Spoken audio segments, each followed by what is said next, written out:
Iverson gets slapped in the face. Down by 13 points with 4 minutes left, he comes on to defy the odds. In 1996, Madison Square Garden, NCAA Big East Championship. Georgetown versus Connecticut, Iverson versus Ray Allen. With 4 minutes left in the second half, the score is 60-47. Georgetown leads by 13 points. On the Connecticut bench, Liu Can't Sit Still has been benched for too many fouls while matching up against Iverson. Suddenly, a conflict breaks out on the court. Ray Allen drives in and gets knocked down by the opposing center, the hefty player laughing and throwing punches. The entire Connecticut team is on edge, and the referee rushes in to break it up. Li. Get in there. We need points. The coach shouts. Liu throws off his towel and heads to the court. The commentator shakes his head. It's too late. Iverson has taken control of the game. Iverson sees Liu and smirks. She hasn't lost to him once in the past 2 years. Ready to watch us win the championship? Iverson taunts. Crybaby still hasn't learned his lesson. Liu fires back. Ray Allen makes both free throws, scores 60-49. Liu signals a play to his teammates, and Ray Allen immediately retreats to defensive trust his old partner can turn the game around. Iverson dribbles past half court, taking his time, leading by 11 points, very steady. He passes the ball to a teammate on the wing, and Georgetown's entire team slows the pace. Can Liu change the game when he's on the court? Is it possible to catch up 11 points in 4 minutes? In their matchup, who will win this time? The 1.88-meter-tall senior black guard receives the ball and signals Entersthe to post up on the right side. His tactic has been used by Georgetown countless times. Just as Teague receives the ball, Liu suddenly abandons his defense on Iverson and rushes over, swiping the ball with his right hand. Smack. The ball is stolen. Connecticut fans erupt. If they can hold the opponents for 35 more seconds, the game will be over. Liu holds the ball in his left hand and quickly pushes along the sideline. George Butler, who is chasing him, keeps trying to make little moves that Liu dribbles between his legs to change pace, leans left to fake him out, then does a crossover step to pull back, completely faking him out. The crowd gasps. What's even crazier is that Liu doesn't drive, he just raises his hand and shoots from beyond the arc. Iverson watches helplessly as the ball swishes through the net, muttering, FK. Another damn three-pointer. 60-52. The gap shrinks to 8 points. Iverson wants to speed up, but the coach called for calm. There's still 3:40 left, leading by 8 points. Just play steady to get 2 points back to double digits. Iverson dribbles past half court, with Liu tightly guarding his right hand, occasionally reaching out to interfere. Iverson signals for his teammates to come support, wanting to play high-low, but Liu shouts, double team inside. Sure enough, the ball is passed inside, and Kirk comes to help, forcing Teague to pass the ball. After several passes, Iverson finally receives the ball at the top of the arc. He directly shoulders past Liu, charging into the paint, facing help defense, fakes a shot, and tries to pass to Teague. Smack! Ray Allen comes crashing down with a huge block from behind. Gaining possession, Ray Allen throws the ball forward, and both Liu and Iverson rush after it. Iverson fights hard, pulling and tugging, with both players entangled as they rush to the basket. Liu pushes Iverson aside and jumps for a layup. Iverson arrives late, colliding with Liu, going for the block with his right hand. Can a shot go in? Will the referee call a foul? Can the gap continue to close? Can Iverson stop Liu this time? In the air, both players crash to the ground. The ball bounces off the rim. Ray Allen follows up and grabs the rebound in that moment. Seeing Liu running to the three-point line, he immediately throws the ball with all his might. Iverson leaps to save it, but Liu catches the ball and turns to shoot. Swish! The three-pointer goes in cleanly. Madison Square Garden erupts. Championship? Go dream about it. Liu shouts at Iverson. Iverson loses his composure, and the two start cursing at each other. 60-55, a 5-point gap with 2:56 left. Georgetown calls a timeout. The coach's face is ashen. The Connecticut coach squats on the sidelines, shouting, shoot decisively. Time waits for no one. Ray Allen nods, and Liu pats him, just shoot it. Georgetown comes back on the court, and after another 30 seconds, Teague tries to force a shot, but gets interfered with. The ball bounces off the rim. Travis grabs the rebound and passes it to Liu. 2:21 left. Liu dribbles past half court. Ray Allen uses a screen to get to the arc, receives the ball, and shoots. Swish! It goes in again. 60:58. Connecticut fans go wild. The coach jumps up and pumps his fists. In the next 3 possessions, Iverson misses a jumper, Ray Allen misses a floater, and Iverson's layup again hits the rim. Kirk grabs the rebound. With 46 seconds left, Connecticut is still down by 2 points. Liu pushes quickly.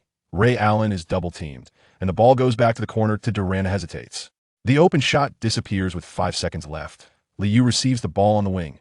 Iverson closely guards him. Liu dribbles behind his back to switch to his right hand, steps back sideways, and jumps up with Iverson's arm hanging on him. As the buzzer sounds, the ball is released. Swish. 60:61. Connecticut fans jump up screaming. The cheerleaders hug in a group. Georgetown fans are completely stunned, hands on their heads. There are 11 seconds left, and Iverson brings the ball up. Can he hit the game winner? Can the U defend this final possession? Being up by 13 points only to be overturned? Will Iverson accept this? Iverson's smile is gone. He grits his teeth and accelerates, crossing half court in 6 seconds. Outside the three-point line, he suddenly dribbles between his legs to switch to his left hand. Accelerating sideways, Liu is left half a step behind. Everyone in Madison Square Garden stands up, waiting for Iverson's game winner. At the free throw line, Iverson comes to a sudden stop, drifts left, and takes a fadeaway jumper. The moment he releases, he smiles, but just as the ball leaves his hand, Liu's fingertips graze it with a side jump. As he lands, Iverson's smile freezes. The final buzzer sounds, the ball hits the front of the rim, bounces once, and falls out. Connecticut fans go crazy, jumping and shouting. Georgetown fans are dumbfounded, watching the championship slip away. Where's your championship? Liu laughs mockingly. Iverson instantly erupts, cursing as he rushes over. The two start fighting. Liu lands 2 punches on Iverson's face, and he stumbles back, crashing to the ground. The hefty Tague rushes in, and the rest of the Connecticut players gather around both teams, are in a brawl. New York fans are going wild, screaming as they throw drinks onto the court. Shouts, cheers, and referee whistles. The entire arena is in chaos. In the end, Connecticut hops off the court, faces full of pride. Georgetown players look long-faced, with Iverson cursing and giving the middle finger to the opponents as he walks into the tunnel. The commentator side, Lee, is incredible tonight. In 24 minutes, 5 of 9 from the field, 3 of 5 from three-point range, 13 points, 4 rebounds, and 4 assists. Those bias scouts should take a look. Basketball has nothing to do with skin color. In the locker room, teammates cheered for Liu. Ray Allen, with red eyes, apologized. It's all my fault for hesitating. We almost lost the championship. It's okay, we won. Liu smiled and waved his hand. He couldn't wait to call up the system panel. What would be the reward for his first significant championship? The disc spun and a prompt popped up. Allen Iverson's exceptional court vision. That LA looked confused. Is that it?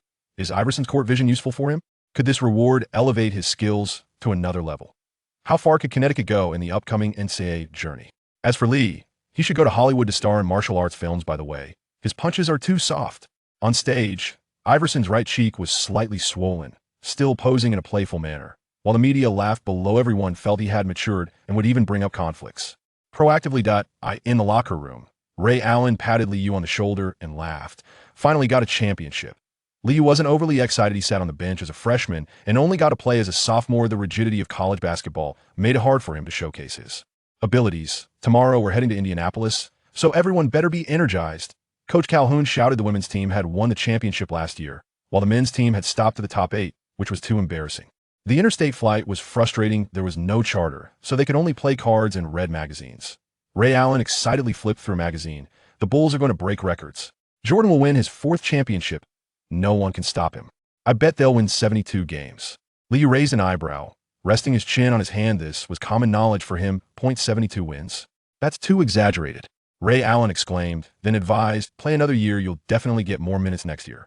Scouts look at me like I'm a high school student just because I have a smaller muscle mass. Liu pouted, I need to make money. I have student loans to pay, and I've got plenty of expenses. Ray Allen sighed. Kevin Ollie is about your height and has great explosiveness. He went undrafted in '95 and averaged only 6.3 points. With too many guards, it was tough for Liu to make in the draft.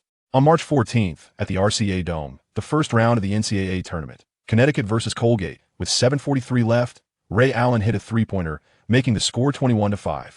They started with a 150 run. The fans went wild, and Coach Calhoun looked pleased that LIU finished, waving his towel on the bench, sighed as he sat back down. In a favorable situation, everyone is fighting hard. When would he be able to escape the bench and be entrusted with important responsibilities at critical moments? Would the 72-win Bulls become his future opponents? With the draft approaching, could he break the prejudice and secure a contract? Whenever the game entered a favorable situation, Liu's playing time got compressed. The NCAA tournament was full of scouts, but no one was watching him. Ray Allen was the target, and 2.13 M. Travis was also getting attention. In the U.S., there are tons of guard around 1.9 M. Every year this position is the most competitive. With 8 minutes and 56 seconds left in the first half, Liu finally took the court, and the team was already leading by 18 points. His task was to maintain the advantage. Scouts from the 76ers were present. They were almost locked into the first overall pick this year. with a 33.7 probability if they didn't get it, the president would likely take it out on David Stern. At the top of the arc, Liu used his left hand for an in-and-out dribble, suddenly dribbled behind his back, created half a step of space, then switched to his right hand while backing against the defender to drive inside. Some scouts shook their heads, noting, technical skills are fine, but lacks explosiveness, can't shake off a defender with his first step. However, he didn't stop the ball during his drive, circling around the paint and making a hidden assist to a teammate who scored. Other scouts nodded, saying, good vision, strong tactical discipline. On a fast break, Lee made a risky bounce pass that pierced through the defense, helping the team score quickly. Some scouts frowned, stating, lacks control over the game. Others praised him, saying, creative, bold yet meticulous with solid fundamentals. With 7 seconds left on the shot clock, Liu set a pick and rolled, facing the 2.10m center, O'Donnell foil. He dribbled behind his back, switched to his right hand, made a half-turn fake, then leaned in as if to drive. Foil stumbled, and Liu crossed over and pulled back, launching a shot for beyond the three-point line. Swish. It went in cleanly. The crowd erupted in cheers. Liu raised both hands for applause. The fans loved this flashy play. But the scouts unanimously commented, terrible shot selection under an inside mismatch advantage. At halftime, the score was 45-26 and Connecticut was steady. Liu played 9 minutes and 46 seconds with 2 of 4 field goals, 1 of 2 from 3, 2 of 2 free throws, 7 points, 2 rebounds, 4 assists, and 1 steal if the starters performed. Normally, his playing time would only decrease. During halftime, the coach reminded, don't be careless, you're all juniors. Don't let a miracle happen for the opponents. Ray Allen assured, no slacking off until we win. Would Liu's stats impress the scouts? If the 76ers secured the first overall pick, would they take a second look at him? Would he have any opportunities to perform in the second half? Upon hearing the news, Ray Allen felt no surprise. During his sophomore year, numerous NBA teams had already expressed their interest in him. Had it not been for the pursuit of a championship, he could have entered the draft last year. Observing Ray Allen's lack of a smile, Mark Bartelstein turned away helplessly and remarked to Liu, Lee, perhaps you should consider playing another year. I recognize your immense talent, but those fools fail to comprehend it. The joint workouts are utterly futile. Such trials cannot truly showcase your attributes. If you were to receive an invitation for a private workout with a team, I am confident you would be selected in the first round. Upon hearing this suggestion, Liu responded with a teasing smile. Mark, if I play another year, what if we falter in the first round next year? The NCAA is always rife with surprises. Who can guarantee a team's performance? Mark Bartelstein met Liu's gaze, opting not to paint an overly optimistic picture. Finally, the balding white agent spoke earnestly. Even if you go undrafted, I will ensure you reach the NBA. Opportunities are bestowed upon those who are prepared, and we must ready ourselves for that. Chapter 5. The Invisible Talent, page 13. As the 1996 draft approached, many media outlets had already begun to generate buzz for certain players. The renowned agent from the 90s, David Falk, was currently representing Allen Iverson. Michael Jordan's success could not be divorced from the support of David Falk, as they pioneered the realm of sports marketing and basketball. Within the agent community, David Falk epitomized success, and Mark Bartelstein, since establishing his career, had yearned to replicate his predecessor's journey. Sending Ray Allen to a major market like Boston aligned with his interests, while for Liu, he aspired to be the first to navigate uncharted waters. In an era of slow information flow, uncovering talented players often necessitated scouting from high school. Yet, the vastness of America meant that some prodigies inevitably slipped through the cracks. After dispatching Liu and Ray Allen, Mark Bartelstein ordered another cup of coffee and retrieved documents from his bag. Liu, a point guard, was born on December 31st, 1977. He stands barefoot at an impressive height of 6 feet 3, 25 inches, 191 centimeters, with a wingspan of 198 centimeters and weighs 87.7 kilograms. Boasting a body fat percentage of 9.1, his standing reach is measured at 249 centimeters, while his vertical leap from a stationary position reaches 74.6 centimeters, and his standing reach is 325 centimeters. With a running vertical jump of 90 centimeters and a running reach of 340 centimeters, he completed a baseline sprint in 11.7 seconds and covered 34 meters in 3.28 seconds. He can bench press 185 pounds, 84 kilograms, for 10 repetitions. However, his lateral movement is not particularly swift, making it challenging for him to defend effectively against faster opponents. His physical attributes are modest, and his athleticism is not exceptional. He tends to rely heavily on perimeter shooting, and some of his shot selections are questionable. Nonetheless, he possesses refined ball handling skills with both hands, allowing him to release the ball in under 0.5 seconds, exhibiting remarkable shooting speed and fearlessness in the face of contact.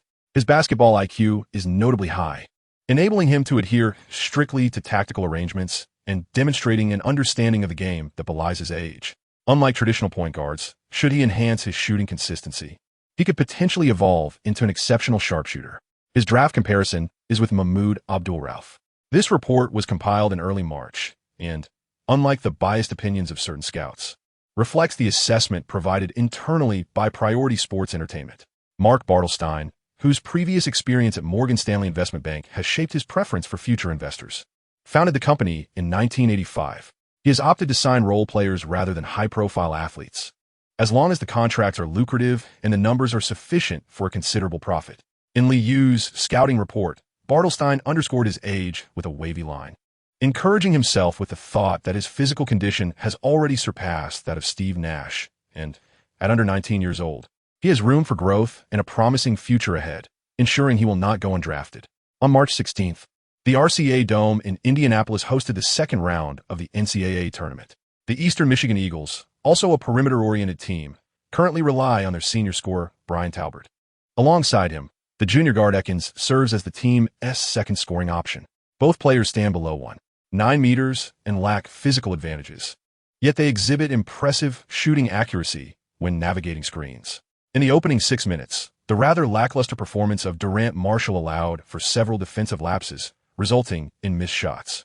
After a day's rest, the players' conditions were affected, and noticing the tense nature of the game, Coach Calhoun immediately signaled to Lee Yu. Meanwhile, the freshman on the bench watched eagerly, having fallen out of the rotation during the tournament.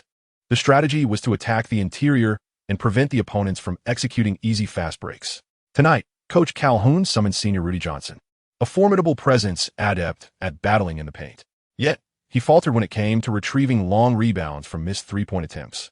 As the opposing team took their free throws, the substituted Durant Marshall appeared somewhat disheartened, struggling to find his rhythm. The agile defenders from the opposing side were proving to be a source of discomfort for him. With the score at 18-16 and just 7 minutes and 58 seconds into the match, the University of Connecticut found themselves trailing. Perhaps influenced by the star player Allen Iverson, the 183-meter-tall guard Ekins took on the responsibility of leading the defense, persistently applying pressure.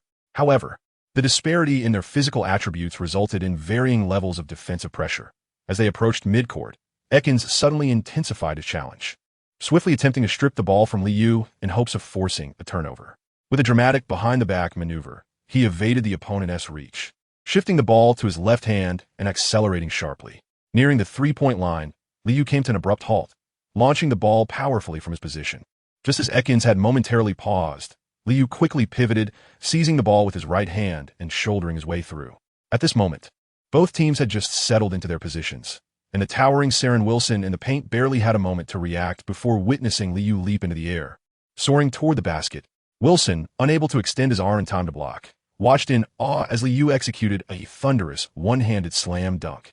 The rim reverberated with a deafening sound, and Wilson stumbled, caught off guard, while the jubilant roars of the fans filled the arena. Oh, I believe that Lee's decision to enter the draft this year is astute.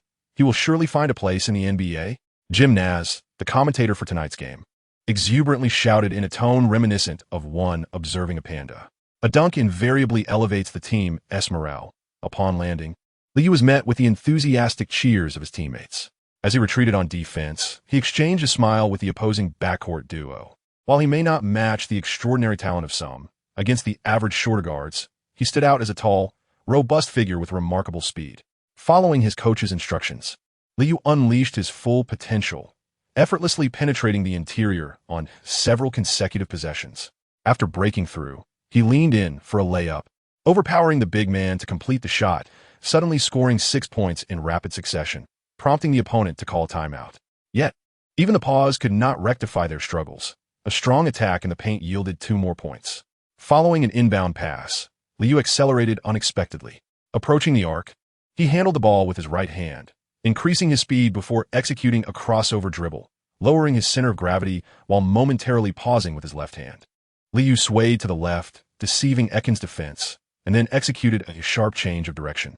Ekins, still sliding to the right, was effortlessly surpassed in a single stride.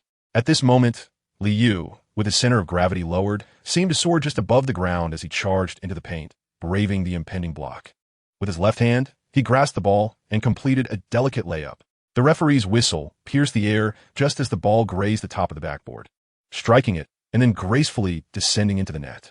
Oh, the Connecticut University fans erupted in joyous cheers, while Coach Calhoun on the sidelines celebrated with a triumphant fist pump, having made a judicious substitution. Li Yu, momentarily off balance, collapsed onto the floor, and his teammates rushed to his side. Ray Allen, helping Li Yu to his feet, exclaimed in astonishment, "What a magnificent finish!" Li Yu celebrated with a smile, exchanging high-fives with his teammates as he approached the free-throw line. Yet his heart felt as sour as a lemon. Allen Iverson's exceptional basketball intuition is truly an extraordinary gift. Chapter 6. Is age a concern? Page 13. In 1996, the broadcasting conditions were limited, yet the NCAA games maintained a consistently high level of attention. Li Yu delivered a striking performance in the game against Eastern Michigan University, leaving a remarkable impression on several scouts. Basketball ultimately revolves around the act of sending the ball through the hoop, although the opponents lacked significant talent. Li Yu's efficiency in executing drives during the first half was exceptional. Dave Wall, a senior scout for the Los Angeles Lakers, is primarily tasked with observing and evaluating players in both collegiate and international leagues.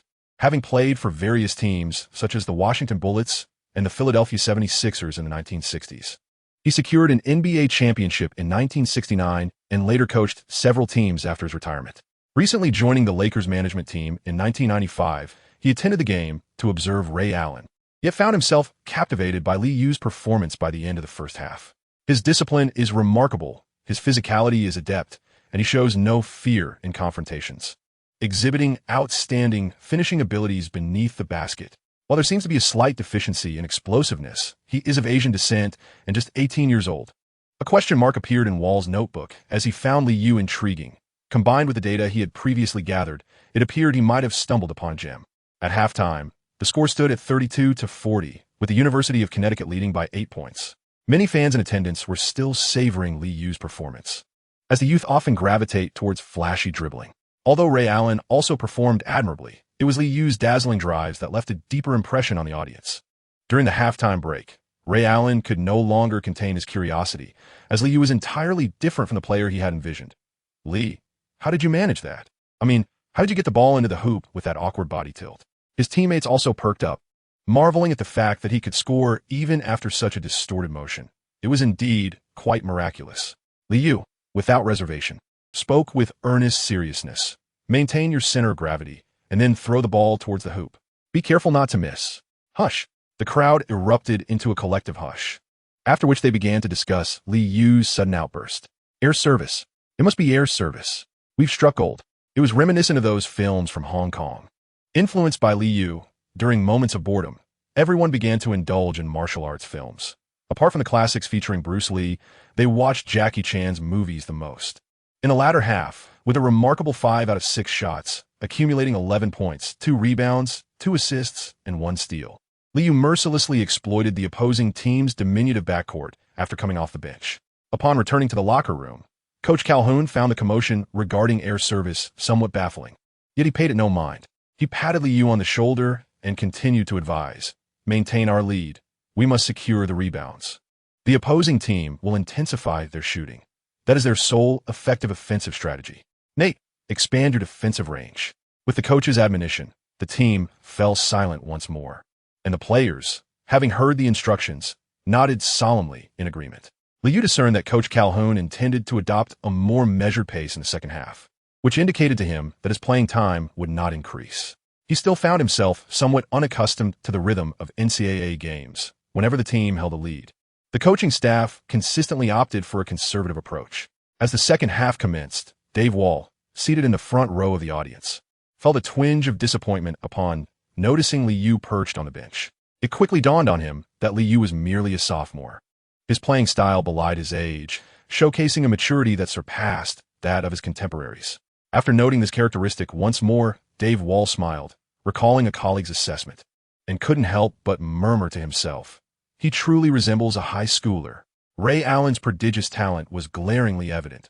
His speed, vertical leap, and shooting elevation were unparalleled by any other players on the court.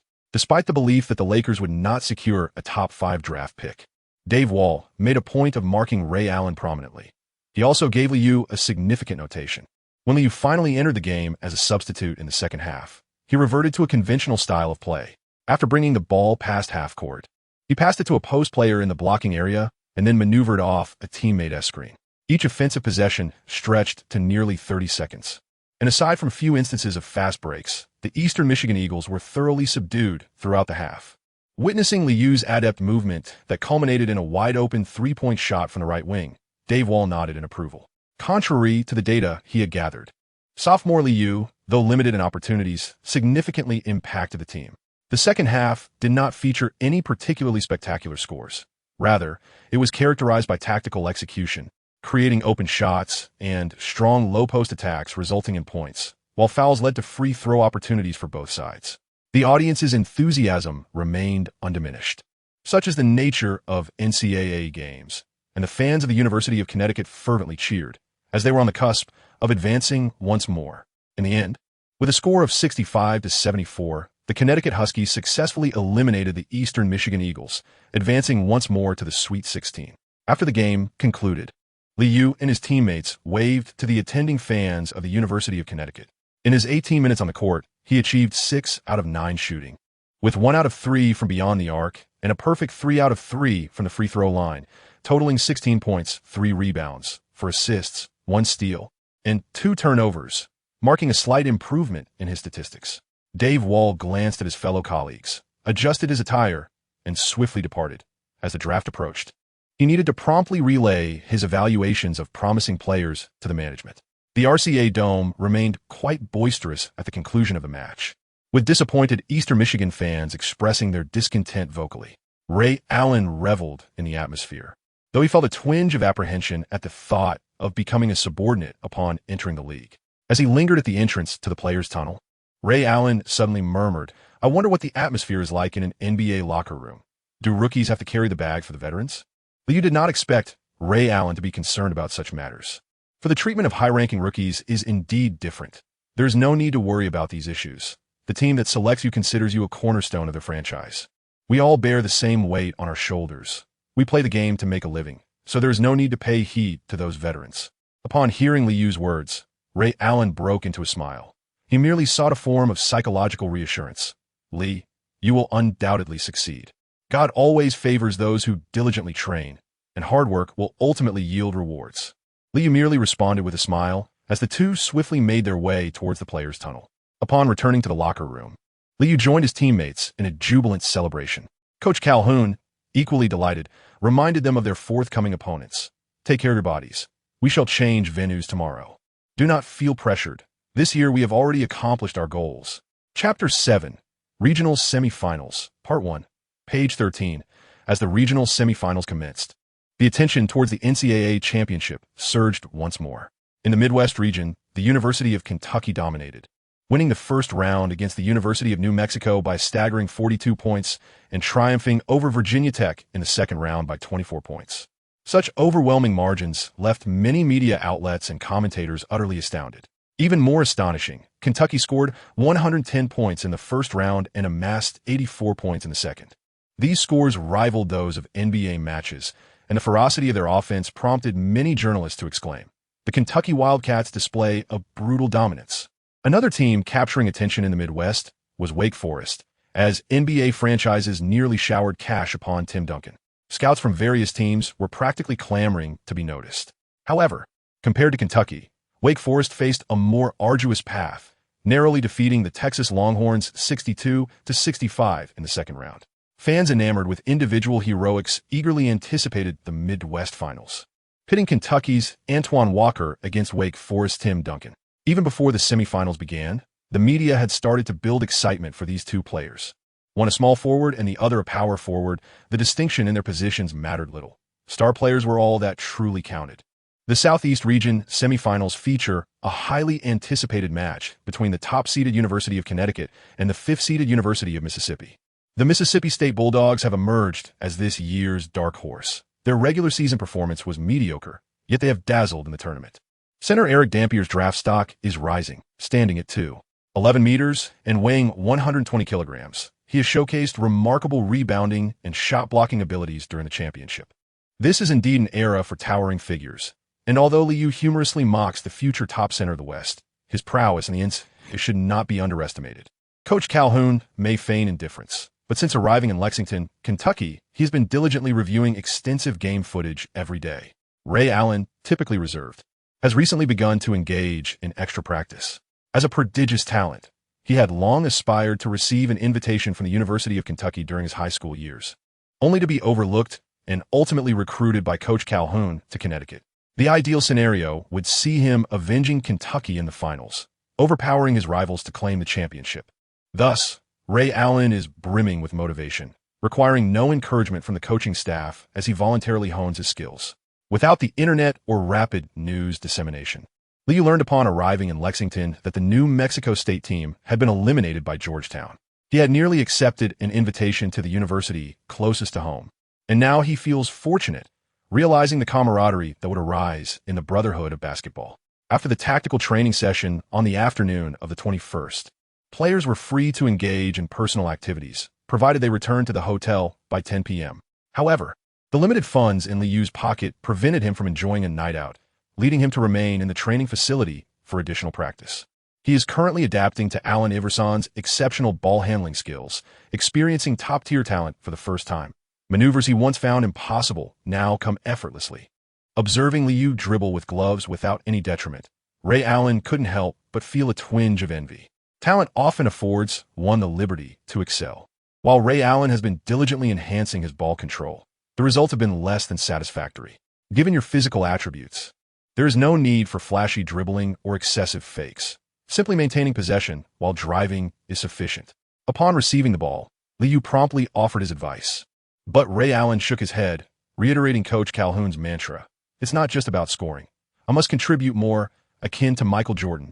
Liu, feeling helpless, tossed the ball to the opposing team. In this era, everyone seems to emulate Jordan. As the regional semifinals commenced, several television stations began broadcasting the matches. On the evening of the 22nd at 21:40, the Mississippi State Bulldogs officially faced off against the Connecticut Huskies. This marked the third game of the day, and CBS commentator Jim Nantz commenced the broadcast with fervent praise for the number 1 seed, the University of Connecticut. This seasoned sports journalist would even commend Ray Allen's missed shots with a remark about the beauty of his shooting form. With 8 minutes and 1 second into the game, Coach Calhoun furrowed his brow as the inside game faltered and the outside shooting suddenly went cold. In this possession, Mississippi State University passed the ball to Eric Dampier in the left low post. Receiving the ball in his right hand, he forcefully drove to the basket, overpowering Travis Knight's defense for a strong layup. Although the ball rattled off the rim due to interference, Dampier leapt again, seized the rebound, and scored once more with determination. His commanding performance ignited a wave of cheers in the Rupp Arena, which also serves as the home court for the University of Kentucky. Ray Allen wore a grim expression. Perhaps his desire to impress in this venue had hindered him, as he had only managed to score 4 points thus far. With the score at 18-9 and the gap threatening to reach double digits, Coach Calhoun reluctantly called for a timeout. This moment of pause filled Eric Dampier with pride as he laughed, raised his head, and passionately gestured towards the Mississippi State University fans in the arena, prompting another round of applause. Commentator Billy Packer expressed disappointment, noting that Ray Allen's performance was currently overshadowed by that of Darrell Wilson, the diminutive guard from Mississippi State University, who had already sunk 4 3-pointers, showcasing his unique style. It seemed that tonight, Mississippi State University might continue to play the role of the dark horse, appearing to be the superior team at this juncture. The star player of the team faltered, marking the worst possible scenario. Coach Carl Hone opted not to substitute Ray Allen, but instead replaced the moderately performing Dorian Marshall. The interior defense remained steadfast, with both big men required to stay on the court, while on the wings. Kirk King could not be taken off, as height was essential. The only position available for adjustment was the point guard.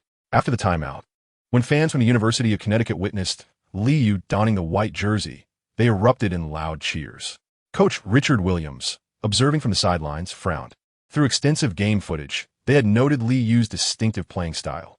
On his first offensive possession, Darrell Wilson did not engage Li Yu like other shorter players would, but rather maintained a slight distance. This space allowed Li Yu to dribble with ease, using his left hand to cross half-court and approach the left wing, suddenly executing a swift behind-the-back dribble. Transitioning to his right hand, he immediately lowered his center of gravity, feigning acceleration. Noticing his opponent shadowing him, Li Yu swiftly changed direction, accelerating with the ball in his left hand to break through.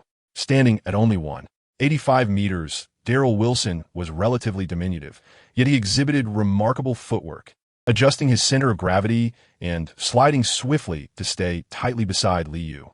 As they approached the three-point line, Li Yu, while holding the ball in his left hand, accelerated and then abruptly halted, forcefully launching the ball while leaning into his opponent. Following the collision, Li Yu adeptly retreated, returning to beyond the three-point arc, creating just enough space to release the ball, disregarding the defending Darrell Wilson, and swiftly executed a jump shot from the left wing. Swish! The three-pointer hit nothing but net. Oh my! The release was incredibly quick. This was Clay Lee, a sophomore from the University of Connecticut. Since entering the championship, Lee had become a primary scorer off the bench for the team. Commentator Jim Nance gasped in astonishment before briefly introducing Li Yu. The cheers from the University of Connecticut fans caused Coach Richard Williams to wear a troubled expression, watching Li Yu retreat with a smile, inwardly cursing. This damn style of play. Chapter 8. Regional Semifinals, Part 2. The strategy employed by Mississippi State University is remarkably straightforward. Point guard Marcus Blatter advances the ball past half court and delivers it to the towering Russell Walters stationed at the free throw line. Subsequently, Dampier positions himself in the low post on the right, ready to engage in a high-low collaboration, provided he secures the necessary positioning. Nate, still somewhat lacking in physicality, finds himself successfully outmaneuvered by Dampier, but fortunately, Rudy Johnson's swift help defense forces Dampier to return the ball reluctantly. With minimal screens, the team's primary tactical approach revolves around Dampier's low-post offense. On the court, Li Yu observes as the opponents execute their plays, dutifully trailing the diminutive Darrell Wilson. The future Western Conference's premier center exhibits some rough edges. Nearing the 35-second mark, he attempts a layup but fails to convert, leaving Nate to promptly secure the defensive rebound. Blasted! Dampier mutters in frustration as he fails to grab the rebound. Turning around, he notices Li Yu seizing the ball and charging forward, having already crossed half-court. With both teams' big men still lingering in the backcourt, Li Yu does not wait for his teammates to position themselves. Spotting Darrell Wilson retreating quickly, yet choosing not to apply tight defense, he slows down just before the three-point line, in the midst of the opponent's astonished gazes.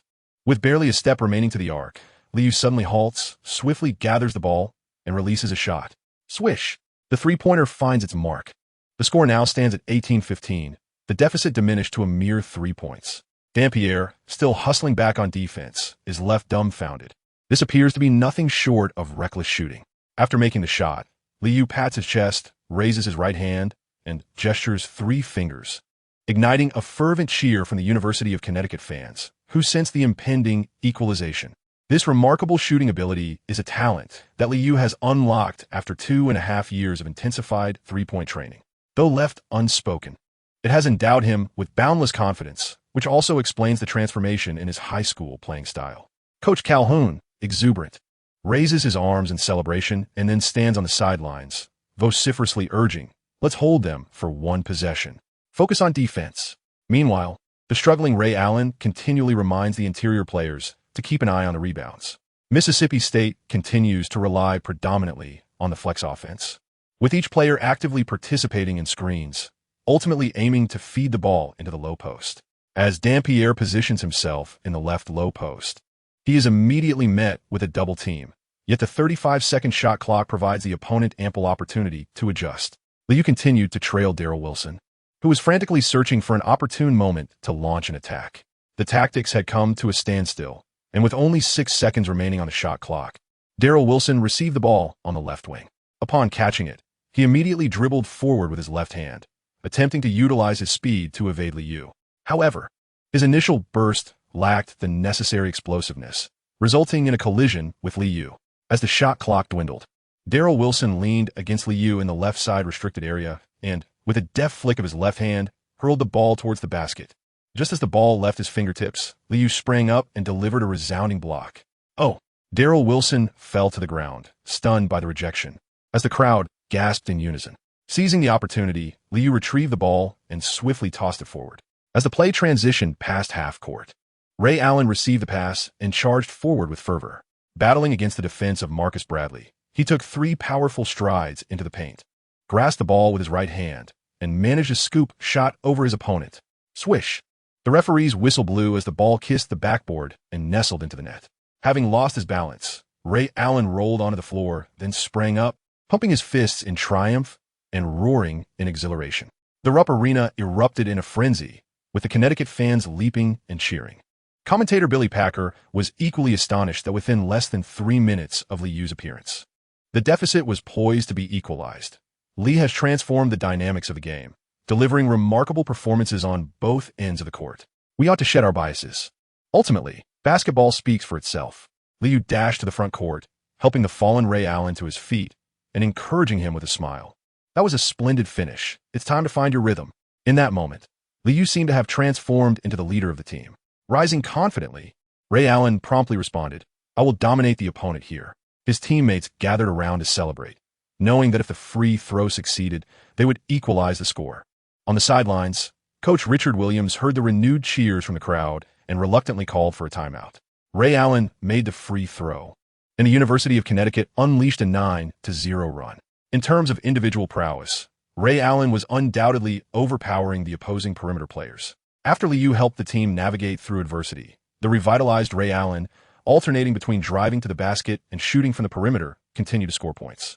As the first half drew to a close, Ray Allen, positioned on the left wing beyond the three-point line, executed a strong, contested three-pointer.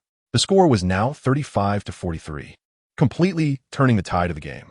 Having returned to the bench, Liu waved his towel, aware that the victory was nearly secured. As the next game commenced, the fans of Mississippi State University gradually fell into despair, and Coach Richard Williams' shouts proved futile. Under intense interior defense, Dan Pierce struggled to score, and the outside shooting faltered unexpectedly. Several attempts to accelerate the pace of the game were countered effectively by Connecticut. As the lead grew to 12 points, Coach Calhoun could finally relax, and the University of Connecticut resumed their deliberate pace. When Liu re-entered the game in the second half, he adhered to the tactical plan, deliberately slowing down even when opportunities for fast breaks arose. Dan Pierce could only feel anxious, yet there was nothing he could do. Not every player can thrive in adverse situations. As the game neared its conclusion, the Rupp Arena resonated with the cheers of Connecticut fans, who would advance to the top 8 for the second consecutive year. Ultimately, with a score of 65-77, Mississippi State University could not maintain their winning streak, stopping at the Sweet 16. On the bench, Ray Allen joined his teammates in exuberant celebration, while Liu approached the bench with a smile. Knowing they had a chance to reach the Final Four this year, Liu left a profound impression on commentator Jim Nantz, who could not help but offer his praise. Stepping up when the team faces adversity, I believe Liu will achieve success. We should focus on the talents he has displayed, rather than fixating on his shortcomings. No player in this world is perfect. Upon hearing his partner's remarks, Billy Parker chuckled and quipped, "Isn't Michael Jordan perfect enough? Goodness. Lee is merely an 18-year-old youth, standing at just 6 feet 3 inches.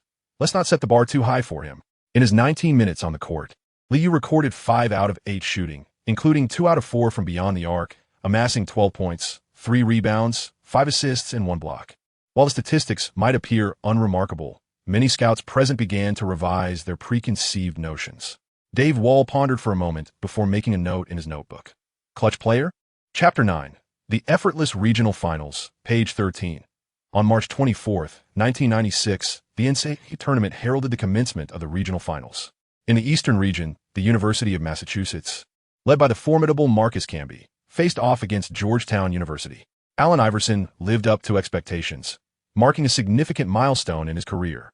Meanwhile, in the Midwest region, fans were delighted by the exhilarating outcome as Wake Forest University triumphed over Louisville, securing their place in the regional finals. They were set to encounter the powerhouse of the Kentucky Wildcats, where Tim Duncan and Antoine Walker captured considerable media attention. However, Kentucky's dominance this year was unparalleled. They decisively defeated Utah by a staggering 31 points in the semifinals, with a score of 101-70, further underscoring their formidable prowess.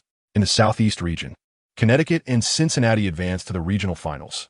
mirroring the earlier matchups as a battle between the top two seeds.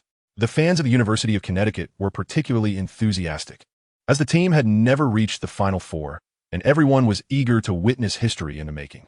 The Western region saw the second-seeded Kansas and the fourth-seeded Syracuse clash in the finals, representing the only instance of an upset. The top-seeded Purdue University was unexpectedly eliminated by the eighth seed, George Mason, leaving fans wondering if Syracuse could continue their underdog run.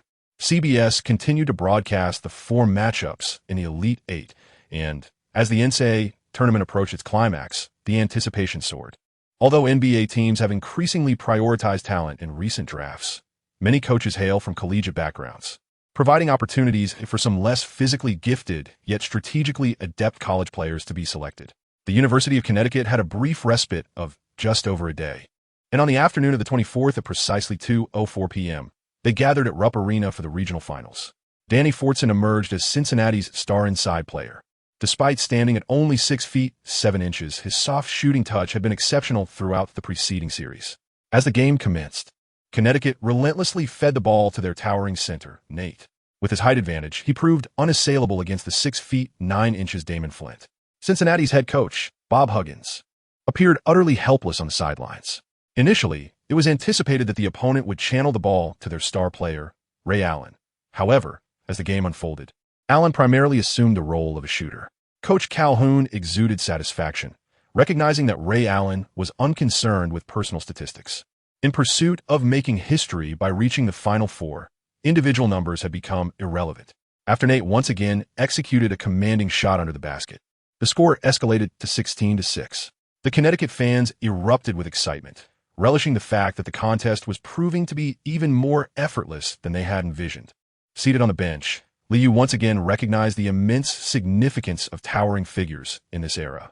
Standing at an impressive height of 2.13 meters, Travis Knight had not performed exceptionally well in the preceding rounds. However, whenever the opposing team lacked a star center, he effortlessly dominated his adversaries, leveraging his height advantage.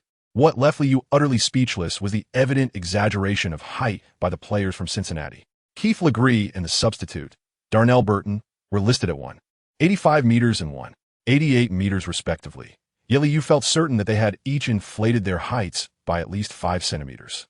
With a legitimate barefoot height of 1.91 meters, unembellished, and a measurement of 1.93 meters in shoes, Liu found himself absent-mindedly touching his hair while musing.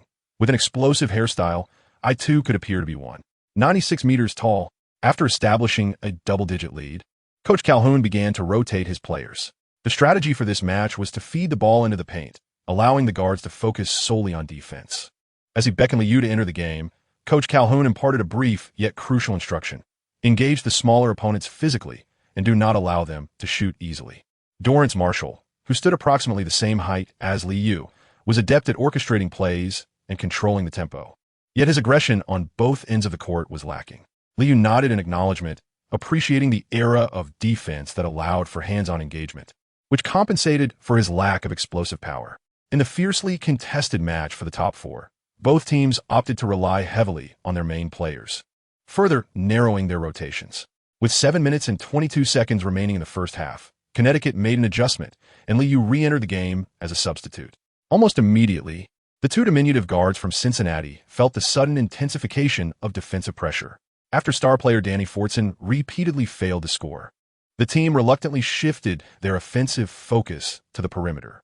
The small guard, Keys Legree, who had just successfully penetrated the defense, found himself struggling as Liu closely guarded him before he even crossed half-court. The abrupt change of direction almost caused him to lose the ball, forcing the little guard to awkwardly maneuver past the midline. This comical display elicited cheers from the Connecticut fans. As Legree reached the right wing, he quickly turned to protect the ball, noticing a teammate using a screen to move to the top of the arc, and he promptly delivered a cross-court pass. However, as he was compelled to release the ball with his left hand, the pass was slow, allowing Liu to spring forward and seize the moment, executing a steal just as the ball slipped from Legree's grasp. The diminutive guard nearly toppled to the floor, visibly frustrated as he appealed to the sideline official, exclaiming, "That was definitely a foul." Ignoring the lack of a whistle, Liu charged ahead following his steal, racing down the court in a 1-on-0 situation and soaring into the paint. Swiftly rotating the ball in front of him, he grasped it with his right hand, stretched his body midair, and unleashed a thunderous dunk. The powerful windmill slam elicited an uproarious cheer from the crowd. Upon landing, Liu spread his arms in a gliding pose, smiling as he quickly retreated on defense, ready to deliver a forceful strike against the underwhelming small guard on the defensive end.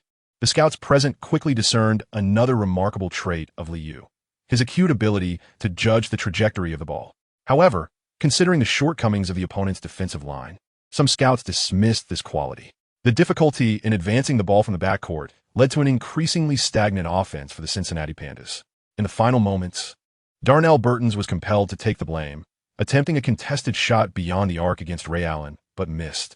The rebound was effortlessly secured by the towering Knight, who passed it to Liu, causing Connecticut's offense to surge dramatically. With the ball in his left hand, Liu accelerated past the diminutive defender, Keith Legg, as he approached the left wing beyond the three-point line. Nearing the arc, he abruptly halted, swiftly dribbling behind his back to switch the ball to his right hand, lowering his center of gravity to feign a drive. Instinctively, Legg slid to his left, but in the next instant, Liu executed a quick crossover beneath his legs, transitioning to his left hand and powering forward with a shoulder dip. The agile guard attempted to re-establish his defense, but after a moment of physical contact, he was forcefully pushed aside, allowing Liu to drive straight to the basket. As he neared the paint, Liu noticed the opponent's help defense converging. While in motion, he gracefully tossed the ball toward the upper right of the hoop with his left hand. The ball slipped past Darnell Burton's fingertips, and a swiftly advancing Ray Allen leapt high into the air, catching the ball with both hands and emphatically slamming it home. What a spectacular aerial connection. Connecticut's backcourt showcased their dominance. Jim Nantz in the commentary booth vocally praised this fast break, noting that, in contrast to a methodical inside attack, this beautiful alley-oop truly ignited the atmosphere in the Rupp Arena. With 8:20 on the clock, the lead extended to 12 points. Hearing the thunderous cheers erupt from the crowd, Coach Calhoun wore a satisfied smile. They were on the verge of making history. Chapter 10, Earning While Standing. Page 13. In the Southeast Regional Finals, to the surprise of many, the University of Connecticut exhibited the prowess of a top seed, utterly dominating their opponent in the first half. As a halftime whistle blew with a score of 29-43, the lead had swelled to 14 points. In the slow-paced nature of NCAA basketball, overcoming such a deficit is no simple task. Most importantly, Connecticut's offense flourished both inside and outside, with every player on the court contributing to the score, while Cincinnati struggled collectively, rendering the outcome nearly inevitable. In the first half, Liu played for 8 minutes and 42 seconds, achieving a perfect 4 for 4 from the field, amassing 8 points, 1 rebound, and 4 assists. With a distinct advantage in the paint, he executed numerous close-range attacks, much to the satisfaction of Coach Calhoun. Throughout the half, the opposing team failed to mount a single effective fast-break offense.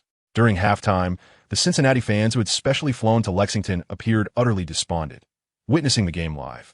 They could truly appreciate the overwhelming talent of their adversaries, who had completely dominated them. It seems that this year's Final Four will unveil new contenders, as the University of Connecticut lives up to its status as the top seed, perhaps poised to seize the championship title. Jim Nantz, the seasoned sports journalist, once again displayed his penchant for favoring teams with exceptional talent, declaring Cincinnati out of contention in his eyes. Meanwhile, Billy Parker merely smiled, having always placed his faith in the University of Kentucky, whose consistent dominance in the tournament has been remarkable. However, claiming the title is no trivial matter.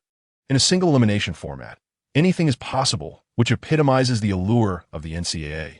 As the second half commenced, Cincinnati refused to relent, continuing to strive for points while attempting to hasten their offensive tempo. Yet, their consecutive missed three-point attempts resulted in Connecticut easily capitalizing on the opportunity to score. The towering Knight completely controlled the paint in this match, and within less than 5 minutes, the lead had ballooned to 20 points through consistent two-point efforts.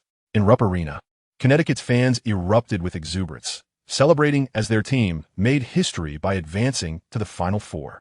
Coach Calhoun remained cautious, opting not to expand his rotation despite the substantial lead.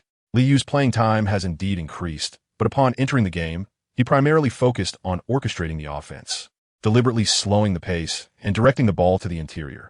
One team rushed with urgency while the other became increasingly lethargic, and as the game time swiftly elapsed, many Cincinnati fans were seen burying their faces in their hands, tears streaming down their cheeks.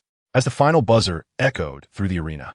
The entire University of Connecticut contingent erupted in jubilant cries, rushing to the center of the court to embrace one another in celebration, joining their fans in exuberant shouts. The score read 60-77. In the Southeast Regional Finals, Connecticut triumphed over Cincinnati, securing their place in the Final Four. Danny Fortson, however, was left heartbroken, shedding tears as the linchpin of Cincinnati. He managed only 12 points on 5 of 17 shooting, with the majority of his score coming in the second half. The significant deficit that widened in the first half can largely be attributed to his dismal performance. The arena resonated with the ecstatic cheers of Connecticut supporters. Liu embraced Coach Calhoun with a smile, as the veteran coach, who had devoted a decade to the University of Connecticut, was overwhelmed with joy, exclaiming, "We shall secure the championship. Reaching the Final Four is merely the beginning." Gently patting the shoulder of this amiable mentor, Liu could empathize with Coach Calhoun's emotions at that moment.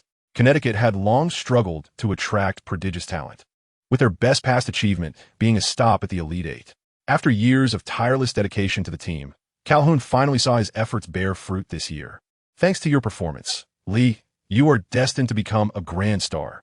Coach Calhoun reined in his emotions and firmly patted Liu's shoulder, filled with genuine hope for the success of the players he had personally recruited and nurtured. On March 24th, the final 4 teams of the NCAA championship were unveiled. In the Eastern region, the University of Massachusetts triumphed over Georgetown with a score of 86-62, advancing as the top seed. Marcus Camby played for 28 minutes, achieving 22 points, 7 rebounds, 1 assist, 1 steal, and 3 blocks with a shooting record of 9 out of 19. The highly anticipated Allen Iverson played for 36 minutes, yet managed only 23 points, 2 rebounds, 1 assist, 2 steals, and 5 turnovers with a subpar shooting percentage of less than 30. Despite his lackluster statistics, many media outlets praised Iverson's relentless spirit on the court. In the Midwest Region Final, Kentucky University secured a resounding victory over Wake Forest with a score of 83-63. The much-anticipated Tim Duncan played for 39 minutes, scoring 14 points, 16 rebounds, 6 assists, 2 steals, 4 blocks, and 5 turnovers with a shooting record of 2 out of 7. Another star player, Antoine Walker, had a disappointing performance, scoring only 9 points, 6 rebounds, 2 assists, and 1 steal from 11 attempts, hitting only 3. The much-anticipated showdown between the 2 star players did not materialize, while Kentucky's guard Tony Delk shone brightly, scoring 25 points on an efficient 9 out of 13 shooting, including 5 out of 7 from beyond the arc. In the West Region Final, Syracuse University achieved an upset victory, narrowly defeating their opponent 60-57, marking the 3rd time in the school's history that they reached the Final Four. Alongside Connecticut's commanding victory, this year's Final Four features 2 new faces. Both the University of Massachusetts and Connecticut achieved the best records in their histories, as the 4 teams prepare to journey to Rutherford, New Jersey. The national semifinals and finals will take place at the Continental Airlines Arena. Connecticut's opponent in the semifinals will be Syracuse, and with time until the 30th, Coach Calhoun granted the players a day of respite. Due to NCAA regulations, players are prohibited from accepting any gifts in any form. So even Ray Allen, who was on the verge of becoming a millionaire, found himself without many dollars to spare. Naturally, his agent, Mark Bartelstein, accompanied him throughout, spending these days in Lexington, equally delighted to see the University of Connecticut reach the Final Four. Liu achieved an impressive performance in the regional finals, scoring 15 points with 3 rebounds, 6 assists, and 2 steals on 7 of 6 shooting, including 2 of 1 from beyond the arc and a perfect 2 of 2 from the free throw line. Such a display has outshone many highly touted draft prospects, leaving Mark Bartelstein, his agent, thoroughly pleased. Even a seemingly easy match, this performance attests to Liu's prowess. However, recent military exercises across the ocean have stirred some unsettling premonitions within the agent. During lunchtime on the 24th, Mark Bartelstein intentionally arranged a meeting with Liu. Observing the young man voraciously devouring his meal, he subtly remarked, "Lee, have you been following the news lately? As you advance to the semifinals, not only will you attract the attention of sports media, but you may also encounter some societal issues." Before Bartelstein could finish his thought, Liu raised an eyebrow and interjected the Taiwan issue. "Surely no one would seek my opinion on such matters. I am merely a college basketball player. Why would it be my place to comment?" Mark Bartelstein was taken aback by Liu's awareness of the situation, and with a chuckle, he reminded him, "Better to be prepared than caught off guard, Lee. You must understand the position you are in." Liu continued to indulge in his meal, responding without lifting his head. Taiwan province belongs to China. There is only one China in the world, and this is a matter of principle. Noticing the helpless expression on Mark Bartelstein's face, Liu privately scoffed. Those ABCs who have come over don't even consider themselves human. I am determined to earn my living standing tall. Chapter 11. The Childhood of a Superstar, page 13. Every year, the teams that reach the Final Four of the NCAA championship attract immense attention. In an era devoid of Facebook, Twitter, and Instagram, information dissemination largely relied on radio and print media.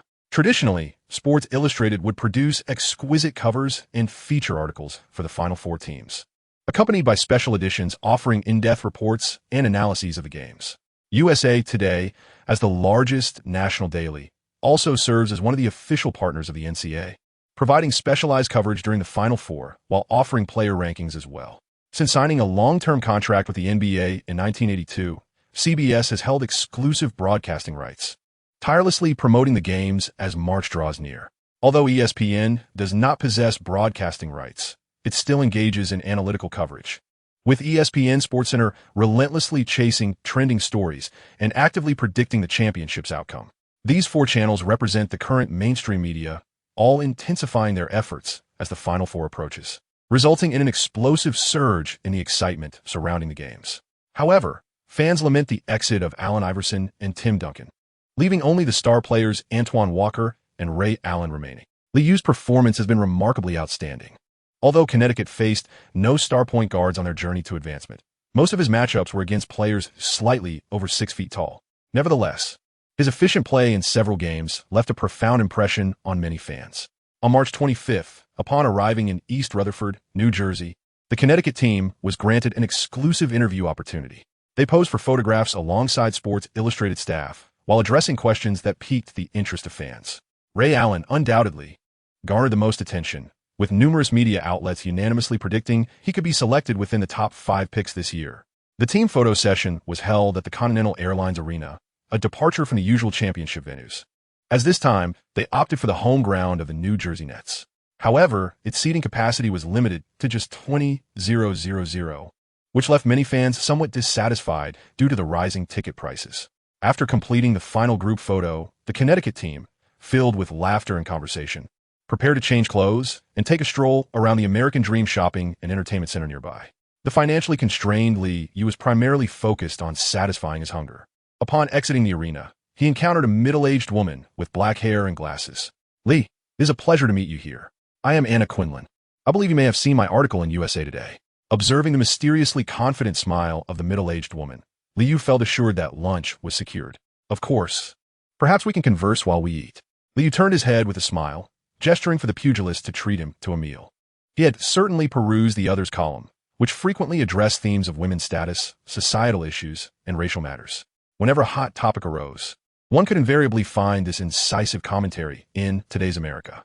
Regrettably, the choice of a CAF limited their repast to mere appetizers. "I would like a turkey sandwich and an iced Americano, without sugar, please. Also, 2 chocolate cookies and a latte. This lovely lady prefers her food not too sweet." Taking a seat, Liu made his order without hesitation, flashing a smile at the waitress, a freckled girl who glanced at the elegantly dressed middle-aged woman across from him before turning to depart. Sensing that Liu was unlike the typical youth, Anna Quindren began to play the emotional card.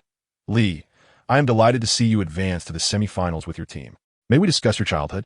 I express my deepest condolences regarding your father." Liu had a quintessential, star-studded childhood.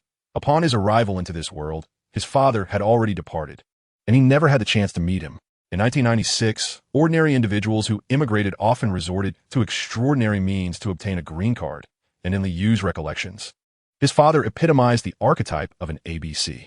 As for his childhood existence, perhaps his father made a grievous error in his choices.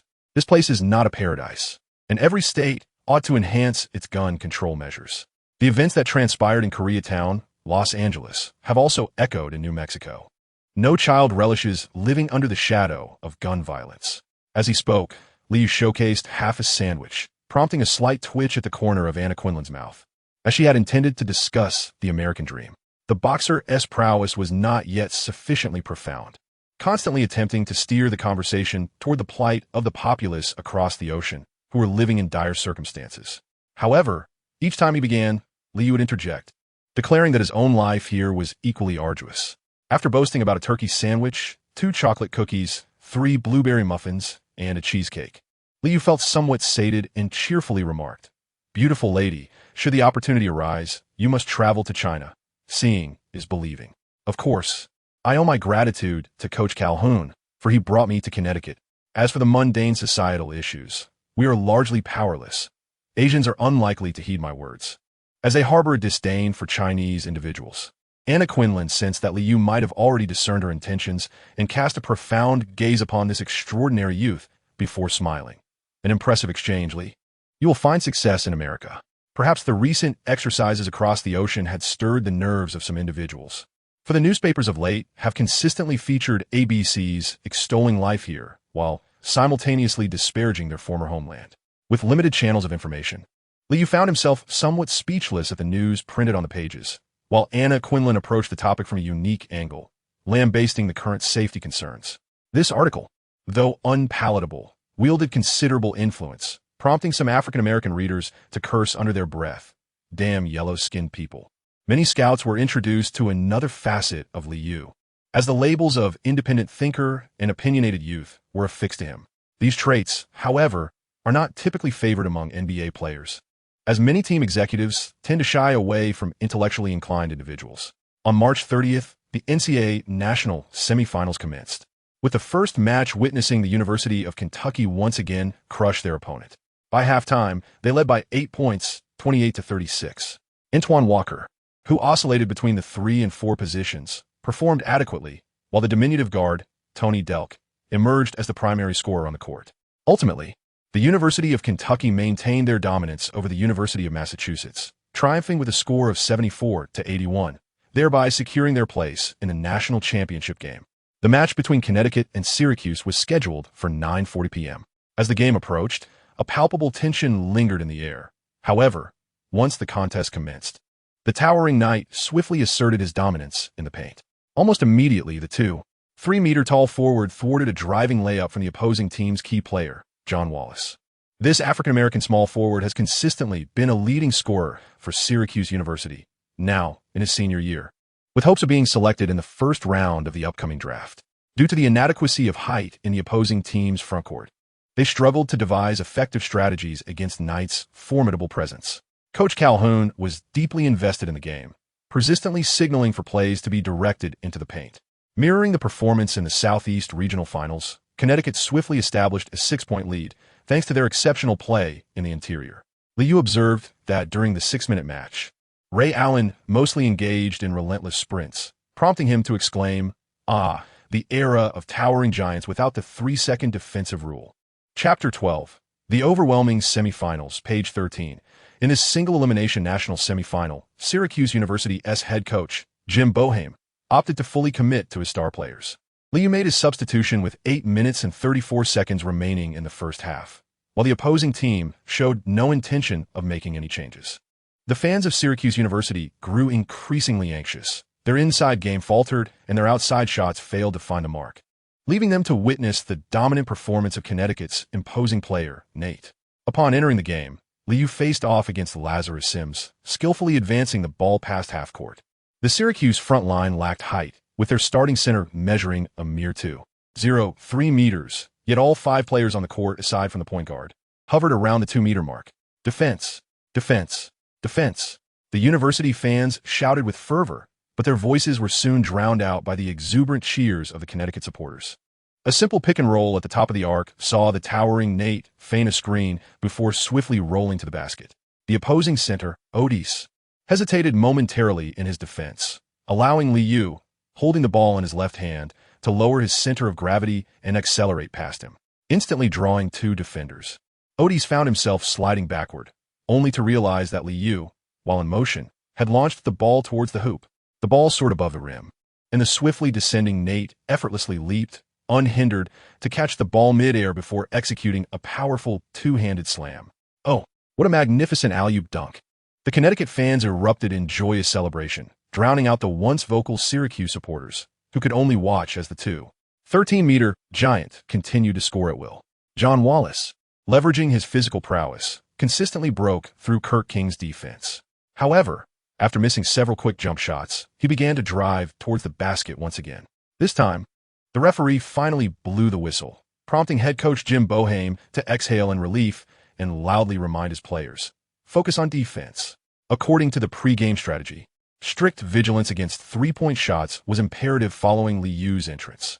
Yet, with Nate wreaking havoc in the paint, Coach Boeheim immediately signaled for help defense. After one free throw was converted, John Wallace muttered under his breath, hurriedly retreating on defense as they struggled to secure rebounds. With the score at 11-16, Connecticut seized another opportunity to extend their lead.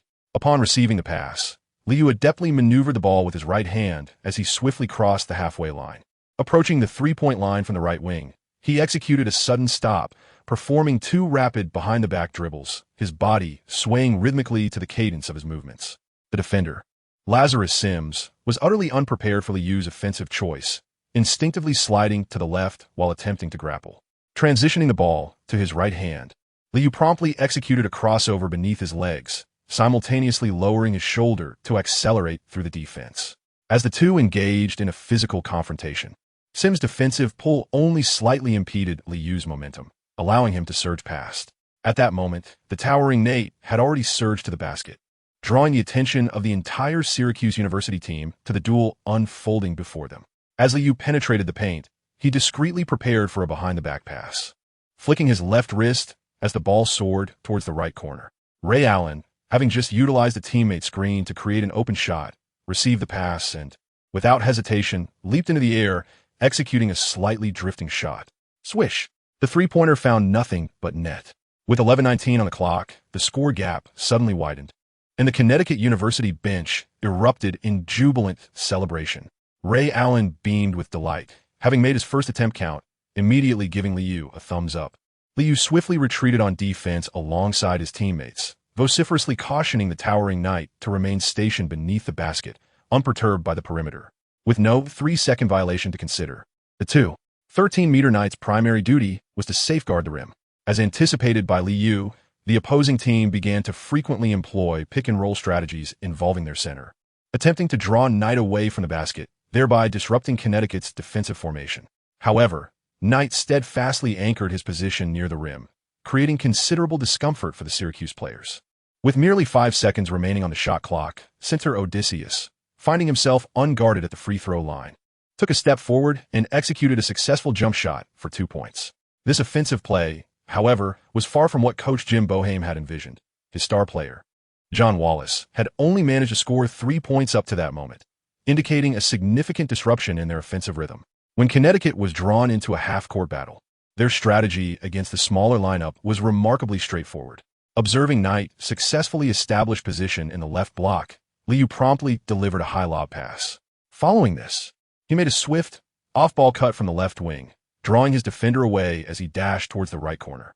The Connecticut players rotated seamlessly, with Ray Allen moving from the top of the arc to the left corner, while Darrell Marshall shifted to the left wing.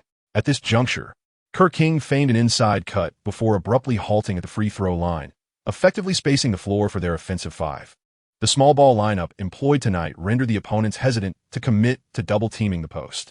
With his height advantage, Knight penetrated the paint, enduring the defensive pressure as he launched the ball towards the hoop. The moment the ball ricocheted off the rim, he capitalized on his height to secure the offensive rebound. Meanwhile, the Syracuse players, who had retreated to contest the rebound, cursed under their breath as Knight swiftly flung the ball out to the right wing beyond the three-point arc. Lee received the ball with a deceptive feint, effortlessly sending the approaching forward Todd flying. He took a lateral step beyond the three-point line, simultaneously exerting force through his legs and swiftly executed a shot. Todd, who had just landed, was unable to mount a secondary block in time and could only watch as the ball descended into the hoop. With the score at 13-22, the gap widened slightly. In the Air Arena, the University of Connecticut fans rose to their feet, bouncing with excitement and cheering loudly. They were on the brink of reaching the finals. Commentator Jim Nance observed Liu's basket with a calm demeanor and remarked, "Lee certainly does not play like a sophomore tonight." Connecticut's rotation has deployed a dual point guard strategy, completely seizing control of the game's tempo. Head coach Jim Boeheim, feeling helpless, called for a timeout. noticing the dejected expressions of his players as they headed to the bench, which weighed heavily on his heart. Syracuse University's current lineup struggled to address the issues in interior defense. Compared to the top-seeded team, they indeed exhibited significant roster deficiencies. Throughout the first half, the game had nearly devolved into a showcase for the towering Knight, who relentlessly attacked the basket from the low post. Though he missed layups, he fought tenaciously for rebounds. On the defensive end, Knight was equally impactful, continually disrupting the opponent's attempts at the rim. As the first half concluded, the score stood at 27-38, with Connecticut leading by 11 points. In the second half, Liu took to the court as a starter, continuing his partnership with Marshall. John Wallace, who had played the entire first half without rest, still struggled to find his rhythm. Although interior player Otis connected on several consecutive jump shots, Connecticut consistently provided swift counters. Wallace's drive was thwarted as Ray Allen leaped to interfere, causing his high-arching layup to rattle off the rim, where Knight secured the rebound. Marshall, receiving the pass, immediately accelerated. The Syracuse players hurriedly retreated on defense, and upon reaching the top of the arc, Marshall noticed that the opposing defense had settled. Passing the ball to the advancing Liu, positioned on the right wing beyond the three-point line, Liu saw that his defender, Lazarus Sims, was still inside the arc, and without hesitation, he lifted the ball and shot. After completing the shot, Liu swiftly turned to sprint back on defense, and amidst the astonished gazes of the Syracuse players, the ball once again swished through the net. Oh! Liu Zhuang's outstanding defensive performance ignited the atmosphere in the arena. The youthful crowd from the University of Connecticut erupted in cheers, with spectators in the front rows involuntarily rising to their feet, raising their arms in jubilation. At 31-45, the lead extended to a 14-point margin. Coach Jim Boeheim, undeterred, stood on the sidelines, vociferously urging his players to maintain their defensive focus. Yet, the lack of precision and outside shooting caused Connecticut's defense to compress further, and thanks to Knight's exceptional rim protection, Syracuse's offense was rendered completely ineffective. As the game progressed, Liu and Marshall expertly controlled the tempo, gradually widening the gap as they slowed the pace of play. When the final whistle blew, an ecstatic Coach Calhoun celebrated with fervent fist pumps, while the bench erupted in a collective embrace. Connecticut's fans, shedding their white jerseys, tossed them into the air, all voices raised in excitement. The final score read 51-69 as Connecticut triumphed decisively over Syracuse, crushing their opponents and advancing to the championship game. Liu laughed heartily as he embraced Marshall, the handsome Caucasian whose eyes glistened with excitement. "We have reached the finals. We have a chance to seize the championship," exclaimed Marshall, reveling in what he deemed a pinnacle moment in his life. Veteran sports commentator Jim Nantz, having witnessed countless such instances, succinctly reflected on the match. The top-seeded University of Connecticut has fulfilled their potential. They are just one step away from claiming their first-ever championship title. In this contest, no one was preoccupied with statistics. Their singular desire was victory. This is the essence of pure basketball. Liu achieved an impressive 4 out of 7 from the field, including 2 out of 4 from beyond the arc, accumulating 10 points, 3 rebounds, and 6 assists. In the second half, he closely guarded the opposing team star, Ray Allen, who recorded 4 out of 9 from the field, also making 2 out of 4 three-pointers, contributing 14 points. The towering Nate led the team with a remarkable 18 points, in addition to securing 12 rebounds and delivering 2 blocks. Billy Parker, observing the statistics in the commentary booth and absorbing the joyous atmosphere, extended his well wishes, contemplating that perhaps this year the University of Connecticut would etch a new chapter in history, wishing the young men good fortune. Chapter 13. The most dominant Kentucky on April 1st, 1996, major sports leagues made way for the NCAA.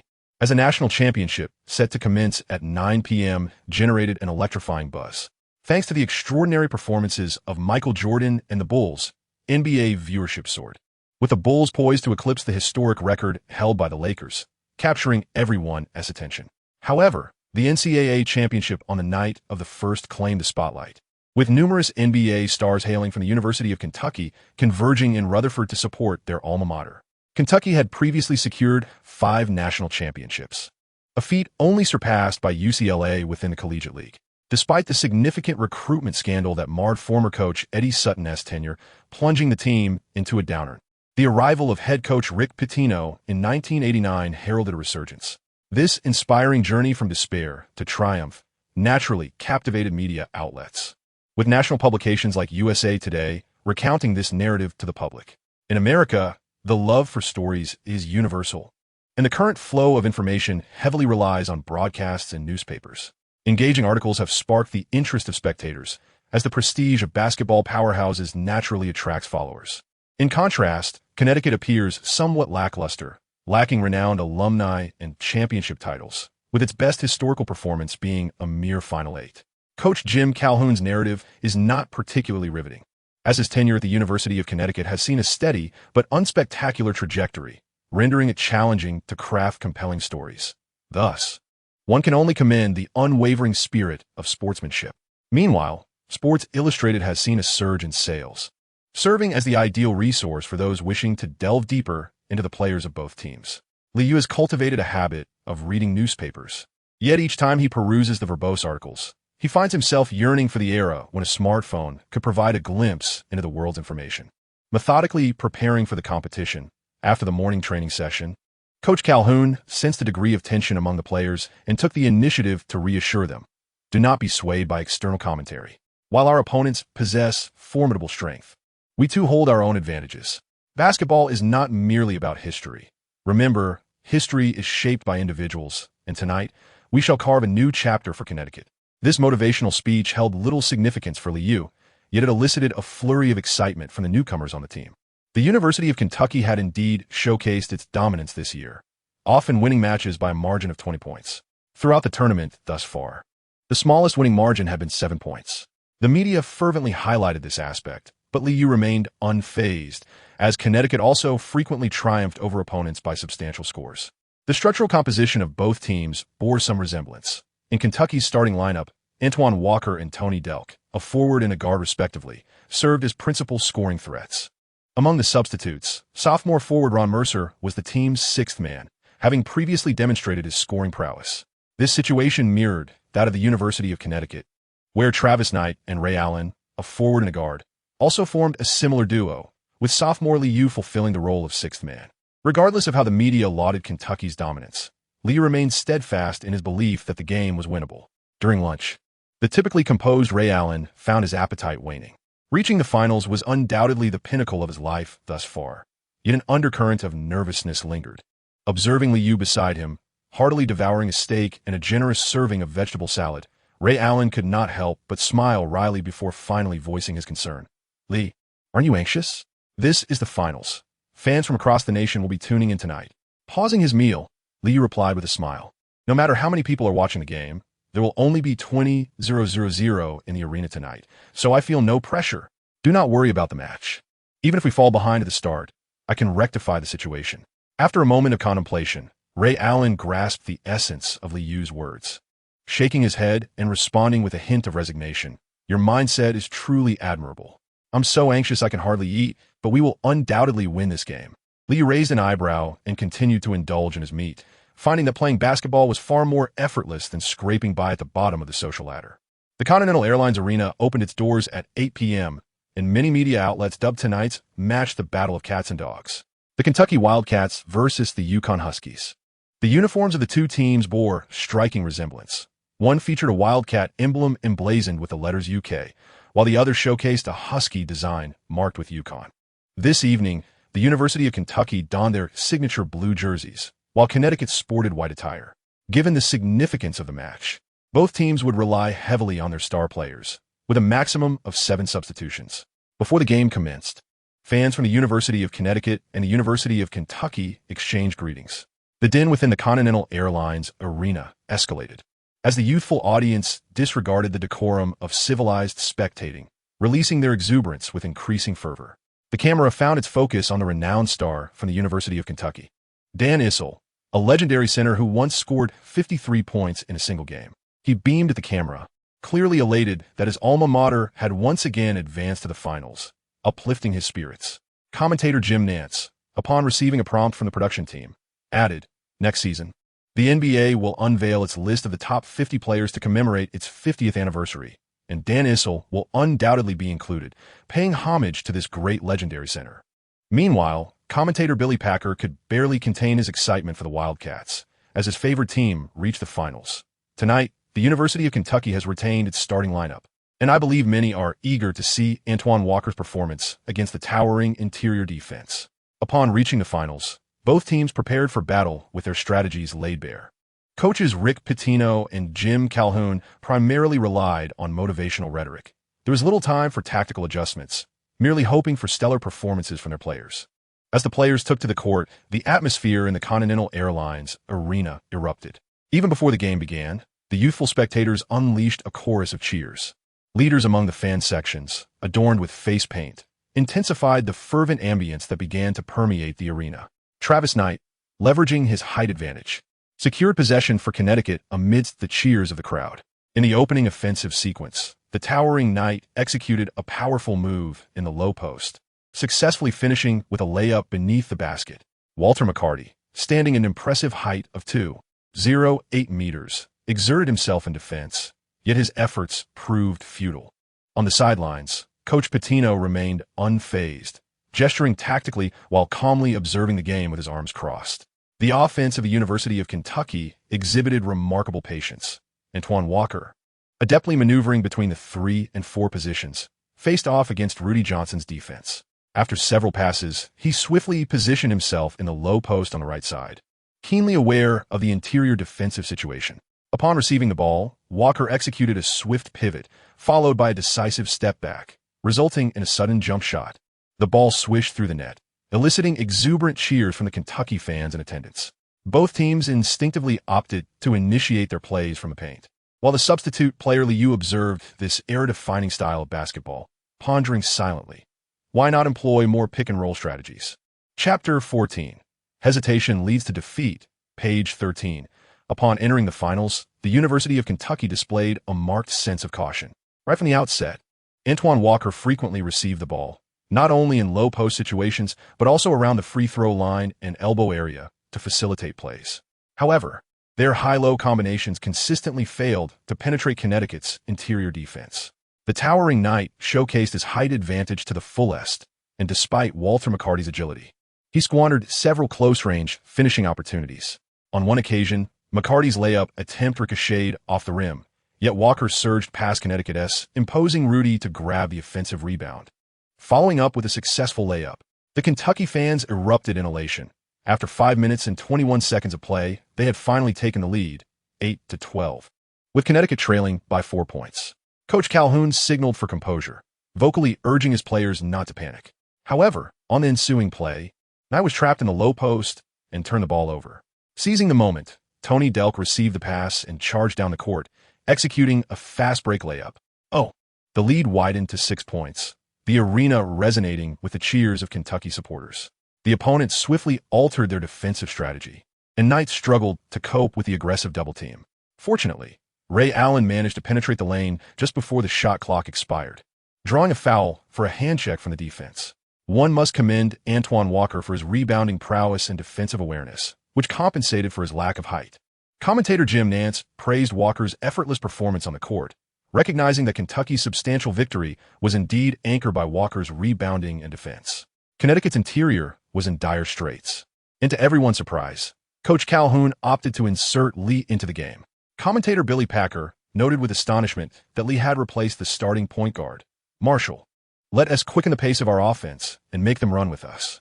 Head coach Calhoun offered a brief admonition to Liu, noting that the current point differential had become precarious. Kentucky had consistently triumphed over their opponents by at least 7 points in every match, prompting the coaching staff to devise contingency plans, with Liu serving as their primary option for altering the pace of the game. Ray Allen's flawless free throws narrowed the score to 10-14. Upon entering the game, Liu maintained a calm demeanor. After signaling the tactical play, he promptly took on the opposing point guard, Anthony Epps. Coach Pitino stood nearby, vocally urging his players to control the tempo of the game, reminding them that whenever they held a lead, they would wait for their opponents to falter. As they crossed half court, they swiftly circulated the ball to the perimeter, with Antoine Walker shifting away from low-post aggression to position himself more frequently at the free-throw line to receive passes. After a couple of rotations, noticing the Connecticut defense remained resolutely tight, Antoine Walker, upon receiving the ball again at the right elbow, aggressively drove towards the basket, drawing a foul from Rudy. A sly smile crept across Antoine Walker's face, as he appeared to believe they had seized control of the game's rhythm. As he approached the free throw line, he raised his hands in a gesture for the crowd to amplify their cheers. However, a chorus of boos erupted from the University of Connecticut fans, their discontent palpable as they watched the deftly skilled forward who oscillated between positions. Perhaps the jeers had an effect, as Antoine Walker's second free throw ricocheted off the rim. Cursing under his breath, he watched as Knight swiftly grabbed the rebound and immediately passed it to Liu. Upon receiving the ball, Liu accelerated instantly, using his right hand to maneuver the ball behind his back, evading Anthony Epps' attempt to intercept. Holding the ball in his left hand, he continued to pick up speed, racing past the half-court line. The out-of-position Anthony Epps fervently pursued from behind, managing to re-establish himself alongside Liu as they tangled their way to the three-point line on the left wing. Liu did not slow down. He continued to break through the opponent's defense, advancing to the left side of the restricted area. Suddenly, he executed a dribble between his legs, and in a sudden stop, Anthony Epps immediately lost his balance. Before the opponent could react defensively, Liu swiftly gathered the ball and launched a quick jump shot. Swish! He confidently sank the mid-range shot. With the score at 12-15, in less than 10 seconds, Liu had completed his offensive maneuver. Antoine Walker had just retreated into the paint, only to prepare for a baseline inbounds. Damn! Hold your ground. Do not lose your defensive position easily. After an ineffective backtrack, Antoine Walker felt frustrated and loudly reminded his teammates. Anthony Epps could only raise his hand to indicate that it was his fault. Defense. Defense. The fans of the University of Connecticut, invigorated by the cheers, raised their spirits, their shouts of encouragement for defense overpowering the noise of the crowd. Continuing with the strategy, Tony Delk attempted several times to shake off Ray Allen's relentless pursuit using his teammates' off-ball screens, but to no avail. With only 8 seconds left on the shot clock, Tony Delk took advantage of Antoine Walker's handoff at the top of the arc, briefly escaping his defender. Facing the switch from Rudy, he drove to the basket with his left hand. Under the interference from the towering Knight, Tony Delk twisted his body and attempted a right-handed layup that clanged off the rim. The Kentuckians, abandoning the offensive rebound, hurried back on defense, while Ray Allen, receiving the pass at the arc, swiftly advanced past half-court. Anthony Epps promptly chased back, and, at the arc, Ray Allen slowed down before immediately passing the ball to the advancing Liu. Simultaneously, the towering Knight positioned himself beyond the three-point line, setting a high screen for Liu. At the moment he received the cross-court pass, Liu, with the ball in his right hand, executed 2 rapid behind-the-back dribbles, lowering his center of gravity as he regathered the ball and propelled forward with great force. The pursuing Tony Delk was momentarily delayed by the towering Knight, while Walter McCarty, forced to switch, stood on the three-point line, spreading his arms in an attempt to impede Liu. In the blink of an eye, as Liu changed direction quickly while advancing, he effortlessly bypassed the delayed defense of the giant. Walter McCarty stood frozen in place, devoid of any reaction, as he watched Liu, with his left hand gathering the ball, charge into the paint. Liu skillfully maneuvered past 2 defenders, eliciting gasps of astonishment from the audience as he surged toward the paint. Confronted by the defensive presence of Antoine Walker, Liu leapt into the air, deliberately leaning into his opponent. The two collided midair, yet Liu, with his left hand, grasped the ball, leaning forward to evade the block. Hearing the referee's whistle, he instinctively tossed the ball toward the backboard. Thud! Swoosh! Losing his balance, Liu slid to the floor, yet as he propped himself up, he witnessed the ball ricochet off the backboard and into the hoop, erupting in a triumphant roar, fists raised in celebration. Oh, what a magnificent basket! The exhilarating play rejuvenated the Connecticut fans, who leaped in joy, shouting with delight. Oh, what a show! Commentator Jim Nantz, still enthralled by Liu's dazzling display, continued to shout with enthusiasm, craving more. Liu's entrance undeniably altered the rhythm of the game, leaving the Kentucky team in disarray. Billy Packer sensed impending doom for Kentucky as he watched Liu sink a free throw. 15-15, both teams were back to square one. Coach Rick Pitino felt the tempo of Connecticut's play accelerating, as if their opponents were unconcerned about missed shots, with their offense heavily relying on outside shooting. Tony Delk, the diminutive guard who had excelled in the previous series, now appeared hesitant on the offensive end. Under relentless pressure from Ray Allen, he missed several attempts at the basket. This time, outside the three-point line, Rudy was slow to switch, and Delk, caught in hesitation, saw his shot disrupted by Allen's defense. Bang! Another miss. The long rebound bounced perfectly into the hands of Liu, poised at the right wing beyond the arc, igniting a fast break. Antoine Walker, exhausted from repeated sprints, vocally urged his teammates to tighten their defense. Suddenly, at the left side of the three-point line, Lee came to a swift halt, executing a rapid behind-the-back dribble before switching to his right hand and breaking into the paint once more. With Kentucky's defense drawn in, Lee circled around the interior before unleashing a powerful pass. Using his teammate's screen, Ray Allen found himself alone in the right corner, calmly adjusting before releasing a jumper. Swish! The three-pointer found nothing but net. After several unsuccessful possessions for both sides, Connecticut's three-pointer shattered the stalemate. Cheers erupted once more, and in the ensuing minutes, Lee accelerated the offensive tempo, exploiting the opponent's declining shooting percentage to orchestrate a 9-2 mini-run. 24-17, Coach Pitino could no longer contain himself and promptly called for a timeout. Perhaps feeling the pressure moments before, but under Lee's influence, his teammates exhibited no hesitation, seizing opportunities to shoot. "We are destined to win. We will surely triumph in this match." Ray Allen, rarely displaying such exuberance, shouted excitedly as he returned to his seat. Coach Calhoun, thrilled, patted Lee on the shoulder, having made the right bet. In the subsequent match, the University of Kentucky gradually lost its offensive rhythm. The players exhibited a lack of unified thought. Some wished to decelerate, while others sought to maintain the pace. Antoine Walker found himself unable to receive the ball for several possessions, merely trailing his teammates on the court. At halftime, the score stood at 32-39, with the University of Connecticut firmly in control of the game. As the second half commenced, Kentucky's fans continued to cheer, yet Tony Delk struggled to find his shooting touch, missing 3 consecutive attempts. A three-point shot ricocheted off the rim, allowing Liu to secure another long rebound, with Ron Mercer immediately rushing to defend. Kentucky adjusted their strategy in the second half by deploying a forward to match up against Liu. With the ball in his right hand, Liu accelerated, while Ron Mercer swiftly sidestepped, refraining from lunging for steal. Near the three-point line on the right wing, Liu suddenly decelerated, executed a crossover dribble, and, while raising his head, feigned a ball consolidation with his right hand. A simple praying fake prompted Ron Mercer to react instinctively, leaping in response. Seizing the moment, Liu deftly maneuvered past the defense, took 2 large steps forward, and, unguarded, swiftly released a mid-range jumper. Swish! Another 2 points scored. The Connecticut fans erupted with joy, reveling in the excitement. The atmosphere was electric. Coach Pitino, seated nearby, could no longer maintain his composure, muttering under his breath while loudly reminding his players to focus on defense.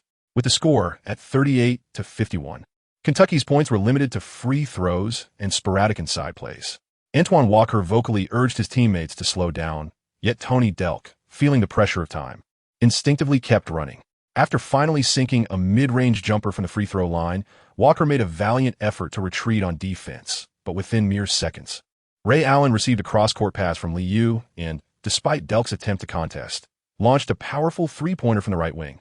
The audacious offensive play sent the crowd into a frenzy, eliciting gasps of astonishment from all in attendance. Coach Pitino, visibly frustrated, called for a timeout, acutely aware that his players were in disarray. With the score at 38-54 and Connecticut leading by 16 points, they began to slow the tempo.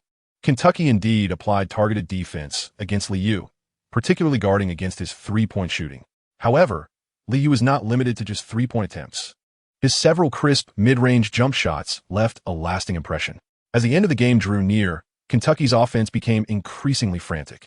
In a desperate defensive effort, Liu effortlessly assisted the towering knight for an alley-oop finish. In a fervent rush to complete their offensive maneuvers, Tony Delk launched a three-point shot that rimmed out. In the ensuing transition, Ray Allen was awarded 2 free throws. Coach Rick Pitino called for one final timeout, yet no miraculous turn of events unfolded. In the closing moments, Tony Delk finally found his rhythm, sinking 2 consecutive three-pointers, but the Kentucky fans, witnessing a 10-point deficit, fell silent. No one cared about their scoring anymore. On the bench of the University of Connecticut, all players rose to their feet, raising their hands in jubilant celebration of their impending victory. With merely 30 seconds remaining, Liu crossed half-court and ceased his offensive efforts, smiling as he awaited the game's conclusion. As the final buzzer echoed through the arena, he tossed the ball into the air, laughing joyously as he embraced his teammates who had surged into the center of the court.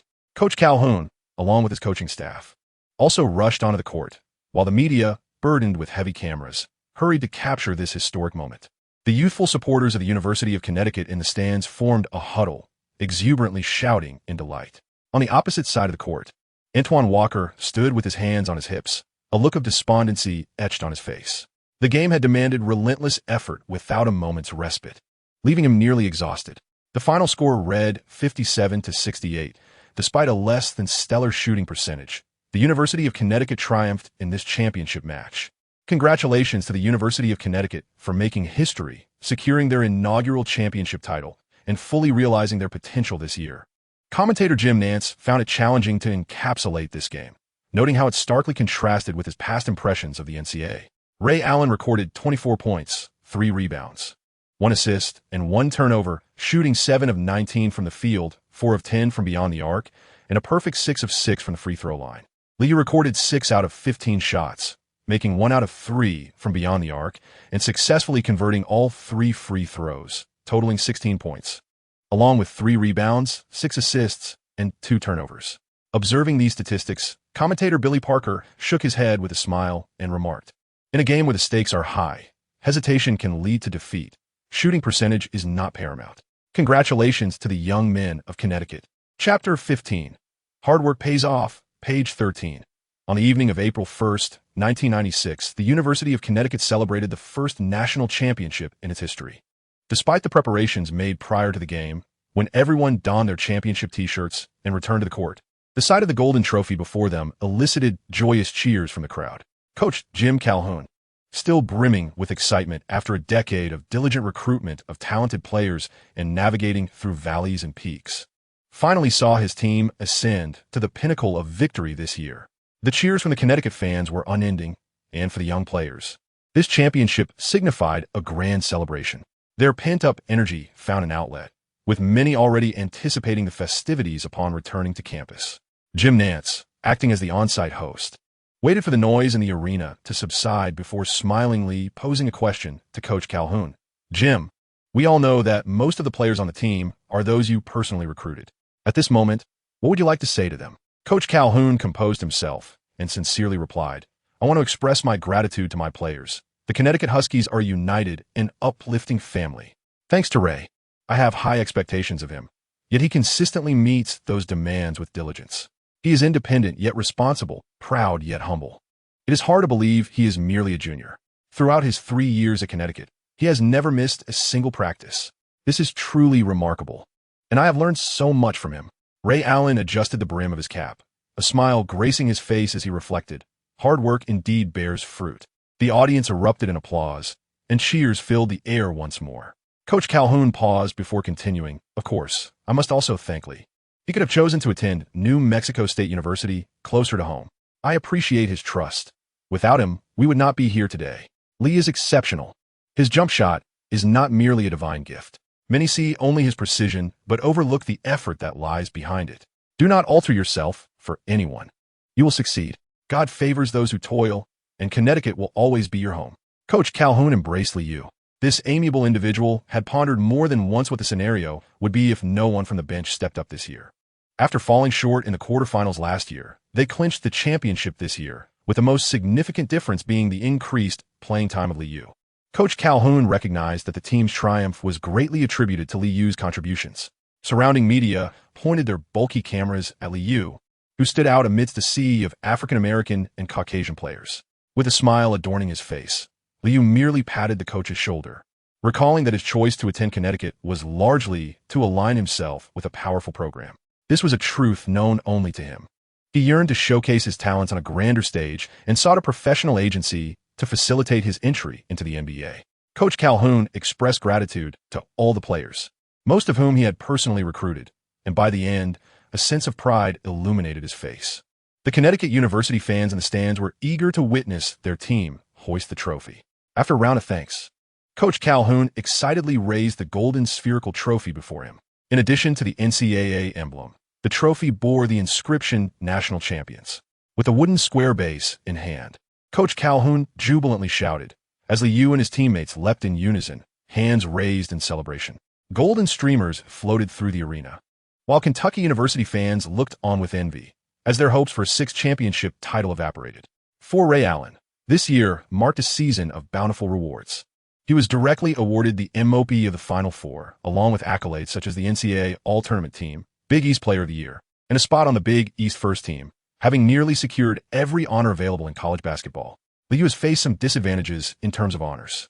Despite Iverson's underwhelming performance, he still earned a spot on the All-Star team. The East's second team and the NCAA All-American team are the fruits of his labor this season. Championship teams indeed enjoy superior recognition, and the Towering Knight has also been selected for the best lineup. Alongside Antoine Walker from the University of Kentucky and Marcus Camby from the University of Massachusetts. The 5 members of this year's best lineup are highly likely to enter the NBA, perhaps due to a scarcity of entertainment options. Fans of the University of Connecticut continued their revelry outside the arena, joined by those watching the game in bars, creating a chaotic scene, before security could disperse the crowd. Frustrated Kentucky fans resorted to civil language, yet soon found themselves entangled in a fray of expletives. Shouts of insult and cheer, along with the calls of security personnel, echoed outside the arena. For the lively young crowd, tonight promised to be a sleepless night. The various campuses of the University of Connecticut are not located together, and Coach Calhoun, upon returning to the hotel, still needed to discuss with the administration where to celebrate first. Liu and his teammates seized the opportunity to indulge in revelry, despite his being underage for purchasing alcohol. With several fourth-year students present, this posed no issue. They returned to their room at 2 in the morning, and Liu hurriedly took a shower. Having secured the championship, he was now able to draw upon his talents. Lying in bed, Liu couldn't help but reminisce about his experiences in New Mexico, where he had dominated his peers, yet the talents he acquired were rather mediocre. For he was already the strongest among his contemporaries. Opting for Connecticut was a deliberate choice for this very moment. As he gazed at the humble panel with its spinning disc, he was startled to receive a prompt: Ray Allen's exceptional explosiveness.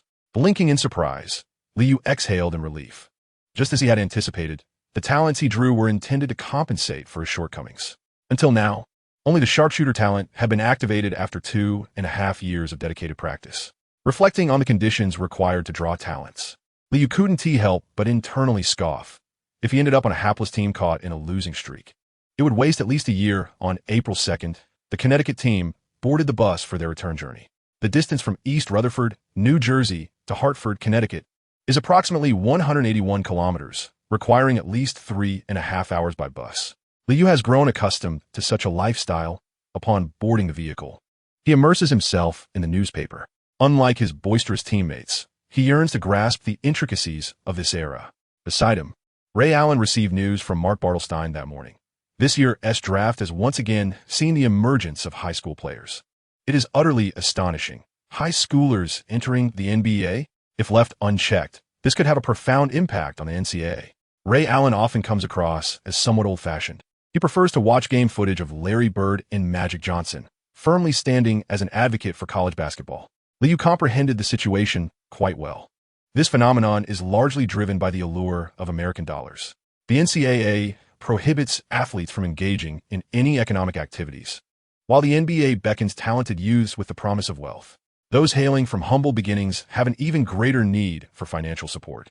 University life is indeed enriching and fosters tactical awareness. Yet these advantages pale in comparison to the temptation of monetary gain. As for this year's draft, Liu's memories are limited to a select few. Shall we wager that high school players can indeed achieve success? Ray Allen immediately shook his head, lamenting his losing streak over the past 2 years of bets. God is always on your side. I trust your instincts. Chapter 16. Excel's Uninterrupted Lead, page 13. The main campus of the University of Connecticut is situated in the Stores area of Mansfield, while the law school resides in the state capital of Hartford. Founded in 1881, this prestigious institution received a substantial grant from the state government in 1995, anticipating an investment of $1 billion for comprehensive campus development. Construction has commenced in several areas of the main campus. Though Liu has frequented this location sparingly over the past 2 years, as he has largely devoted his time to the law school. Connecticut's proximity to New York has fostered a thriving financial and insurance sector, with numerous insurance companies establishing their headquarters in the area. Unlike many of his peers who walk a singular path, Liu has strategically left himself an alternative, intending to specialize in insurance law.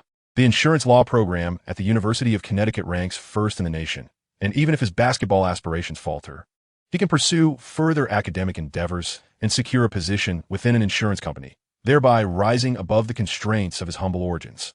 On the afternoon of April 2nd, after participating in the championship celebration on the main campus, Liu returned to the law school, inwardly grumbling, "Curse this wretched capitalism." Even after winning the championship, one still has to repay loans. The law school's apartment accommodations are quite distinctive. They were originally the site of Hartford Theological Seminary, and the Gothic architecture is highly esteemed.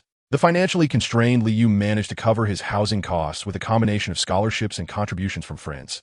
The shared room is pleasant, fully furnished, and afford a degree of privacy. His roommate, Evan Mason, hails from New York, with both parents engaged in the finance sector, embodying a middle-class upbringing. Law students often exhibit a certain arrogance, and upon Liu's entrance, Evan immediately teased, "I finally believe you can make it to the NBA, Lee.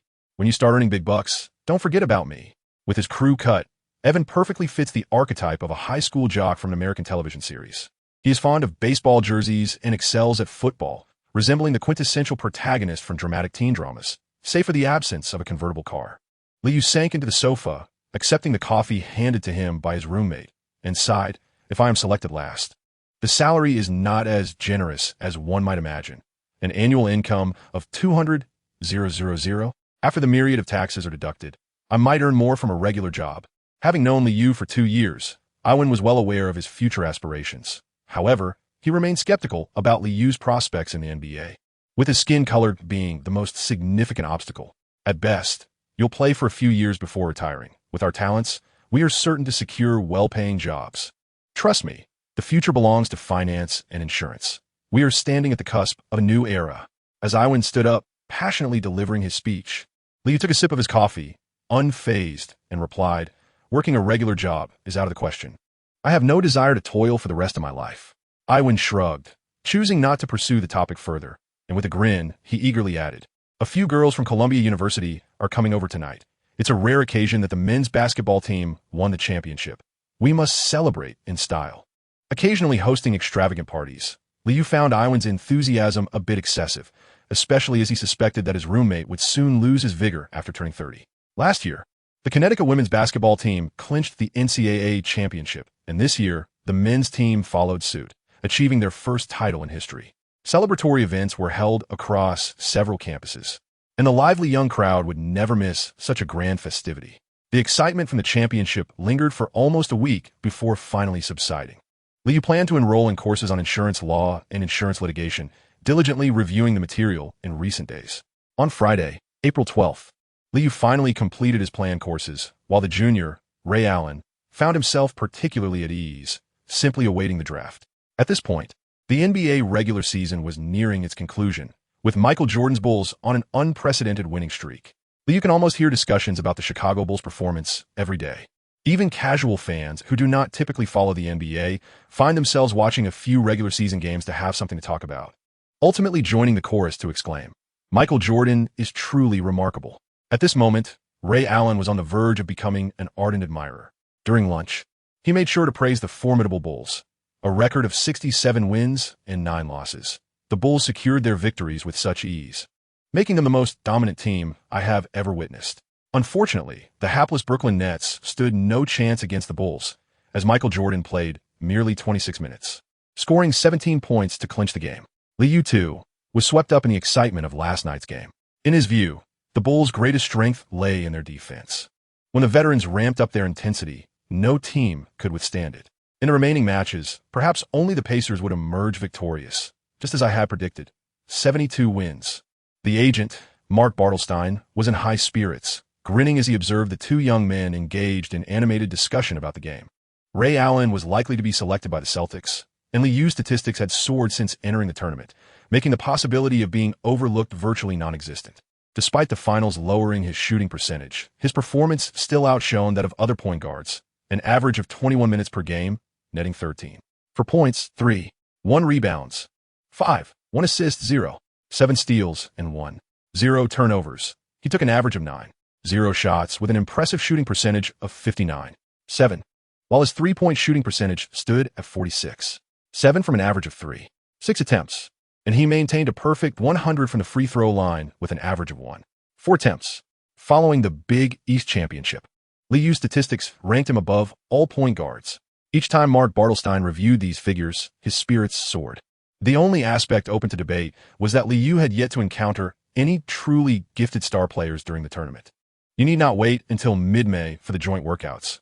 I've already received invitations from several teams for tryouts in these past few days. I plan to visit the Knicks and the Nets first, given your existing fan base here. New York is a major basketball market. The draft prospects were better than he had anticipated, and Mark Bartelstein raised his eyebrows with satisfaction, eager to ascertain Liu's intentions. Upon hearing of the Knicks' invitation, Liu was not surprised. Proximity offered an advantage, and he had prepared for this since choosing Connecticut. You are the professional. I will follow your lead and hope to secure a lucrative contract. Liu's candid declaration elicited a nod of approval from Mark Bartelstein as their mutual interests aligned, paving the way for discussions on other matters after securing a lucrative contract.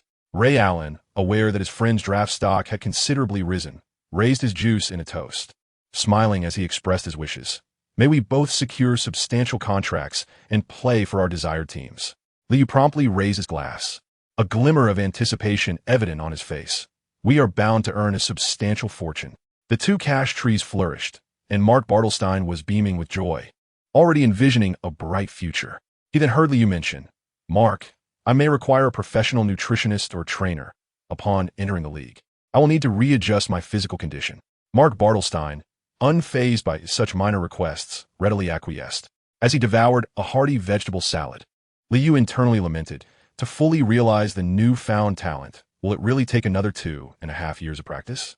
Chapter 17, Attribute Radar Chart, page 13. April 21st happened to be a Sunday. That evening, Liu and his friends bore witness to the Bulls achieving an impressive 72 victories in the regular season, with a score of 103-93. The Bulls effortlessly triumphed over the Washington Bullets in an away game. The NBC broadcast vividly captured the local Washington fans joining in the celebration. After being eliminated by the Magic in the previous season, the Bulls made a formidable comeback this year. Michael Jordan exhibited an exceptionally remarkable form this season, and the stage was set for a grand revenge drama. Liu and AI went out at a bar tonight, watching the game. The crowd seizes this opportunity to revel. For the record stands at an astonishing 72 wins and 10 losses, leaving all spectators in a daze. Oh my God, Michael Jordan has truly accomplished the extraordinary. I now understand why so many people are captivated by his play. Although AI, when seldom watches the NBA, especially after Jordan's retirement, he has not followed the games in the past 2 years. However, ever since Jordan's return, he makes time to watch the matches whenever possible. Liu could keenly perceive the overwhelming popularity of Michael Jordan. The Connecticut Law School, situated not far from New York, was filled with fervent fans of the Knicks. As he watched Jordan calmly exchanging high-fives with his Bulls teammates on the television screen, Liu couldn't help but murmur in admiration. Not merely 72 wins. Perhaps they could achieve even more. Fueled by alcohol and the thrill of those 72 victories, the atmosphere in the bar began to intensify. Some boisterous patrons, emboldened by drink, vociferously criticized Michael Jordan for supposedly wanting to distance himself from his African-American identity. They claimed he was solely focused on profit, drawing parallels between him and another MJ, suggesting that perhaps in a few years, Jordan might even appear white. The more outrageous the statements, the more they resonated with the crowd. Last year, during the MTV Awards, Michael Jackson nearly transformed the stage into his personal concert. His 15-minute performance ignited fervor, yet many African Americans lamented that their superstar was becoming increasingly whiter. Liu gently nudged his friend beside him, indicating it was time for them to leave. Suddenly, Evan recalled that the Bulls would secure the last pick in the first round this year, and teasingly remarked as they departed, "If you get picked by the Bulls, don't forget to ask Michael Jordan for an autograph." With a resigned pout, Liu felt his friend was becoming a fervent fan. "I have no desire to accompany that old man in Chicago." On the afternoon of the 22nd, Liu continued his basketball training with Ray Allen and Knight. Their training regimen was straightforward. First, they would shoot 100 baskets, interspersed with shuttle runs to enhance their cardiovascular endurance, simulating game conditions as closely as possible. The tall Knight struggled to keep up with this rigorous training. After several shuttle runs, his mid-range jump shots began to falter, and he leaned against his knee at the free throw line, gasping for breath. Coach Calhoun, aside from polishing trophies and boasting to friends, made time to assess the physical condition of his players. Should all three be selected in the first round, It would establish a draft record for the University of Connecticut. At that moment, Ray Allen resembled a shooting robot, releasing the ball only at the apex of his jump, while he swiftly completed his shots from above his head. Don't be disheartened, Knight. Your focus now should be on maintaining your physical condition and showcasing your talent during the tryouts. The NBA differs from college basketball. Your role will shift, and rebounding and defense are the responsibilities of a rookie big man. Coach Calhoun, instead of offering motivational platitudes, candidly informed Knight that once in the NBA, offensive considerations would not be his primary concern. Feeling somewhat disillusioned with his physical skills, Knight ambled over to the coach, casually tousling his long hair, and whispered, "Just getting drafted would suffice. Coach, I'm mentally prepared." After completing their training, Ray Allen, slightly out of breath, noticed the recent transformations in Liu. If he played another year in the NCAA, your stats would certainly rise to 20. After making his final shot and sending the ball through the hoop, Liu quickly replied, "Unfortunately, NBA scouts aren't keen on statistics, so I plan to try out for multiple teams. It can't hurt to get more exposure." Ray Allen shrugged. He had no intention of auditioning for certain teams, as refusing individual tryouts conveyed a player's stance. "I don't want to play for you." As a highly sought-after player in this draft, Ray Allen had the confidence to make such a statement. Coach Calhoun handed both players a water bottle and advised Liu, "Seize the opportunity to try out for the Knicks. I predict their draft position won't be too high this year. In New York, we have a solid fan base, and you can always return to Connecticut. It's undoubtedly a commendable choice." Liu nodded in agreement, as his agent Mark Bartelstein also offered similar advice. In this era, having a solid fan base is undeniably crucial. Playing under the spotlight inevitably invites media scrutiny, as the NBA ultimately serves to entertain the masses. Given Liu's unique complexion, any underwhelming performance could lead to predictable consequences. Due to limited broadcasting conditions, local fans predominantly watch their home team's games, and there tends to be a greater leniency towards familiar faces. Indeed, New York appears to be the optimal choice at present. I also plan to audition with several teams, hoping to avoid falling to the second round, as I still prefer the security of a guaranteed contract. The towering Nate made a similar decision as Liu, preparing to ensure victory through sheer numbers. Liu gently patted Knight on the back in a gesture of consolation. Indeed, the competitiveness of the tall white man had waned considerably. After completing the routine training session in the afternoon, Liu returned to the law school and immediately immersed himself in the library, for by the end of the month, he needed to focus intently on preparing for the upcoming trial. Fortunately, his new talents had shown some progress, which significantly bolstered his confidence. Before diving into his coursework, Liu summoned the rudimentary talent panel once again. The once gray lettering of Allen Iverson's exceptional basketball sense had transformed to green. Ray Allen's remarkable explosiveness was now a blend of gray and green, and the sharpshooter remained resplendent in purple. The talent extraction wheel had morphed into the two characters of Liu, with three talents arranged in a mind map that appeared quite refreshing. Upon closer inspection, with a mere thought, the characters Liu instantly transformed into an 11-sided radar chart of attributes. Athleticism, 84, breakthrough, 80, inside scoring, 52, back to the basket, 51, mid-range, 90, three-point, 94, playmaking, 90, interior defense, 50, perimeter defense, 80, steals, 63, rebounding, 60. After toggling through the various displays, Liu shook his head in dismay. The dream of becoming a multifaceted warrior lay in tatters.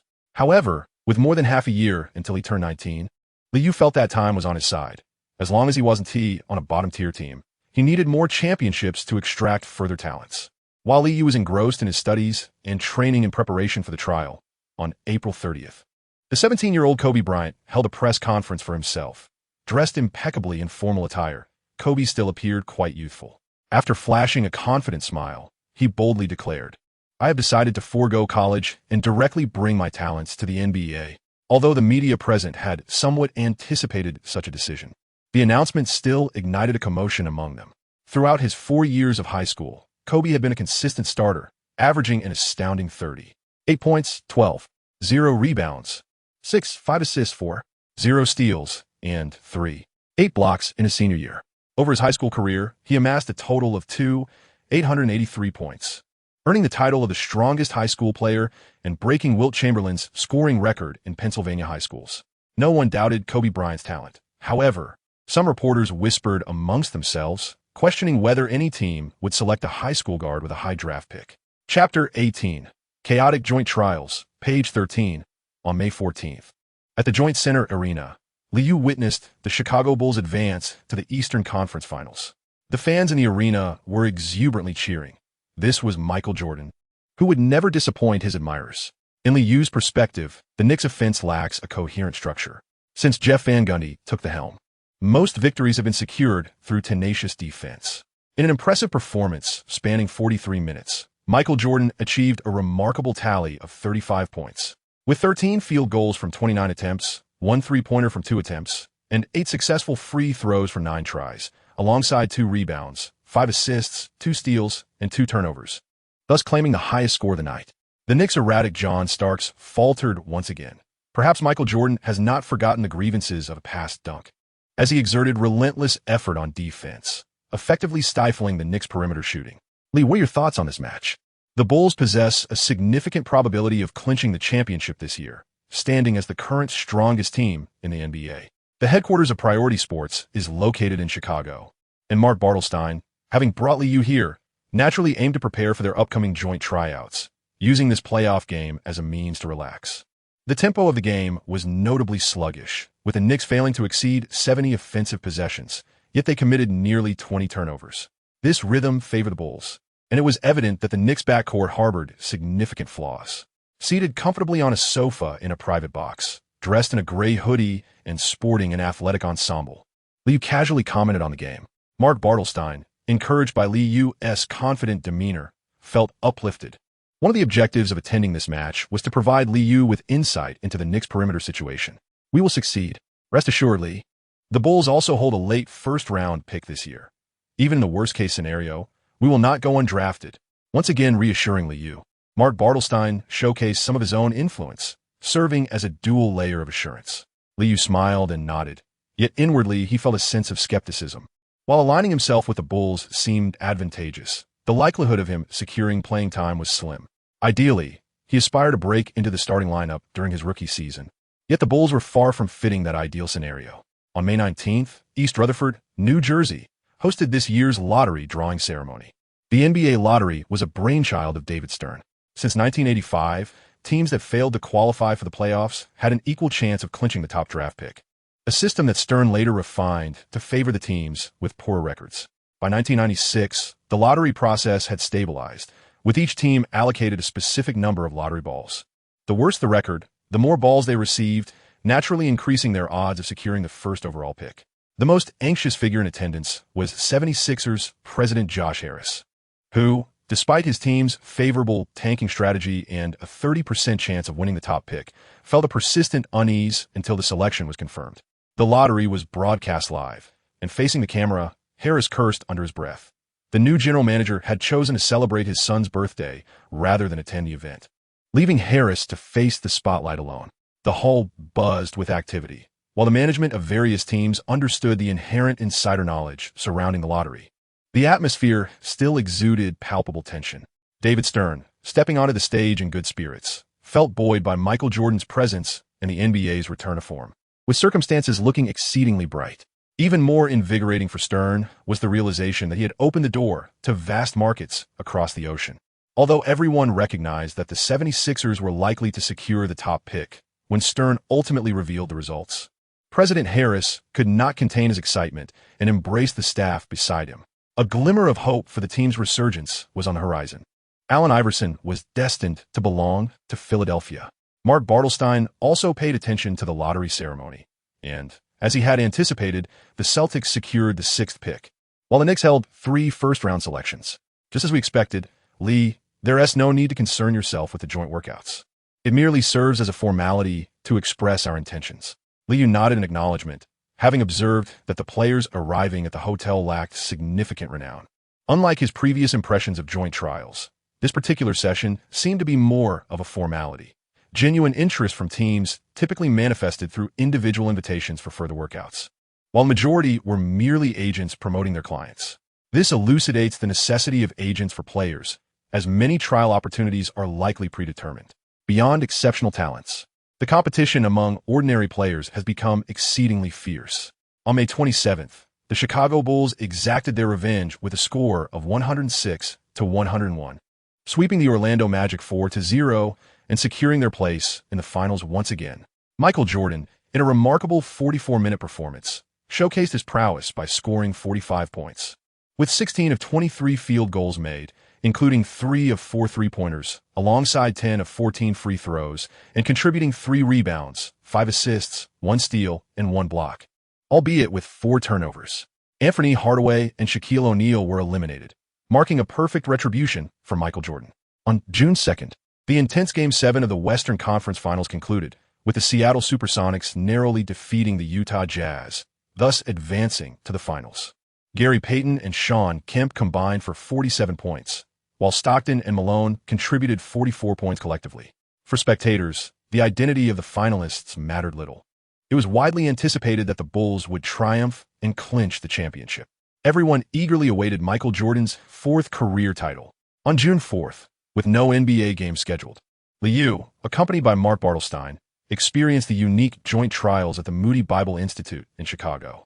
Since 1985, the initial joint trials were organized collaboratively by scouts and agents. Initially, only a handful of players participated, but by the 1990s, the event garnered league support. And with the influx of international players, trials became bifurcated. Well aware of the situation, Mark Bartelstein ensured that Liu's shortcomings would not be exposed. After completing a simple physical assessment, the two stood by the sidelines, opting out of the subsequent 5-on-5 drills. The objective of the trials was to showcase physical attributes, which meant the participants rarely passed the ball. Mark Bartelstein quietly briefed Liu on the unfolding events, as more players arrived and scouts engaged with those they found intriguing. Liu nodded silently, taking in the scene around him, which was shrouded in darkness. Even the previous physical assessments had been rather perfunctory. "Hey mate, don't overdo it. Wear fewer pairs of socks, or your shoes will soon be ruined. We are comrades, here to assist one another. It is the duty of a brother to aid his brother." Such exchanges occasionally occurred in Liu's vicinity, with a black staff member responsible for measuring heights, as each black player who arrived here would invariably request to add a few centimeters to their reported stature. Liu turned and spotted a towering African-American player, approximately 2 meters tall, beckoning to the staff to add an extra 5 centimeters to his measurements. Disappointment welled up within him at the chaotic scene, reflecting on the rampant, underhanded dealings that had led to an influx of subpar talent. Chapter 19, Divergent Choices, Part 1. On June 5, 1996, the NBA Finals Game 1 officially commenced at the United Center in Chicago. After the disarray of the joint tryouts concluded, Liu found himself in the fortunate position of being able to watch the game that evening. Ray Allen had also arrived in Chicago, and rather than opting for a luxury box, they were provided with front-row tickets by their agent, Mark Bartelstein. The Chicago fans exhibited an extraordinary enthusiasm, having returned to the final stage after a 2-year hiatus. The game that night unfolded with intense competitiveness, remaining tightly contested until the fourth quarter when the Bulls unleashed a scoring spree, gradually widening the point differential. The Supersonics head coach, George Karl, maintained a 7-man rotation, fiercely relying on his starters. Liu couldn't help but scoff internally as he observed Gary Payton remaining on the court without a moment's respite until midway through the fourth quarter. Truly, they were employing their most formidable strategy to the fullest.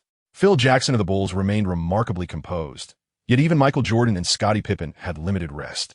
Even though Steve Kerr, who came off the bench that night, had an unremarkable performance and failed to score, the Bulls steadfastly maintained their 8-man rotation. Michael Jordan skillfully broke through Gary Payton's defense, evading Shawn Kemp's block in midair to score with a right-handed layup, igniting a thunderous cheer throughout the United Center. With a 10-0 run, the Bulls had effectively sealed their victory. Ray Allen joined the crowd in exuberant celebration, fully embracing his role as an ardent fan that evening.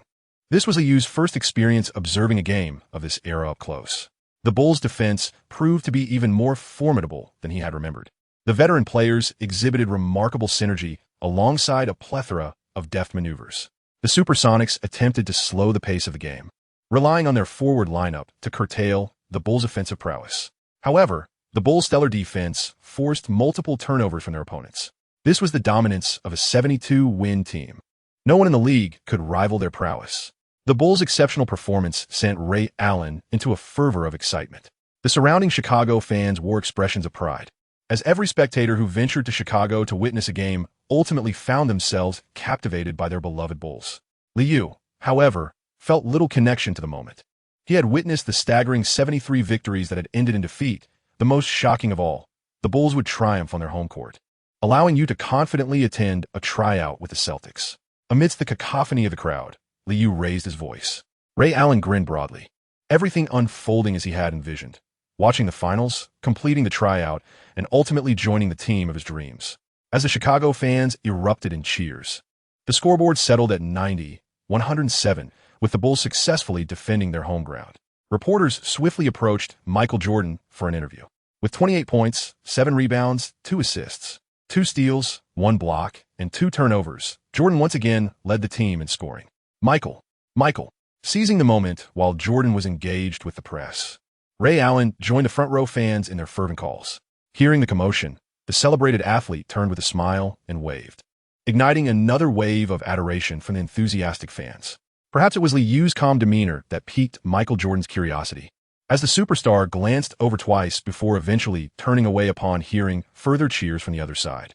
As the game concluded and the audience began to disperse, Liu moved with the throng. Chicago's arena consistently drew a full house, a rarity within the league. Perhaps one might also consider visiting Milwaukee in Minnesota, as they held the 4th and 5th picks. After exiting the arena, while waiting for Mark Bartelstein's arrival, Liu discreetly informed Ray Allen, "I have no desire to play there, so I must assert my stance in advance. I will not accept their invitation for a tryout." Ray Allen, wholly focused on the Celtics, reveled in the atmosphere of Boston. Unlike many African-American players, his upbringing often rendered him more akin to a white individual. Liu silently shook his head. At times, the team disregarded players' intentions. A vague recollection lingered in his mind, suggesting that Ray Allen was unlikely to join the Boston Celtics. On June 7th, buoyed by high spirits, Mark Bartelstein accompanied Liu to Madison Square Garden. The previous day's workout by Ray Allen had been nothing short of exceptional, and the Celtics had clearly expressed their interest, an ideal outcome for both parties. As he drove the Chevrolet Blazer, Mark Bartelstein couldn't help but hum a cheerful tune. Sitting in the passenger seat, Liu felt a sense of helplessness and couldn't resist voicing his concern. "I have a strong feeling that the Bucks and the Timberwolves won't let this opportunity slip away. The 6th pick is not secure." Mark Bartelstein, however, remained unfazed and confidently replied, "No worries. Many teams are eager to grant the Celtics some courtesy. Auerbach wields considerable influence in the league." Liu silently scoffed, contemplating how the old man would once again be outmaneuvered by David Stern next year. The antiquated fellow had long since lost his relevance. Madison Square Garden, situated in Manhattan, New York City, stands as a veritable landmark. Opened in 1968, it is one of the oldest indoor arenas in the world. Liu was well acquainted with this venue, having attended the regional finals of the Big East Conference held here consistently. Welcoming Liu and his companions were Dick McGuire, the senior advisor for the Knicks, and Jeff Van Gundy. As a true New Yorker, Dick McGuire is not only a legendary figure for the Knicks, but has also dedicated his post-retirement life to the team. Jeff Van Gundy, who had previously served as Pat Riley's assistant coach, had recently assumed his new role this season. With the prospect of being more involved with the team and still retaining a full head of hair, Jeff Van Gundy's face radiated joy. The coaching staff and scouts were present, with the young Tom Thibodeau overseeing the arrangement of training equipment. He had garnered considerable trust from Van Gundy and had effectively become the lead assistant coach. "Oh, we are all old friends, Lee. Welcome back to Madison Square Garden, the finest arena in the world. I still remember your performance in the Big East Championship. I was there that day. Let's get your body moving, Mark. Thank you for selecting the Knicks." The 70-year-old Dick McGuire exuded grace, and his words commanded the attention of all present. No one could decline an invitation from the Knicks.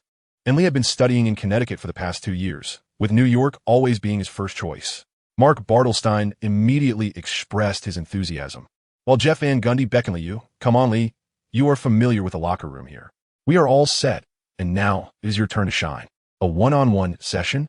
I relish such a challenge." Liu was equally unreserved, casting a sideways glance at the serious-faced John Starks, who clearly wished to witness his performance against NBA-level defense. Chapter 20, Divergent Choices, Part 2, page 13. The individual workouts and the combine trials were worlds apart. Every assessment was rigorous, with everyone gathered along the sidelines, observing as Liu completed each test. In the gym, apart from the sound of his sneakers scraping against the floor, Only the shouts of the assistant coaches and the swish of the ball through the net could be heard. Mark Bartelstein maintained a calm demeanor. Compared to the physical tests in early March, Liu's physical condition had notably improved. During the baseline shuttle runs, his sprint times had marginally decreased, and metrics such as vertical jump, approach jump, and reach jump also showcased an upward trend. Even though these tests could involve elements of chance, the fundamental data was indisputable. Overall, the under-19 Liu was still in a phase of growth, with a promising future ahead. When it came to the shooting tests, whether stationary shots or full-court return shooting, Liu's performance elicited nods of approval from Jeff Van Gundy and others. After completing a shot, Liu swiftly pivoted and approached the three-point line, slightly decelerating before receiving a pass and releasing the ball instantly. Swish! The three-pointer nestled perfectly through the net. Tom Thibodeau watched in rapt attention, his mouth agape. Thus far, Liu had only missed a few shots at the beginning. After finishing the stationary shooting test, having fully found his shooting rhythm, Liu did not miss another shot. Dick McGuire seemed to reminisce about the games at Madison Square Garden from years past, smiling as he remarked to Mark Bartelstein, "Liu's performance reminds me of Reggie Miller. That young man has left a profound impression on me." Mark Bartelstein, thoroughly impressed by Liu's display, was no longer reserved, confidently asserting, "Not just his shooting. I swear, Liu's ball handling skills are undeniably the finest among this year's rookies." After an exuberant display of enthusiasm, Mark Bartelstein remained unsatisfied. For promoting a player is no simple task. He must leave a profound impression on the management of the New York Knicks with Liu. Following the conclusion of the shooting drills, John Starks, standing on the sidelines, felt a pang of bitterness due to his subpar performances in recent playoff seasons. The fans of New York have been clamoring for his replacement. This year's draft saw the Knicks holding the 18th, 19th, and 21st picks, and the hopes of a New York native, Stephon Marbury, seemed all but dashed. After securing the championship in Connecticut, many fans donned Liu's jersey in a show of support. Upon noticing the assistant coach signaling, Starks, who had been warming up, promptly approached. During his own trial with the Knicks years ago, he had been knocked to the floor by Ewing, sustaining a leg injury that ultimately secured him a spot on the team. Fortunately, what began as misfortune turned into a blessing, as the Knicks acquired a competent point guard and Starks found employment. The waning support from New York fans was largely attributed to his dismal performance in the finals, where he shot a mere 2 for 18, costing the championship. The assistant coach indicated for a series of one-on-one drills, and without even glancing at Starks, Liu nodded affirmatively, signaling that he was prepared. As Starks initiated the play from the arc, he tossed the ball to Liu, lowering his center of gravity and murmuring, "Rookie, don't expect me to go easy on you." The two men were of similar stature, which explained the Knicks' decision to have Starks test Liu. "You're too verbose." In an instant, as Starks lunged defensively, Liu swiftly pivoted, protecting the ball, and executed a quick spin on his right foot, feinting a step forward. Seizing the moment as Starks shifted backward, he retracted his foot and released a jump shot from the arc swish. The three-pointer found nothing but net. Starks was taken aback by Liu's confidence, his expression darkening at the sight. At this juncture, the assistant coach promptly directed the two to switch positions. This time, at the left elbow of the free throw line, Liu received the ball with his back to the basket. Starks, lowering his center of gravity, nearly leaned his entire weight against Liu, continuously attempting to apply physical pressure. Liu, receiving the pass, leaned into him forcefully, feigning a turn, before suddenly lowering his center of gravity, stepping forward with his left foot, and releasing the ball from his right hand. Before Starks could react, Liu exploded backward, launching a fadeaway jump shot. Swish! The two-pointer was executed flawlessly. Starks' expression grew increasingly grim as Liu, with minimal movement, outmaneuvered him and swiftly completed the shot. Under the assistant coach's direction, the two began to alternate positions continuously. Liu's offensive maneuvers were remarkably straightforward, devoid of any ostentatious dribbling. With an excellent shooting touch, he successfully hit from all 5 spots. Jeff Van Gundy, observing from the sidelines, engaged in ongoing discussions with assistant coach Tom Thibodeau, inquiring, "Tom, what do you think of Lee?" Thibodeau observed that Starks was beginning to falter and with a low chuckle remarked, as the data indicates, he began engaging with basketball before the tender age of 6, exhibiting a solid foundation in fundamentals. Calhoun's transformation of him has proven quite successful. His playing style has shed the flamboyance of his high school days. He embodies the quintessential collegiate guard, possessing physical attributes that surpass my initial expectations. Jeff Van Gundy nodded in agreement, placing greater emphasis on Liu's playmaking abilities. The evaluation phase encompassed not only offensive skills. When it was time for Liu to defend, his shortcomings became evident. Starks seized the opportunity, initially powering through the defense to execute a robust drive. In the low post on the right side, Starks, drawing upon his wealth of experience, successfully completed 2 back-to-the-basket fadeaway jump shots. However, during an offensive play from the right elbow of the free throw line, Starks, in a moment of carelessness, prematurely exposed the basketball, allowing Liu to deftly execute a steal. "Damn it," Starks muttered under his breath, feeling a sense of humiliation. Liu remained composed, having engaged in one-on-one duels since childhood, often against opponents older than himself. The Knicks had not assigned any forwards to test him, so he felt little pressure. After a brief respite, Dick McGuire encouraged everyone to hydrate, beaming as he patted Liu, clearly pleased with his performance during the assessment. Mark Bartelstein couldn't contain his joy and moved over to Jeff Van Gundy to chat excitedly. Feeling somewhat embarrassed, Starks initiated a conversation with Liu, acknowledging his prowess. "Hey, you're from New Mexico? Is it true that there are drug lords there? How are the ladies?" The conversation inevitably turned to women, a topic Liu had grown accustomed to in this era. He took a sip of water and responded with a smile. "Albuquerque does have drug dealers, but the safety is quite decent. There are more Latin girls, and they tend to be warmer than the white girls in New York." Starks' eyes lit up. He was never one to shy away from excitement, having never taken his education seriously and having spent time in jail. Meanwhile, Jeff Van Gundy, overhearing their exchange, swiftly redirected the conversation. "Let's discuss this in the office, Lee. I've just taken over the team this season, and I'd like to hear your thoughts on the Knicks." Mark Bartelstein discreetly signaled to Liu, reminding him to align with the coach's tactical preferences during their discussion. "Absolutely. I've been a Knicks fan ever since I started studying in Connecticut." Liu hastened toward the coaching staff, acutely aware that this trial training had proven to be a success. At 4 p.m., Mark Bartelstein bid farewell to the Knicks alongside Liu. Once inside the vehicle, he raised his fist in exuberance, exclaiming, "An impeccable performance, Lee. If the Knicks select you, I assure you, a lucrative contract awaits." The draft often unfolds in such a manner, where we must exhibit our precise intentions. In high spirits, Liu nodded appreciatively, acknowledging Bartelstein's approach. Teams holding top 10 picks had also extended invitations, yet they opted to prioritize their trial with the Knicks. It was a pragmatic choice, considering that the likelihood of the top 10 teams considering him was minimal. The draft entails such dilemmas. Players must make sacrifices, and agents must navigate choices based on reality. Arn Troop still harbored fantasies, hoping that Philadelphia would select that high school player, a mere pipe dream. I would wager that the top 10 teams would not even contemplate this high school guard. As the engine roared to life, Bartelstein resumed, discussing the gossip circulating among agencies. Recently, agent Arn Troop had taken Kobe Bryant to trial with several teams. However, unlike the U.S. team, this agent was brimming with confidence in Kobe, having tried out with the 76ers, Celtics, and Nets. Hearing Bartelstein's gleeful remarks, Liu surmised that the other trials had likely not been fruitful. Where to next? Phoenix or Los Angeles? Upon Liu's inquiry, Bartelstein answered without hesitation, "Of course, Los Angeles. It's a major basketball market." Liu nodded, aware that opting for teams with lower picks was a strategic move, understanding that Bartelstein still lacked solid assurance. On the morning of June 9th, after departing from his shutters on the beach in Santa Monica, California, Liu, clad in athletic attire and a simple white t-shirt, stood at the hotel entrance, surveying his surroundings.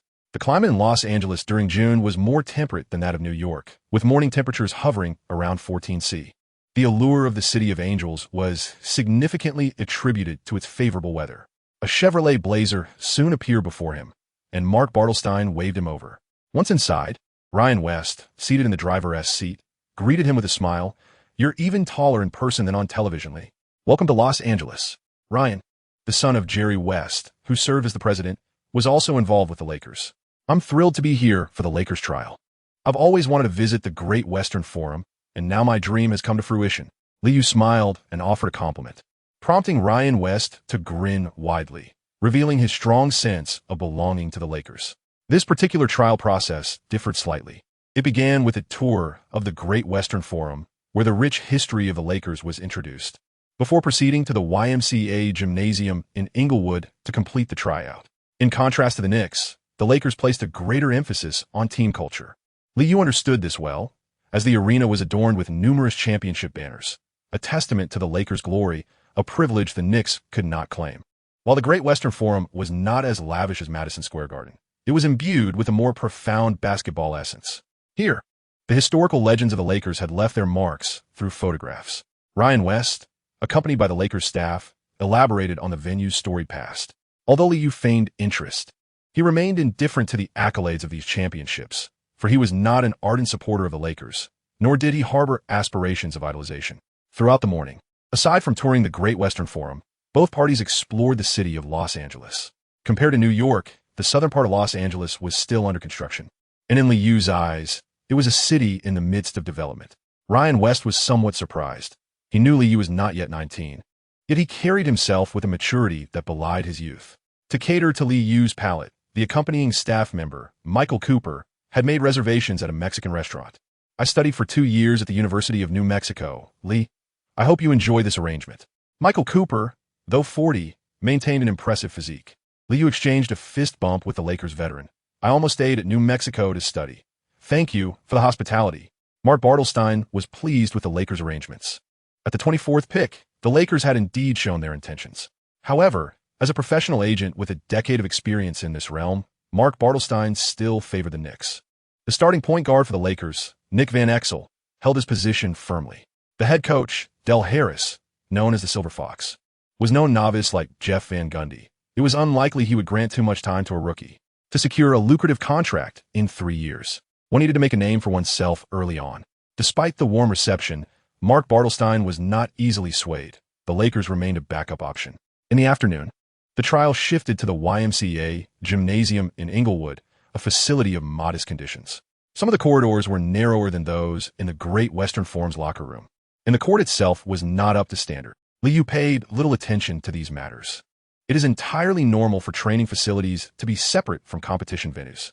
The traditional physical assessments continued, and as soon as Mark Bartelstein observed Liu getting into the zone, he immediately turned to Jerry West beside him and exclaimed, "Lee is undoubtedly underrated. In Connecticut, he possesses the talent to be a starter. Coach Calhoun has been persuading him to play another year, and this year's statistics, when doubled, accurately reflect Lee's true prowess." Lee is well acquainted with the existing basketball tactical framework. His forte lies in pick-and-roll offense, yet this aspect has regrettably remained unexhibited. Jerry West, who had been intently watching Liu's fluid shooting, suddenly chuckled and remarked, "Lee is indeed a genius, yet you initially opted for the Knicks. However, I comprehend your choice."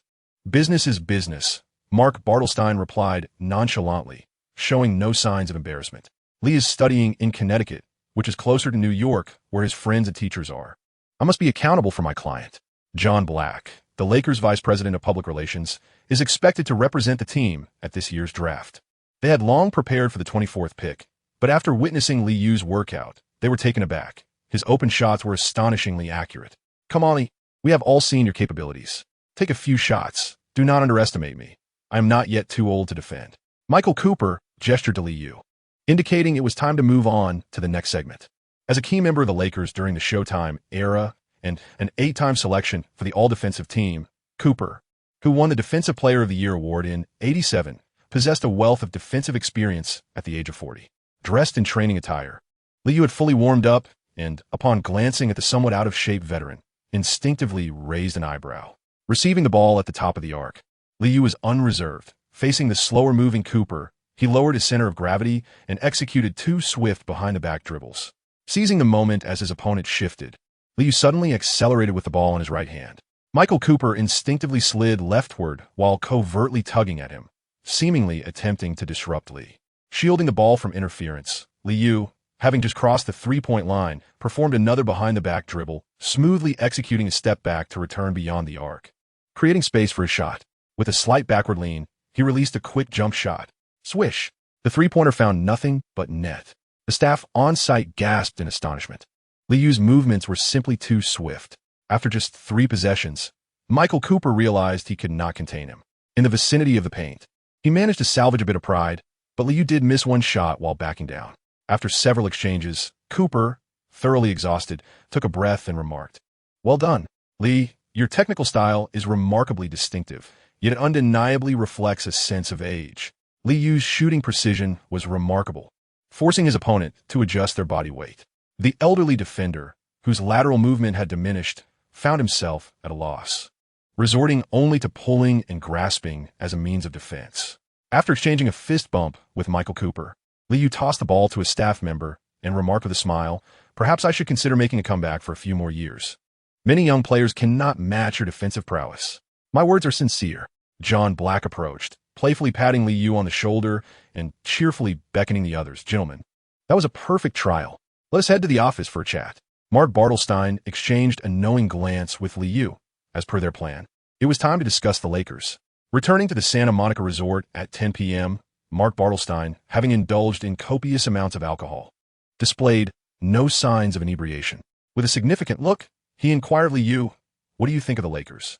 The team's hospitality was commendable, encompassing a full spectrum of entertainment. Yet Liu remained unperturbed by the sugary allure, stating, "I did not see that silver fox, Harris. With the 24th pick, if they truly select me, I will likely spend a season on the bench." The absence of the coaching staff at the event speaks volumes. Perhaps they prefer not to utilize rookie players. Leaning back on the sofa, Liu remained composed, acutely aware of his needs. He understood that to realize his potential, he required more playing time. During his rookie season, he did not wish to languish on the bench. Mark Bartelstein was pleasantly surprised that Liu had indeed noticed this aspect. His spirits lifted. He appreciated the ease of communication with an astute individual. "I thought you would be quite fond of the Lakers." Jerry West was present, after all, a true legend. Liu curled his lips in disdain, muttering under his breath that legendary figures hold little importance. For rookie players, the coach reigns supreme over the team. Chapter 22. The 1996 Draft, page 13. 2 days after Liu concluded his tryout with the Los Angeles Lakers, Agent Arn Tellem and Kobe Bryant also completed their tryout at the YMCA gymnasium.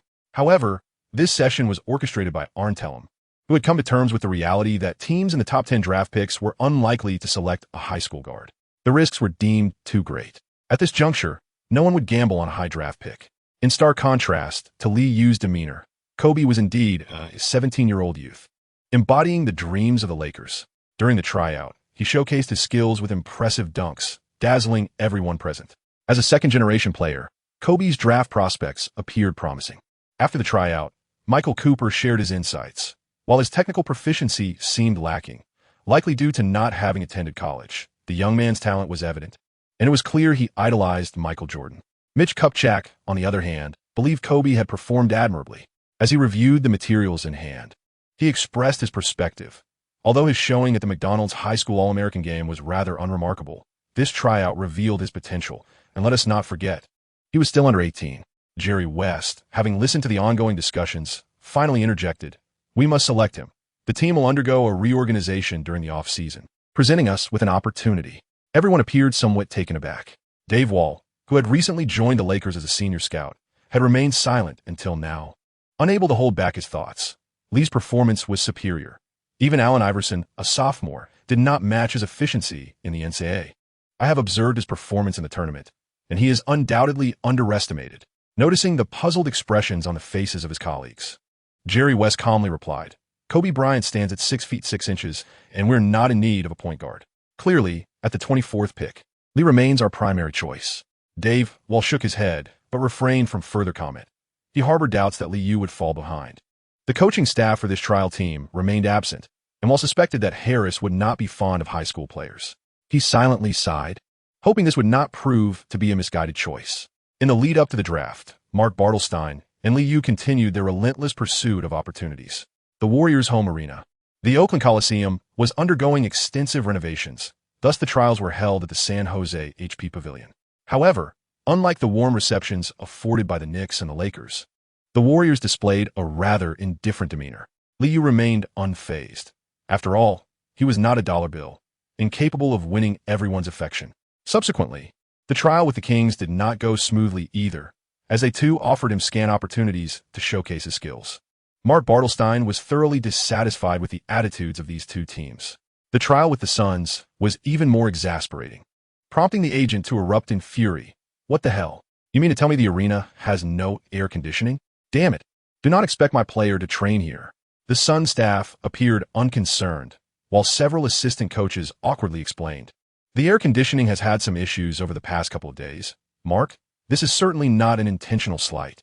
Lee shrugged, perceiving the haughty expressions of the several white staff members, while noticing the nearby black individuals reveling in their misfortune. Let us go, Mark. Phoenix doesn't welcome us. There's no need to linger any longer. Mark Bartelstein reined in his emotions, adjusted his tie, and murmured, "You will come to regret this." The Warriors held the 11th pick, the Kings possessed the 14th, and the Suns held the 15th. The recent tryouts had not gone well, with several teams exhibiting clear biases. Upon returning to the hotel, Mark Bartelstein could not refrain from muttering a few curses under his breath. Lee prepared to jot down these teams in his notebook to avoid forgetting them later. Glancing at his itinerary, he stroked his chin and mused, after visiting Charlotte. The tryouts should be almost complete. Then, I'll take a stroll around Chicago and catch a glimpse of the Bulls championship parade. Mark Bartelstein, observing that Liu remained unfazed, let out a sigh of relief. There's also the Nets. The newly appointed head coach, Calipari, has extended an invitation. This is an opportunity for you, Lee. However, Liu was indifferent to the tryout invitation from the Nets, knowing well that they would not select him at the 8th pick. Since it's on the way, visiting the Nets wouldn't be a hassle, but I don't believe there's any real chance. On June 24th, as the draft approached, Liu met with Ray Allen in Manhattan, New York. However, upon encountering the suddenly appearing young black woman, he felt as though he had been inundated with romantic notions. "Lee, how about I introduce you to some of the lovely ladies from our band? You really ought to find a girlfriend." Shannon Walker Williams, having recently become acquainted with Ray Allen, was on fire with her performance. Compared to other young women, she was quite delicate and came from a well-off family. The three were preparing to take a stroll in Central Park when Ray Allen, brimming with enthusiasm, remarked, "The talented ladies are all quite beautiful, Lee. You should consider it. Once you enter the league, it's time to settle down." Lee felt that Ray Allen had become infatuated, enamored even before their relationship had officially begun. The rigorous demands of law school weighed heavily upon him, and with aspirations for further studies, juggling academics and basketball was already sufficiently burdensome. Thus, he chose to temporarily set aside such matters. Upon hearing Liu's words, Seong Nong, who was nestled in Ray Allen's embrace, paid no mind, playfully winking before the two continued to display their affection for one another.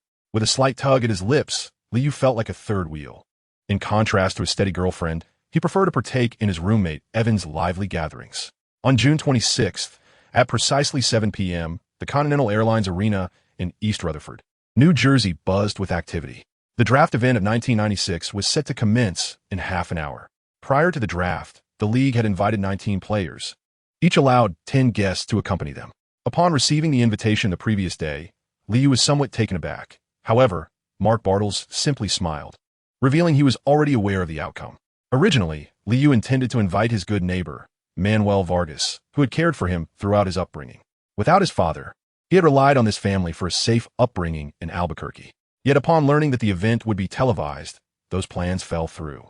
At this moment, aside from his friend Evan, the rest of Liu's companions were friends from the Connecticut Law School. The group, comprised of 5 men and 5 women, animatedly chatted upon arrival, creating a stark contrast to the tense atmosphere of the venue. Liu, however, remained unfazed. Meanwhile, the families of the African-American players at another table murmured discontent. This is not a college graduation ceremony. Dressed in a light gray suit, Liu adjusted his tie. While Evan jested, "Lee, are you feeling nervous?" Before Liu could respond, a blonde girl in a white gown, named Melinda, cheerfully interjected, "Lee is surely going to be selected. He will become a superstar, just like Bruce Lee." Liu rubbed his forehead and casually swatted away Melinda's inappropriate hand from beneath the table. The young ladies were all quite lively, a presence that was hard to withstand. Mark was already aware of the outcome. Thus, I remained unperturbed.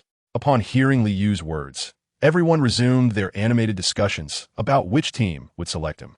Besides the players, the enthusiastic fans were also present in abundance, with Knicks supporters predominating due to geographical advantages, many clad in University of Connecticut jerseys. The draft was broadcast live by TNT, where the young Ernie Johnson, sporting a lush head of hair, was accompanied at the commentary desk by the seasoned coach Hubie Brown, who was elaborating on the circumstances surrounding each team. Liu glanced around and noted the presence of many familiar faces among the players, including those from Mississippi and Kentucky. Naturally, the first overall pick drew the most attention, with the cameras frequently focusing on Allen Iverson, whose family appeared somewhat anxious. As the draft commenced, a countdown timer loomed above, compelling teams to make their selections within the allotted time. Failure to do so would result in forfeiture. When the young David Stern approached the podium with a smile, unfolding the small card in his hand, a hush fell over the crowd.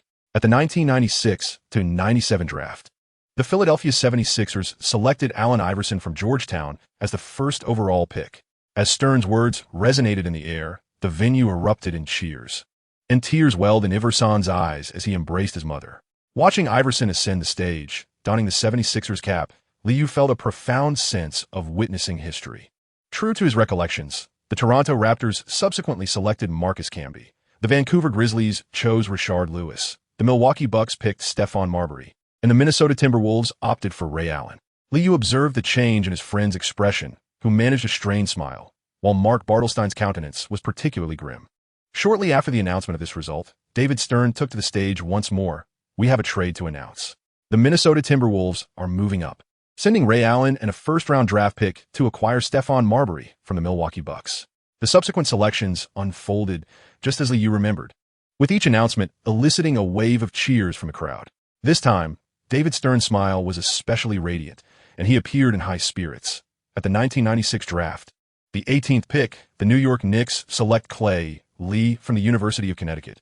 The Connecticut fans erupted in jubilant cheers, and with a smile, Lee rose from his seat to embrace his friends before making his way to the stage. Approaching from the side, he took the Knicks hat offered by the staff, smiling as he shook hands with David Stern on stage. Lee, welcome to the NBA. In Chapter 23, The Golden Generation, page 13, during the 1996 draft, the New York Knicks selected Liu with the 18th pick, followed by the selection of John Wallace, a forward from Syracuse University, at the 19th pick. Subsequently, the Knicks chose Walter McCarty from the University of Mississippi with the 21st pick. Players selected after the 20th pick were not invited, and the broadcast merely displayed their images along with basic statistics from their colleges. Liu was well acquainted with these two players, having previously bested them on the court. Such is the nature of the mid-round selections, often involving a lottery of sorts from the top 4 teams. While NCAA statistics can be somewhat inflated, most scouts and managers in America still gravitate towards collegiate players. The New York native, Stephon Marbury, was ultimately selected by the Timberwolves, eliciting sighs from the New York fans present. However, upon the selection of Liu at the 18th pick, the Continental Airlines Arena was soon filled with exuberant cheers from Knicks supporters. Alongside the jubilation, scattered Bucks fans could be heard shouting, "We need Marbury." At first, the sound was faint, but soon the surrounding fans joined in a fervent cheer. Meanwhile, Stephon Marbury and Ray Allen, who were being interviewed by TNT's Ernie Johnson, appeared rather disconcerted. Both Milwaukee and Minnesota were places they held in disdain. Ray Allen had not even auditioned for either team, and yet a mistake had occurred. The Celtics selected Antoine Walker with the 6th pick. Typically, lower-ranked rookies would not have the opportunity for an interview, yet the draft was taking place in New Jersey, which is considered half a home court for New York. The staff then summoned Liu, accompanied by the jovial John Wallace. Liu followed the staff to the TNT interview area. The young Ernie Johnson and the seasoned Hubie Brown stood to shake hands, and then they all took their seats on a white sofa. Noticing that Liu did not try to appear overly mature like Kobe Bryant had done previously, sporting a beard, Ernie Johnson smiled and inquired, "Liu, you're the first Asian player to enter the NBA, and you're not yet 19 years old. Does this bring you any pressure?" The veteran Hubie Brown also regarded Liu, as his unique complexion garnered additional attention. Liu replied confidently, "There is no pressure. I studied at the University of Connecticut and am quite familiar with Madison Square Garden and the New York fans. To me, the NBA is not much different from college basketball. It merely shortens the offensive time, and many teams have tactical systems that are quite traceable. Most importantly, I relish a challenge. Entering the NBA early is the best choice." Wearing a Knicks cap and dressed in a light gray suit, Liu spoke with great assurance. Liu spoke from the heart, graduating from high school early to attend university, and then entering the NBA ahead of schedule. These were all part of his meticulously crafted plan. John Wallace, who had been grinning foolishly beside him, instinctively widened his eyes upon hearing Liu's words. Such bravado. Earl Johnson also paused in surprise, though his reaction was swifter as he broke into a smile. "What an impressive insight. I am certain that the fans in New York will take a liking to you. John, how does it feel to be selected by the Knicks?" Upon hearing the question, John Wallace appeared quite anxious, his speech hastening. "I love New York. I've been a loyal Knicks fan since childhood, and I can hardly wait to play at Madison Square Garden." Liu raised an eyebrow instinctively. This response sounded familiar, as he had recently used a similar line to charm the Lakers. Veteran coach Hubie Brown chuckled, relishing the awkwardness of the rookie players, and cast a knowing glance at Liu. After discussing aspirations, the impromptu interview came to a close. Coach Hubie Brown, typically reserved during interviews, began to elaborate. The choice made by the Knicks is intriguing. Don Nelson failed to revamp New York's offense, and Jeff Van Gundy, who took over mid-season, opted to continue with Pat Riley's tactical framework. The coaching staff's decision to select Lee clearly indicates an attempt to transform the existing offensive scheme, perhaps during the offseason. The Knicks will seek to alter their roster. This year, the Knicks suffered another defeat against the Bulls, and it is evident that change is necessary. Continuing to repeat past tactical systems will inevitably prevent them from securing a championship. The entire Eastern Conference has been overwhelmed by Michael Jordan. Currently, no defense seems effective. Earl Johnson found wisdom in the coach's words and recalled Liu's confident demeanor, sighing in agreement. Some talented players can indeed embody a system. Yet next season, the Bulls have a significant chance of defending their title. A record of 72 wins is truly an astonishing feat. As Liu returned to the sidelines, he coincidentally heard that the Chicago Bulls had selected Travis Knight from the University of Connecticut with the 29th pick. Thus, the list of first-round players was complete, and the University of Connecticut had etched a new chapter in its history with 3 players being chosen in the first round. Mark Bartelstein's expression remained somewhat grim. He had fervently hoped that Ray Allen would play in a major city. Milwaukee? What on earth was that place? At this moment, Liu's friends were filled with joy. Playing basketball in New York. Whenever they had the time, they could drive over to watch the games and gather together. The draft continued, and upon returning to his seat, Liu noticed several rookie players looking rather disheartened. Similar to Ray Allen, Kobe Bryant also felt a sense of loss. His hometown basketball was gone, and the bustling city had vanished. The Hornets? He would rather return to Italy to play. John Black, the representative of the Lakers, was quite displeased, as the first choice at the 24th pick had been selected by New York. Reluctantly, he reached out to the Los Angeles team and ultimately chose Derek Fisher. Though both played the point guard position, Fisher's statistics were far from dazzling, and his performance during the trial was rather unremarkable. As the saying goes, joy and sorrow coexist. More than 2 hours into the 1996 draft, it finally came to a close. The players invited tonight would receive lucrative contracts, marking a life-changing evening for many. To lead a prosperous life, one cannot do without the mighty dollar.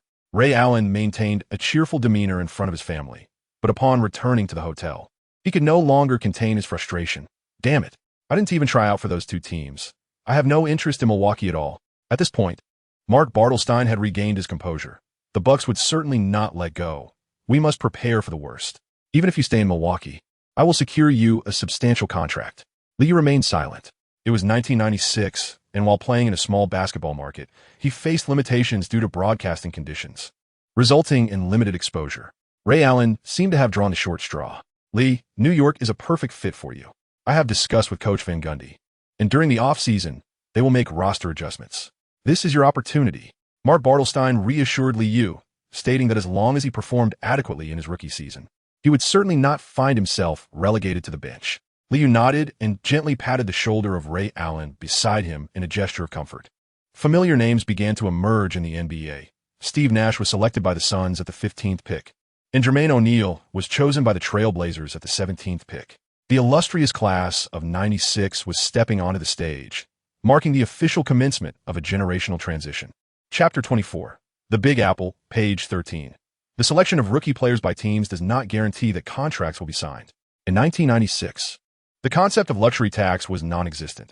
Under bird rights, teams could re-sign players as long as the owner was willing to invest, thus resolving most issues. During the 1996-97 season, the salary cap for teams was set at $36 million.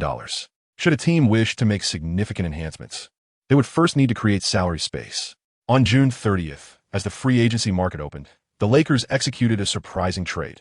They sent their starting center, Vlade Divac, who averaged 12, 9 points, 8, 6 rebounds, and 3 assists last season, to the Hornets in exchange for this year's 13th pick, high school prodigy Kobe Bryant.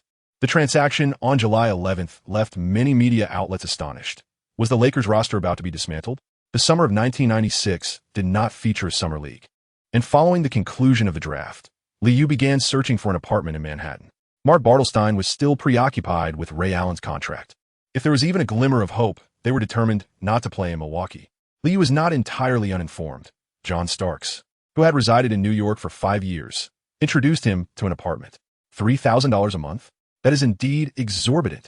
Standing beneath the building known as the Westport, Liu helplessly spread his hands. $36,000 a year. The thought was truly painful. Young people must learn to savor life. When bringing a companion home, one ought to have a suitable place to reside. This is New York. One must adapt to such an environment. Clad in a floral shirt and sporting sunglasses, the casually dressed John Starks was extolling the virtues of this apartment. 24-hour concierge service, a fitness center, a laundry room, and a lounge, all amenities one could desire. In addition to luxurious suites, there were numerous studios available, but fear not, for the soundproofing was exceptional. Most importantly, it was in close proximity to the arena. $3,000 was undeniably a bargain. Liu curled his lips slightly. The apartment's location was indeed splendid. Situated on West 3rd Avenue in Manhattan, close to Central Park and Columbus Circle. However, the rent was exorbitant. In 1996, the highest federal income tax rate in the United States was 39.6, while New York State's top rate reached 7,875. Mark Bartelstein assisted Liu in securing a 3-year contract worth $275 million with the Knicks, yet the first year's salary was merely $790,000. The NBA also deducted $10 for the player's pension, coupled with Mark's $1.5 commission, leaving Liu with a mere $360,000. He had yet to account for health insurance, trainer expenses, and everyday expenditures. By the end of the year, there would be scant funds remaining. Nevertheless, after a leisurely stroll through his luxurious suite, Liu ultimately succumbed to the decay of capitalism, spending money in pursuit of comfort. The apartment, measuring 144 square meters, boasted central air conditioning, hardwood floors, fully furnished with appliances, ample natural light, and a warm beige decor that created a cozy ambience. After renting for a year, Liu gazed at the numbers on his check with a twinge of pain. Since arriving here, he had remained financially constrained, spending with great caution. The management staff, however, were particularly elated, relishing the presence of affluent patrons. Some employees even recognized the two, fetching a hefty camera for a series of photos. After which John Starks clapped Liu on the shoulder and said, "Congratulations on settling in New York. You must come over for dinner in the next few days. My kids will surely adore you." Gazing at his new home, a smile graced Liu's face. For a bachelor, this apartment was move-in ready, requiring no additional furnishings. During dinner, Liu brought gifts as he visited the Starks family residing on the 22nd floor. Despite his outward bravado, John transformed into a caring husband in the presence of his wife. The most challenging aspect of playing for the Knicks was contending with the unscrupulous media. These individuals relentlessly harped on the 1994 finals, revisiting the lost championship whenever the team suffered a defeat. John had exerted his utmost effort, yet swayed by the media. New York fans expressed their desire for him to leave. Once acquainted, the stylishly coiffed Jackie lamented her husband's treatment in New York over the past few years. Having moved to Connecticut these 2 years, Liu was aware of the intense scrutiny John Starks had faced, yet he remained unfazed. As he sliced into his steak, Starks looked up and offered Liu insights into the Knicks' internal dynamics. "Don't worry about those things, Lee. The fans in New York are wonderful, and the team atmosphere is fantastic. We were so close to succeeding, so I bear no ill will toward the fans or the media. However, there will undoubtedly be changes during the off-season, presenting you with an opportunity. I know Van Gundy will no longer place his trust in me." Liu nodded, recognizing that the internal dynamics of the team aligned closely with his understanding. Van Gundy intended to enhance the offensive strategy, as this rookie head coach sought to establish his distinct identity, separate from that of Pat Riley's shadow. Would the Knicks secure the championship? The usually obedient young Starks suddenly widened his eyes, curiously inquiring of Liu. "Of course, when the time comes, you too may partake in the championship parade." Seated at the forefront of the grand float. As soon as Liu's words fell, the little one immediately turned to his mother and exclaimed, "Mom says the Knicks will never win a championship in this lifetime." Jackie felt a twinge of embarrassment and quickly shot a glare at her darling son. "Sweetheart, just eat your steak. Children should not speak out of turn." On July 14th, the Knicks made their move, sending away Brad Lohaus and Anthony Mason in exchange for Larry Johnson from the Charlotte Hornets. This trade, which brought a star player known as Grandmama to New York, received unanimous praise from the media and fans alike. Last season, Larry Johnson played 81 games for the Hornets, averaging 20.5 points, 8 for rebounds, and 4 for assists, and he seemed to have completely recovered from his back injury. The Knicks did not stop there. They subsequently signed free agent Allan Houston while parting ways with some members of the bench. Once again, the media in New York lauded this acquisition. Last season, with the Detroit Pistons, Allan Houston averaged 19.7 points, 3.7 rebounds, and 3.0 assists, boasting an impressive shooting percentage of 45.3 and a three-point shooting rate of 42.7. His efficiency was remarkable, and both the media and fans believe that Allan Houston could alleviate the Knicks' offensive struggles. In recent days, Liu has been busy organizing his new home with his friend Ivan. After hosting a gathering, it seems he has finally settled into the vibrant metropolis of New York. Chris Childs? This fellow appears to be yet another contender in the realm of guards. Lee, your competition has just increased. Ivan has also begun to pay attention to news concerning the Knicks. Meanwhile, Liu, lounging comfortably on the couch, remains unfazed by the changes. A new head coach, new players, everything is about to start new. It matters not. Perhaps in the upcoming season, you might witness my debut as a starter at Madison Square Garden. Chapter 25. The affable New York media on July 18, 1996. The Los Angeles Lakers officially signed Shaquille O'Neal. The Lakers have been steadily clearing salary cap space, and the media speculated that a significant move was imminent. However, when the news broke of the signing of the Shaq, onlookers were left astonished. A 7-year, $120 million contract under the guidance of Jerry West ultimately led Shaq to depart from the Orlando Magic. The promising duo of Anthony Hardaway and O'Neal was rendered a complete failure, despite their previous triumph in reaching the finals in 1995. With Michael Jordan's return, the Bulls surged once more, resulting in the dissolution of this much-anticipated partnership. Of course, O'Neal's decision to leave was also influenced by the Magic's management choices. Following Alonzo Mourning's 7-year, $105 million contract with the Heat, Shaq felt his worth should not be inferior. However, the Magic's management dismissed O'Neal's sentiments, believing that Hardaway was the true cornerstone of the franchise. Moreover, local media and fans fanned the flames, resurrecting old narratives and mocking O'Neal for his frequent early exits from the playoffs. Consequently, Shaq decided to venture westward, leaving the Eastern Conference behind. This transaction elicited significant reactions, with ESPN and TNT dedicating their recent discussions to the potential performance of the Lakers in the next season. Furthermore, many media outlets applauded Jerry West's maneuvering, while the New York media, in their customary fashion, began to dig up old grievances. Perhaps we should reconsider our approach. Patrick Ewing has become the scapegoat for the team's inability to progress further. The New York media sourness also tied back to previous rumors regarding Michael Jordan's potential trade. Whispers circulated that the Knicks were aggressively courting Jordan with an extravagant offer, yet on the 13th, Michael Jordan issued a brief statement.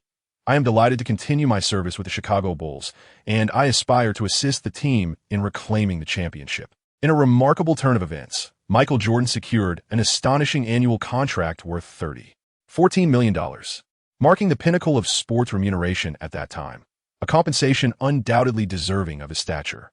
It is plausible that the New York Knicks merely served as a bargaining chip for Jordan's team, with no genuine intention of transitioning to the vibrant city.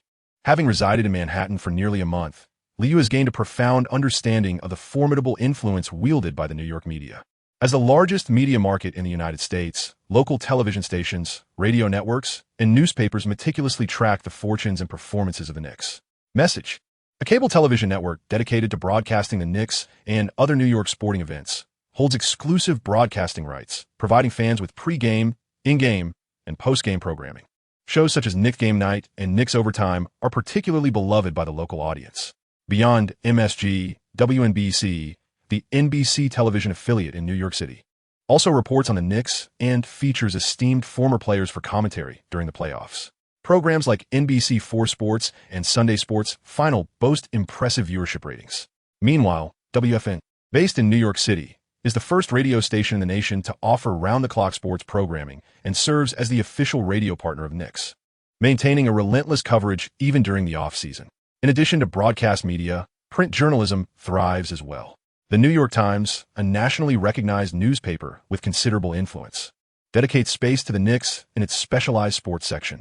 The New York Post, a metropolitan newspaper characterized by its lighthearted and humorous content, frequently employs sensational headlines, ensuring the Knicks are prominently featured. Similarly, the Daily News and Newsday offered daily critiques of the team, while weekly publications like Village Voice and Sports Illustrated also cover the Knicks extensively. When the Lakers signed Shaquille O'Neal, the New York media swiftly turned its scrutiny towards Patrick Ewing. It is hardly surprising that Ewing's relationship with the New York media has been strained. Anyone subjected to relentless criticism and disparagement would likely respond with displeasure. On the morning of the 20th, after enjoying breakfast, Liu found himself engrossed in the New York Post, which featured an article titled, "Knicks Pretty Boy, Clay Lee's Charm." The journalists in New York are indeed adept at their craft, having captured a photograph of Liu strolling through Central Park with several young ladies, including Mirinda. The article primarily ridiculed Liu, suggesting that despite not having played a single game, he was being unfairly maligned by the New York media, which seemed to spare no one in its relentless critique. His earlier comment during the draft about the indistinguishability between college basketball and the NBA was also resurrected, serving as fodder for mockery in recent days.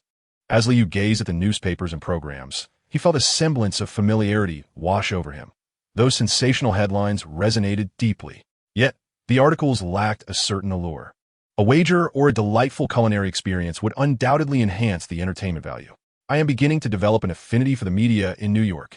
Unable to surf the internet, Liu's wellspring of joy derived from perusing the newspapers and magazines of this era. Mark Bartelstein, upon hearing Liu's sentiments, could only shake his head in resignation. Initially concerned that Liu might struggle to acclimate to life in New York, he soon realized, after observing for a few days, that his apprehensions were unfounded. Adapting to life in New York was straightforward. The media in Chicago and New York bore striking similarities. One need not heed their commentary.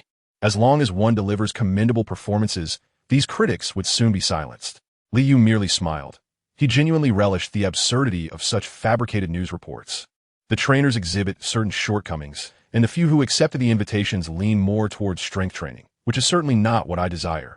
The science of training and the meticulous arrangement of dietary regimens are indeed intricate endeavors, yet, within the peculiar environment of this era, most trainers have yet to meet Liu's expectations. In this regard, Mark Bartelstein found himself at a loss as well. The most renowned personal trainer at present is Tim Grover, famed for his association with Michael Jordan, making him the most prominent figure in the industry. Perhaps, you may require a more companionable type of trainer. In a few days, I shall assist you in finding suitable candidates. Lee, avoid playing at amateur venues. I have arranged for your membership at the New York Athletic Club. Mark Bartelstein, fearing that Liu might grow bored and seek physical activity in places like Rucker Park, took these precautions. Liu readily agreed, disinterested in the pretense of showcasing prowess in the so-called mecca of street basketball. Recently, Rafer Alston, who has garnered significant attention, is on the verge of being crowned the king of streetball. However, such a title holds little merit. Upon entering the NBA, the flamboyant maneuvers become futile, as one must adhere to the protocol of first passing the ball to the towering big men in the low post. At the end of July, Liu received promising news about the towering Travis Knight. After the Bulls selected Knight with the 29th pick, they showed no intention of signing him, and he was soon released. After a tumultuous half-month, the Lakers ultimately acquired this imposing white player. I nearly believed I would be without a game to play. It was indeed a nightmarish ordeal. I still fail to comprehend why the Bulls chose me only to discard me. In the phone conversation, Knight appeared somewhat exhilarated, and Liu reassured his former teammate. All that is behind us. Los Angeles is a splendid place. When we play away, we'll be relying on you. After concluding the call, Liu gazed at his newly purchased rainbow-colored Motorola StarTAC with a sense of nostalgia, a classic flip phone, weighing less than 100 grams. The 1,000 spent was well worth it. Chapter 26. The Knicks, where brothers abound, page 13. On August 1st, Liu accompanied his friends to Atlanta. As the 26th Summer Olympics neared its conclusion, it was now or never to join the festivities. The day's highlight was the athletics competition, where Liu witnessed Michael Johnson clinch the gold medal in the men's 400 meters with a time of 49 seconds. After a day of excitement, the collective enthusiasm of the group had waned, save for the towering Knight, who was still settling in Los Angeles. Upon returning to the hotel that evening, the group lamented about unscrupulous vendors taking advantage of the situation, as accommodation prices had surged significantly during the Olympics. Ray Allen, still feeling disheartened, reflected on his time in Milwaukee, sensing a lack of promising prospects. Playing for the Bucks was satisfactory, especially being in the same division as the Bulls. providing more opportunities to meet his idol.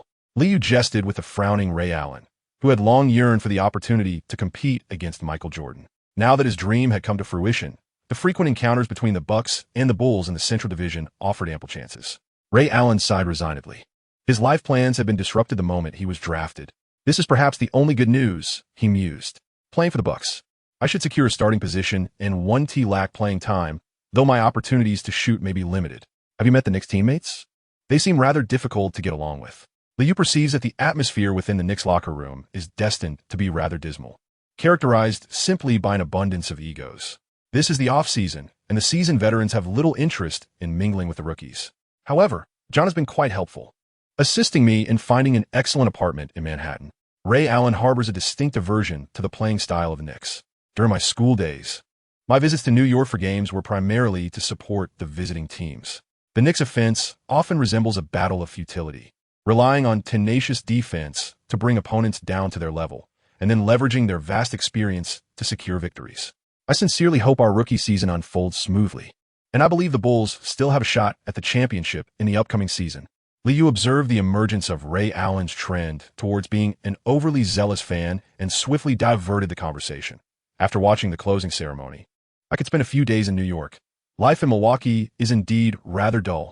On August 3rd, at the Centennial Olympic Stadium in Atlanta, the Dream Team effortlessly triumphed over the Yugoslav national team with a score of 95-69, securing the gold medal in men's basketball.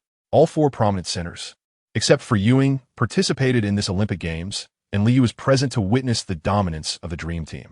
The Chinese men's basketball team also achieved an impressive 8th place in this tournament, leaving a remarkable impression. The year 1996 marked the centennial celebration of the modern Olympic Games. And after enjoying the closing ceremony on August 4th, everyone made a swift return to New York, not lingering long in Atlanta. Following the conclusion of the Olympics, the free agency market began to buzz once more. Charles Barkley of the Suns found himself embroiled in trade rumors, though fans in Phoenix remained skeptical about his potential departure. On August 19th, a significant trade emerged. The Houston Rockets exchanged Chucky Brown, Mark Bryant, Sam Cassell, and Robert Horry for Charles Barkley and a second-round draft pick in 1999. The trio of 33-year-old Charles Barkley, 33-year-old Hakeem Olajuwon, and 34-year-old Clyde Drexler formed the aging triumvirate of the Houston Rockets. Despite their advancing years, sports media lauded the trade, while the New York press expressed disappointment. Currently, the Knicks' off-season reinforcements leave us devoid of any championship aspirations. A renewed wave of criticism aimed at Ewing and John Starks swept through New York, as fans and media began to reminisce about the dazzling Knicks team that clinched the championship in the 1970s. Apart from spending money on a subscription to the Wall Street Journal, Liu also purchases a copy of the New York Post each day. The media in New York, akin to lemons, exuberantly praises the aging trio of the Houston Rockets, which has become a source of joy for Liu by the end of August. Methodically adhering to his training regimen, and having spent 2 years as a teammate of Ray Allen, Liu has learned the importance of following a plan. Unlike Ray Allen, who possesses a degree of obsession, Liu allows himself the occasional reprieve. Even in the absence of games, Ray Allen's remarkable explosiveness has transformed into something akin to green, demonstrating that hard work indeed yields rewards. On September 4th, the Knicks signed veteran Buck Williams, thereby reinforcing their interior presence. However, this transaction was met with derision from the New York media. The veteran had yet to play a game for the Knicks before being branded as a disappointing acquisition. As the preseason approached in early October, the Knicks commenced their training camp ahead of schedule.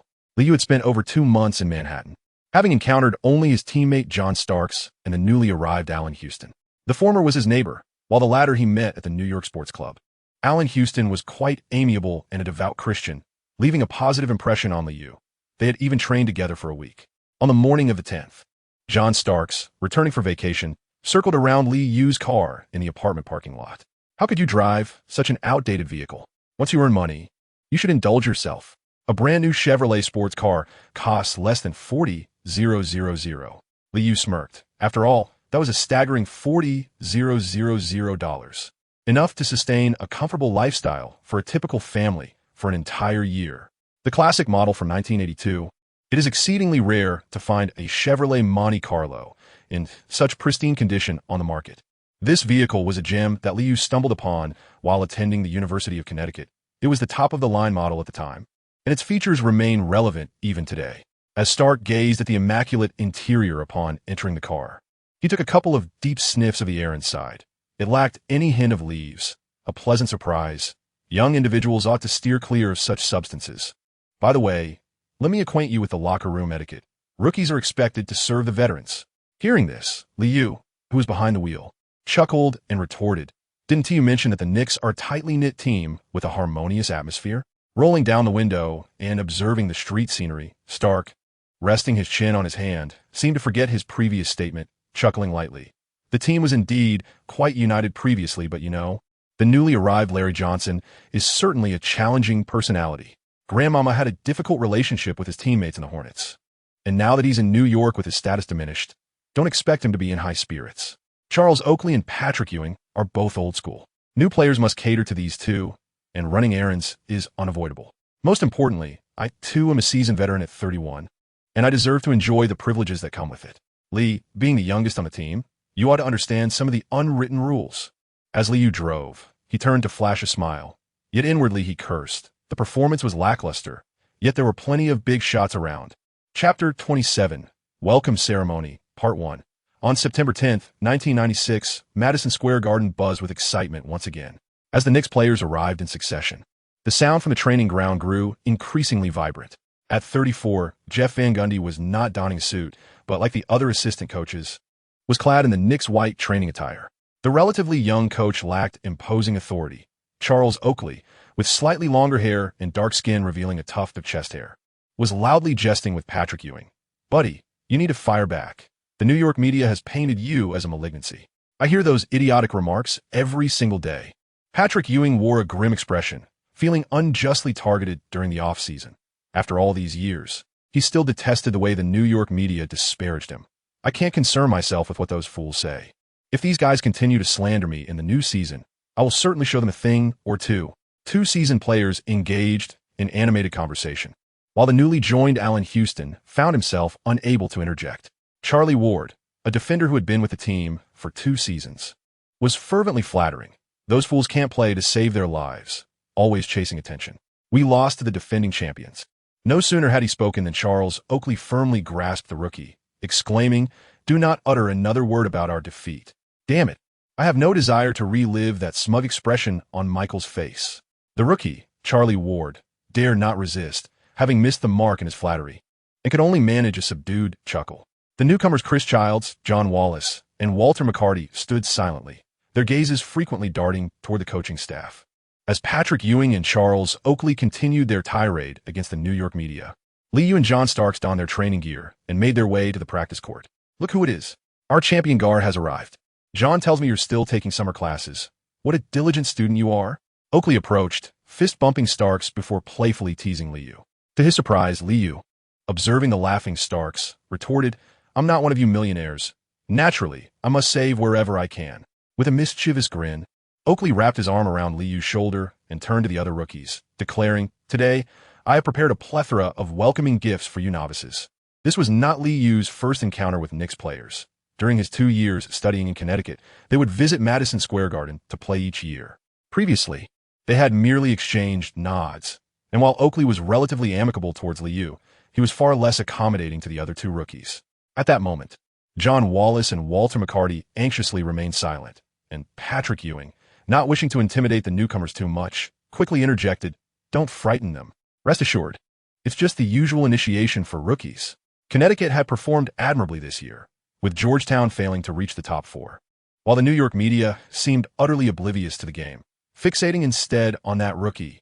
Ewing, while speaking, took a bite of a lemon. Both he and Allen Iverson hail from Georgetown University, but the media in New York has shown a distinct preference for Iverson. Despite not having played a single NBA game yet, numerous outlets have prematurely bestowed upon him the title of Rookie of the Year over the past 2 months. In contrast to Ewing's gorilla-like physique, Iverson's striking features resonate more with the tastes of New York fans. Larry Johnson was the last to arrive, entering the training facility in silence, exuding an air of superiority as if to imply that everyone was there to support him. No one was tardy. All the players were present. The unassuming Jeff Van Gundy clapped his hands and finally spoke.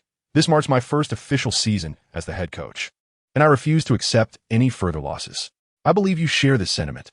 The reality is that the Knicks' championship window is rapidly closing. Pat, you should recognize that my words ring true. Having followed Pat Riley for many years, Jeff Van Gundy did not indulge in empty promises. He was intimately familiar with the players in New York, and both sides understood each other well. Patrick Ewing fell silent again, nodding in acknowledgement of the head coach's words. This season, we must enhance our offense while maintaining our defense. The team possesses sufficient talent to accomplish both. Beware, team. I will do everything in my power to assist the team, and you must be prepared as well. The young Van Gundy did not impose demands with the rigidity of an old-school coach. Rather, he adopted a more collaborative tone in his communication with the group. Don Nelson failed to transform New York's offense and was swiftly dismissed, even though Van Gundy had been with the team for several years. Should the new season yield no improvement, he too would ultimately be shown the door. After a brief discussion, the assistant coaches began to arrange fitness assessments for the players.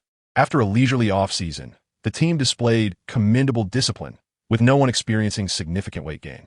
While the assistant coaches led the players through warm-ups, Tom Thibodeau noticed that Larry Johnson, who had remained silent, leaned over to whisper to Jeff Van Gundy. How shall we structure our offense? Larry also requires the ball. He was a core player with the Hornets. The assistant coaches had deliberated for several days, but remained uncertain on how to utilize the new acquisition. Thibodeau had assumed that Van Gundy had a plan in mind, only to be met with a perplexing response. I don't know. In fact, Glenn Grunwald did not consult me at all regarding this trade. Ernie Grunfeld, the current general manager of the Knicks, clearly did not regard Van Gundy highly, a reflection of the coach's lack of prestige. Ultimately, Larry Johnson is a star player, and as long as he is favored by fans and management. If the head coach cannot effectively manage the players, a coaching change is inevitable. Liu also took note of the Knicks situation. He has a penchant for underdog coaches, as it allows him to play with greater freedom. All right, gentlemen, let us first familiarize ourselves with one another and engage in a scrimmage. Assistant coach Don Chaney, having served with the Knicks for many years and holding considerable respect, began the group assignments. Larry, you take the bench and assist the newcomers. Upon hearing the assistant coach's words, Larry Johnson promptly donned the black jersey, remaining silent as ever. Lee, you and Larry will form a team. Take the point guard position, and let us witness your skills. Lee nodded, paying little heed to the posturing Larry Johnson, and patted the visibly anxious Walter McCarty, a rookie from the University of Kentucky who seemed ill at ease amidst the team's atmosphere. Chapter 28, The Welcome Ceremony, Part 2, page 13. The reticent Allen Houston partnered with Chris Childs in the backcourt, while the rookie John Wallace wore a grimace as the three were assigned to the starting lineup. Starks partnered with Liu, yet wore a smirk, somewhat displeased with Larry Johnson's demeanor. The inconspicuous veteran Herb Williams showed no interest in the internal strife, merely greeting Liu before falling silent. As this practice game was of low intensity, the first play saw Patrick Ewing receive the ball in the low post on the left side, taking a step inward and attempting a hook shot that ricocheted off the rim. Rookie Walter McCarty secured the rebound and promptly passed the ball to Liu. Chris Childs immediately marked him, and Liu, holding the ball in his left hand, executed a behind-the-back dribble before swiftly advancing across half-court. After surveying the positions, Liu promptly directed Larry Johnson on the left wing to cut diagonally, signaling him to receive the ball at the right elbow of the free throw line. Casting a sidelong glance at Liu, Larry Johnson reluctantly moved into position, while rookie John Wallace nervously adhered to his side, unable to relax for a moment. Liu began to shuffle laterally at the top of the arc, and before Larry Johnson was fully set, sent a bounce pass with a flick of his wrist. As the ball approached, Larry Johnson instinctively quickened his steps, cutting in toward the ball, and upon receiving it found himself already within the paint. With a swift step, he leapt into the air. Charles Oakley, stationed beneath the basket, barely had time to react as Larry Johnson delivered a powerful two-handed dunk. After landing with a triumphant shout, Charles Oakley, already irritated with Larry Johnson, immediately stepped forward and shoved him, exclaiming, "Don't show off in front of me, kid. This is New York." Larry Johnson, not one to back down, retaliated with a shove of his own, asserting, "Show some respect. I'm not one of those rookies." The assistant coach on the sidelines, caught off guard, was yet to comprehend the situation as the two became entangled. Liu, standing beyond the three-point line, refrained from intervening, watching the unfolding scene with an amused smile. Jeff Van Gundy, realizing the situation was escalating, rushed onto the court, shouting, "Hey, stop it. This is not a circus." Ultimately, it was Patrick Ewing who could no longer bear the sight, stepping in to separate the two. Liu began to stoke the flames. while Larry Johnson faced off against the rookie John Wallace. With a physical advantage, a simple roll cut allowed him to push past the defense and penetrate the paint. After several assists, Larry Johnson no longer resisted Liu's directives for positioning, nearly exclaiming in delight. However, Charles Oakley sought to impart a lesson to the newcomer, escalating his actions as the two of them engaged in a fierce contest. Allen Houston, utilizing Patrick Ewing's screen near the left baseline, swiftly maneuvered to the left elbow of the free throw line. Stark's defense failed to keep pace, yet Liu noticed the movement behind him and promptly obstructed Chris Child's passing lane. The pass was delayed, allowing Allen Houston to receive the ball only to find Starks closing in. With a deft lateral dribble, he leveraged his height advantage to execute a smooth mid-range jumper from the free throw line. After several possessions without touching the ball, Allen Houston's first shot clanged off the rim. The ball fortuitously bounced into Stark's hands, who quickly relayed it to Liu as he crossed midcourt. Meanwhile, Larry Johnson barreled down the right sideline. Upon receiving the ball, Liu observed Charles Oakley rapidly returning on defense. With his left hand on the ball, he accelerated towards the three-point line, executing a quick behind-the-back dribble, and, at the moment he switched to his right hand, he made a sweeping turn. Chris Childs hastily adjusted his stance, reaching out to tug at Liu's arm. Lowering his center of gravity, Liu feigned a drive, causing his opponent to slide to the right. As he crossed the three-point line, Liu abruptly halted, explosively launching the ball before stepping back for a swift jump shot. Chris Childs, thrown off balance, remained rooted in place, while Larry Johnson, who had positioned himself under the basket, witnessed the ball swish through the net. In the throes of excitement, Larry Johnson turned and shouted at Liu, "Damn it, rookie, pass me the ball. It's an alley-oop. Can't you see? I'm the point guard. I call the shots on this court. Your only job is to run your routes, not to complain to me."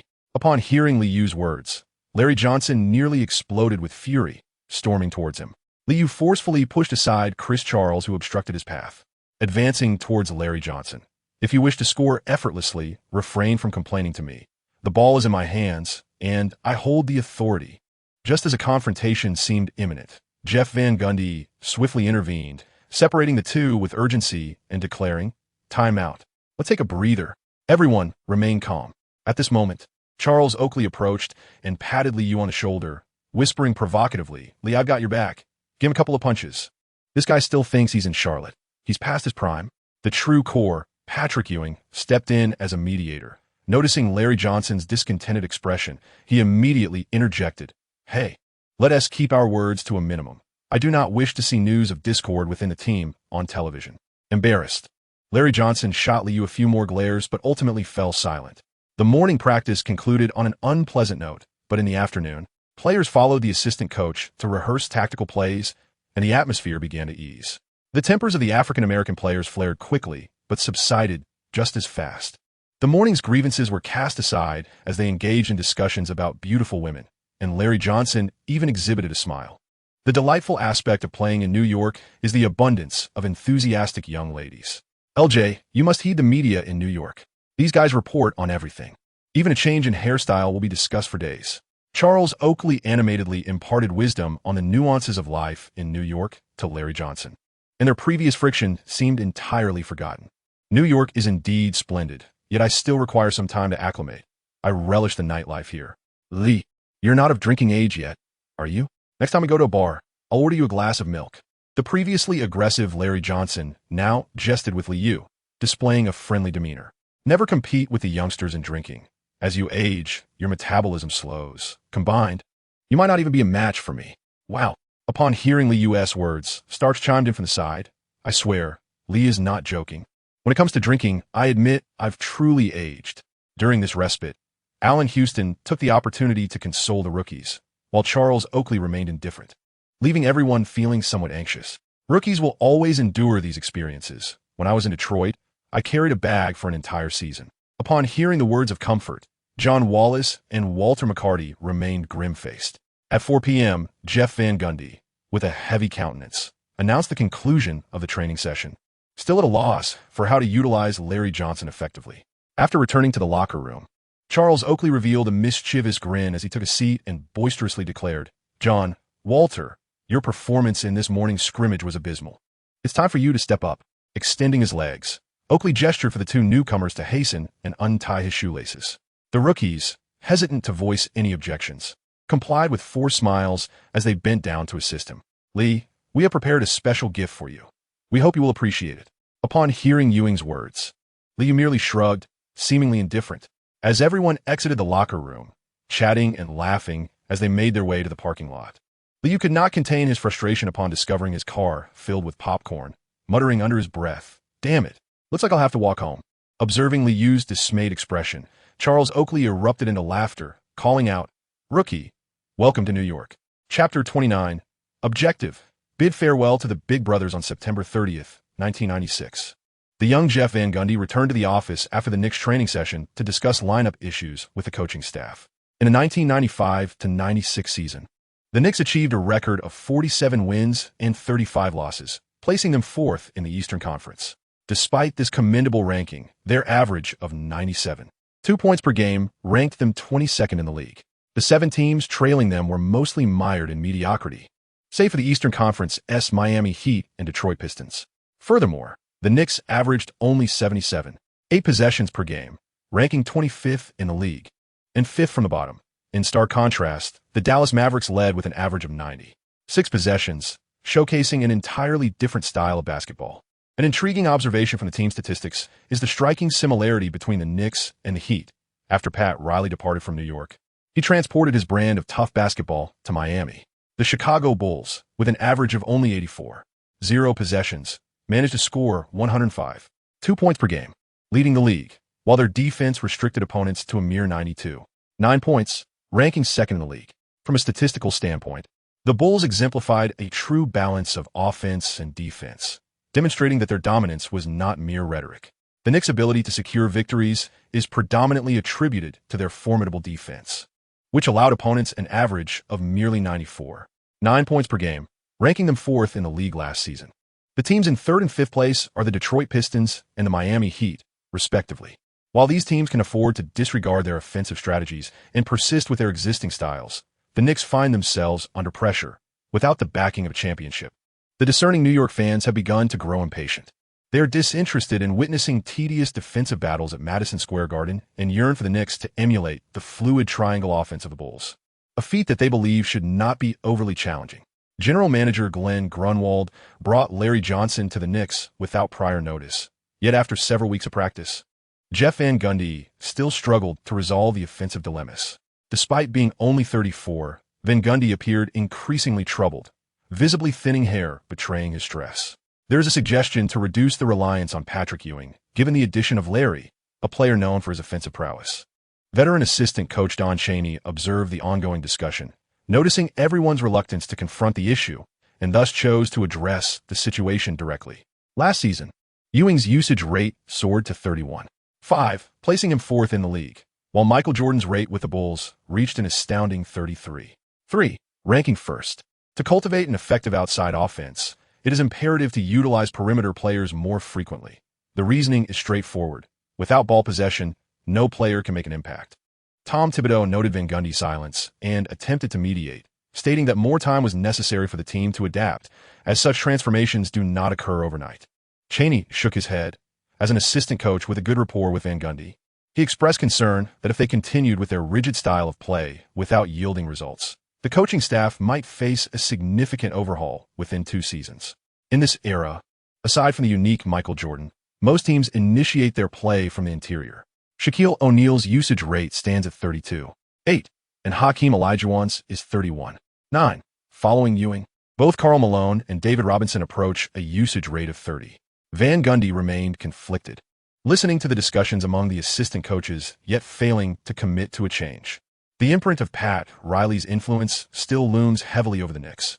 We still have time to observe the players' conditions through the preseason. Hearing such vague remarks, Brendan Malone, another long-serving assistant coach, could not restrain himself from quietly inquiring, who will assume the starting point guard position. Lee appears to be in the best form. With the most consistent shooting, perhaps we can place our trust in him. Jeff Van Gundy shook his head, and a profound silence enveloped the room. With 3 primary scoring assets in the starting lineup, it mattered little who occupied the point guard position. They were all merely role players. After more than half a month, Liu finally had the opportunity to return home early. Ever since the initiation ceremony for the rookies, his older teammates had shown him considerable care. Each night, they ventured to authentic nightclubs, reveling in the vibrant atmosphere. And thanks to his remarkable tolerance for alcohol, Liu garnered unanimous praise from his seniors. However, he harbored a distinct aversion to the style of these nightclubs, particularly the fading trend of gangsta rap, which held no allure for him. Enduring a barrage of incessant chatter for half a month had nearly overwhelmed him, and tonight's reprieve was primarily due to the insistence of his teammates' families. Otherwise, the revelry would have continued unabated. Mark Bartelstein was taken aback to discover that Liu had meticulously organized his apartment, presenting an image far removed from that of a typical bachelor. Liu poured a glass of ice-cold cola for the agent, then seized a bottle for himself and indulged in a hearty drink, exclaiming, "This is truly what humanity should savor." With each refreshing gulp, he felt an unparalleled sense of comfort wash over him. Some African-American players are drawn to certain establishments, a reflection of team culture that serves as a reminder for players to remain grounded. It appears you have adapted quite well to life here. This is indeed a positive development. Mark Bartelsman noted that Liu is thriving in New York, prompting thoughts of the unfortunate Ray Allen in Milwaukee, whose circumstances were strikingly different. Team culture? That embodies African-American culture. The Knicks revolve around Patrick Ewing.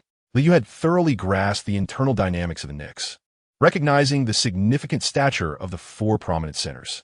Mark Bartelsman chuckled softly before offering a differing opinion. Patrick Ewing's team? No, New York still belongs to Pat Riley.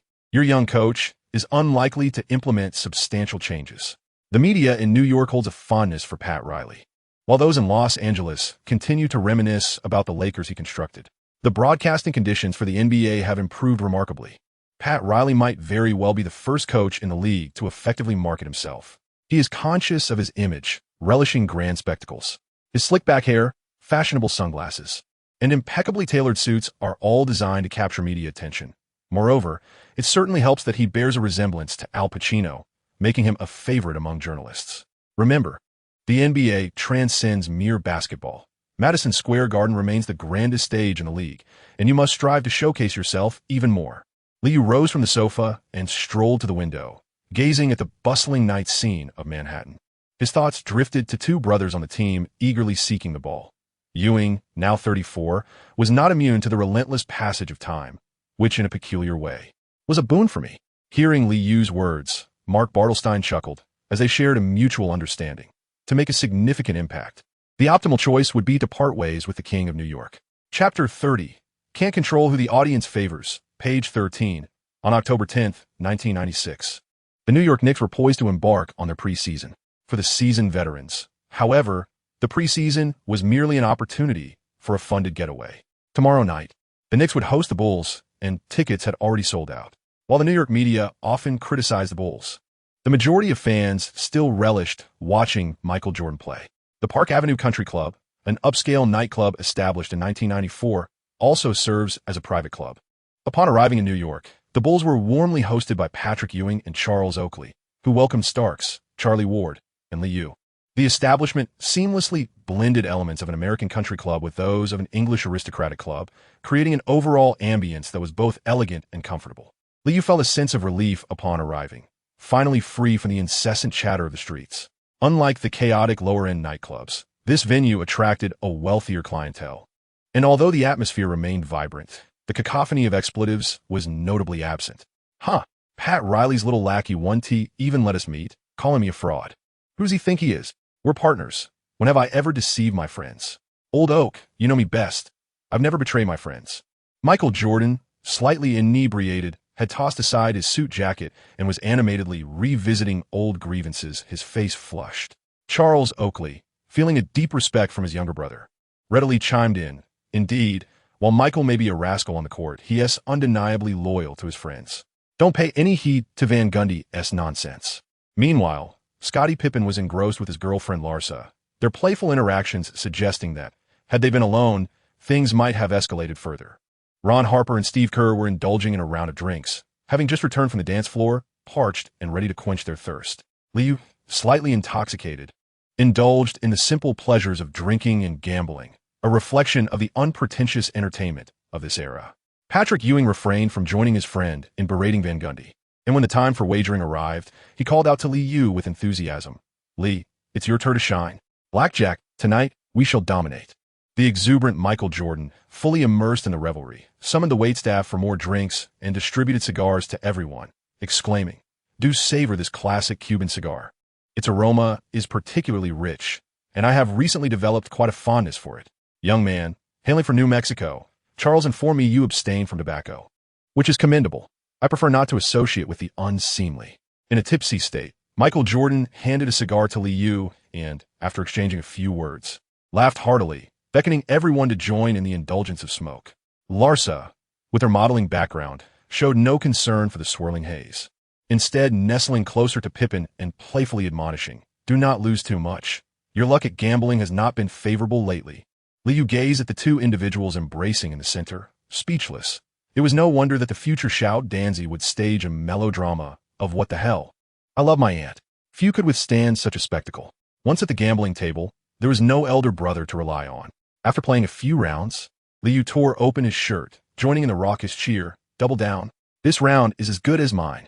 After several rounds, Michael Jordan's eyes reddened from defeat, and the urge to gamble surged within him. Damn it, no one is leaving tonight. On the morning of the 11th, Jeff Van Gundy observed the despondent expressions of Charles Oakley and Patrick Ewing during practice.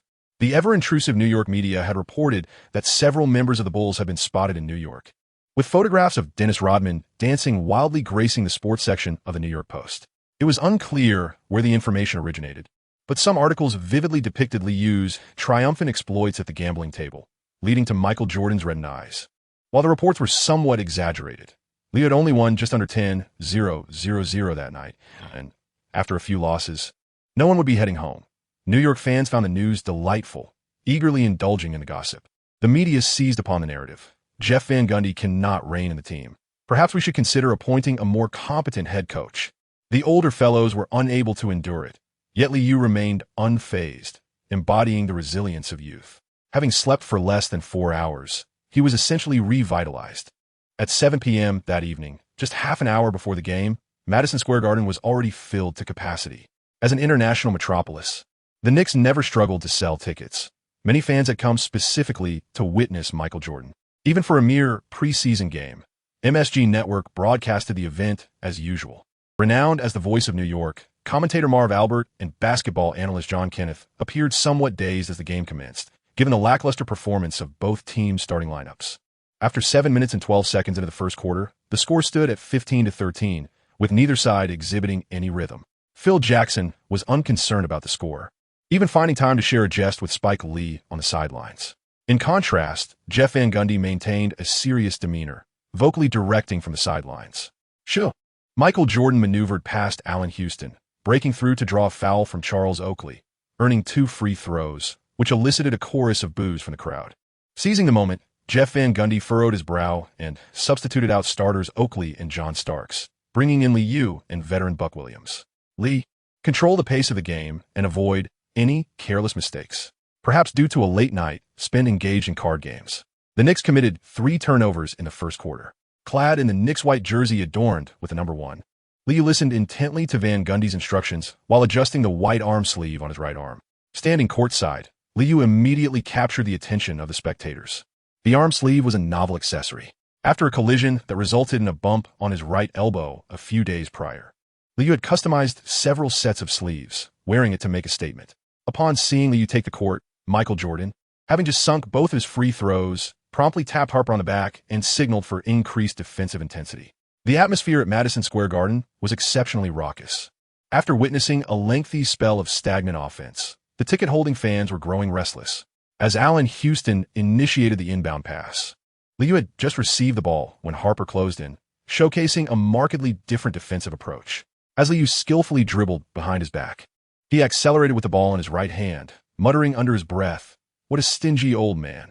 Upon crossing half-court, Liu positioned himself to protect the ball, while Patrick Ewing swiftly moved to the top of the arc to set a screen. Just as he settled, Liu executed 2 rapid behind-the-back dribbles, propelling himself forward with sudden vigor. Ewing's screen was merely a ruse. The towering player disengaged momentarily and awaited the pass, while Harper effortlessly continued to apply pressure. Near the 3-point line at the top of the arc, Liu seized the opportunity as Harper slid defensively, executing a dramatic behind-the-back retreat. With a sudden halt, Harper lost his defensive stance, and before he could react, Liu swiftly gathered the ball beyond the arc and launched a shot. Swish! The three-pointer sailed cleanly through the net. Having grown weary of lackluster offensive plays, the crowd was ignited by Liu's flamboyant moves and his decisive basket. Erupting into exuberant cheers, with a smile as he retreated on defense, Liu observed the astonished expressions of those on the court, filling him with delight. Coaches may dictate who the core players are, but they cannot control who the audience enjoys watching. Chapter 31. The Era of Attitude, Part 1, page 13. After years of steadfastly adhering to a grueling defensive style, with the number of possessions ranking near the bottom annually, New York fans had grown thoroughly tired of the monotony. Thus, when Liu, donned in white arm sleeves and playing a style that diverged from the Knicks' traditional approach, took to the court, the atmosphere at Madison Square Garden was entirely electrified. Every movement of Liu incites gasps of astonishment from the fans. Even a missed shot fails to dampen their enthusiasm. The sentiment expressed by the crowd is unmistakably clear. They revel in the spectacle. As the first quarter approaches its conclusion, the New York Knicks, apart from the starting player Larry Johnson, are entirely composed of substitutes, mirroring the Chicago Bulls on the opposing side. Tony Kukoc and Bill Wennington form an unusual twin tower, a pairing seldom seen in the regular season, signifying Phil Jackson's apparent disregard for this preseason match. In this transitional lineup, Larry Johnson plays with greater vigor than the starters, successfully intercepting the ball while defending against Kukoc. Upon securing the steal, he promptly passes the ball to the already sprinting Liu. After receiving the pass, Liu glances over his shoulder, noting Larry Johnson's determined advance. The ball held firmly in his right hand as he accelerates. The substitute Steve Kerr can only hastily pursue Liu, and soon the two have dashed beyond the three-point line. Liu showed no intention of slowing down. Without even approaching the paint area, he lunged forward with 3 powerful strides, gripping the ball in his right hand. Executing a deceptive move against Stephen Curry's defense, he effortlessly tossed the ball backward. Larry Johnson, trailing closely, leaped into the air, catching the ball with both hands and delivering a thunderous dunk. The crowd erupted. Upon landing, Liu, undeterred by what transpired behind him, spread his arms wide, beaming with joy as he swiftly returned to defense. Oh! Madison Square Garden was in an absolute frenzy, with all the fans jubilantly cheering. Larry Johnson, having completed the dunk, stood beneath the basket roaring in triumph, only to notice that most fans were focused on Liu's return to defense. It was he who initiated the steal, and he who executed the dunk.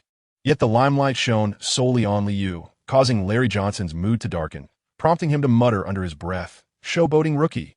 Steve Kerr, standing with his hands on his hips at the baseline, felt targeted. Since his substitution, Liu had completely unleashed his potential. It was not the same when he was matched up against Harper earlier. On the Knicks bench, Starks waved his towel, shouting exuberantly in celebration, while Patrick Ewing sensed the fans' joyful energy, momentarily feeling a tinge of jealousy. Typically playing the power forward position for the Hornets, Larry Johnson, a shorter power forward, had a playing style reminiscent of Barkley before his back injury, favoring aggressive drives to the basket. However, following his injury, his athleticism waned, compelling him to rely more on jump shots, and his defensive prowess was not what it once was. In a simple high-low play, Bill Wennington received a pass from Kukoc, elevating to score effortlessly under the basket. With 11 seconds remaining, veteran Buck Williams quickly inbound the ball. For the final possession of the first quarter, Liu swiftly advanced past half-court, nearing the three-point line, and began to decelerate. As Steve Kerr established his defensive stance, Liu paused momentarily just beyond the arc with the ball in his right hand, leaning forward while twisting his right foot to generate power, then pivoting his hips for acceleration. The audience could not perceive these intricate details. They only saw Liu accelerate and gain a slight positional advantage. While Steve Kerr awkwardly slid, the arena erupted once more as Liu, having seized that half-step advantage, broke past the free throw line, suddenly executing a rapid behind-the-back dribble. As he swiftly transitioned to his left hand, he executed a significant turn towards the baseline. Steve Kerr, having just slid left, misjudged the defensive maneuver, completely outwitted, and could only watch as Liu stylishly launched a fading jump shot. Swish! With a steady mid-range shot, the ball glided smoothly through the net, igniting a wave of excitement among the spectators, while Steve Kerr wore a frown, feeling as though he had been outshone. As the first quarter concluded with a score of 25-25, despite both teams displaying lackluster performances, the atmosphere at Madison Square Garden grew increasingly vibrant. I was particularly impressed by Lee's performance. Having witnessed the finals of the Atlantic Conference, I recognized his suitability for the Knicks. This was the offensive prowess everyone had been eagerly anticipating. In the commentary booth, John Kenneth shared a palpable excitement, sensing that a long-awaited dream was on the verge of realization. Meanwhile, Marv Albert cheerfully lauded Lee's display, marveling at the fact that he was still under 19 years of age. Perhaps this was the reason he opted to declare for the draft in his sophomore year. He is undoubtedly an underestimated prodigy. It was evident to all that Lee's presence had transformed the Knicks' offensive dynamics. Larry Johnson's aggression on both ends of the court intensified, and when Chris Childs entered the game, Lee adeptly executed off-ball plays. Rookie John Wallace, despite struggling with 2 off-ball cuts, received an impeccable assist from Lee following a decisive drive. Veteran Buck Williams executed a pick-and-roll with grace, even though the layup did not find its mark. On the bench, Jeff Van Gundy felt a complex mix of emotions.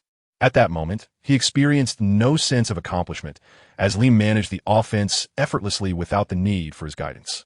As the second quarter commenced, both teams continued to rotate their lineups, with Phil Jackson opting to utilize the players at the far end of the bench, seemingly indifferent to the outcome of the game. Liu proactively passed the ball to Chris Charles, allowing everyone to have a touch. Steve Kerr, while guarding Liu off the ball, was under the illusion that he was pursuing Reggie Miller. The simplest tactical maneuver unfolded as Liu swiftly glided along the baseline from right to left, while Buck Williams set a screen without the ball in the left corner near the baseline. Delayed in his pursuit, Steve Kerr fell a step behind and neglected to alert his teammates. Watching helplessly as Liu effortlessly received the ball on the left side of the three-point line, pivoted, and released the shot. Before the ball even swished through the net, the Knicks fans in attendance had already begun to cheer in celebration. Observing the ball pass cleanly through the hoop, Harper from the Bulls bench leisurely rose to his feet, fully aware that it was time for him to enter the game without needing a signal from the coach. Liu is acutely aware of his vulnerabilities.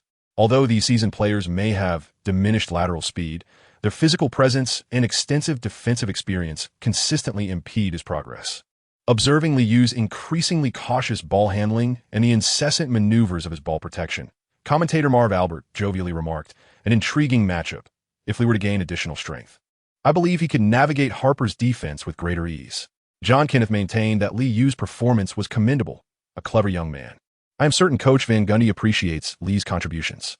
Meanwhile, Larry Johnson has been growing more comfortable on the court. During set plays and response phases, Liu's passing speed is remarkable, swiftly establishing position to secure the ball. Regrettably, mere moments into the game, as the starting lineup re-entered, Larry Johnson reverted to a secondary role. As Liu sat on the bench, he observed the Knicks offense reverting to their familiar patterns.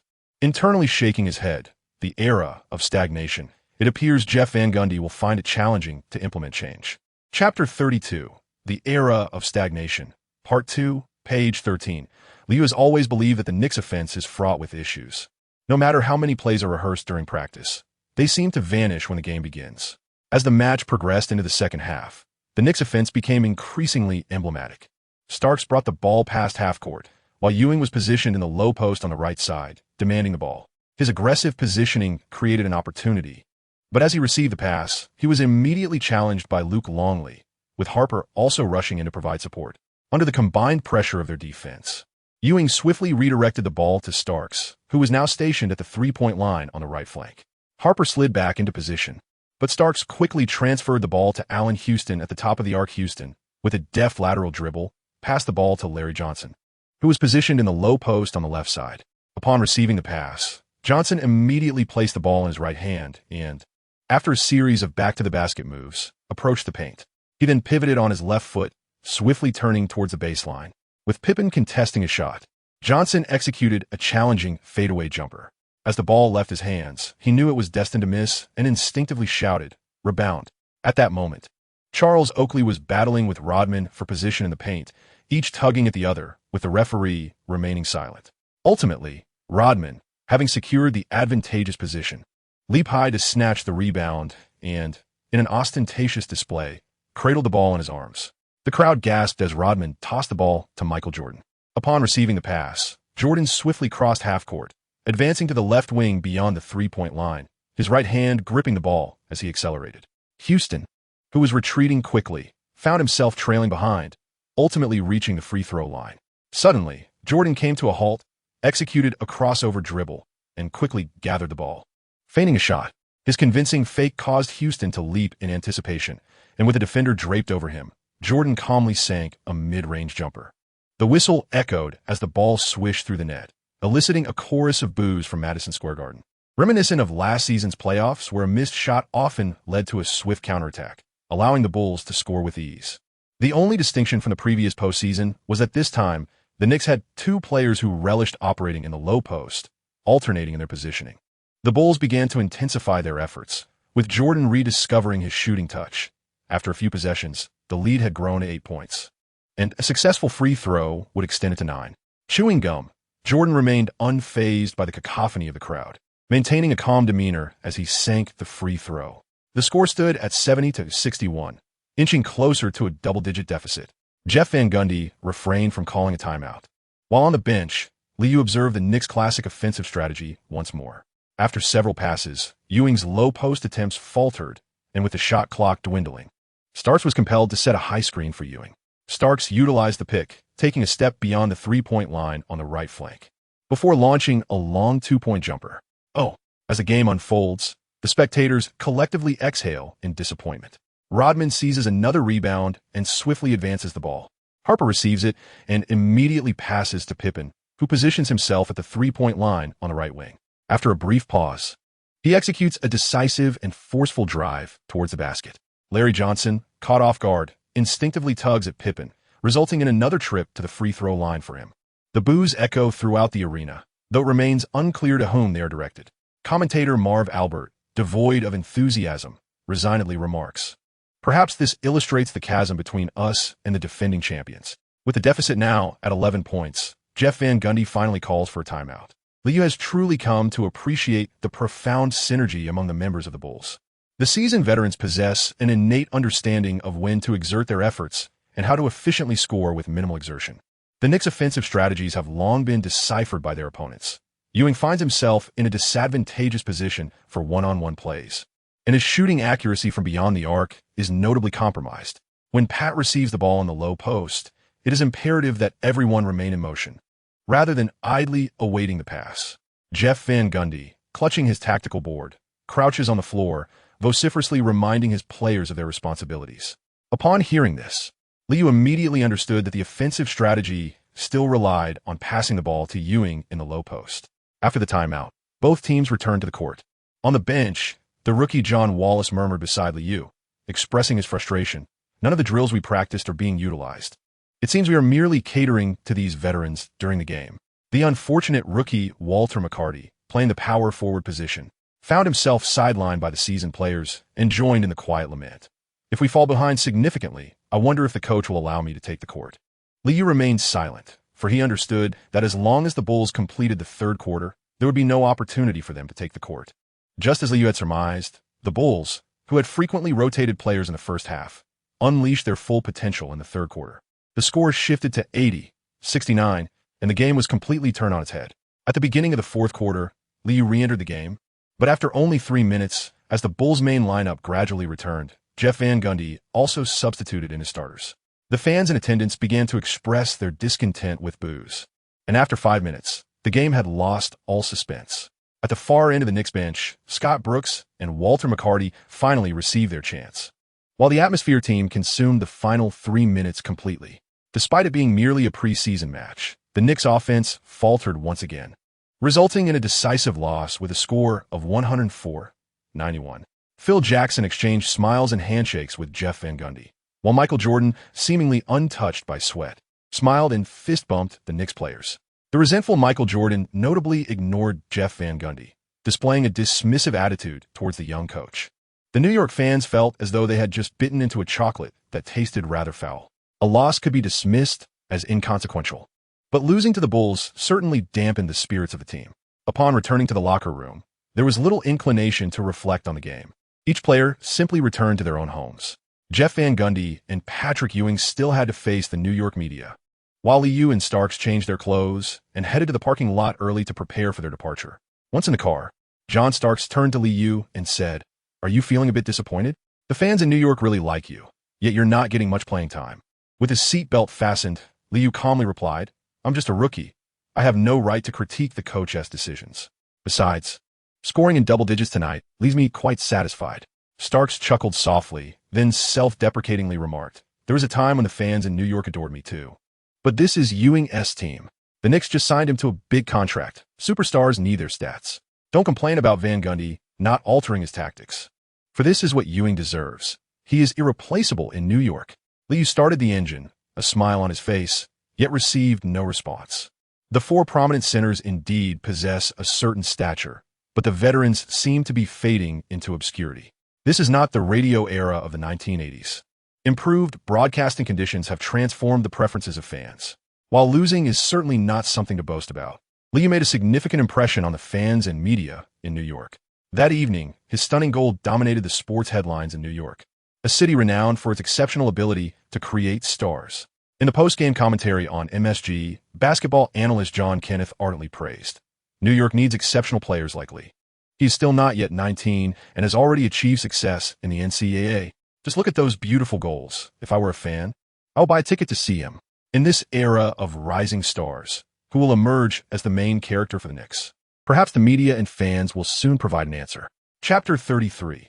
The Rookie's Debut, Part 1, page 13, on October 25, 1996. The Knicks faced their final preseason game at Madison Square Garden. The Nets, having secured the 8th pick this year, selected the tall guard Corey Kittles from Villanova University. If all goes as expected, the Nets are likely to struggle this year.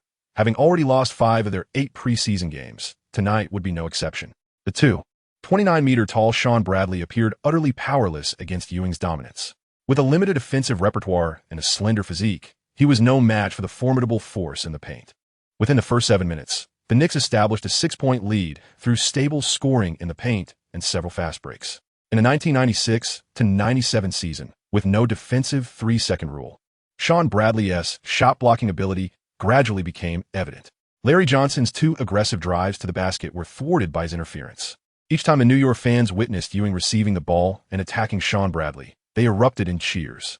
In the left low post, Ewing received the ball, utilizing his right hand to create space, and then, after a couple of quick movements to approach the basket, he powered into the paint. With a deceptive pump fake, Ewing easily misled Sean Bradley, exploiting the time difference to shake off the defense, and executed a delicate hook shot with his right hand. Swish! The 2 points were secured effortlessly. Shaking his head as he retreated on defense, Ewing showcased his dominance in the paint. In the commentary booth, Marv Albert was generous with his praise. The opposing giant is utterly helpless. With 4 for 4, Patrick has already scored 8 points over him. Strong inside attacks, deceptive hook shots, and penetrating the lane, tonight, Patrick is unstoppable. On the bench of Knicks, Liu joined the enthusiastic cheers and applause of the rookies. Although the veteran, the gorilla, had aged, he still effortlessly dominated the majority of centers in the league. The newcomer, John Wallace, had become well acquainted with Liu through these preseason games. Just a couple of days ago, they had been rehearsing perimeter tactics with an agreement that Houston would initiate the offense. Yet here they were again. John Wallace murmured in frustration, noting that during the preseason, Ewing was also asserting his dominance. And Jeff Van Gundy's strategies sometimes failed to keep pace with the developments on the court. Dressed in a pristine white training uniform, Liu glanced at the rookie beside him, who was visibly anxious, and responded while covering his mouth. "If we take an early lead, we can play a few more minutes. Don't sweat the small stuff. Even Allen hasn't complained." Allen Houston indeed exhibited commendable professionalism since joining the Knicks. He had adapted to Jeff Van Gundy's tactics by not only enhancing his defense, but also relinquishing his shot opportunities. Like Larry Johnson, both of their statistics would inevitably diminish this season. The Knicks starting lineup maintained a rather sluggish offensive tempo, with Jeff Van Gundy and his coaching staff failing to implement any changes. Veterans like Starks and Charles Oakley naturally supported Ewing. One held the ball while the other engaged in physical combat, making it difficult for Allen Houston and Larry Johnson to seize control of the ball. Among the guards, Charlie Ward was also a Knicks selection, now in his 3rd year as a rookie, adept at flattery, immediately passing the ball to the elder statesman upon entering the game.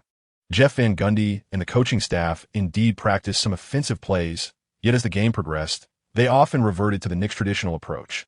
Pat Riley had left an indelible mark in New York, and to this day, the team's offensive tactics remained largely unchanged from those early days. With 3 minutes and 42 seconds left in the first quarter, Liu replaced Starks, while Buck Williams took the place of Charles Oakley. Upon entering the game, Li Yu received a baseline pass from Allen Houston, prompting an uproar of excitement from the New York fans. Throughout the 7 preseason games, Li Yu consistently delivered impressive passes or remarkable shots. Not only did local sports programs in New York highlight these spectacular moments, but Li Yu also made frequent appearances on ESPN SportsCenter without missing a single episode. During the preseason, the spotlight was firmly on Allen Iverson and Li Yu. Unlike the typical diminutive guards, both exhibited a heightened aggressiveness and an impressive flair in their ball handling skills. Amidst the cheers, Li Yu skillfully dribbled the ball across half-court with his left hand and, upon reaching the arc, promptly passed the ball to the left wing, where Allen Houston awaited. Although Houston had shaken off his defender and had ample space to shoot, he opted to return the ball to Li Yu instead. Once again in possession at the top of the arc, Li Yu saw Patrick Ewing step away from his tussle with Sean Bradley in the paint. Swiftly moving to set a screen at the arc, Robert Pack, the starting point guard for the Nets, having studied Li Yu's playing style prior to the game, was prepared to navigate around the screen. However, the 6 feet 2 inches guard had barely shifted his feet when Li Yu, maintaining a triple threat stance, suddenly pivoted on his right foot and released the ball. Ewing's solid screen proved effective, allowing Li Yu to swiftly evade his defender. Confronted by the towering Sean Bradley, who was late to close in, Li Yu deftly pulled the ball back between his legs with his right hand, resetting his footwork while executing a pronounced in-and-out move with his left hand. As Bradley instinctively advanced a step forward, Li Yu, with a sudden deceptive shift, quickly changed direction, and with a crossover dribble, he effortlessly glided past the towering figure before him. Li Yu's continuous dribbling and deft maneuvers elicited fervent cheers from the New York fans in attendance. In that moment, the Nets' defense collapsed, yet Li Yu, having penetrated the paint, opted against forcing a shot. Instead, with a fluid motion, he flicked the ball toward the upper left corner of the rim with his right hand. Larry Johnson, cutting in from the left side without the ball, soared into the air, snatching the ball mid-flight before delivering a powerful dunk. The resounding thud echoed as the crowd erupted in excitement. This splendid collaboration instantly ignited Madison Square Garden. Many jaded New York fans rose to their feet, applauding and cheering, their faces alight with joy, unleashing the loudest roar of the game. With the score at 18-24, the Knicks maintained their lead. Notably, with this recent play, Larry Johnson had only accumulated 4 points in the first quarter. Lee, that was a beautiful assist. Let us see more of those. Li Yu, upon hearing the request, merely raised an eyebrow in the direction of Ewing, as this offensive maneuver required ample space.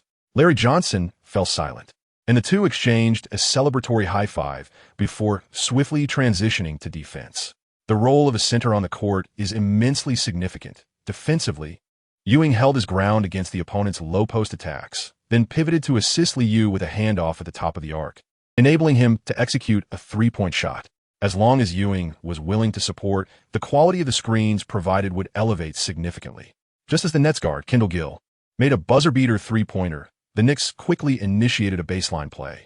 With the ball in his right hand, Li Yu advanced past half-court. Slowing down at the top of the arc, he suddenly dribbled between his legs, lowering his center of gravity while executing a wide, behind-the-back dribble. As he scooped the ball with his right hand, Li Yu immediately leaned into a drive, gaining half a step as he surged past the three-point line. With two decisive steps down the middle, he leapt and flicked the ball, which soared directly to the left wing, where Allen Houston, just outside the three-point line, caught it and quickly took a jump shot. Swish! The three-pointer found nothing but net. A response. A fluid, offensive sequence. The New York fans erupted in joyous cheers. Allen Houston gave Li Yu a thumbs up, indicating the beauty of the pass, to which Li Yu responded with a smile, also exchanging a fist bump with the returning Ewing. A center's high-quality screens can resolve numerous challenges. Observing the outstanding form of Ewing, Li Yu couldn't help but sigh inwardly. If this old-timer were willing to assist, the Knicks' performance would undoubtedly improve. Chapter 34. The Rookie's Debut, Part 2. On the evening of the 25th, the Knicks triumphed over the Nets in their final preseason game with a score of 90-110.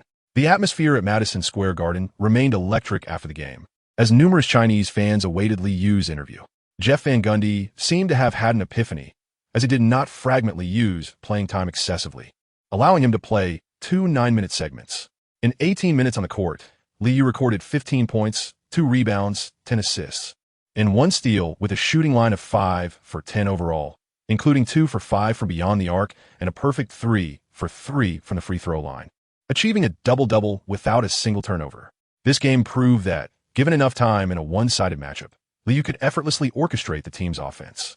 The rookie, John Wallace, shone brightly as well, going 6 for 6, scoring 12 points through fast breaks and cuts. Maverick Albert and John Kenneth Andrews did not delve deeply into Liu's statistics, as this had become standard procedure over the course of several preseason games. Li, fans are quite curious. Why did you choose that long arm sleeve? Maverick Albert inquired with a smile, to which John Andrews cheerfully added, "The long sleeve indeed looks splendid. It suits your style." It is said that many players in the street ball courts of New York have begun to adopt this style of arm sleeve.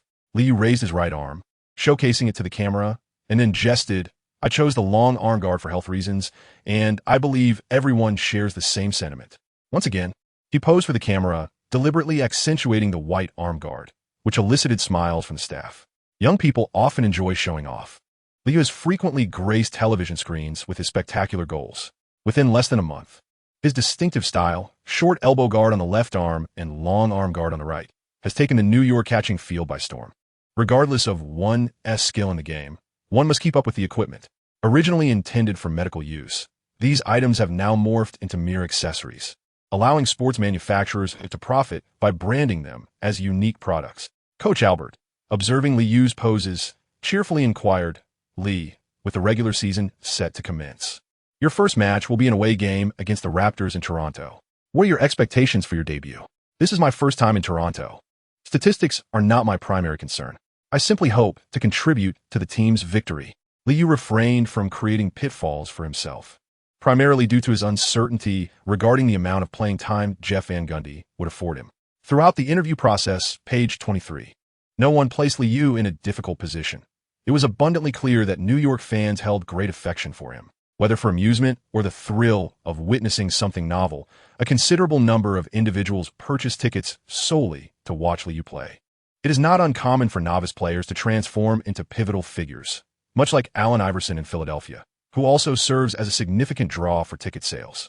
Once Liu completed the interview, fans holding banners began to chant, "Li, over here. We come from New Jersey."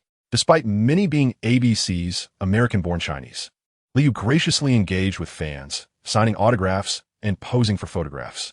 Interestingly, while Chinese fans held a fondness for Liu, Chinese media had never reached out to him. Having spent considerable time in New York, Liu had yet to encounter any Chinese reporters. Evidently, it had been discovered how his unfortunate father obtained a green card, leading to a deliberate attenuation of his influence. Suddenly presented with a note, Liu glanced up to see a plump African-American girl casting him a flirtatious glance, to which he could only muster a strained smile. "I really can't handle this tank-driving business." On the afternoon of the 31st, Jeff Van Gundy and the coaching staff announced the 12-player activation list for the first game, and unsurprisingly, Liu remained included. Rookie Walter McCarty, having disregarded the coaching staff's admonitions, quickly realized that even if he made the roster, he would not see any playing time in the first game. Charles Oakley turned to the rookie with a knowing grin. The veteran had been observing for over half a month, having concluded that Walter McCarty would not make a significant impact, and had recently taken to teasing the newcomer. Everyone understood that the future belonged to the youth. No one wished to obstruct players with promising prospects, while those who faded from the league after a few years naturally became targets for exploitation. Clad in training gear, Jeff Van Gundy paid no heed to the antics of the crowd and continued to speak emphatically. "The first game of the new season is an away match, so refrain from consuming anything indiscriminately. If issues arise, communicate promptly with the staff. We must look out for one another." Liu gazed at the incessant ramblings of Jeff Van Gundy before him, feeling a twinge of helplessness. The coaching staff had not broached the subject of altering their strategy or modifying the pace of their offense. With a preseason record of 7 wins and 1 loss, the Knicks remained steadfast in their antiquated offensive approach. The team personnel began advising everyone to manage their luggage appropriately. The journey from New York to Toronto was a mere 550 kilometers and could be completed in just an hour and a half by direct flight. Most individuals had brought minimal belongings, typically just a crossbody bag sufficing. As a novice player, Liu was tasked with assisting Starks in carrying his bag. Starks, in a gesture of formality, bore a small bag containing merely a change of shirts and 2 magazines. John Wallace was responsible for carrying Patrick Ewing's bag. Having secured his position on the team through commendable performances in recent preseason games, Ewing was lenient towards the rookie, possessing only a slightly larger crossbody bag. Charles Oakley, however, maliciously deemed the rookie Walter McCarty's prospects bleak, arriving with a substantial suitcase, its wheels unfortunately broken. McCarty was left to endure the burden. His face contorted in discomfort as he lugged the heavy suitcase, which Oakley had stuffed with countless items. Once aboard, entertainment options were limited to playing cards, perusing magazines, gossiping, and engaging in political discussions. Maria Carey had undoubtedly been involved with that Italian fellow. She ought to seek companionship with a black man. New faces were emerging among the flat models in New York, presenting opportunities to explore these new arrivals. The White House should be dictated by black voices. It was imperative to elevate their status. Amidst this nonsensical banter, Liu managed to win nearly $500, with Charles Oakley suffering the most significant losses, promptly exclaiming, "Damn, Texas Hold'em. We must change the game next time." Larry Johnson, witnessing the elders' continuous losses, felt a surge of delight, proclaiming, "God always favors the diligent youth." "Lee, you are sure to achieve impressive statistics in tomorrow's game." Upon hearing Larry Johnson's words, Liu understood that he was subtly reminding him to pass the ball more, as the matriarch was once again planning to travel during off-peak hours. The beleaguered McCarty could only stand by and watch the others engage in conversation and play cards, while Charles Oakley completely excluded him from their games. After arriving in Toronto, the team settled into the hotel in partnership with the NBA. The following morning, the unfortunate McCarty was tasked with waking everyone up. Rising at 6:45 a.m. and after enjoying breakfast, Liu and John Wallace had to join equipment manager Mike Sand in preparing the jerseys. Having worked with the Knicks since 1978, the venerable Mike was well-liked within the team. "Lee, you needn't assist me with these tasks. You are a superstar now. The fans in New York adore you." Liu, indifferent to the labor at hand, rose and patted old Mike's shoulder, stating, "This is the responsibility of the rookies. Pat is the true superstar." While feigning modesty with these platitudes, Liu silently resolved to eventually rid the team of these cumbersome veterans. Chapter 35. The Rookie's Debut Part 3, 1-2. 1-2-3. The rhythmic shouts and the sound of sneakers scraping against the floor echoed continuously within the confines of Toronto's Skydome. Clad in a blue training uniform, assistant coach Don Chaney, with a slight belly, jogged behind Liu, keeping the beat. During a simple dribbling drill around obstacles, Liu infused the exercise with his unique flair. The basketball designated for training was specially crafted, heavier than usual. Coupled with the gloves Liu donned, executing swift technical maneuvers demanded an extra exertion of effort. Dribbling between his legs, changing direction in front, dribbling behind his back, altering course again. Liu remained unperturbed as he meticulously executed these foundational movements. The sound of thuds reverberated throughout the training facility, while on the other side, the seasoned veterans accustomed to these drills stretched their muscles. What enviable talent. 5 years old, when first introduced to basketball, I am beginning to believe the nonsense propagated by the New York media. Charles Oakley lay on the floor, stretching his legs, lamenting before casting a disdainful glance at the sycophant Charlie Ward. Though Ward had secured a starting position tonight due to his recent exemplary training performance, displacing the newly joined Chris Childs, the flatterer was acutely aware that Liu's shooting prowess surpassed his own. Liu's playing style, though seemingly flamboyant, was remarkably steady. His ability to secure a starting role stemmed primarily from his compatibility with the veterans, relishing the opportunity to pass to Ewing. "Lee, take a breather. The coaching staff should really incorporate some younger players." Chaney halted, beckoning Liu for a rest. However, while he spoke of integrating youth, he was reluctant to relinquish his own position. One must extend gratitude for the customized training equipment provided by old Mike. Chaney, it seems, ought to consider shedding a few pounds. Liu casually passed the ball to the rookie John Wallace, playfully patting the assistant coach's belly. Unlike Thibodeau, this coach preferred to elucidate various offensive strategies. "Do not fret, Lee. You shall earn your chance in the starting lineup. But you must first bide your time on the bench. Jeff can be rather unpredictable at times." Chiandani painted a rosy picture, and while Liu feigned a delighted smile, he inwardly scoffed. "So, I am to pass the ball to the veterans and then merely stand beyond the three-point line waiting for it?" Observing the envious gaze of John Wallace, Liu was tempted to retort that the current starters were all seasoned players, with precious little ball possession to go around. During the morning stretching session, they completed their warm-up, yet before the tactical class commenced in the afternoon, the team faced a predicament. Charles Oakley was in a state of disarray. Rookie Walter McCarty secretly bore a smug smile, reveling in Oakley's misfortune, having been thoroughly tormented by the seasoned players himself. Jeff Van Gundy sighed in resignation. This was a reflection of his inadequate oversight. Under Pat Riley's watch, no one would dare indulge in reckless eating. Barkley, you will be joining the starting lineup tonight. Pay attention to rebounding. Upon hearing the coach's directive, Larry Johnson's smile faded, fully aware that despite his preference for the power forward position, he was perpetually relegated to the small forward role. Upon hearing that the 36-year-old veteran Buck Williams was in the starting lineup, Liu couldn't help but comment, "Now, this truly is a blend of age and sluggishness." That evening, the Sky Dome was filled to capacity, with a significant number of Chinese spectators in Toronto. Liu's presence contributed to a slight increase in attendance for the Raptors. The game officially commenced at 7:30 p.m.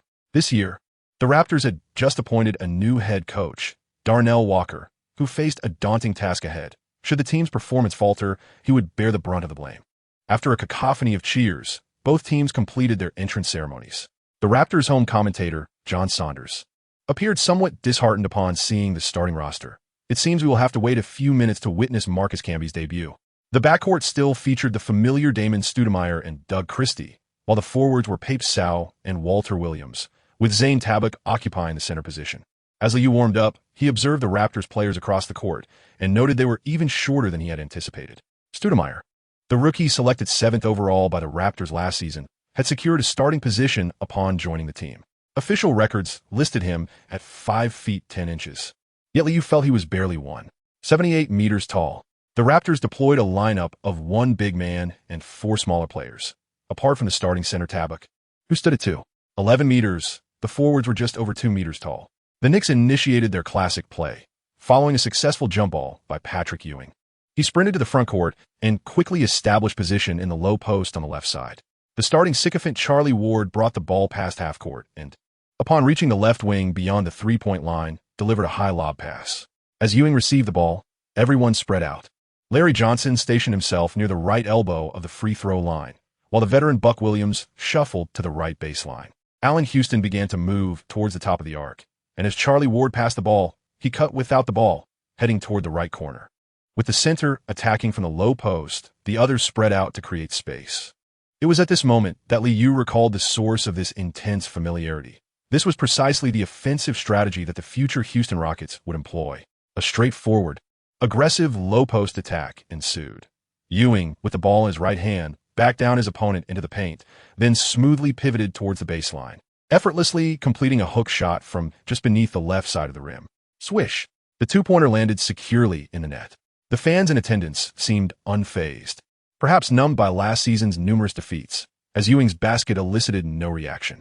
The Raptors' offense appeared comparatively simplistic, relying on high pick-and-rolls. Damon Stoudemire, with the ball in his left hand, accelerated towards the basket. The Knicks' defense immediately collapsed, granting Williams an open opportunity near the left baseline. He received the ball and executed a jump shot, finding success with ease. Seated on the bench, Liu had completely eased his mind. The intensity of this game bore little difference from that of a preseason match. The contest was monotonous, with the Knicks' sluggish pace and the Raptors' frequent errors leading to aimless shots. Most notably, Patrick Ewing's style of play lacked flair, consisting of jump shots from the left side, near the paint, and from the left elbow at the free throw line. There were no thunderous dunks. At best, he would force his way inside to draw a foul. Jeff Van Gundy, commanding from the sideline, noticed the opponent's mistakes and summoned the sycophant Charlie Ward, who, upon slowing his pace to return to the court, was met with an outburst of frustration from Van Gundy. "Lee, get ready to enter the game and seize on their errors." Liu, momentarily lost in thought on the bench, was taken aback by Van Gundy's words. Glancing at the clock, he saw that merely 6 minutes and 25 seconds had elapsed. "All right, Coach, I'm ready." He removed his warm-up suit and stretched his limbs. Tonight, he had chosen a pair of more up-tempo sneakers with full-length air cushioning, a recent trend. The blue and white striped shoes, paired with blue arm sleeves and a Knicks' somewhat oversized blue jersey, drew cheers from the crowd even before he stepped onto the court. As the opposing center, Tabak, prepared for a free throw, Van Gundy swiftly substituted Ward. The sycophant had hardly reached the sideline when he was met with a torrent of criticism. Amidst the din of the arena, Tabak missed his second free throw, allowing Ewing to secure the rebound. Receiving the ball on the right wing beyond the three-point line, Liu immediately dribbled with his right hand, accelerating past the half-court line. At that moment, most players were still caught in the previous slow rhythm of the game, but Damon Stoudemire, quick on his feet, managed to return to the three-point line. Just as he regained his stance, Stoudemire witnessed Liu lowering his center of gravity to dribble beneath his legs, expecting him to halt, but was caught off guard as Liu executed a swift change of direction. In an instant, Stoudemire found himself outpaced by Liu, who approached the basket unchallenged. Near the paint, Liu leaped with both feet, spinning the ball in midair before seizing it with his right hand and delivering a powerful slam dunk. Oh! The forceful windmill dunk ignited the atmosphere in the arena, prompting a chorus of cheers from the crowd. After landing, Liu quickly returned on defense, flashing a smile at the Raptors players. Lackadaisical on the fast break? You must be out of your minds. Chapter 36. The Rookie's Debut. Part 4. Page 13. Different point guards bring varying tempos to the game. On the Knicks bench, sycophant Charlie Ward observed the frenetic activity on the court, feeling despondent and reluctant to speak. In less than 3 minutes, the Knicks' dynamic shifted dramatically. Patrick Ewing received the ball at the top of the arc. Just after passing, Liu, engaged in a tug-of-war with Damon Stoudemire beyond the three-point line, unexpectedly gave his opponent a discreet push. He then swiftly advanced to receive a handoff pass. Ewing positioned himself to screen, preventing Stoudemire from effectively closing in on the play. The moment Liu received the ball, he noticed that the Raptors center, Tabak, had not delayed his approach. With a lateral step, he positioned himself at the arc, and beyond the three-point line, he executed a swift jump shot. Swish! The three-pointer found its mark. 1917, the Knicks effortlessly took the lead. The Raptors were momentarily taken aback. Was this merely a stroke of luck? However, within the Sky Dome, the fans remained oblivious to such doubts, continuing to cheer, as this was undoubtedly more pleasing than the previous attempts to draw fouls. It appeared that Lee was maintaining the style he had showcased in the preseason. And perhaps we would once again catch a glimpse of him on the SportsCenter program tonight. Coach Walker seemed somewhat unprepared. Nevertheless, I have faith that the Raptors players would respond. The home commentator, John Sanders, offered a brief commendation of Liu's performance before turning his attention to critique the Raptors. As for defending against a diminutive point guard, Lee had his own defensive strategies. He aimed to shield his opponent with his body while, from angles unseen by the referee, occasionally tugging with one hand to disrupt the other's rhythm. Damon Stoudemire appeared somewhat troubled by the interference. Every time he accelerated to a stop or executed a crossover, Lee would deftly adjust his position, granting him a modicum of breakthrough space. As the two continued their contest at the top of the arc, once again Stoudemire hesitated no longer, accelerating with the ball in his right hand to drive forward. Liu swiftly slid to the left and back, maintaining his defensive position while attempting to drive his opponent towards the paint. As Damon Stoudemire broke into the key, he suddenly realized the predicament. The area was congested with players, and, as a shorter player, he struggled to find a shooting lane. Instinctively, he passed the ball to Doug Christie in the left corner. But before it could reach his teammate, Allen Houston easily intercepted it. On the sidelines, Coach Darnell Walker, witnessing Liu receive the ball again, urged his players with fervor, "Stay tight, fall back, catch up." Meanwhile, Walter Williams, hearing the coach's loud instruction, immediately dashed to Liu's side to apply pressure. With the ball in his left hand, he accelerated relentlessly. Liu exhibited no intention of slowing down. The two continued their entanglement as they surged into the paint area. Approaching the basket, Williams, who had been providing physical resistance on the right side, suddenly realized that Liu's left hand was empty. With a subtle flick of his wrist, Liu discreetly tossed the ball backward into the paint, where the swiftly advancing Allen Houston received it and effortlessly scored. On the Knicks bench, the atmosphere ignited with cheers as towels were waved, marking Liu's impactful entry with a 9-2 run. The score stood at 21-17, and the tempo of the game was now entirely under the Knicks' control. Since Lee's appearance, his teammates appeared more willing to move, a testament to his influence, though it necessitated acceptance of some of his offensive choices. Assistant coach Ciandoni quietly suggested to Jeff Van Gundy, who was lingering nearby, that he indeed preferred witnessing a fluid offense from Knicks. Van Gundy, now seated on the bench, found himself at a loss for words, fully aware of his players' reactions. When Liu takes the court, everyone is aware that he will seize opportunities and receive the ball. The tactics become increasingly clear, resulting in a rapid acceleration of the offensive rhythm. The Raptors, lacking in strength, mean that Lee still requires time to acclimate to the high-intensity competition. Jeff Van Gundy, ever diplomatic, chooses to remain neutral, understanding that veteran players are averse to running back and forth.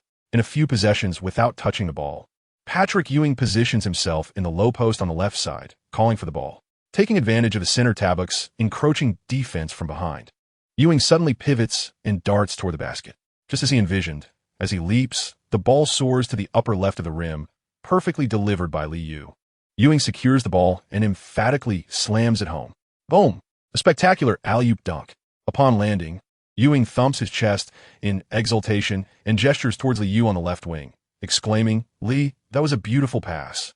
In the final 2 minutes of the first quarter, with the rookie Marcus Camby entering the game, Ewing begins to frequently demand the ball in the low post. At this moment, Li Yu and a few others on the court found themselves with limited opportunities for expression, as both teams began to engage in a meticulous low-post offensive strategy. The Raptors, having established their twin towers, initiated a concerted effort to penetrate the paint while simultaneously intensifying their rebounding efforts to stifle the Knicks' fast breaks. Seeing that Jeff Van Gundy had yet to substitute Ewing, Larry Johnson silently cursed, realizing that with the first quarter nearing its end, Ewing had only attempted 2 shots and managed a mere 4 points from free throws. The staggered travel plan had proven to be quite unsuccessful, and to Larry Johnson's surprise, Jeff Van Gundy preemptively pulled him from the game.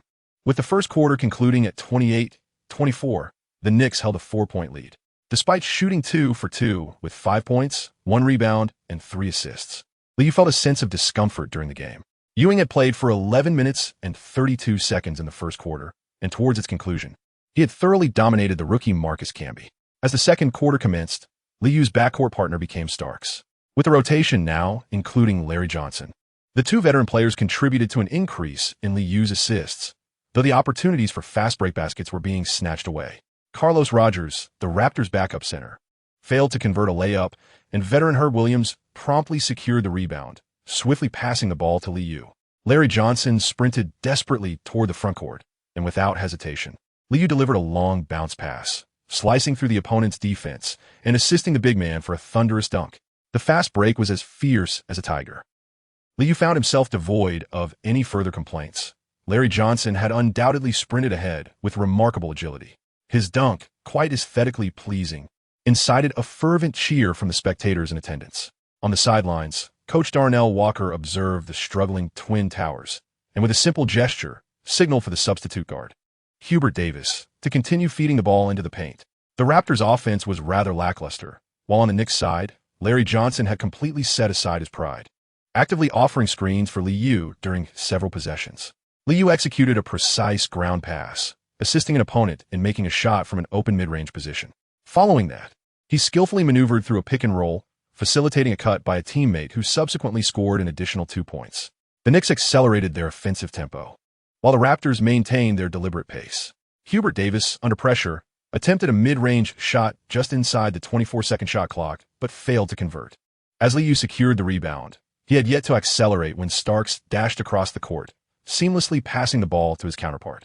The exuberant Starks, upon receiving the ball on the left flank, launched a 3-pointer from beyond the arc.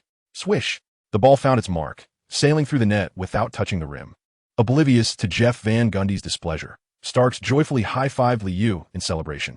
Under Li Yu's leadership, the Knicks, in the early moments of the second quarter, had yet to attempt a single back-to-the-basket play. Head coach Darnell Walker, witnessing Li Yu set a screen at the top of the arc before he shot the ball, couldn't help but mutter a curse. Damn this game. The ball swished through the net, igniting the Knicks bench into a frenzy, with a score of 12-6 for the quarter, bringing the deficit to a double-digit margin. Jeff Van Gundy's expression darkened as he realized he was losing control over his team.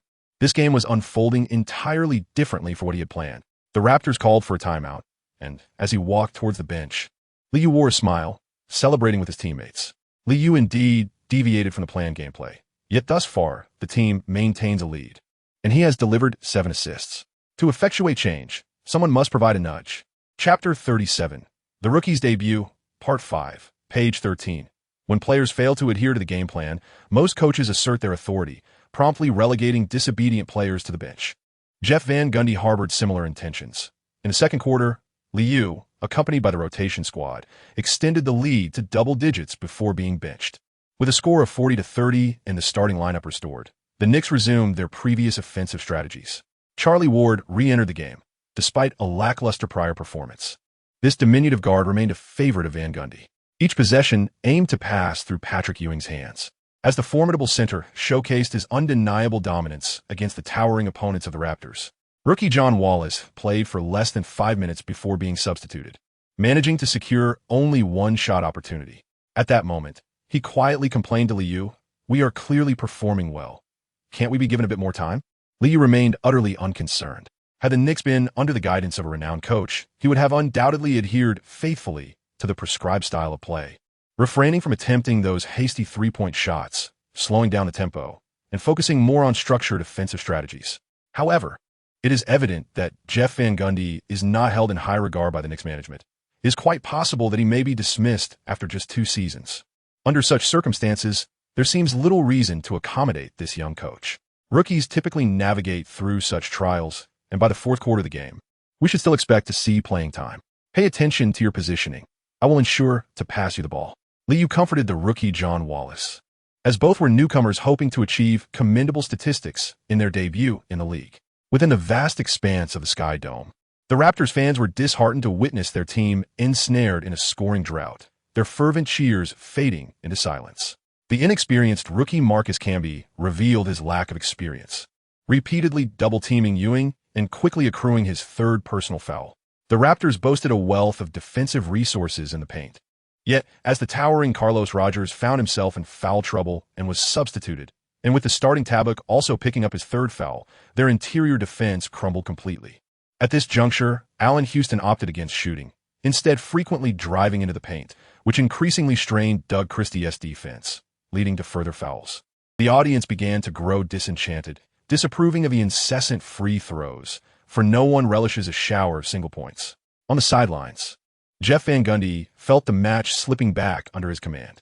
The Knicks capitalized on their advantage in the paint, relentlessly assaulting their opponent's interior, which was the strategy devised by the coaching staff prior to the game. With a quarter score of 24-17, the halftime score stood at 52-41, with the Knicks leading by 11 points. During the intermission, Jeff Van Gundy prepared a hearty pot of chicken soup, while assistant coach Thibodeau continued to emphasize the importance of defense as the game proceeded according to plan. Liu initially believed he would have the opportunity to play during the latter stages of the 3rd quarter with the bench lineup. However, the Raptors launched a barrage of errant three-point attempts, hastening the pace of the game and narrowing the deficit to a mere 6 points. The starters played nearly the entire 3rd quarter, concluding the period with a score of 25-30, bringing the overall tally to 77-71, rekindling the suspense. Jeff Van Gundy's on-the-spot decision-making faltered, as the Knicks managed only 15 shots throughout the quarter, leaving Liu in a state of disbelief. Larry Johnson, who had played the entire 3rd quarter, failed to secure a single shot opportunity, and upon returning to his seat, wore a frown, fixating his gaze on the coaching staff. Acknowledging his oversight, Jeff Van Gundy ultimately relented.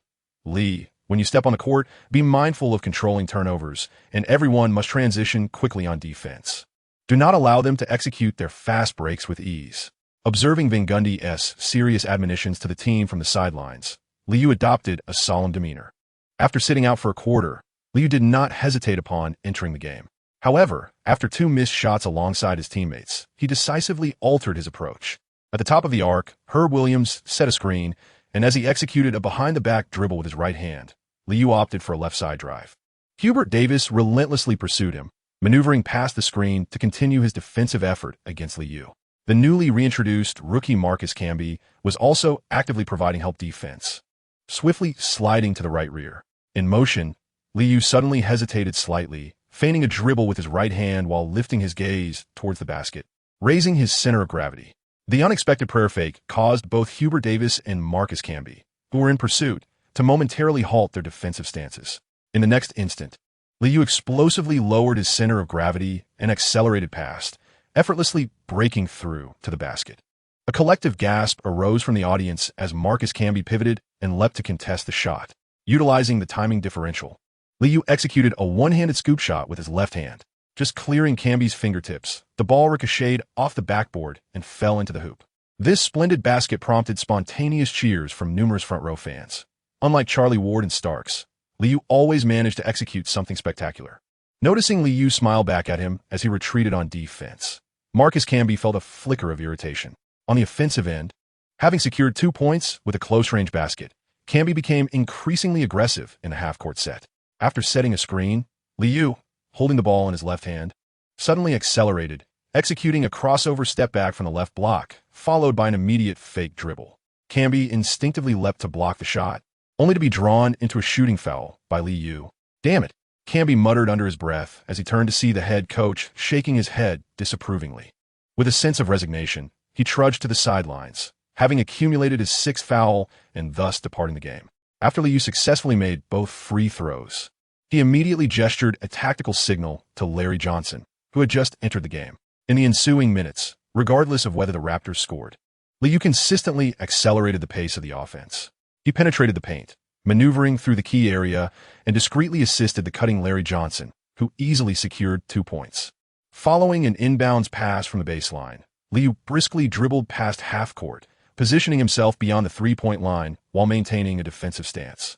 As the newly entered Damon Stoudemire attempted to intercept the ball, Liu suddenly unleashed a powerful dribble, feigning a spin to deceive the opposing defense, and promptly pivoted to break through with the ball in his right hand. The towering Tabuk, witnessing his teammate completely out of position, had no choice but to provide help defense. In that moment, as he shifted his weight, Liu delivered a bounce pass that found the veteran Herb Williams cutting towards the basket, who effortlessly finished with a layup. With the Raptors failing to keep pace with their responses, the point differential swiftly returned to 10. In the fourth quarter, Liu played for 6 minutes and 42 seconds before being substituted by Charlie Ward. The score stood at 93-83, and the Knicks coaching staff wore smiles on their faces. "Still too conservative. We should increase Liu's playing time." Assistant coach Don Chaney noted Liu's relaxed demeanor as he returned to the bench, unable to resist sharing a comment with Thibodeau seated beside him. In his 18 minutes on the court, he recorded 4 of 8 shooting, 2 of 4 from beyond the arc, 2 of 2 from the free throw line, totaling 12 points, 2 rebounds, 10 assists, and 1 turnover. Thibodeau remained silent, glancing at Liu's statistics, knowing that had he not sat out, his numbers would have undoubtedly been even better. Sitting back down, Liu maintained a smile. Yet he felt unsatisfied with his performance. Lacking that microwave-like ability, he surmised that he still needed to be a starter. Chapter 38. The rookie's debut. End. Page 13. On the evening of November 1st, with a score of 109-99, the Knicks triumphed over the Raptors, marking a successful start to the season. Allen Houston achieved 28 points, 3 rebounds, 2 assists, 1 steal, and 3 turnovers, while Patrick Ewing remained consistent with 20 points, 10 rebounds, 1 block, and 3 turnovers. The victory brought joy to the Knicks roster. Even the ailing Charles Oakley appeared to have recovered well. Grinning at the disheartened Raptors, "Well done, I enjoy these easy games." Meanwhile, the rookie Walter McCarty lamented internally, wishing the old-timers would wear themselves out. After fulfilling the autograph requests of some fans, Liu swiftly returned to the locker room, as post-game rehabilitation proved to be a cumbersome task. Starks took to the court for 24 minutes tonight, achieving 6 out of 10 from the field, including 1 out of 4 from beyond the arc, and a perfect 4 out of 4 from the free throw line, culminating in a commendable 17 points. Although the veteran remained indifferent to Jeff Van Gundy's utilization of him, he could not resist teasing the starting player, Charlie Ward, upon returning to the locker room. Poor Charlie nearly got overwhelmed by the Raptors rookie guard. "Make sure to curry favor with the coach when you get back." Charlie Ward remained silent, with a dismal performance of 1 out of 3, tallying just 4 points, 3 rebounds, 4 assists, and 2 turnovers. Indeed, Jeff Van Gundy has a particular fondness for him, yet tonight's display was undeniably lacking. Liu exchanged fist bumps with Starks before returning to his seat, where he promptly began applying ice to his injuries. He then humorously jabbed at Charlie Ward, remarking on the grueling schedule, 9 games in 6 days. "This schedule is truly unforgiving. I fear our stamina may be compromised." Oh, I almost forgot. The bench players won't see much time on the court. When it came to competing for positions, Liu showed no mercy. The Knicks locker room operated on a principle that underperformance would inevitably invite ridicule. Upon returning to the locker room, the team chuckled as they observed a spirited exchange of banter among the players. In this environment, humility was not viewed as a virtue that fosters improvement. Rather, the notion that kindness invites exploitation was the prevailing reality. Fortunately, Jeff Van Gundy soon returned to the locker room, bringing a sense of relief to Charlie Ward. "Excellent performance. Maintain this competitive form. The schedule is tight. Once we return to New York, remember to rest well and avoid indulging in unhealthy food. I hope we can secure victories in the next 2 home games." Charles Oakley, unfazed by Van Gundy's admonishments, continued to jovially tease the rookie Walter McCarty. When Ewing and Van Gundy attended the press conference, Oakley grinned and declared, "Tonight, I'm treating everyone to beef cheeseburgers. No one is allowed to assist Walter. He didn't play tonight, so he should get some exercise."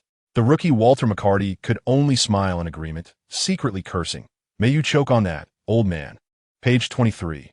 On this day, there were a total of 14 games, with many rookies from the '96 generation making their debuts. The most notable performance came from Allen Iverson of the 76ers. Despite the 76 Airs' home loss to the Bucks, 111-103, Iverson's debut left everyone in awe. He played for 37 minutes, shooting 12 of 19, including 2 of 4 from beyond the arc and 4 of 6 from the free throw line, efficiently amassing 30 points, 2 rebounds, 6 assists, 1 steal, and 3 turnovers. In contrast, the Bucks' Ray Allen had a rather unremarkable performance, playing 28 minutes with 3 of 10 shooting, including 2 of 3 from three-point range and 5 of 7 from the line, totaling 13 points, 2 rebounds, 3 steals, and 1 turnover. That evening, ESPN and TNT fervently praised Iverson's performance, succinctly summarizing, "The 76ers may have lost, but Iverson, did not." Among the myriad of novice players, Liu's double-double performance garnered significant praise. The highly anticipated Stephen Marbury faced unfortunate circumstances, sustaining an injury just 8 minutes into the game. Raheem, selected by the Vancouver Grizzlies, exhibited commendable prowess with 16 points, 5 rebounds, 2 assists, 3 steals, 1 block, and 2 turnovers. Meanwhile, the Raptors' Marcus Camby fouled out with a mere 5 points and 4 rebounds. Suns' Steve Nash played for only 5 minutes, registering no points. The Lakers' Derek Fisher delivered an impressive performance, shooting 4 for 5 to efficiently score 12 points, alongside 2 rebounds and 5 assists. As for Kobe Bryant, he did not receive any playing time, as the veteran Harris seemingly deemed the high school rookie unprepared. The Knicks roster returned to New York overnight, with merely a day's respite. On the night of the 3rd, at Madison Square Garden, the Knicks erupted against the Hornets in the first quarter.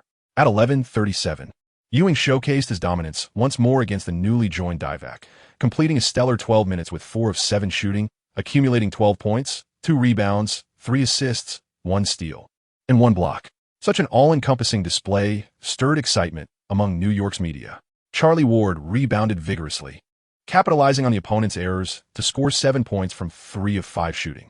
Larry Johnson, however, felt disheartened, as he sought to impress against his former team, but found himself sidelined offensively. With a substantial lead, Liu and several rookies enjoyed increased playing time. The Hornets' starting point guard, Bogues, suffered an injury near the end of the first quarter, granting rookie Tony Delk an opportunity. Partnering with him in the backcourt was Del Curry.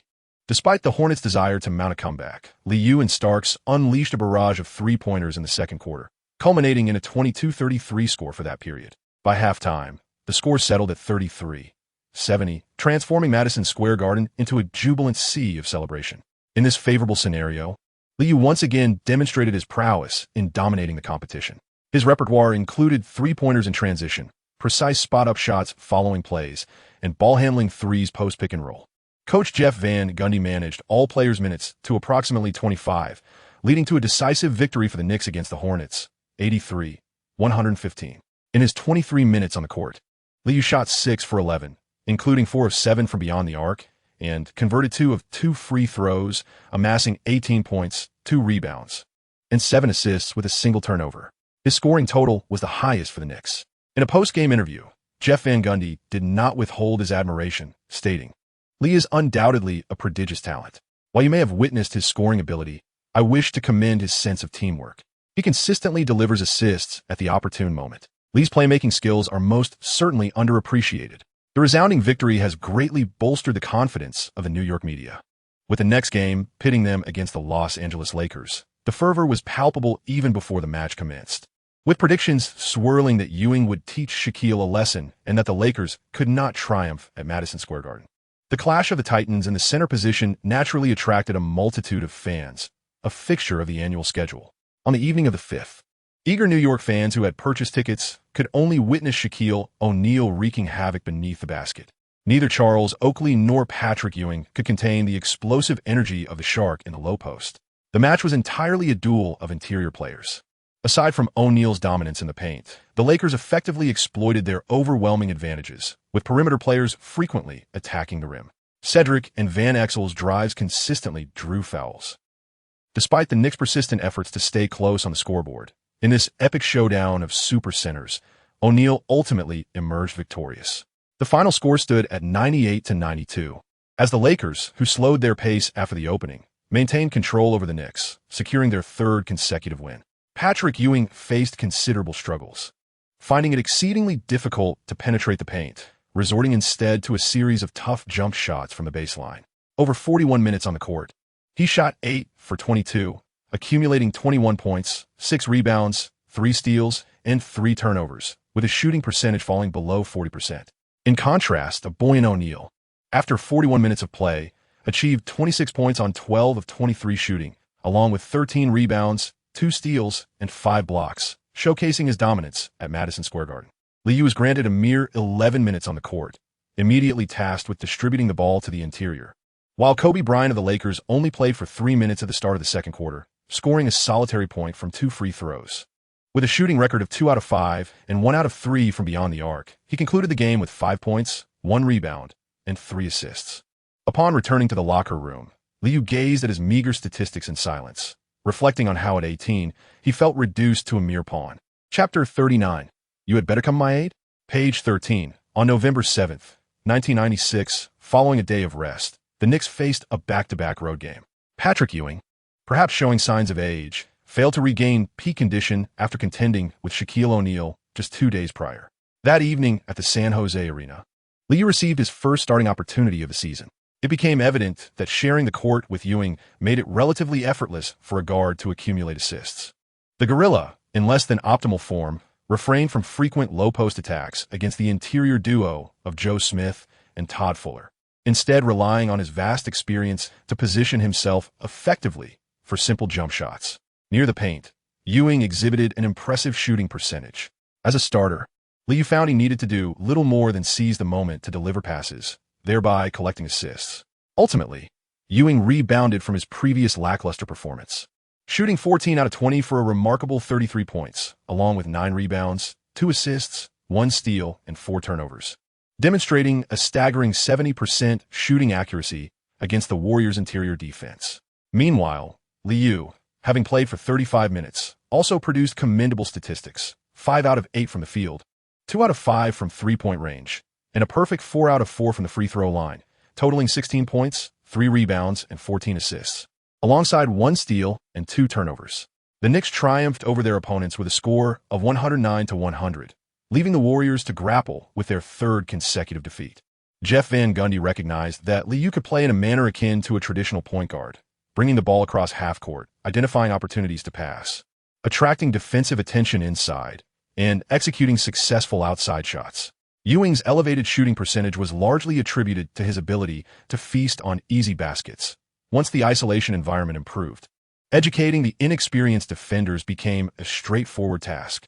One of the most thrilling moments of the game occurred during a fast break, as Liu swiftly dribbled the ball past half-court, positioning himself on the left wing beyond the three-point line. Faced with the defense of Latrell Sprewell, he executed a swift dribble move, then pulled the ball back behind his back. Just as he created space from the defender, Ewing raced down the middle, prompting Liu to launch the ball with one hand towards the basket's apex, allowing the Gorilla to effortlessly complete an alley-oop dunk. Following the game, New York sports media erupted in excitement, praising the fluidity of the match. The very next day, Jeff Van Gundy confronted the New York media with unfiltered candor. In a grueling overtime battle, the Knicks triumphed over the Clippers with a score of 88-81. Charlie Ward returned to the starting lineup, while Allen Houston continued to play back-to-back games. Thanks to Ewing's formidable low-post prowess and precise free-throw shooting, the Knicks ultimately secured the victory. With a stat line of 5 for 12, 20 points, 19 rebounds, 1 steal, 7 blocks, and 8 turnovers, Ewing once again emerged as the team's hero. In this contest, Liu played a mere 16 minutes, his time fragmented. He managed 3 of 6 shooting, including 1 of 3 from beyond the arc, and 2 of 2 from the free throw line, totaling 9 points, 2 rebounds, and 3 assists. Despite the victory, the New York media remained unsatisfied, vehemently criticizing Van Gundy while revisiting their disdain for Starks. The veteran played 37 minutes, and in critical moments, Van Gundy increasingly relied on his experience. With a dismal 2 of 13 shooting, including 1 of 10 from three-point range, Starks recorded 7 points, 4 rebounds, 3 assists, and 4 turnovers, reminiscent of his struggles in past finals. Regardless of the media's harsh judgments, Van Gundy remained steadfast in his personnel choices, merely seeking the optimal combination. On November 10th, the Knicks traveled to Vancouver to face the winless Grizzlies. The game held no suspense. The Grizzlies faltered offensively in the third quarter, and a 12-0 run by the Knicks established their dominance. The final score read 103-82, marking a resounding victory for the Knicks and their third consecutive win. As the first week of the season concluded, the Knicks boasted an impressive 5-1 record, prompting the New York media to grumble only about the unremarkable nature of the games. In the Eastern Conference, the Bulls led with a flawless 6-0 record, closely followed by the Knicks. Even the most fastidious New York fans could not fault the team's performance. Upon returning to New York on November 11th, Liu exhaled a sigh of relief. The demanding schedule had necessitated constant travel, and anyone would feel fatigued after 3 consecutive away games. The coaching staff announced a day off, yet Liu adhered to his routine, arriving at the gym for training. The team's personnel continued their duties, with equipment manager Old Mike cheerfully preparing training gear for Liu. The youth still possess such vigor. It's been years since I've seen a player so dedicated to training.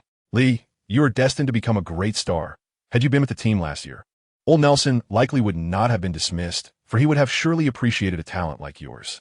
Old Nelson's departure was attributed to his discord with Patrick Ewing, a topic that had dominated the tabloids in New York last year, and naturally, Liu had been among the spectators to that drama.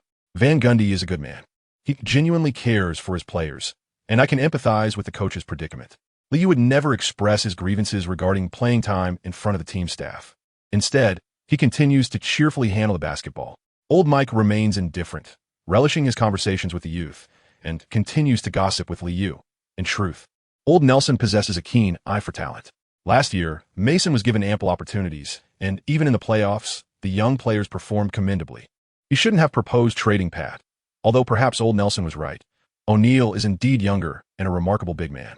However, when there is discord between a star player and the head coach, the inevitable outcome is the coach's dismissal. Starks also harbors disdain for Old Nelson, yet to be candid. The team sometimes truly needs to implement changes sooner rather than later. Liu merely smiled and nodded in agreement, choosing to remain silent while conversing with older individuals, often taking on the role of a listener. After joining the Knicks, he gleaned numerous insights into the internal dynamics of the team from the staff. The reason Jeff Van Gundy became a sycophant to Ewing primarily stemmed from his desire to retain his position as head coach.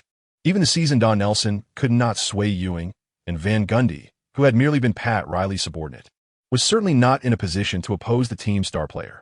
By ensuring Ewing's comfort on the court, the Knicks' performance would also be safeguarded. Van Gundy was astute.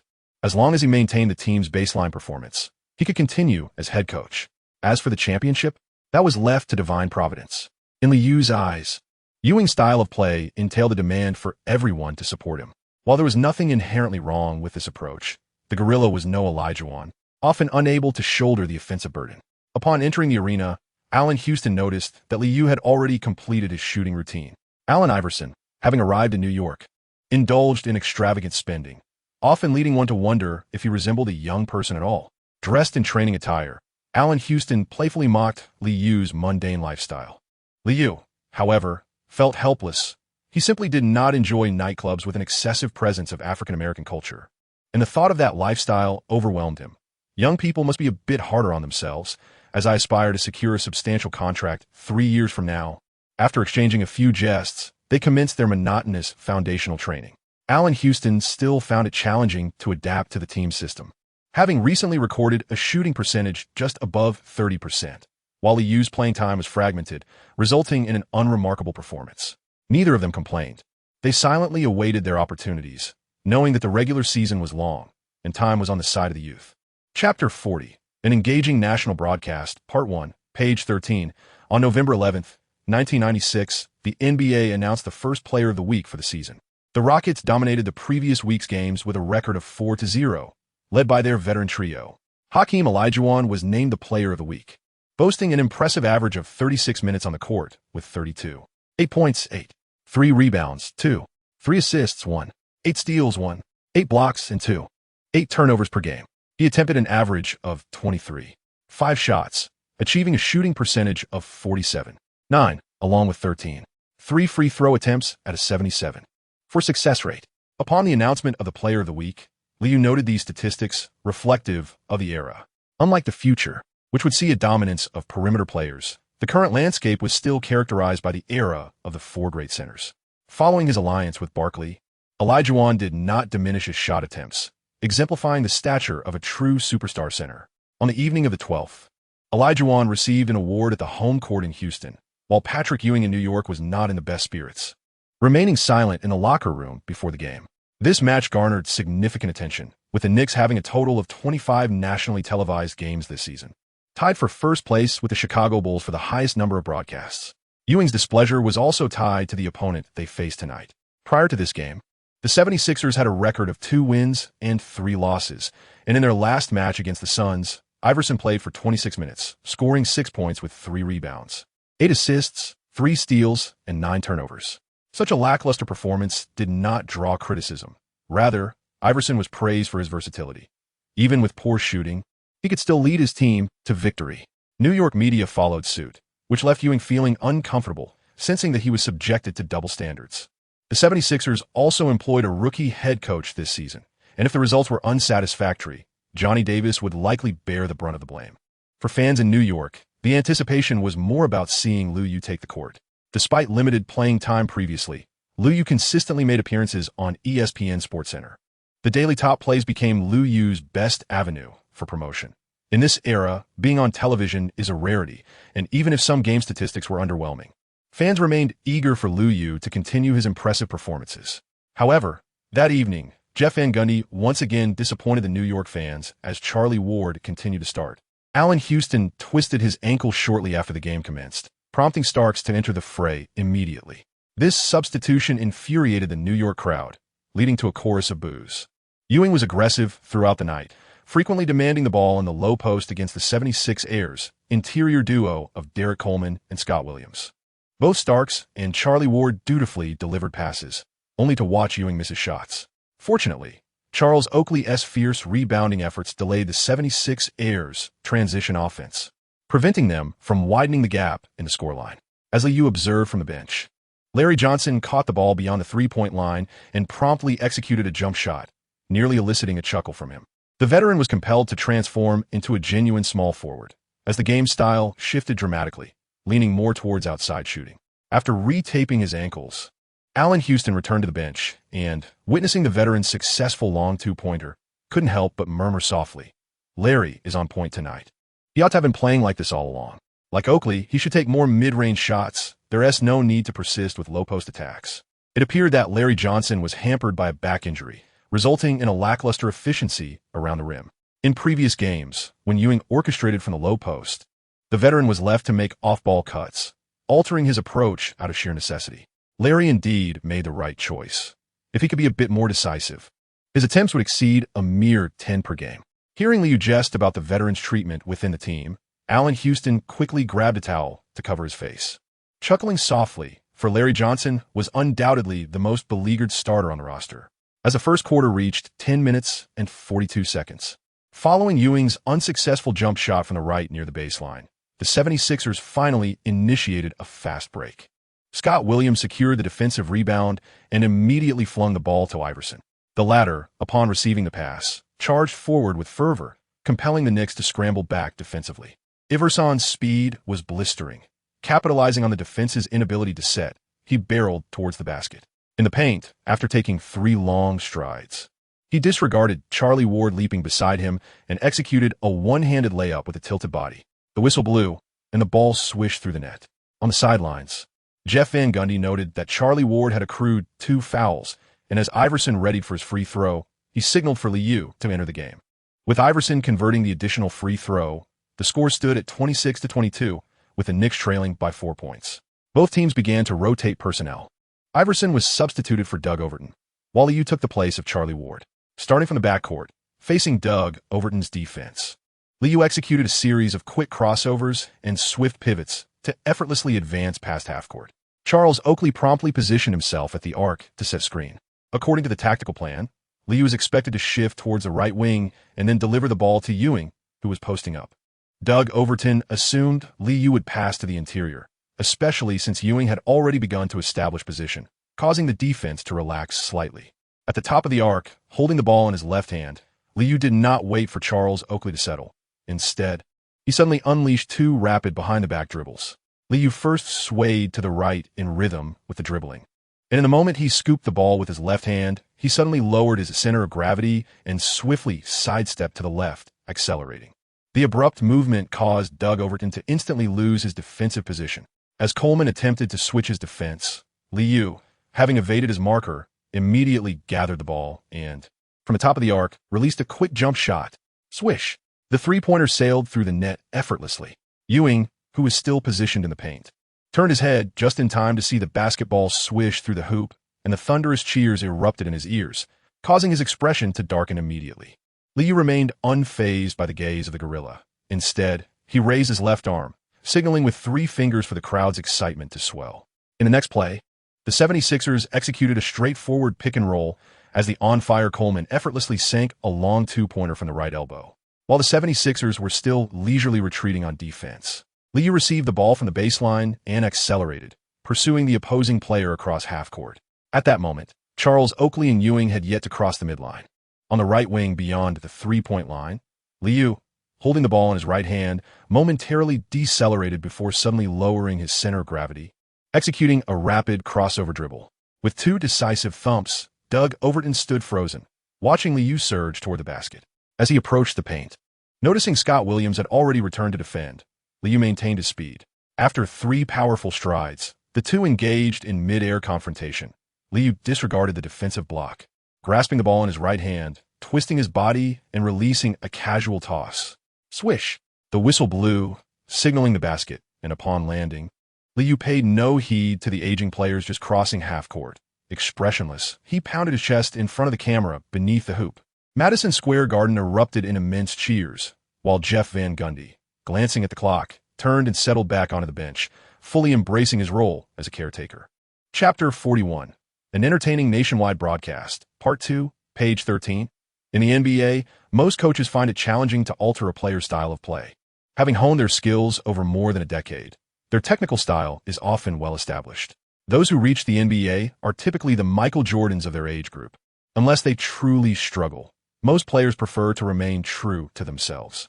Jeff Van Gundy had anticipated that Liu would compromise and transform into a traditional guard resembling Charlie Ward. However, it became evident that Liu was unyielding, indifferent to the novice coach's instructions, and continued to follow his own path.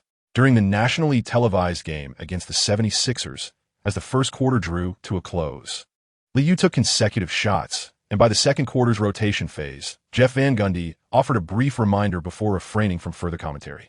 The 76ers rotation featured Doug Overton and Lucius Harris in the backcourt, with Jerry Stackhouse and Michael Cage on the wing, and Scott Williams at center.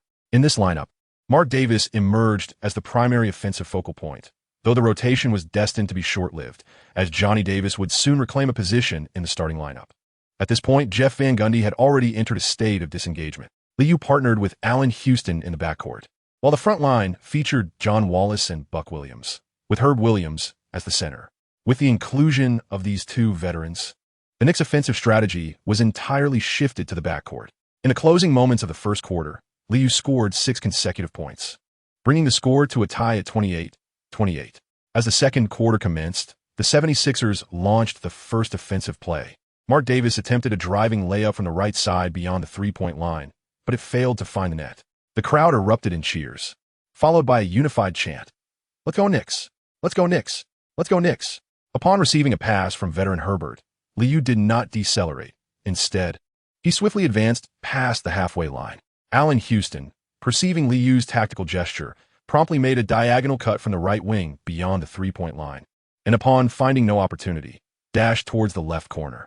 As both teams' players positioned themselves defensively, veteran Herbert stationed himself at the arc to set a screen for Liu. Noticing Liu's sudden halt and his rapid dribbling behind his back, Doug Overton, quick to react, prepared to navigate through the pick. Transitioning the ball to his left hand, Liu slowed his pace, recalling his coach's instructions as he moved forward to engage the towering Scott Williams in defense. Just as the 76ers were nearing completion of their defensive encirclement, Liu unexpectedly executed a swift change of direction, propelling himself forward, deftly retrieving the ball with his right hand and threading his way between the two giants. Witnessing the collision of the two defenders from the 76ers, the crowd erupted in astonishment. With the ball in his right hand, Liu penetrated the paint, and as the opposing giant Michael Cage approached to assist defensively, Liu executed a body feint to the right, followed by a sweeping step to the left. Faced with Liu's sudden Euro step, Michael Cage stood frozen, unable to react, as he watched Liu effortlessly lay the ball in. Oh! At the moment the basketball swished through the net, Madison Square Garden erupted with exuberance. Having maneuvered past three defenders, the audience rose in applause, far more thrilling than any mere display of power.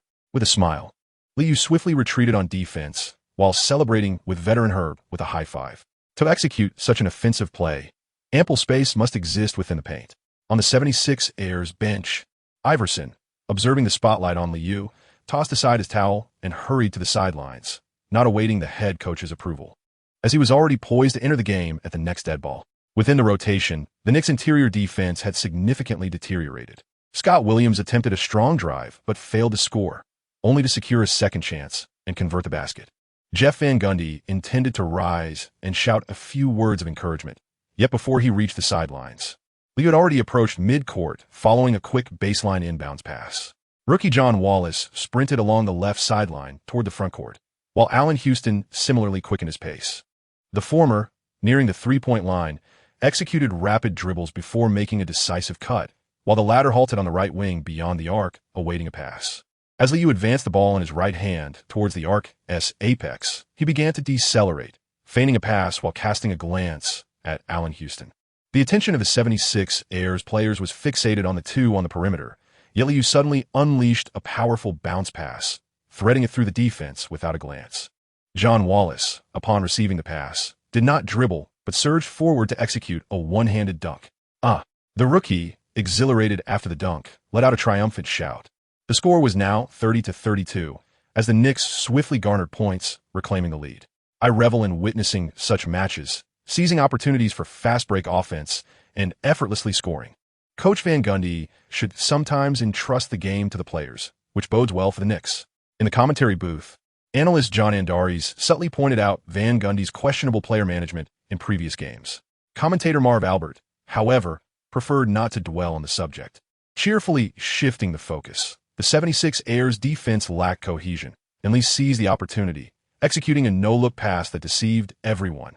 Mark Davis' turnaround jumper from the left block clanked off the rim, but rookie John Wallace, having interfered with the shot, adeptly positioned himself to secure the rebound. Having suffered significant setbacks, the 76ers quickly heeded their coach's loud admonitions and rushed back on defense. After crossing half-court, Lee noticed that the opponents had already established their defensive positions. He promptly signaled a tactical gesture. Allen Houston, positioned near the right baseline, suddenly accelerated towards the right elbow of the free throw line, effortlessly evading his defender with the help of the veteran Buck. Receiving a pass from Liu at the right elbow, Allen Houston quickly executed a jump shot without any adjustment. Bang! The open attempt clanged off the rim, but the seasoned Herb managed to grab the offensive rebound and immediately passed the ball back to Liu, who was stationed beyond the three-point line. Observing Liu shielding the ball, Herb hastened to the three-point line to set a screen without needing any prompt. The solid pick allowed Liu, holding the ball in his left hand, to smoothly shake off Doug Overton's tight defense. Just as Scott Williams, the 76ers' towering center, prepared to step up, he was taken by surprise, as Liu only took a single dribble before seamlessly catching the ball beyond the arc and executing a sudden stop jump shot. Lee, for three. Yes. The commentator, Marv Albert, instinctively raised his voice, and the crowd erupted in cheers. Noticing that Jeff Van Gundy on the sidelines showed little excitement, commentator John Andares cheerfully added, an interesting offensive choice, exhibiting absolute confidence in his shooting. Perhaps that is why the fans in New York adore watching Lee play. After scoring, Liu urged his teammates to quickly retreat on defense, while loudly reminding Allen Houston, if the opportunity arises, keep shooting. In this rotation, the ball was in Liu's hands, and he dictated the strategy. However, shooting rhythm can sometimes be capricious. The 76ers' Mark Davis missed 2 shots in succession, and Allen Houston reciprocated with 2 misses of his own. Damn! The ball rattled the rim, prompting Allen Houston at the free throw line to mutter a curse. Michael Cage, who secured the rebound, intended to swiftly pass the ball to the fast-breaking Doug Overton, but his intentions were too obvious, leading to an easy interception by Liu, who was stationed beyond the three-point line. The 76ers had already surged towards midcourt, but in a moment of distraction, Liu dashed into the paint after completing the steal. With Michael Cage contesting the shot, he leaned, grasped the ball with his right hand, and attempted a forceful layup. Zing! Learning from experience, Michael Cage struck Liu's arm, decisively thwarting the offensive attempt.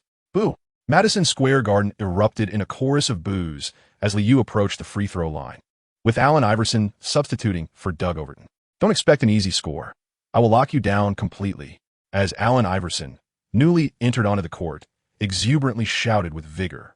Liu merely cast a glance his way, chuckling softly as he resumed his free throw. Children always yearn to showcase themselves. Chapter 42, An Amusing National Broadcast, Part 3, page 13. The novice Allen Iverson, upon his arrival, promptly disregarded the coach's instructions, seizing the inbounds pass and charging forward with fervor. Upon reaching the arc's apex, Iverson, holding the ball in his right hand, eschewed the pick and roll, executing a swift dribble beneath his legs, halting abruptly to switch the ball to his left hand, then dramatically altering his direction with a sweeping motion, accelerating forward with the ball in his right hand. Liu, well acquainted with this maneuver, anticipated Iverson's offensive trajectory and swiftly glided in pursuit. Iverson, under defensive pressure, rapidly penetrated to the right elbow of the free throw line, then performed another swift dribble beneath his legs, halting once more and creating a fraction of shooting space. Immediately gathering the ball for a leaning jump shot. Swish! The mid-range shot landed solidly. The score stood at 32-37, narrowing the deficit back to 5 points. This entirely physical display, characterized by quick stops and explosive movements, left Liu seemingly helpless. With Iverson's low center of gravity, he could only offer physical resistance. Hoping for a miss, the eruption of cheers from Madison Square Garden invigorated the newly active Iverson, who enthusiastically applauded himself for motivation. Upon Liu receiving the inbounds pass, Iverson immediately engaged in tight defense. Despite Iverson's aggressive approach, Liu was largely unfazed, skillfully maneuvering the ball behind his back while maintaining possession in his right hand as he accelerated against the defense. Approaching midcourt, Liu executed a rapid behind-the-back dribble, coming to a halt while Iverson lunged to intercept the ball. Suddenly, Liu shifted direction beneath his legs, lowering his center of gravity, and with the ball in his right hand, surged forward, confidently crossing the half-court line. Iverson, having lost his defensive positioning, desperately pursued, closing the gap beside Liu, and swiftly repositioned himself for defense. The two faced off at the arc, and the spectators, eager for excitement, rose to their feet, cheering loudly. All players on the court, understanding the moment, tactfully distanced themselves, granting the two an arena for their duel. The crowd's exuberance heightened Iverson's self-excitement as he briskly advanced toward Liu, attempting to secure a defensive play. Liu, holding the ball in his right hand, found Iverson's defensive tactics rather amusing. As Iverson lunged forward, Liu adeptly shielded the ball.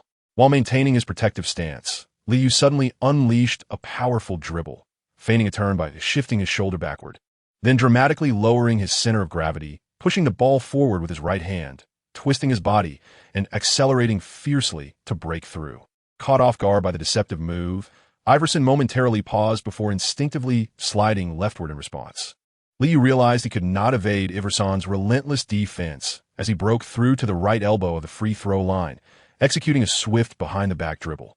Coming to a sudden halt, he momentarily paused, using his left hand to gather the ball before explosively launching it again. Seizing the opportunity as Iverson lunged forward aggressively, he swiftly altered his trajectory. Iverson's relentless attempts to steal the ball left him unable to quickly recover his defensive position, ultimately leaving him stranded and watching as Liu executed a smooth mid-range jumper. Swish! The shot confidently found its mark, bringing the score to 32-39 as Liu responded with alacrity.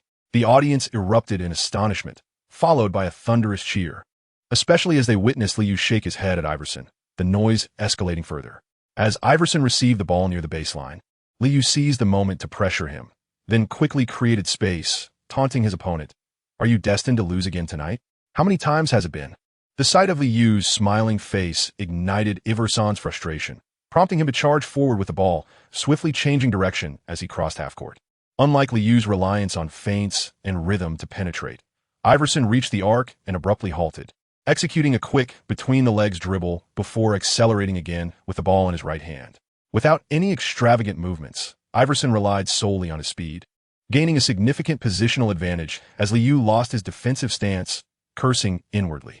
As they entered the paint, Iverson leaned in to complete a layup, the ball striking the backboard before sinking perfectly into the hoop. My goodness, it was astonishingly fast. Such incredible talent. The commentator, Marv Albert, could only marvel as Iverson, having completed the offensive play, celebrated exuberantly, pounding his chest in triumph. Maintaining his aggressive defense, Iverson remained undeterred, seemingly intent on executing a fierce steal from Liu once more. At this moment, Liu accelerated his dribbling rhythm, simultaneously intensifying the force of his ball handling. Whether executing behind-the-back dribbles or crossovers, his pace surged dramatically. Employing the same offensive strategy, Liu, after a sudden explosive move, swiftly pivoted, lowering his center of gravity while scooping the ball with his left hand, gaining half a body advantage against Iverson's tight defense, and surged forward along the left wing. Iverson muttered under his breath. Liu had a noticeable height advantage and a more robust physique, and in a reactive defense. He found himself caught behind Liu's rapid spinning maneuver. Despite Iverson's effective effort to block, Liu, upon entering the paint, grasped the ball with his right hand, evaded in mid-air, and with a flick of his wrist, elevated the arc, sending the ball toward the backboard. After striking the backboard, the basketball circled the rim before finally descending into the net. The score stood at 34-41, with a persistent 7-point gap. Oh, a spectacular offensive play that ignited joyous cheers from the New York fans present. In the ensuing minutes, the two athletes ceased their individual duels. Yet the pace of the game intensified. The guards propelled the game into faster transitions, leading to a greater frequency of offensive opportunities and dynamic ball distribution. Iverson continued to assertively drive to the basket, leveraging his personal speed, while Liu orchestrated pick and rolls, striving to involve every player in the offense. Through relentless off-ball movement, Allen Houston freed himself from his defender, arriving at the three-point line on the left wing. Upon receiving Liu's pass, he lifted and shot. Swish! The three-pointer found nothing but net. Allen Houston exhaled in relief. Having previously struggled with a shooting performance of 1 for 6 in the first quarter, he finally scored. The score shifted to 40-48 as the Knicks marginally extended their lead. Following the acquisition of Stackhouse, Iverson relinquished some shooting opportunities, redirecting his focus towards defense. The tenacious and sticky defense began to impede Liu's offensive efforts. On this particular offensive possession, stationed beyond the three-point line on the left wing, Liu clanged another shot off the rim. Just as Iverson contemplated a taunt, the substituting Larry Johnson seized the rebound, drawing a foul from Coleman. Jeff Van Gundy seized the opportunity to substitute Liu, bringing Charlie Ward back into the game. Good job. Van Gundy clapped Liu on the shoulder, offering encouragement with a smile, having emerged from his prior state of frustration. Observing the now slightly balding young head coach, Liu smiled and nodded in response, celebrating with a lively bench before taking a seat. From a commentary booth, analyst John Anderes noted with some regret as he saw Liu donning his jacket. In just 8 minutes and 53 seconds of play, Lee has nearly single-handedly accounted for the team's scoring in the second quarter. Coach Van Gundy should afford him more playing time. In a remarkable performance, he achieved 6 out of 8 from the field, 2 out of 4 from beyond the arc, and a perfect 3 out of 3 from the free throw line, amassing 17 points, 1 rebound, 2 assists, and 1 steal. The discerning New York fans were thoroughly satisfied, cheering and applauding for Liu's upcoming game. The commentator, Marv Albert, humorously remarked that perhaps the national broadcast had made Allen Houston overly anxious as he played more like a rookie tonight. Otherwise, Lee's assist tally would have been even higher. In the final 4 minutes of the second quarter, the starting lineup returned, with Patrick Ewing and Larry Johnson alternating strong attacks in the low post. Coupled with relentless efforts to secure offensive rebounds, Allen Iverson's fast break opportunities were completely stifled, resulting in 2 missed layups. In a critical moment, Stackhouse's 2 three-pointers kept the 76ers close, but the New York crowd could sense that the opposition was faltering. As the first half concluded, the score stood at 49-57, with the Knicks leading by 8 points. There was no need for Van Gundy's motivational speeches. Ewing, having scored only 8 points on 4 of 11 shooting, was determined not to let the rookie overshadow him. He exerted himself in the third quarter, demanding the ball relentlessly. The 76ers defense could not withstand the force of the gorilla, as Ewing exploded for 12 points and 7 rebounds on 6 of 9 shooting in the period. The starting lineup, with the exception of Allen Houston, played the entirety of the third quarter. By the end of the third, the Knicks had established a double-digit lead, with a score of 73-83. Though victory seemed assured, the fans were still craving more. Iverson erupted in the third quarter, scoring 15 points on 5 of 7 shooting, including 3 of 4 from three-point range. The crowd yearned for a showdown between the guards, chanting, "We want Lee." Initially, the shouts were sporadic, but as Charlie Ward remained on the court in the fourth quarter, the volume grew louder. Allen Houston, seated on the bench, leaned over to Liu and playfully remarked, "Listen to those cheers. You have truly become a big star?" Liu shrugged his shoulders, offering a smile without uttering a word. The choice of whom the audience adores is theirs alone. His task is merely to bide his time. The old-timers will inevitably falter, and time is on my side. Chapter 43. The Influence of Records, page 13. On the evening of November 12th, following the conclusion of the game between the 76ers and the Knicks, the crowd continued to chant the players' names, the clamor resonating throughout the arena. In this nationally televised match, Allen Iverson played for 44 minutes, achieving a remarkable 10 out of 19 from the field, 5 out of 9 from beyond the arc, and 10 out of 17 from the free throw line, amassing a game-high 35 points, alongside 7 rebounds, 6 assists, 2 steals, and 5 turnovers. Despite trailing in the score, Iverson relentlessly attacked the rim in the fourth quarter. While Charlie Ward and Larry Johnson both fouled out with 6 fouls, and Oakley and Ewing accumulated 5 fouls each, with a final score of 101-108. The Knicks managed to maintain their lead and secure the victory. Although Iverson's scoring was impressive, this rookie left the court visibly dejected, offering only a brief greeting before departing in a cloud of gloom. During the midweek nationally broadcast game, typically aired by TNT, Lee was seen at the sidelines, smiling as he was interviewed by the young Craig Sager. "Lee, tonight you have once again shattered a record at the tender age of 18 years and 316 days. You have become the youngest player in NBA history to score 20 points. This is truly extraordinary. Few young players can boast such statistics. Could you share your insights?" Craig Sager, beaming with excitement, held the microphone towards Liu, relishing the moment of witnessing history. Liu had always been indifferent to such statistics, only realizing upon the reminder that in this era, Excel had yet to explode. The impressive figures were primarily a reflection of my time with the Knicks, boasting a flawless start of 6 wins and 1 loss. As for the records, they held little significance. Let us not forget that among my contemporaries, there are players younger than I, and it may not be long before this record changes hands. Noticing Liu's lack of interest in these achievements, Craig Sager appeared somewhat taken aback. However, he was prepared and promptly inquired with a smile.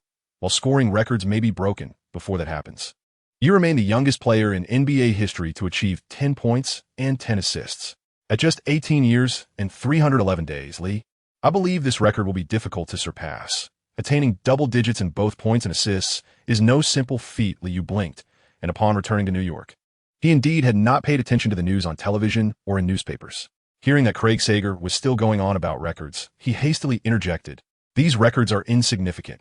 I played for 2 years in college and have a deeper understanding of the game. Surely, there can't be any more records to discuss?" Craig Sager chuckled heartily, patting Liu on the shoulder, and teasingly replied, "It's only mid-November. You still have the opportunity to set new records, Lee. You don't quite seem like a young man. Just look at the enthusiastic fans here. They may care about these statistics even more than you do." Liu surveyed his surroundings and noted the heightened enthusiasm of the New York fans, with the TNT crew forming a large circle around him. In that moment, he truly grasped the impact of data, continuing with the interview while silently reflecting. No wonder some become enamored with statistics and records. The influence of Excel is indeed considerable. Upon returning to the locker room, the veterans were already indulging in some banter.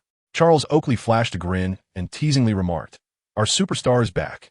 How does it feel to be in the spotlight?" Unfazed by the playful jibe, Liu shrugged and calmly replied, "I'm not in high school anymore. I won a championship in the NCAA. These trivial records don't significantly impact the game." Meanwhile, the rookie Walter McCarty felt a pang of envy as he struggled to find his footing within the team, unable to secure playing time, while Liu had already made a name for himself in the league, drawing media attention. With statistics reflecting 7 of 12 shooting, 3 of 7 from beyond the arc, 3 of 3 from the free throw line, totaling 20 points, 3 rebounds. 4 assists, 1 steal, and 1 turnover. Larry Johnson, upon reviewing Liu's performance, remarked thoughtfully, "Lee, I admire your display tonight. Perhaps you're more suited for a starting role." "Damn, Charlie, do you agree with me?" The ever-humble Charlie Ward, noticing the disapproving look from Johnson, could only offer a nervous chuckle. "Lee's indeed exceptional, but I must adhere to the coach's directives. You know, bro, I'm just playing my role." In previous games, Charlie had been blamed for not getting the ball to Larry, but tonight, Johnson took matters into his own hands, scoring an impressive 28 points with 10 of 17 shooting, 2 of 6 from three-point range, and 6 of 7 from the free throw line. Starks, not wishing to put Charlie in a difficult position, intervened. "Let's not put pressure on the rookie. We've achieved a commendable record of 6 wins and 1 loss, second only to the Bulls. Once Pat returns, we should all discuss throwing a celebratory party." The atmosphere lightened as the team rallied around the idea of indulging in food and drinks, something everyone relished. Allen Houston and Liu exchanged fist bumps, acknowledging that their playing time had recently diminished, with shooting percentages falling below 40. However, unlike Johnson, Houston refrained from complaints. "You've done well. But after this game, be prepared for more targeted defenses. If your numbers decline, don't take it to heart. It's part of the rookie experience." Upon hearing Allen Houston's advice, Liu smiled and nodded. He eagerly anticipated the intensity from his opponents, as it would facilitate his swifter integration of talent. During the post-game press conference, Jeff Van Gundy expected commendation. Yet the critical New York journalists posed a question that led him to frown.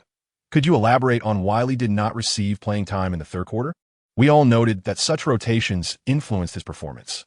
Van Gundy replied, "We performed admirably in the third quarter and effectively suppressed our opponents. Charlie possesses more extensive defensive experience, and Lee still has much to learn in that regard." His response did not appease the New York reporters, and soon another question arose. Why don't we play at a faster pace? Lee set a record against the Warriors. Will he receive a starting opportunity in the future? Sitting beside Van Gundy, Patrick Ewing was in a foul mood.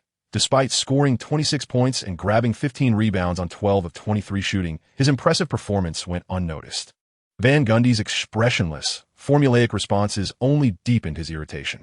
Had been Pat Riley, the New York media would undoubtedly have refrained from questioning him and would have praised the team's record instead. On the morning of the 13th, Iverson and Liu once again graced the front pages of various sports sections, and the influence of their nationally televised games began to spread. Sports programs started to speculate about the two, but during TNT's post-game analysis, McHale refrained from joining the praise, stating earnestly before the camera, "The sample size is too small. I cautiously remain optimistic about their performances, but let us not forget they are merely first-year rookies. The true core of the team lies with the bigger players." As the season progresses, once the smaller guards' technical characteristics are fully understood, it becomes challenging for them to maintain standout performances. Host Ernie Johnson, upon hearing this perspective, responded with a smile. "There are always exceptions. Lee has already broken league records, and Iverson has scored over 30 points. Perhaps the era of the smaller player is upon us." McHale chuckled heartily and countered, "Given the current league environment, it is unlikely we will witness a repeat of the Pistons situation. No one can replicate Isaiah Thomas's experience." Chapter 44. The Pressure from the Media, page 13. On November 14th, 1996, after 2 days of fervor, Liu's popularity surged due to his frequent television appearances. The New York press delved deeper into Liu's story. 1996 was indeed an era where appearances mattered, as stardom was defined by a combination of a captivating childhood and a handsome visage, leaving the once popular Ewing behind in the minds of fickle New York fans. Liu indeed seized a fortuitous moment. In early April 1996, Yahoo made its debut on the NASDAQ, with its share price skyrocketing from 13 to 33 on the very first day. Yang Ziyuan, the chief executive, instantly ascended into the ranks of Wall Street billionaires. Similarly youthful and exceptionally educated in the United States, Liu managed to catch a glimpse of this fervor and was also labeled a prodigy. Upon awakening from a drunken stupor, Liu felt a wave of nausea as he glanced at mainstream newspapers filled with laudatory articles about the system. While ABC might perceive this as paradise, Liu's childhood struggles in Albuquerque incessantly reminded him that this is a society that devours its own. As noon approached, his agent, Mark Bartelstein, treated him to lunch at a nearby French restaurant, where they conversed over their meal. "This is New York. As long as you can deliver outstanding performances, you will become the object of the media's pursuit. With these records, even if you play as a substitute, the fans in New York will not forget you. So, do not feel pressured. We have already succeeded.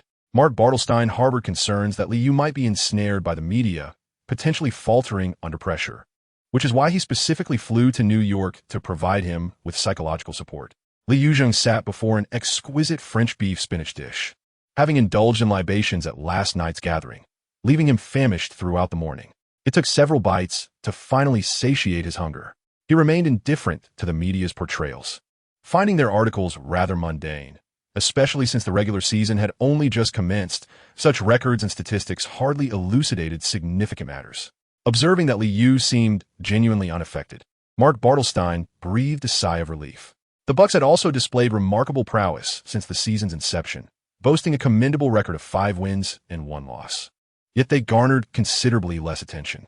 Ray Allen, in his recent encounter with the Suns, achieved an impressive 23 points, 8 rebounds, 3 assists, 2 steals, and 2 turnovers, shooting 9 for 19 overall and 1 for 5 from beyond the arc, yet failed to receive substantial praise. Why not seize the opportunity to sign a sneaker deal at this juncture? The offers I have received are quite appealing. Upon hearing Mark Bartelstein's remarks, Liu responded with a light-hearted tone. The contract duration is too lengthy and the compensation too meager. I have greater opportunities for exposure.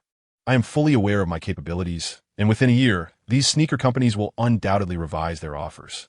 Bartelstein perceived the Adidas proposal of 6 years for $12 million as sincere. Yet he concurred with Liu's perspective.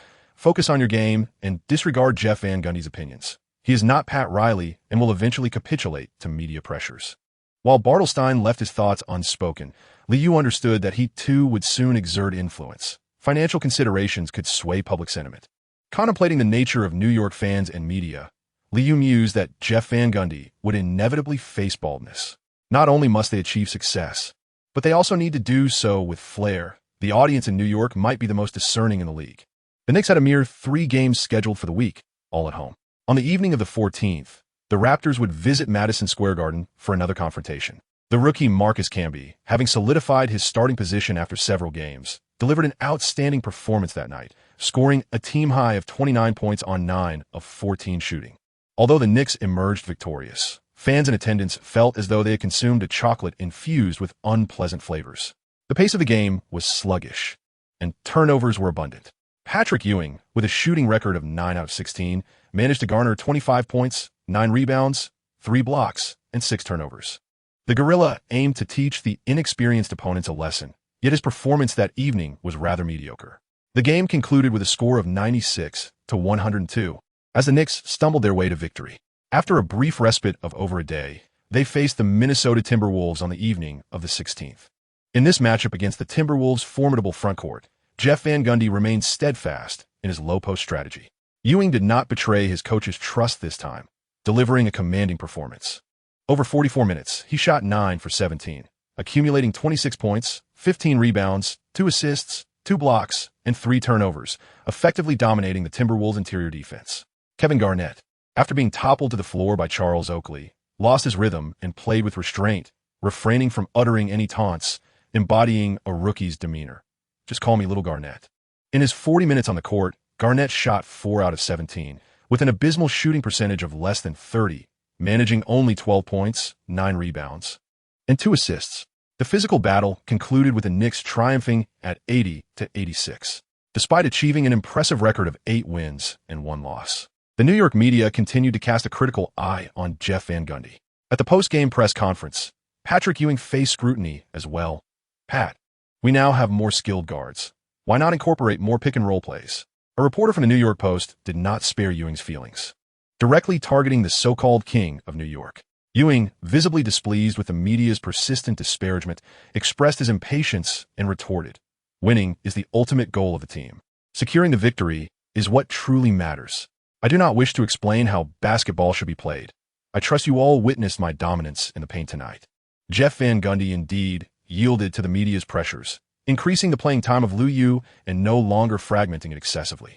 This was precisely what the New York fans yearned to witness. However, as Ewing's minutes also escalated, Liu found his ability to express himself freely from the bench curtailed. Certain possessions were compelled to decelerate, with a greater emphasis placed on feeding the ball into the paint and taking more open shots. Even as the opponents intensified their defense against Liu Yu, his scoring remained stable, and his assists saw a slight uptick, rendering his statistics impeccable. The vigilant New York fans, after these two games, redirected their ire towards Jeff Van Gundy and Ewing. Fortunately, the Knicks faced 3 consecutive away games thereafter, providing a sigh of relief for the increasingly stressed Van Gundy, who finally managed to evade the relentless New York media. On the evening of the 19th, the Knicks triumphed over the short-handed Magic with a score of 96-88. Following the match, they boarded a flight to Charlotte, only to suffer a back-to-back defeat against the Hornets. Upon losing this game, Larry Johnson's countenance darkened as he returned to the locker room. The veteran managed to score only 9 points on 4 of 5 shooting. What a maddening pace. Can we not slow it down a bit? Damn it. I've had enough of this game, he exclaimed, kicking over a water cooler in frustration. After venting, he returned to his seat, casting an angry glare at Charlie Ward. The rookie, intimidated, remained silent, merely adhering to the coach's directives. At this juncture, Allen Houston took it upon himself to shoulder the blame, his expression grave as he proclaimed, "It's my fault. I committed too many turnovers, allowing the opponent to capitalize on fast breaks." Newly recovered Chris Childs, upon hearing the mention of turnovers, dared not meet Larry Johnson-esque gaze, having contributed 3 errors himself since entering the game. Charles Oakley remained silent, his face taut as he fixed his unwavering stare upon Larry Johnson. After Liu entered the locker room, he remained unfazed by the tense atmosphere. Returning to his seat, he smiled and playfully remarked, "Don't worry, Larry, I promise to pass you the ball more during our next encounter with the Hornets. But you must first persuade the coaching staff to adjust their tactics. Don't take it out on your family." Hearing Liu's words, Larry Johnson, seizing the opportunity, ceased to glare at the others and muttered a few more curses. Damn it. I knew that rookie coach was unreliable. Chapter 45. Iron-Blooded Basketball, Part 1, page 13. On November 30th, 1996, Madison Square Garden buzzed back to life. After the game, New York fans remained in their seats, vocally celebrating the team's end of a 3-game losing streak. Following consecutive defeats to the Hornets, the 76ers, and the Supersonics, Jeff Van Gundy faced mounting criticism. Charlie Ward's skill set had been thoroughly deciphered by opposing teams, and his performance statistics began to decline. In this context, Liu's playing time finally exceeded 20 minutes. In the previous home game, the Knicks were utterly overpowered by the Supersonics, suffering a third-quarter defeat of 36-23, which ultimately led to their loss. Patrick Ewing was particularly hindered by the Supersonics' highly mobile forwards, hitting only 2 out of 15 attempts, scoring a mere 8 points, while also contributing 4 turnovers. Liu is undoubtedly one of the standout players on the team. Despite struggling with inside shots, he managed to impressively score 15 points, achieving 4 out of 6 from beyond the three-point line and 3 out of 5 from the free throw line. This evening, against the Sacramento Kings, who held a record of 5 wins and 10 losses since the season's inception, the New York Knicks delivered a thrilling offensive performance, triumphing 115-99, thereby ending their 3-game losing streak. In the immediate aftermath of the game, MSG Network interviewed Liu, with commentator Marv Albert in high spirits, basking in the glow of victory.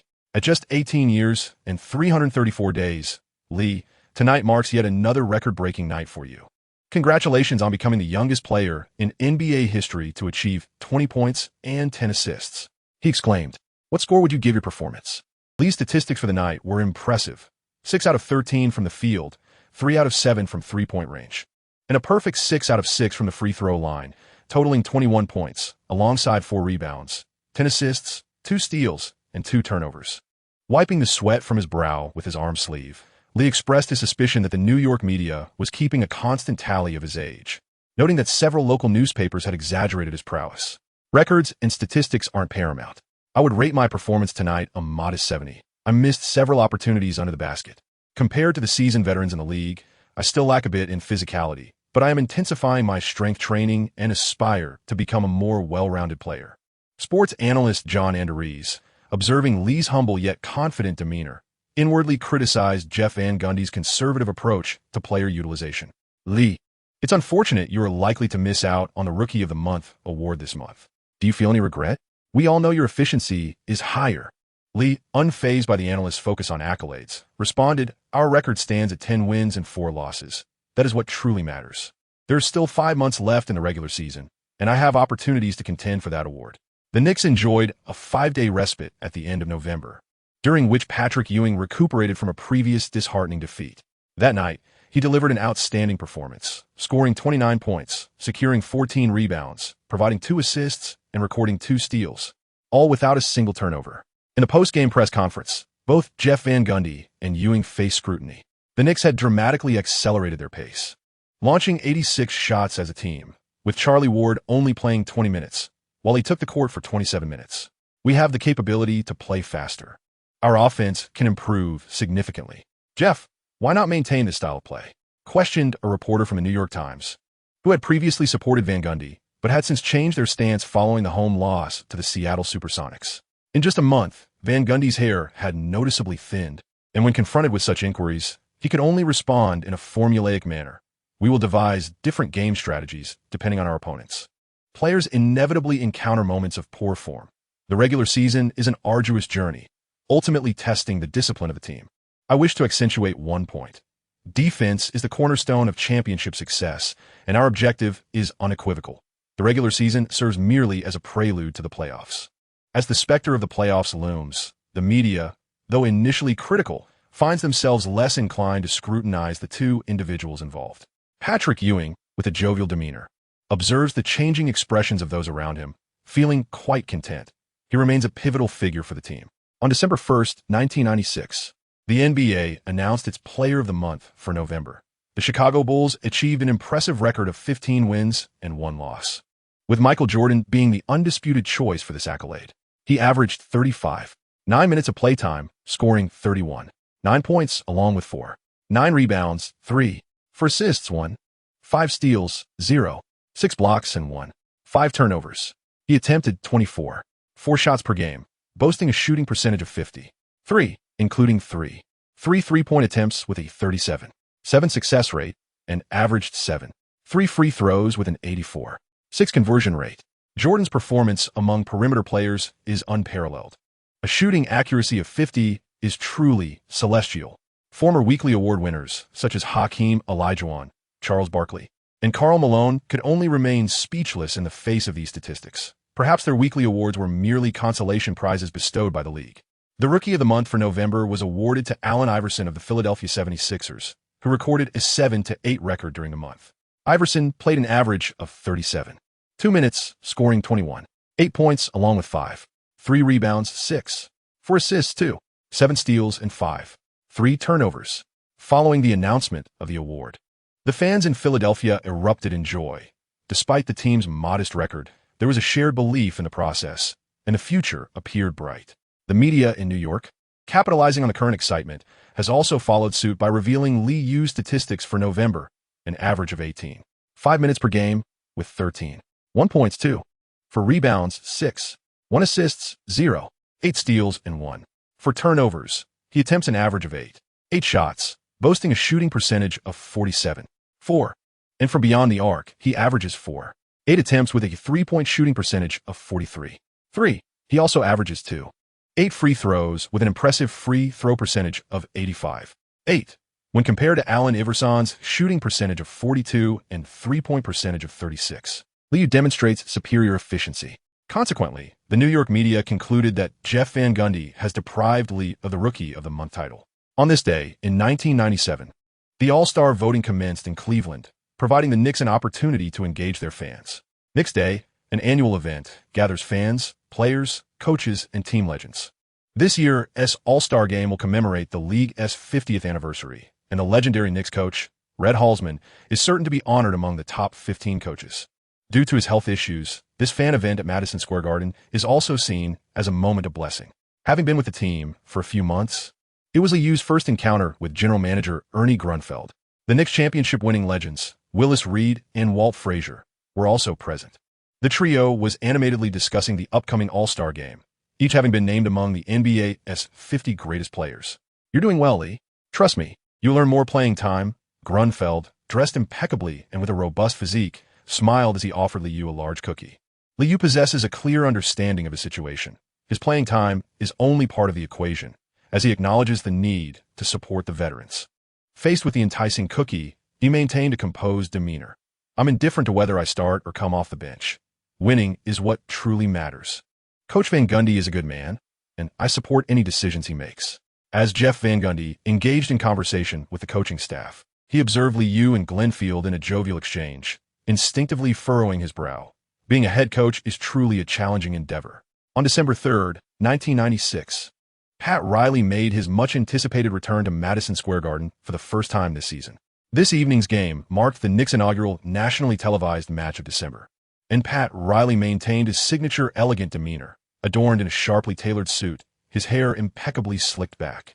The New York fans, upon witnessing the nearly balding Jeff Van Gundy standing courtside, felt a stark contrast in the commanding presence of their head coach.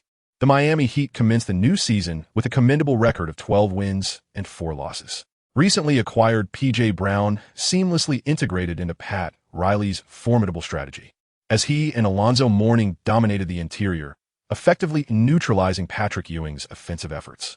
The Heat's perimeter trio, Tim Hardaway, Sasha Danilovic, and Dan Majerle, exhibited a fiercely aggressive defense, leaving the Knicks struggling to find their rhythm offensively. Defense, defense, defense.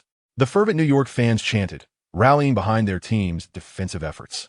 Tim Hardaway exploited a screen from Mourning at the top of the arc, successfully shedding Charlie Ward's defense, prompting Charles Oakley to retreat into the paint.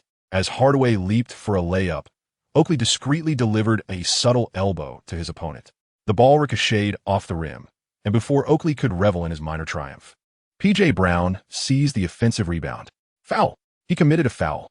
Hardaway, still aggrieved from his landing, directed his complaints at the referee, while P.J. Brown swiftly flung the ball to the right corner beyond the three-point line. Without much hesitation, Sasha Danilovic received the pass, confidently launching a jump shot over the approaching Allen Houston. Swish! The three-point shot found the net flawlessly. With the score at 12-2 and 7 minutes and 18 seconds remaining in the first quarter, the Heat had widened the gap to double digits. The agitated New York crowd erupted in a chorus of boos and jeers. In the subsequent possession, the Knicks fell victim to a 24-second violation, and Pat Riley, donning a smile, returned to the bench. As Mourning received a pass from Hardaway, who had penetrated the defense from the middle, he executed a steel-clad jump shot, prompting Jeff Van Gundy to call a timeout, utterly unable to contain his frustration. With a disastrous start at 14-2, the New York fans expressed their discontent through a chorus of boos directed at their team. The Knicks' offensive efforts were stifled, as Ewing's low-post maneuvers faced impenetrable resistance from the Heat's defense. At the commentary desk, John Andares glanced at the technical statistics, his tone growing increasingly somber. Pat Riley, undoubtedly the coach with the deepest understanding of the Knicks in the league, knew that timely and effective adjustments were imperative. A 12-point deficit was simply too great. Commentator Marv Albert recalled the Knicks' offensive rhythm and sensed that the game was slipping away. On the bench, Jeff Van Gundy sat before his colleagues, scribbling on the tactical board while vocally urging, "We still have ample time to turn this game around. Focus on our defense, cherish every possession, and let's not lose any more rebounds." No one responded. The veterans were in a dismal mood, embarrassed by the national broadcast's portrayal of their struggle. Charlie Ward sat despondently on the bench, watching as Lou and the others returned to the court. After the game against the Supersonics, his playing time had plummeted. With the defensive pressure exerted by the Heat, clawing back from a 12-point deficit was undoubtedly a daunting task. Upon entering the game, Lou's expression was equally grave. Against one of the league's premier guards, certain dominant tactics were no longer applicable. "Let's go Knicks! Let's go Knicks! Let's go Knicks!" The crowd erupted in cheers as the ball was inbound. Just as Lou received the pass, Hardaway lunged defensively, making physical contact while his right hand clung to Lou's waist and his left hand swiftly attempted to swipe the ball. Standing at 6 feet tall, Hardaway easily lowered his center of gravity, and facing such oppressive defense, Lou pivoted and immediately accelerated after releasing the ball with his left hand. Unable to shake off the defender, Lou, holding the ball in his left hand, bore down against the defense, accelerating as he noticed Hardaway slipping. Upon nearing the mid-court line, he executed a behind-the-back dribble, switching to his right hand and protecting the ball as he crossed the half-court line, striving to maintain control with his dominant hand. Lou did not mind the ungraceful appearance. Arriving at the right wing beyond the three-point arc, Hardaway persisted in his physical confrontations, tugging and swiping at the ball with relentless motion. Charles Oakley promptly stepped to Lou's left, drawing Mourning away while initiating a pick-and-roll offense. Sensing the movement behind him, Hardaway instinctively backed away upon noticing Lou's shoulder shimmy, preparing to navigate around the screen. Just as Hardaway shifted his feet, Liu explosively dribbled in place, suddenly lowering his center of gravity and accelerating with a pivot. In an instant, he gained half a step, prompting an exasperated curse from Hardaway as he swiftly slid left while continuing to discreetly pull and tug. Liu, cutting in at a 45-degree angle, broke into the right block, exerting force as he collided with the defender, simultaneously decelerating to a sudden stop, then pushing off with a significant retreat. Hardaway, momentarily halted by the impact, leapt to contest, but soon realized he could not effectively disrupt Liu's step-back jumper. Swish! The mid-range shot found its mark with unwavering precision. The fervent fans erupted into cheers as the Knicks scored their first field goal of the match. Seizing the opportunity, Hardaway caught the ball along the baseline, while Liu moved in to defend, discreetly delivering an elbow to his opponent, murmuring, "Your trivial antics are of no consequence to me." "Shut up, rookie," Hardaway retorted, intending to respond with a protective move, only to discover that Liu had already sidestepped, leaving him feeling frustrated and humiliated. In a previous game against the Supersonics, Liu had similarly suffered at the hands of Gary Payton, accumulating 3 turnovers, the opponent's hand movements leaving a lasting impression. However, Liu learned swiftly as Hardaway accelerated. He occasionally tugged at him, both players exchanging hand movements as they reached the three-point line. The referee, unable to overlook the antics, blew the whistle. Tweet. Upon seeing the referee signal an offensive foul against him, Hardaway leapt up in anger, exclaiming, Hey, make sure you see clearly before blowing the whistle." With the home crowd support, Liu took advantage of the situation, celebrating with enthusiastic applause as the fans joined in the uproar. Noticing Hardaway's rising agitation, Mourning quickly intervened, pulling him away from his complaints to the referee. "Get back on defense. We're ahead by 10 points. Hardaway's aggressive defense had little effect on Liu. Faced with the smaller guards, a cautious Liu refrained from any flashy maneuvers, dribbling behind his back and shielding the ball securely as he crossed half-court. Ewing, unwilling to concede defeat, actively set a pick and roll, and as Liu switched to his left hand, he drove left with determination. He fought through the pick, with Hardaway in pursuit and P.J. Brown hastily closing in from paint. Under the combined pressure, Liu flicked his left wrist, sending the ball through P.J. Brown's legs for Ewing to receive the bounce pass. Just as Ewing prepared to launch into a powerful leap, Mourning yanked him down. "Damn it!" The big man stumbled, cursing as he turned to shove Mourning, and both teams immediately converged under the basket, pushing and shoving to protect their teammates. On the sidelines, Jeff Van Gundy recognized the escalating situation and shouted urgently, "Pat, stay calm. Everyone calm down. Conflicts on the basketball court are commonplace." Patrick Ewing and Alonzo Mourning, both hailing from Georgetown University, had no genuine animosity between them. A few jostles later, Ewing's dunk was merely a momentary incident, while Larry Johnson's long-standing discord with Mourning compelled him to charge toward the basket, seemingly ready to throw a punch at his former teammate. Observing the brewing trouble, P.J. Brown rushed to restrain the intensity, calling out, "Hey, what are you trying to do?" In a nationally televised match, the referee acted swiftly, promptly intervening to separate the players. The elderly lady cast a hostile glance at her former teammate, while Mourning realized he had narrowly escaped an ambush, leading both to silently glare at one another. Initially, the spectators were somewhat disheartened, but soon regained their composure. The Knicks trailed by 10 points with a score of 14-4. Upon witnessing Ewing successfully convert both free throws, Jeff Van Gundy, seated on the sidelines, let out a sigh of relief. With a quick inbounds pass, Hardaway received the ball and noticed that the Knicks had already established their defensive formation, immediately signaling a tactical maneuver. Having retreated to half-court, Liu loudly cautioned Charles Oakley, "Don't allow him an easy catch on the low block to the left." The veteran, aware of Liu's keen memory, comprehended the warning and recognized that the opponent aimed to exploit Mourning's position. He intensified his defensive efforts, nearly clinging to Mourning. As Liu had anticipated, the two towering figures executed a simple cross-screen at the baseline, which allowed Mourning to position himself in the low post on the left side. Oakley, ever vigilant, continued to trail him, while P.J. Brown, after setting the pick, moved towards the free throw line. Liu was acutely aware that the Miami Heat's movements were mere facades. The high-low coordination they employed was a tactic frequently utilized by the Knicks, rendering both team strategies reflective of one another. Defense, defense, defense. The resounding cheers for defense echoed once more within the hallowed confines of Madison Square Garden. Positioned defensively on the left wing beyond the three-point arc, Liu endeavored to shield Hardaway with his body, denying the opposing team any opportunity for an effortless pass. As the offensive clock approached its midpoint, Hardaway delivered a subpar lob pass, only to find Mourning had been effectively pushed out of the low post by Oakley. With Oakley's defense bearing down on him, Mourning attempted to assert himself near the left baseline, inching closer to the paint before releasing a shot with his right hand. Bang! Another miss. The crowd erupted in exuberant cheers as Ewing swiftly retreated to the paint, keeping P.J. Brown at bay while valiantly securing the defensive rebound. When Liu received the ball again, Hardaway rushed to impede him, but ultimately ceased his pursuit, hastily retreating alongside his teammates. The Heat's defensive discipline was commendable, and as Liu advanced past the half-court line, he couldn't help but furrow his brow in contemplation. Once more, Ewing set a pick at the top of the arc, with P.J. Brown staunchly defending Ewing's roll.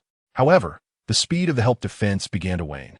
Hardaway, caught off guard, witnessed Liu executing a dramatic behind-the-back dribble, switching to his left hand and lowering his center of gravity. Before he could alert his teammates, Liu swiftly maneuvered with an in-and-out move, feinting right and darting left. His deceptive movements left P.J. Brown frozen in place, powerless to do anything but watch as Liu charged toward the basket. The Heat's defense was a formidable wall, yet at the moment Liu penetrated the paint, Mourning had already arrived to provide assistance. Liu chose not to pass, but instead slightly slowed down as he charged toward the basket. After a sudden stop, he feigned a shot with his left hand. Mourning, without a second thought, instinctively leaped high into the air. In mid-flight, he observed Liu pivot gracefully on his right foot, prompting Mourning to curse under his breath. Upon landing, he caught sight of Liu effortlessly scoring with a right-handed layup beneath the basket. The score tightened to 14-8, narrowing the gap to 6 points. Oh, the splendid moment of the basket ignited the atmosphere at Madison Square Garden. As Liu retreated on defense, he playfully tapped his temple with his right index finger, prompting the fans to erupt in cheer. The vibrant atmosphere, however, did not deter the Heat's offense, which continued methodically running their plays, utilizing their towering presence to stretch the Knicks' defense. This time, Mourning positioned himself deep, and noticing Oakley's defensive lapse, Ewing instinctively shifted to provide support. Consequently, P.J. Brown at the free throw line seized the opportunity, sinking a mid-range jumper. On the sidelines, Jeff Van Gundy struggled to devise a better strategy, resorting to loudly urging his players to concentrate and bolster their defense. To close the gap, they first needed to contain their opponents, yet the Heat appeared well prepared, with Hardaway persistently fighting through screens, while their big men delayed effectively. The stringent defense against Liu's three-point attempts exacted a toll, as Oakley received passes from Liu in the elbow area during consecutive possessions, scoring 2 points each time. Nevertheless, the Heat retaliated offensively, as Sasha Danilovic evaded Allen Houston's defense, successfully hitting a jumper from beyond the arc. As the first quarter neared its conclusion, the Knicks executed a player rotation but were still stymied by the Heat's deliberate pace and high-pressure defense. P.J. Brown relentlessly pursued every rebound, and Mourning was undeterred by contact, repeatedly entangled with Oakley beneath the basket.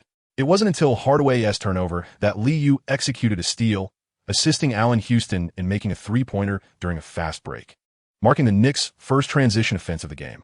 With just 19 seconds remaining in the first quarter, Jeff Van Gundy vocally urged everyone to hold the line. Unfortunately, P.J. Brown missed a layup but subsequently reclaimed the offensive rebound, scoring a buzzer beater. The score stood at 24-18, with the gap remaining at 6 points. Returning to the bench, Liu silently cursed, noting that Pat Riley's starting five had played the full 12 minutes. P.J. Brown had secured 7 rebounds in the first quarter, 4 of which were offensive boards. It was astonishing that they were losing the rebounding battle. The Heat had evidently transformed this season. Commentator John Andares observed that the game was entirely dictated by the opposition. The Knicks seldom win when losing the rebounding contest.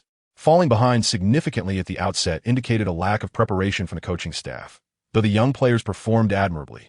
Upon Lee's entry, the offense was once again revitalized. The commentator, Albert, uttered seemingly pleasant words, but after exchanging a glance with his partner, they both sensed the impending doom of the match. As the second quarter commenced, Liu observed that Hardaway was still on the court, leaving him speechless. It was evident that Pat Riley was determined to secure a victory in New York. The Heat initiated the offense, with Hardaway, having only managed 2 points from free throws after going 0 for 4 in the first quarter, emerging as the team's primary scorer. In the initial possession, facing Liu's defense at the top of the arc, Hardaway lowered his center of gravity, swiftly dribbling the ball between his legs with his right hand before executing a rapid change of direction. In an instant, Hardaway seized half a step, accelerating towards the basket, and abruptly halted at the free throw line, confronting Liu's block. He then launched a jump shot, executing his signature move with finesse. Elated with his performance, Hardaway mockingly declared, "Watch closely, rookie. This is how you dribble between your legs."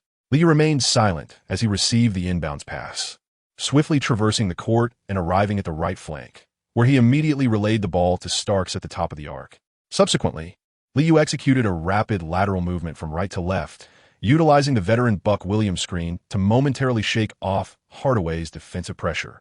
Positioned beyond the three-point line on the left wing, Liu caught Stark's return pass and feigned a shot.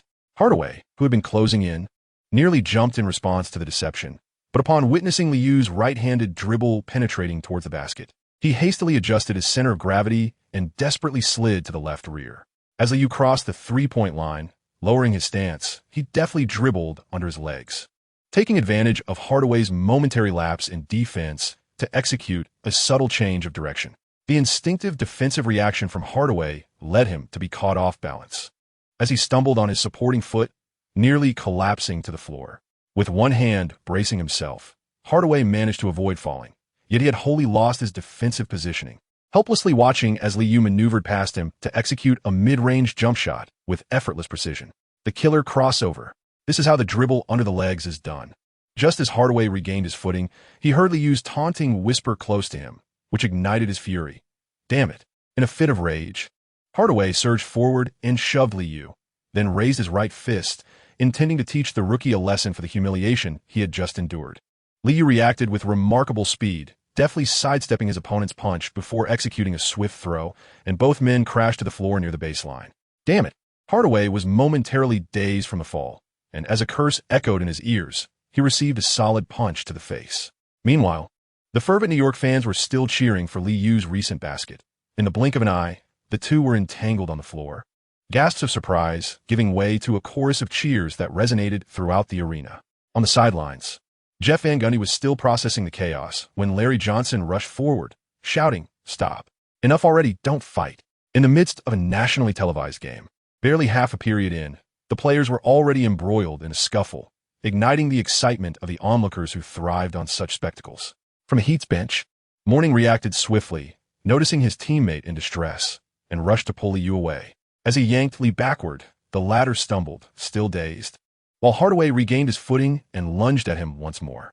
The linesman, acting quickly, intervened by positioning himself between the two, with two other referees hastening to separate the combatants. The scene had descended into utter chaos, with Larry Johnson, filled with pent-up frustration, grappling with Mourning under the basket. Players on the court pushed and shoved one another, while coaches and security personnel rushed in to restore order, striving to escort the players back to the bench. Amidst the turmoil, Starks seized the moment to land another punch on Hardaway, vocally disparaging him. "You're nothing but a punk throwing punches at rookies." Two referees swiftly restrained Hardaway, dragging him towards the player tunnel, while another referee led Liu in the same direction. "Let go of me." Hardaway, having suffered a setback, sought to reclaim his pride, only to be forcibly escorted back to the locker room by a united front of spectators. Meanwhile, Liu signaled his calmness, gently patting the referee beside him before voluntarily exiting the court. Fans of the New York Knicks lined the player tunnel, extending their arms to high-five Liu in celebration, their cheers resonating throughout the arena. At the center of the court, Larry Johnson and Mourning were still embroiled in a quarrel, dredging up old grievances, with Johnson vocally labeling Mourning a traitor, while Mourning derisively referred to him as a toxic presence. Pat Riley, observing from the sidelines, furrowed his brow, visibly displeased with Mourning's impulsiveness. Soon, the officials announced the ejection of Liu, Tim Hardaway, Alonzo Mourning, and Larry Johnson from the game. The breach of regulations by rushing onto the court was evident, and a bewildered Jeff Van Gundy realized that his team's advantage had returned. With Mourning absent, the Miami Heat's interior defense would undoubtedly weaken significantly. Charles Oakley chuckled, eagerly requesting to enter the game ahead of schedule. As the match progressed, with Ewing's return, the Knicks regained their dominance on the boards, while P.J. Brown's remarkable presence was sorely missed. The third quarter concluded with a score of 20-24, and by halftime, the Knicks had narrowed the deficit to a mere 2 points at 44-42. Well done, Lee. This game is ours for the taking. During the intermission, Oakley returned to the locker room, vocally praising Liu's one-on-one play, recognizing that with the opposing team's primary point guard sidelined, the Heat's prospect had dimmed considerably. It was merely a feint. Tim Hardaway is truly petty. At this moment, Liu had just concluded his therapy session and was seated, casually commenting on Hardaway's excessive reaction. Not merely a stumble, I can assure you that this remarkable crossover will forever be immortalized in the annals of Sports Center. Killer crossover, no less. That was indeed the opponent's signature move. Starks, having received a technical foul, reveled in the misfortune. To be outmaneuvered by a rookie using his own signature move was a considerable blow to Tim Hardaway's pride. Patrick Ewing, in high spirits, noted that the Heat had lost a formidable shield, allowing him to regain his shooting touch. Observing the despondent demeanor of his teammate, he offered words of comfort. "Larry, we are destined to win this game." In response to the elder's reassurances, Larry Johnson could only nod in muted acknowledgement, his spirits still dampened. Liu was acutely aware that the elder was troubled by the data. The new season had progressed for a month, and Larry Johnson, who had previously averaged over 20 points, saw his statistics dwindle significantly. Upon entering the locker room, Jeff Van Gundy continued to uplift the spirits of his team, the prospect of victory palpable as the joy of overcoming Pat Riley began to fill their hearts. Amidst the fervent cheers of the passionate New York fans, the Knicks managed to overturn the score, leading 66-68 by the third quarter. As the fourth quarter commenced, although the Heat found their rhythm from beyond the arc, Allen Houston responded in kind, swiftly sinking 2 consecutive three-pointers. Ultimately, the game concluded with a hard-fought victory for the Knicks at 86-91. As the match ended, a smile broke on Jeff Van Gundy's face, while Pat Riley, in a less than jovial mood, offered a brief word of encouragement before hastily departing. The sensationalist New York media awarded Liu the title of Most Valuable Player for the match. During the press conference, the praised Van Gundy felt he had grasped some of Pat Riley's strategies. Was this the essence of tenacious basketball? Following an altercation broadcasted nationwide, the NBA announced disciplinary actions the next morning. Tim Hardaway was fined $10,000 and suspended for 1 game for his aggressive behavior and for pushing the referee. Liu Quan was fined $7,500 and suspended for 1 game after striking Hardaway. Mourning and Larry Johnson rushed onto the court from the bench to participate in the brawl and were similarly suspended for 1 game, with an additional fine of $5,000. Amidst these stringent penalties, Pat Riley refrained from defending his players, merely responding with confidence during an interview. "We are well prepared for our next encounter." On December 4th, the Knicks faced the Nets in an away back-to-back game, ultimately triumphing with a score of 109-100. In this match, neither Liu nor Larry Johnson participated, as both remained in New York, continuing their training during the day. While resting in the afternoon, a lady selling lemonade assisted Liu in organizing the fan letters, remarking with a hint of acidity, "Indeed, fans still prefer flashy dribbling. You are merely a rookie, yet you have received so many letters." Liu, however, found himself somewhat troubled. This antiquated method of support drained his energy significantly. Enthusiastic fans could sometimes become a source of annoyance. "Oh, why are there even hairs in here?" Larry Johnson, unfazed, chuckled and teased. "Perhaps you'll receive requests for donations. Believe me, I speak the truth." On December 5th, the Knicks arrived early in the warm embrace of Miami. With age, one grows wary of the cold. Patrick Ewing disembarked from the plane, incessantly lamenting New York's weather. "It's barely December, and the nights in New York are nearly freezing. Just look at Miami. It's nothing short of paradise." Despite spending so many years in New York, Ewing remained averse to the climate of the Big Apple, where even December's lowest temperature in Miami lingered at a balmy 15 degrees. "I adore the women in Miami. There are far too many white girls in New York. The sunshine, the beaches, the voluptuous ladies. Perhaps this is why Pat Riley chose this place." Charles Oakley donned nothing but a white short-sleeve shirt, his sunglasses perched on his nose, casually recounting Pat Riley's romantic escapades. Meanwhile, the rookie, Walter McCarty, wore a look of melancholy as he trailed behind, struggling with a multitude of luggage. After a month of the regular season, this newcomer had managed a mere 4 minutes of playing time. Oakley, convinced of McCarty's lack of development, delegated all team chores to him. The old-timer not only forbade others from assisting, but also provided a rather grandiose rationale. "If you can't contribute on the court, then exert yourself off it. The Knicks do not support useless players." This marked Liu's first visit to Miami, where he experienced the dramatically different weather and quietly mused. In comparison, New York is indeed too cold, yet I still prefer winter. Upon hearing Li Yu's words, Larry Johnson immediately retorted, "The warm weather at least allows us to see beautifully dressed women. Just think of New York now, everyone bundled up tightly. Miami truly is a splendid place." In stark contrast to the players' leisurely attitudes, Jeff Van Gundy was acutely aware that tomorrow's game would see the Heat eager to reclaim their dignity. Upon arriving at the hotel, he promptly instructed, "Everyone, rest well tonight. Be back at the hotel by midnight." Upon hearing the scattered responses from the team, the coaching staff realized that the players were not taking the situation to heart. By the time evening's leisure activities commenced, Jeff Van Gundy noted that the hotel was devoid of the players' presence. On the night of the 6th, the Miami arena was filled to capacity, as the Heat had commenced the season with remarkable performances, prompting local media and fans to sing praises of Pat Riley. Returning to their home court, the Heat, fueled by pent-up frustration, showcased their signature style of relentless basketball. While engaging in physical confrontations, any Knicks player attempting to penetrate would be met with elbows and, on occasion, could find themselves sprawled on the floor. Alonzo Mourning, a veritable powerhouse, immediately entangled with Charles Oakley, while P.J. Brown relentlessly pursued offensive rebounds. Since being faked out by Li Yu, Tim Hardaway had been frequently featured on television, with both ESPN and TNT eagerly amplifying the drama. Under the media's incitement, Hardaway erupted this evening. He scored 25 points on 8 of 19 shooting, including 1 of 7 from beyond the arc, and made 8 of 10 free throws, along with 3 rebounds, 7 assists, 1 steal, and 7 turnovers. The Heat's shooting from three-point range was dismal, hitting only 6 of 24 attempts, yielding a mere 25% success rate. Yet, under their staunch defense, the Knicks' offense was thoroughly dismantled by Miami. The final score read 82-88, with the Heat securing a hard-fought victory at home. Mourning and P.J.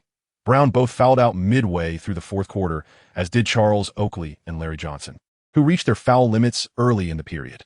In 41 minutes on the court, Mourning managed only 3 of 10 shooting for 10 points, alongside 16 rebounds, 2 blocks, and 4 turnovers, while P.J. Brown contributed a scant 4 points.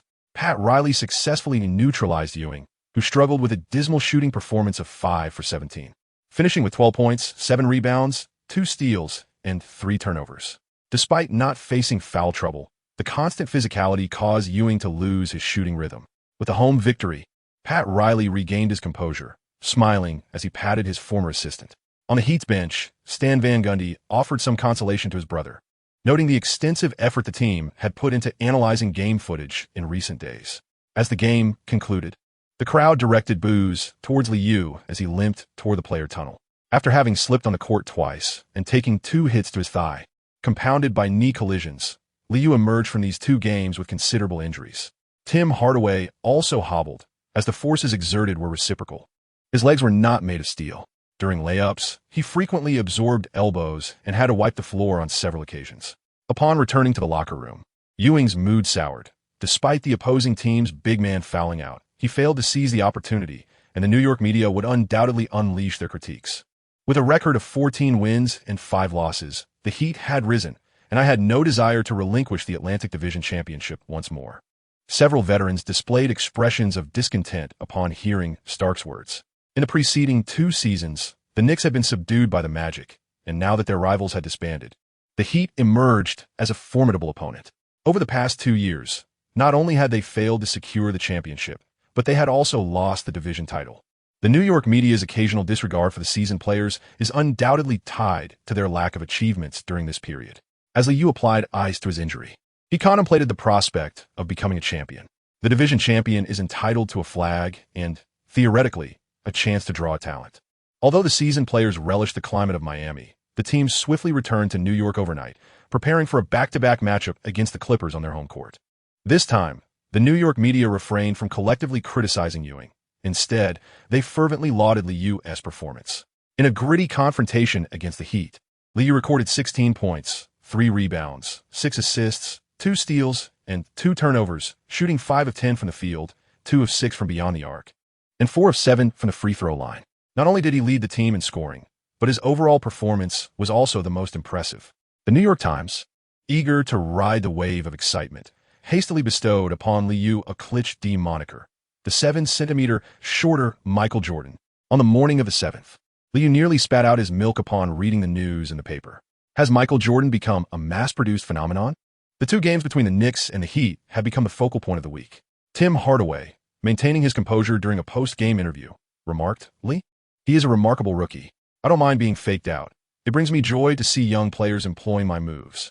Liu switched on the television, immediately greeted by the coverage of two matches on New York Sports Channel, where the name Pat Riley was frequently mentioned, alongside comparisons to Jeff Van Gundy. As Liu drove Starks to Madison Square Garden, the veteran extended an invitation. "Christmas is approaching. Would you care to celebrate with me? We want to be part of the Christmas showdown." Indeed, the Knicks seem to be past their prime, and the Christmas Day games were the highlights of December, featuring only the Pistons versus the Bulls and the Lakers against the Suns. Driving along, Liu mused that not participating in the Christmas matchup was not such a bad thing. The holiday was an opportunity to gather with friends. Young people should be out celebrating on Christmas. "Please send my regards to the family." Starks chuckled at Liu's words, claiming indifference towards the Christmas clash, yet his demeanor betrayed a hint of melancholy. In their prime, the Knicks were undoubtedly the darlings of the league. Situated in New York and guided by a championship coach like Pat Riley, they were adored by the media. In 1994, both Starks and Oakley had even been selected for the All-Star game, and the old-timers reminisced about those glorious days.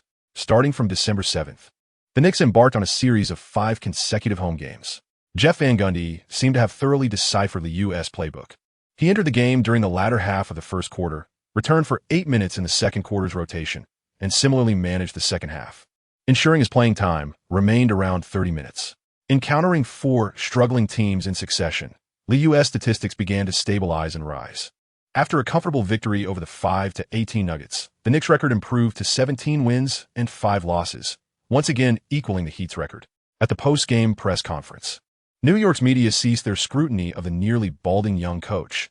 Buoyed by the impressive results, Van Gundy appeared somewhat inflated with confidence. "Our objective remains the championship. This year, the team is more mature, and I believe we can reach the finals once more." Chapter 50, It's All Knowledge. On December 17, 1996, the Knicks faced off against the Utah Jazz at home. After a series of easy victories, they were finally challenged by a formidable opponent.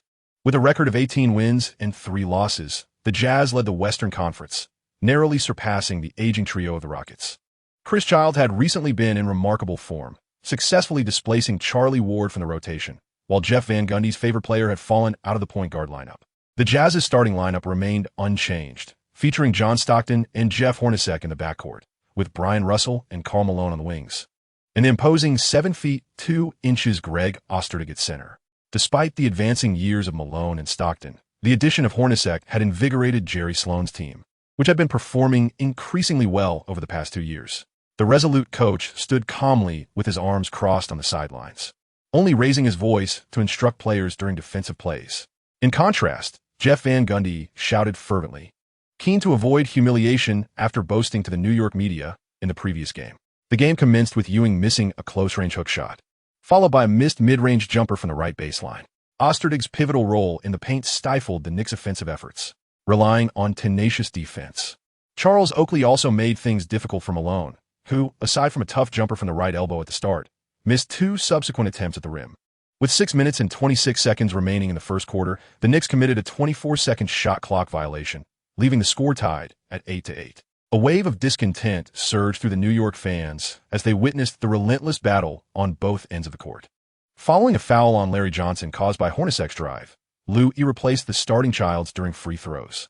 As the New York crowd cheered for Lou's entrance, Stockton cast a brief, expressionless glance from beyond the three-point line before ignoring the moment. The Jazz had evidently prepared well. After Hornacek made both free throws, the team quickly retreated on defense, with Stockton directing his teammates to their defensive positions. The arena erupted with chants of "Let's go Knicks," as fans eagerly anticipated an exhilarating offensive display. Unlike other shorter guards, Stockton's defensive style was distinctly different from that of Hardaway.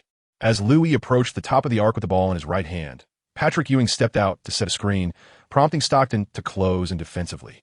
Liu keenly sensed the movements of the old man's hands, swiftly changing direction beneath him and transitioning to his left hand, immediately wrapping the ball behind his back. After creating a gap, Liu positioned himself sideways to shield the ball, taking advantage of Ewing's approach to establish his stance at the arc's peak.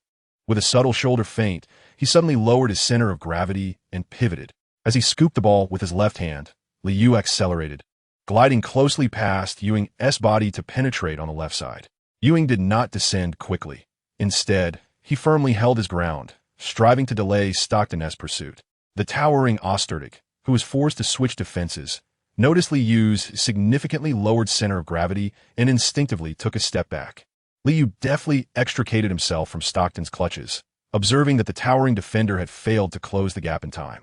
With a sudden burst of energy, he executed an elegant retreat beyond the three-point arc, swiftly gathering himself for a jump shot. Swish! The three-pointer sailed through the net with effortless grace. The scoreboard read 10-11, and within a mere 12 seconds, the Knicks had completed their offensive maneuver. Ewing, noticing Stockton lingering beside him, furrowed his brow before breaking into a broad smile and exchanging a celebratory high-five with Liu. Coach Van Gundy had made a judicious decision. Lee would certainly capitalize on the opposing defense's shortcomings. As the arena erupted into a cacophony of cheers, commentator Marv Albert lauded the strategic substitution. John Andrees observed that Sloan, seated at the sidelines, remained composed, merely gesturing with a subtle sign. He promptly added, "It appears the Jazz were well prepared. In recent games, Lee has faced increasingly targeted defenses." The Jazz's offense was not solely initiated by Stockton. As Malone received the ball in the left block, all players began to reposition, ensuring that a one-on-4 scenario would never materialize. Liu deftly followed Stockton, maneuvering along the baseline to deny his opponent any opportunity to receive the ball, while the imposing figure of Entersthe boldly advanced into the paint. Karl Malone, seizing the moment, delivered a high lob pass. Entersthe, upon receiving the ball, immediately went for a shot, elevating it high above the rim with precision from directly in front of the basket. Patrick Ewing's leap was impactful, causing the ball to rattle off the rim. Malone, having made the pass, scrambled toward the basket, while Oakley matched his determination. Both leaped simultaneously, but it was Oakley, thanks to his advantageous position, who managed to secure the defensive rebound. "Damn, don't let me find an opportunity," Oakley muttered, feeling Malone's grip as he established his position.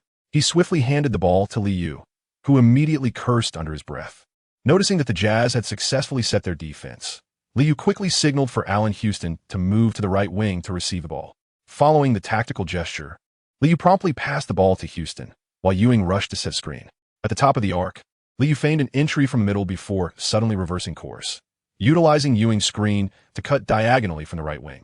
Stockton, believing this to be a straightforward UCLA cut, pursued Liu fervently after navigating the screen. However, the anticipated pass never materialized. Instead, Liu surged toward the left corner, while Houston swiftly transferred the ball to Larry Johnson stationed on the left wing. As the ball was moved, Oakley timely set a screen for Liu near the left baseline. Lowering his center of gravity, the veteran subtly directed his bent knees into Stockton's left thigh. The relentless pursuit of Stockton was abruptly interrupted, causing him to stumble and lose his defensive stance. When Liu arrived at the left corner, he found himself unmarked. Malone, realizing the miscalculation too late, could only watch as Liu released a wide-open jump shot. Swish! Another three-pointer. Larry Johnson, who had made the assist, exchanged high-fives with Liu, while Oakley, observing Stockton sitting on the floor nursing his thigh, turned to Karl Malone with a grin. "Buddy, don't you dare leave New York lying down." The old-timer had effectively sidelined Stockton, and despite Malone's displeasure, he called out to Liu with a smile as they transitioned back on defense. "Lee, take notes. This is invaluable experience." Liu observed Stockton, limping toward the bench, and felt the joyous atmosphere of Madison Square Garden. He nodded appreciatively, acknowledging the intricate nuances of the basketball court. During his college years, Liu had watched numerous game tapes of Stockton, and the tactical framework of the Jazz left a profound impression on him. However, upon facing them directly, he realized that their prowess surpassed mere statistical analysis. Their position at the forefront of the Western Conference was undeniably earned. In stark contrast to the Knicks' deliberate pace, the Jazz would rapidly accelerate at the slightest opportunity for a fast break. Nevertheless, Stockton's unexpected early exit had a significant impact on the Jazz, as the cautious backup guard Howard Isley failed to deliver the ball promptly to the sprinting Karl Malone. The fast break devolved into a half-court battle, and the cheers erupted from Madison Square Garden. What a splendid defensive play! Ewing successfully disrupted Malone's powerful attempt at the basket. As Malone received the ball near the left baseline and missed his shot, commentator Marv Albert raised his voice in excitement. Ewing, having secured the rebound, swiftly passed the ball to Liu, prompting the Knicks to sprint fervently towards their opponent's half. The cautious Howard Isley opted not to contest immediately. Instead, he retreated quickly to defend, aiming to establish himself at the three-point line. With a clear view of the court, Liu, holding the ball in his left hand, did not rush. Upon crossing half-court and nearing the left wing, he elegantly slowed down and halted. As he dribbled with his left hand and momentarily lifted the ball with his right, Liu seized a moment when Isley slid to his left, executing a behind-the-back dribble. Transitioning the ball to his left hand, he elevated his center of gravity, directing his gaze towards the top of the arc. Isley had anticipated that Liu's pause was to regroup for a structured offense. However, the next instant, Liu pivoted sharply, releasing the ball with his left hand. Oh! Amidst the gasps of the spectators, the basketball struck the floor and ricocheted, curving directly towards the basket. Larry Johnson, who had just stormed into the paint, skillfully caught the pass, fended off the trailing Brian Russell, and executed a bank shot that found its mark. Incredible pass, astonishing court vision. In the commentary booth, analyst John Anderes echoed the astonishment, having been equally deceived by Liu's maneuver. Scoring for the first time in this match, a fan gave Liu a thumbs up. After over a month of adaptation, the Knicks had grown accustomed to his playing style. Fast breaks, just run. At 12:18, with 4 minutes and 11 seconds remaining in the first quarter, the Utah Jazz's offense suddenly faltered. On the sidelines, Jerry Sloan began to vocally signal, gesturing to direct the ball into the paint. The towering Ostertag positioned himself deeper this time, receiving the ball in the key, leaning against Ewing, and with a high release, successfully executed a jump shot. Jeff Van Gundy, seemingly in a state of disbelief, managed a few shouts on defense while on offense. He could only feign engagement with his arms crossed. Adopting a posture of this is how we do it. Allen Houston was quick to inbound the ball, and upon receiving it, Liu noticed Howard Isley swiftly moving to defend. With a sudden flick of his right hand, he passed the ball forward. Isley, mistaking it for a turnover, instinctively lunged forward. In the next moment, Liu swiftly pulled the ball back with his left hand, made a sharp change of direction, and accelerated forward. Isley, attempting to pivot and recover, stumbled awkwardly and fell to the floor with a thud. Wow! Madison Square Garden erupted in an uproar, with all spectators shouting in unison. Regaining possession, Liu continued to accelerate as Hornacek rushed to provide support. Arriving at the top of the arc, as Hornacek closed in, Liu executed a rapid behind-the-back pass. The ball landed perfectly in the hands of the trailing Allen Houston, who, unguarded on the left wing beyond the three-point line, launched a swift jumper. Swish! The three-pointer found nothing but net. Oh my! What a spectacular and creative display of skill. Houston seized the opportunity flawlessly. A perfect defensive maneuver. Commentator Marv Albert seemed to still be savoring Liu's dazzling move, excitedly exclaiming, "Oh my God!" After sinking the three-pointer, Allen Houston shouted in exhilaration, knowing that this moment would surely make it to the evening highlights. Seeing the New York fans rise in applause and cheer, Liu felt a bit bewildered, only to realize that the Sham God move had seemingly never been seen in an NBA game before. With a smile on his face, he seized a moment to raise his hands, encouraging the crowd to continue their cheers. Feeling quite pleased with himself, he gave himself a score of 99. At 14:21, witnessing the Knicks about to erupt, Jerry Sloan, his expression stern, called for a timeout. Howard Isley, having become nothing more than a background figure, returned to his seat with a dazed expression, and the Jazz players wore grim faces.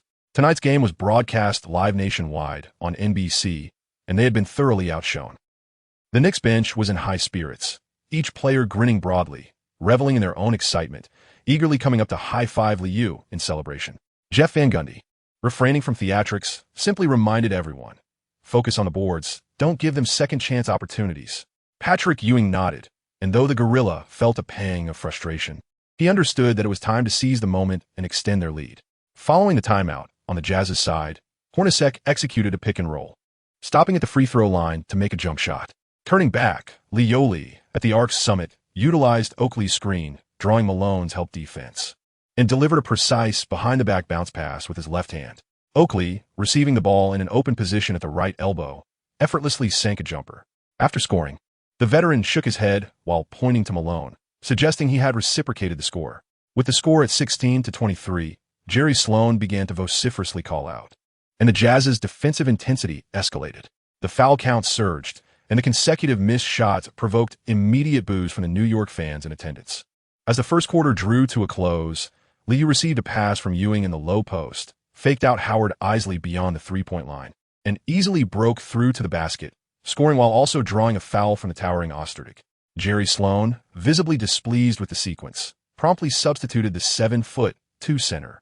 During the free throw, he managed only 1 out of 6 attempts, concluding the first quarter with a mere 2 points. An irate Karl Malone glared at Liu during the free throw, threatening, "Rookie, if you come back to the paint, I'll have you lying on the floor." Charles Oakley, unable to tolerate Malone's bravado, leaned on his knee and immediately warned, "Watch out, or I'll smash your head in the next play." The referee, overhearing their exchange, swiftly approached to issue a quiet warning. In a nationally televised game, any further altercations were unacceptable. As the referee was momentarily distracted, Liu discreetly raised his middle finger at Malone, silently expressing his exasperation. Once the official turned back, Liu donned a cheerful smile, accepted the basketball, and effortlessly sank the shot. The front row of fans erupted in raucous cheers, while Jerry Sloan, witnessing Karl Malone's frustration as he slammed the ball, quickly shouted for calm. "Stay composed, everyone." Chapter 52, The Beautiful Muscles, Part 2, page 13. The Jazz had meticulously reviewed a plethora of game footage prior to the match. Yet they discovered significant alterations in the Knicks' offensive strategy upon confrontation. At 18:28, the first quarter concluded with the Knicks leading by 10 points. Jerry Sloan appeared discontented with the softness exhibited by his players, his expression stern as he murmured, "No excuses. In the forthcoming match, I expect to see your resilient response. John, I entrust that rookie to you." Stockton, hearing the coach's directive, nodded calmly. Despite being 34 years old, his physique remained remarkably fit. After sustaining a thigh impact, he recovered after a brief respite. The atmosphere at Madison Square Garden intensified, with many fans still relishing Liu's dazzling dribble. Ranked at 18, I can now ascertain that Lee has indeed been underestimated. How do we acquire him? With such ball-handling prowess, coupled with pinpoint shooting, he unquestionably deserved to be selected within the top 10 picks. In the MSG commentary booth, analyst John Anderese could hardly contain his enthusiasm. With statistics of 5 for 3 from the field, 2 for 2 from beyond the arc, and 1 for 1 from the free throw line, totaling 9 points, 1 rebound, and 4 assists, Liu had thoroughly dominated the Knicks' offense upon his entry. Commentator Marv Albert also believed fortune smiled upon the Knicks, asserting that Liu's talent surpassed that of Charlie Ward, and his youth was an asset. Perhaps Coach Van Gundy is correct. We have a chance to reach the finals once more. The home commentator, naturally, was exuberantly praising the performance, as long as the results were favorable. Even the tall tale spun by the rookie coach became credible. During the second quarter's rotation phase, the Utah Jazz featured John Stockton and Andre Miller in the backcourt, while Adam Keefe and Antoine Carr graced the forward positions, with Greg Foster occupying the center. Conversely, the New York Knicks had Chris Childs and John Starks in the backcourt, flanked by John Wallace and Larry Johnson at the forward spots, with Buck Williams taking the center position. Compared to the Jazz, the Knicks were noticeably shorter in the paint. Foster stood at a towering 2'11" meters, indicating that Jerry Sloan intended to leverage height for victory. The New York fans had initially hoped for Childs to dazzle once more, but when faced with Stockton's defense, he adopted a notably cautious approach. Gone were the flashy dribbles and exaggerated crossovers. For several consecutive plays, Childs diligently adhered to the tactical plays alongside his teammates.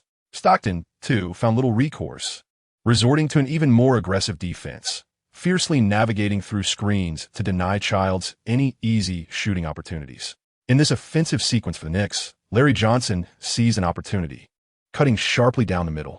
Meanwhile, Childs, having circled the paint, discreetly delivered a behind-the-back pass with his left hand, allowing Johnson to receive the ball and effortlessly finish at the basket. The ensuing cheers from the crowd deepened Stockton's frown. The veteran refrained from engaging in trash talk, merely intensifying his defensive efforts. Positioned on the left side of the offensive zone, Stockton, utilizing Antoine Carr's screen, executed a mid-range jump shot from near the baseline. Following an inbounds pass, Stockton swiftly applied tight defense, seizing the moment as Childs turned, aggressively attempting to snatch the ball away. Lee reacted swiftly as the ball handler initially fended off the opponent's covert tug with his left hand, immediately lowering his shoulder to accelerate and collide with the adversary. The two engaged in a physical confrontation, yet Stockton did not succumb to the floor. In this era, Feigning injury was deemed cowardly, and referees tacitly approved such maneuvers. Approaching the left wing beyond the three-point line, Liu capitalized on the veteran Buck Williams screen, wielding the ball in his left hand as he surged forward. Unlike in the first quarter, the Jazz opted against switching defenses. Stockton nimbly maneuvered around the screen, discreetly tugging at Liu as he prepared for a mid-range jumper from the left block, then raised his arms in feigned innocence. Bang! The basketball ricocheted off the rim, with Foster securing the rebound. Liu cursed under his breath, recognizing the veteran's subtle antics that consistently disrupted his offensive rhythm. The audience's jeers seemed to have an effect as the Knicks transitioned into offense. However, Shandon Anderson's layup was similarly thwarted by Starks' defensive intervention, clattering off the rim. Securing the rebound, Starks promptly initiated a counterattack. This time, Liu refrained from ball handling, instead darting from left to right along the baseline, momentarily evading Stockton with the aid of Buck Williams' screen near the right baseline. Arriving at the right block, Liu received Starks' pass and executed a rightward drifting jump shot. Swish! The mid-range shot found its mark with precision. The score stood at 24-34, 3 minutes into the second quarter, as both teams experienced a decline in scoring efficiency. Yet the Knicks withstood the pressure. Jeff Van Gundy expressed his satisfaction with the team's performance. Despite their lack of height, ironclad defense made it challenging for the Jazz's big men to finish at the rim. That's it. Secure the rebounds. Jerry Sloan also discerned the issue. The Jazz could indeed score in the paint, but their efficiency faltered. The Jazz increasingly directed the ball inside, while Liu ceased his ball handling, intensifying his off-ball movement. This time, Liu received the ball on the left block, with Stockton's pursuit delayed momentarily by Larry Johnson's screen near the left baseline, allowing Liu to execute a drifting mid-range jumper effortlessly. The veteran had already discerned Liu's intentions and promptly called out to his teammate, "Kyle, remember to provide help defense next time." The towering substitute, Antoine Kyle, nodded in acknowledgement, signaling his understanding. The Utah Jazz players exchanged glances and promptly adjusted their defensive strategy. After sinking 2 consecutive shots, Liu, while retreating on defense, began to clap enthusiastically, continuing to showcase his flair. The score began to rise steadily, and at Jerry Sloan's loud reminder, the Jazz's defensive intensity surged once more. During a fast break, Liu was compelled to hit the floor. On the sidelines, Jeff Van Gundy observed as Starks pulled Liu up, seemingly unscathed, and promptly turned to the referee to voice his grievances. This is not the first occurrence of such a situation. Every time he drives to the basket, he is yanked back. This is undoubtedly a malicious foul. The referee merely offered a brief reassurance to the agitated Van Gundy, without altering the call. The crowd, equally displeased, expressed their desire for more spectacular plays. "Referee sucks. Referee sucks. Referee sucks." The audience spoke their minds, and, even with their team in the lead, they vented their frustrations at the officiating. With both free throws successfully converted and the second quarter approaching its midpoint, Jeff Van Gundy hurriedly substituted Liu, as both teams began to bring in their starters. Back on the bench, assistant coach Don Chaney cheerfully handed Liu a towel, saying, "Lee, you did well. However, sometimes it's unnecessary to engage in conflicts with opponents. We certainly do not wish to see you injured." Liu moved his right arm slightly, feeling a dull ache in his hips. He began to comprehend why Iverson was often plagued by minor injuries, without a formidable guard to threaten the defense. Orchestrating an effective offense becomes a daunting task. Taking a few tumbles during a game is hardly a significant concern. Upon hearing Liu's words, Tang Chinny patted him on the shoulder as a gesture of encouragement, simultaneously signaling to Jeff Van Gundy that all was well on this front. Starks, having navigated the league for many years, also advised Liu, "Lee, you need to build muscle. I can assure you that in the upcoming games, you will encounter more aggressive defenses. I went through the same experience in my time. Muscle can better safeguard your joints, although it may also potentially diminish your shooting touch." Liu nodded, indeed aspiring to enhance his muscular physique. Upon witnessing the formidable Karl Malone, a paragon of muscle, consistently sinking shots, Liu could not help but ponder, is Karl Malone's muscularity merely a gift of nature? Chapter 53, Setting New Records, page 13. In stark contrast to the teams in the league that had succumbed to mediocrity, the Jazz exhibited remarkable resilience. Despite trailing in the first quarter and Malone struggling with the shooting, he regained his form during the latter half of the second quarter after being rotated in. Operating near the low post, he executed a series of jump shots with precision, effortlessly capitalizing on opportunities following screens. The Jazz, by slowing down the game, managed to narrow the deficit thanks to Malone's flawless shooting. 5 for 5 from the field, and 2 for 2 from the free throw line, amassing 12 points in that quarter. The score stood at 45-51, with the Knicks maintaining a 6-point lead as they entered the second half. The New York fans present were unfazed by the diminishing gap. Having witnessed numerous lopsided games the previous week, a tug-of-war was precisely what they anticipated. Back in the locker room, Charles Oakley could not restrain himself from cursing under his breath. Damn shooting. How did it suddenly become so accurate? The veteran felt overwhelmed by Malone's prowess. Even close defensive play proved ineffective against Malone's muscular frame. Once he found his shooting rhythm, the pick-and-roll offense regained its potency. Patrick Ewing also felt a tinge of embarrassment regarding his performance, with much of his scoring coming from free throws and easy baskets. Despite being one of the NBA's 50 greatest players, we must hold our ground for a few possessions and extend the lead. As the team leader in core, Ewing approached the game with a grave seriousness, and when he spoke, the others had no choice but to respond in kind. Seated among his peers, Liu nodded. As a novice player, he possessed little authority. This was one reason he held a disdain for the veterans, not due to any personal animosity, but simply because their basketball philosophies diverged. Charles Oakley also chimed in, vocally supporting Ewing's strategy. "I'll handle Malone. Don't worry about passing to me." In the second half, he wanted to have it easy. Larry Johnson, Allen Houston, and Chris Childs remained silent, understanding that the three newcomers needed to adapt to Ewing's leadership. When Jeff Van Gundy entered the locker room, the seasoned players were still engaged in a discussion about how to contain the Jazz's offense through defensive tactics, a style they had consistently upheld. "Lee, you will start in the second half. Do not feel pressured. Focus on increasing your off-ball movement. And everyone must prioritize rebounding to deny the opponent's second-chance opportunities." The head coach's words left Ewing somewhat astonished, as they indicated that Liu was once again given the opportunity to control the ball. With an impressive shooting performance of 6 out of 9 from the field, including 2 out of 3 from beyond the arc and a perfect 3 for 3 at the free throw line, totaling 17 points, 2 rebounds, and 6 assists, Liu undeniably exhibited remarkable efficiency. Consequently, Ewing refrained from disputing this, gradually acclimating to the new style of play. Meanwhile, Charlie Ward observed Liu engaging with the coaching staff, while his own playing time dwindled. As the third quarter commenced, the Madison Square Garden erupted with chants of defense. Defense, defense. After bringing the ball past half court, Stockton moved to the right wing, immediately passing to Ostertag, who was posting up in the low block. Following the pass, Stockton shifted towards the top of the arc, while Hornacek swiftly moved outward to receive the ball on the right wing. This was a tactical maneuver employed by every team in the league at this stage, with the big man drawing defenders in the low post and shooters ready to respond. Noticing that Allen Houston was effectively guarding, Liu anticipated a cross-court pass.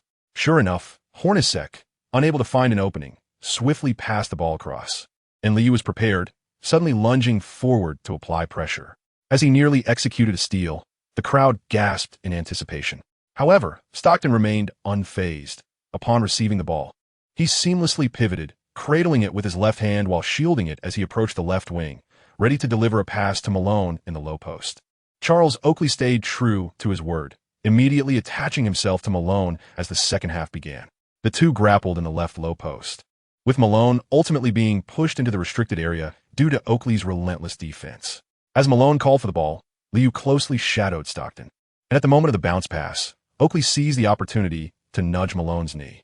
Leaning forward, Malone failed to receive the ball, which sailed out of bounds, a disastrous pass, marking Stockton's second turnover of the game. Commentator Marv Albert, unaware of the intricacies on the court, merely chuckled as he remarked on the Jazz's offensive sequence. Karl Malone offered no complaints, simply gesturing towards Oakley as he retreated on defense, indicating he would retaliate. The veteran, undeterred, laughed as he jogged back to the opposing half. With a successful defensive play, the crowd erupted in cheers once more. Liu swiftly dribbled past half court, and the Knicks executed a similar strategy. The distinction lay in Allen Houston facilitating the pass to Ewing in the left low post, while Liu, having completed the cross-court pass, quickly darted in the opposite direction. Feigning a cut towards the center, he swiftly maneuvered past the free throw line and then reversed course. Returning to the top of the arc, Ewing, with his back to the basket, adeptly swung the ball towards the arc, and Liu, without hesitation, lifted and released the shot. Swish! The three-pointer found its mark flawlessly. An exquisite play. This was the offensive display we had been eagerly anticipating. Commentator John Andares beamed with joy before extolling Ewing's playmaking prowess. At 45, 54, Li Yu sank a three-pointer, instantly widening the gap. Stockton, taken aback by Li's decisive shot, masked his surprise with a stoic expression, merely casting a glance in Li's direction. Ewing, having delivered the assist, radiated happiness, exchanging high fives with Li in celebration. Believing his presence had been pivotal. For Li, playing alongside the starting lineup without engaging in pick and rolls and centering the offense around Ewing's low post play, he transformed into an outside sharpshooter and a facilitator. The fans in attendance were indifferent to who the tactical nucleus was, as long as the team scored. They erupted in cheers. In the ensuing game, Jerry Sloan could only watch helplessly as Karl Malone, who had been formidable in the second quarter, began to falter. Meanwhile, Ewing suddenly found his rhythm, dominating the paint with consecutive successful shots from directly in front of the basket. After scoring, Ewing became increasingly proactive in facilitating plays. Apart from Charles Oakley, who refrained from offensive involvement and merely spaced the floor, the others revolved around the imposing figure in the low post. Larry Johnson cut toward the basket without the ball, while Li and Allen Houston executed a series of cross screens, ready to receive the ball for jump shots. This time, Li swiftly popped out from the paint, utilizing Oakley's screen on the left side of the free throw line, receiving Ewing's pass on the left flank. Without hesitation, he lifted and released. Li, another three. Yes, exclaimed commentator Marv Albert, as Madison Square Garden erupted in thunderous applause. The Knicks opened the second half with a 10-2 run, bringing the score to 47-61, prompting Sloan to call for a timeout. Good job, Ewing, in high spirits, patted Li on the shoulder in encouragement, while the bench's cheer squad rose to celebrate with Li. Witnessing Ewing's display of "you are all here to support me" demeanor, Li felt a pang of discontent, yet maintained a facade of happiness. Jeff Van Gundy, sensing his strategy was bearing fruit, excitedly urged, "That's right, everyone move. Be decisive when opportunities arise." Perhaps spurred by the home crowd's energy, the Knicks exhibited remarkable vigor in the third quarter, with every pass Ewing made resulting in points. The cheers crescendoed, and when Li, with only 24 seconds on the shot clock, received an assist from Ewing on the right wing and launched another three-pointer, Madison Square Garden erupted like never before. Wow. As the defense appeared poised for success, it ultimately faltered, leaving the Jazz players with a sense of disappointment. The game continued, and Horacek seemed to catch Malone's cold shooting touch, joining the chorus of missed shots. Li Yu effortlessly assisted Larry Johnson for another 2 points during a fast break, leaving the Jazz utterly deflated. With a third-quarter score of 21-35, when Li Yu exited the court, the New York fans had already begun celebrating their impending victory. The score stood at 66-86, with the Knicks holding a commanding 20-point lead, rendering the fourth quarter a mere formality. "No one can gain the upper hand over me," Charles Oakley exclaimed boisterously upon returning to the bench, clearly pleased with himself. Malone's performance this quarter was dismal, hitting just 1 of 6 attempts and converting only 1 of 2 free throws for a total of 3 points. The atmosphere crew lavished praise on the veteran, ensuring his spirits remained high. At this moment, assistant coach Don Chaney approached Li Yu with a smile, quietly advising, "Li, you're just 2 assists away. Play a bit longer in the fourth." Upon returning to his seat, Li Yu rubbed his shoulder and, upon hearing the reminder, realized the significance of the stats. "No problem. I know what to do." As a rookie player, it was entirely normal for Li Yu to spend a few minutes in garbage time. On the Jazz bench, the mood was grim. Everyone understood that the Knicks were intent on helping Li Yu pad his stats. The New York fans, however, were unconcerned about the garbage time. They continued to cheer for Li Yu's every scoring play, erupting with excitement at any beautiful assist. In the fourth quarter, Li Yu played for 6 minutes and 36 seconds, only taking a break after an official timeout. In the final moments, both teams engaged the atmosphere crew. After 30 minutes on the court, with a shooting record of 10 out of 17, including 5 out of 8 from beyond the arc and perfect from the free throw line at 5 out of 5, Li Yu concluded the night with 30 points, 3 rebounds, 10 assists, and a single turnover. Yet another record-breaking evening for him. Commentator Marv Albert examined the statistics and loudly shared Li Yu's impressive numbers. Analyst John Anderese, upon hearing a prompt in his earpiece, immediately chimed in with a grin. At 18 years and 351 days, Li has once again shattered records, becoming the youngest player in NBA history to score 30 points, as well as the youngest to achieve 30 points and 10 assists. Setting 2 records in 1 game, Li showcased his undeniable talent, and I firmly believe he is destined to become an all-star.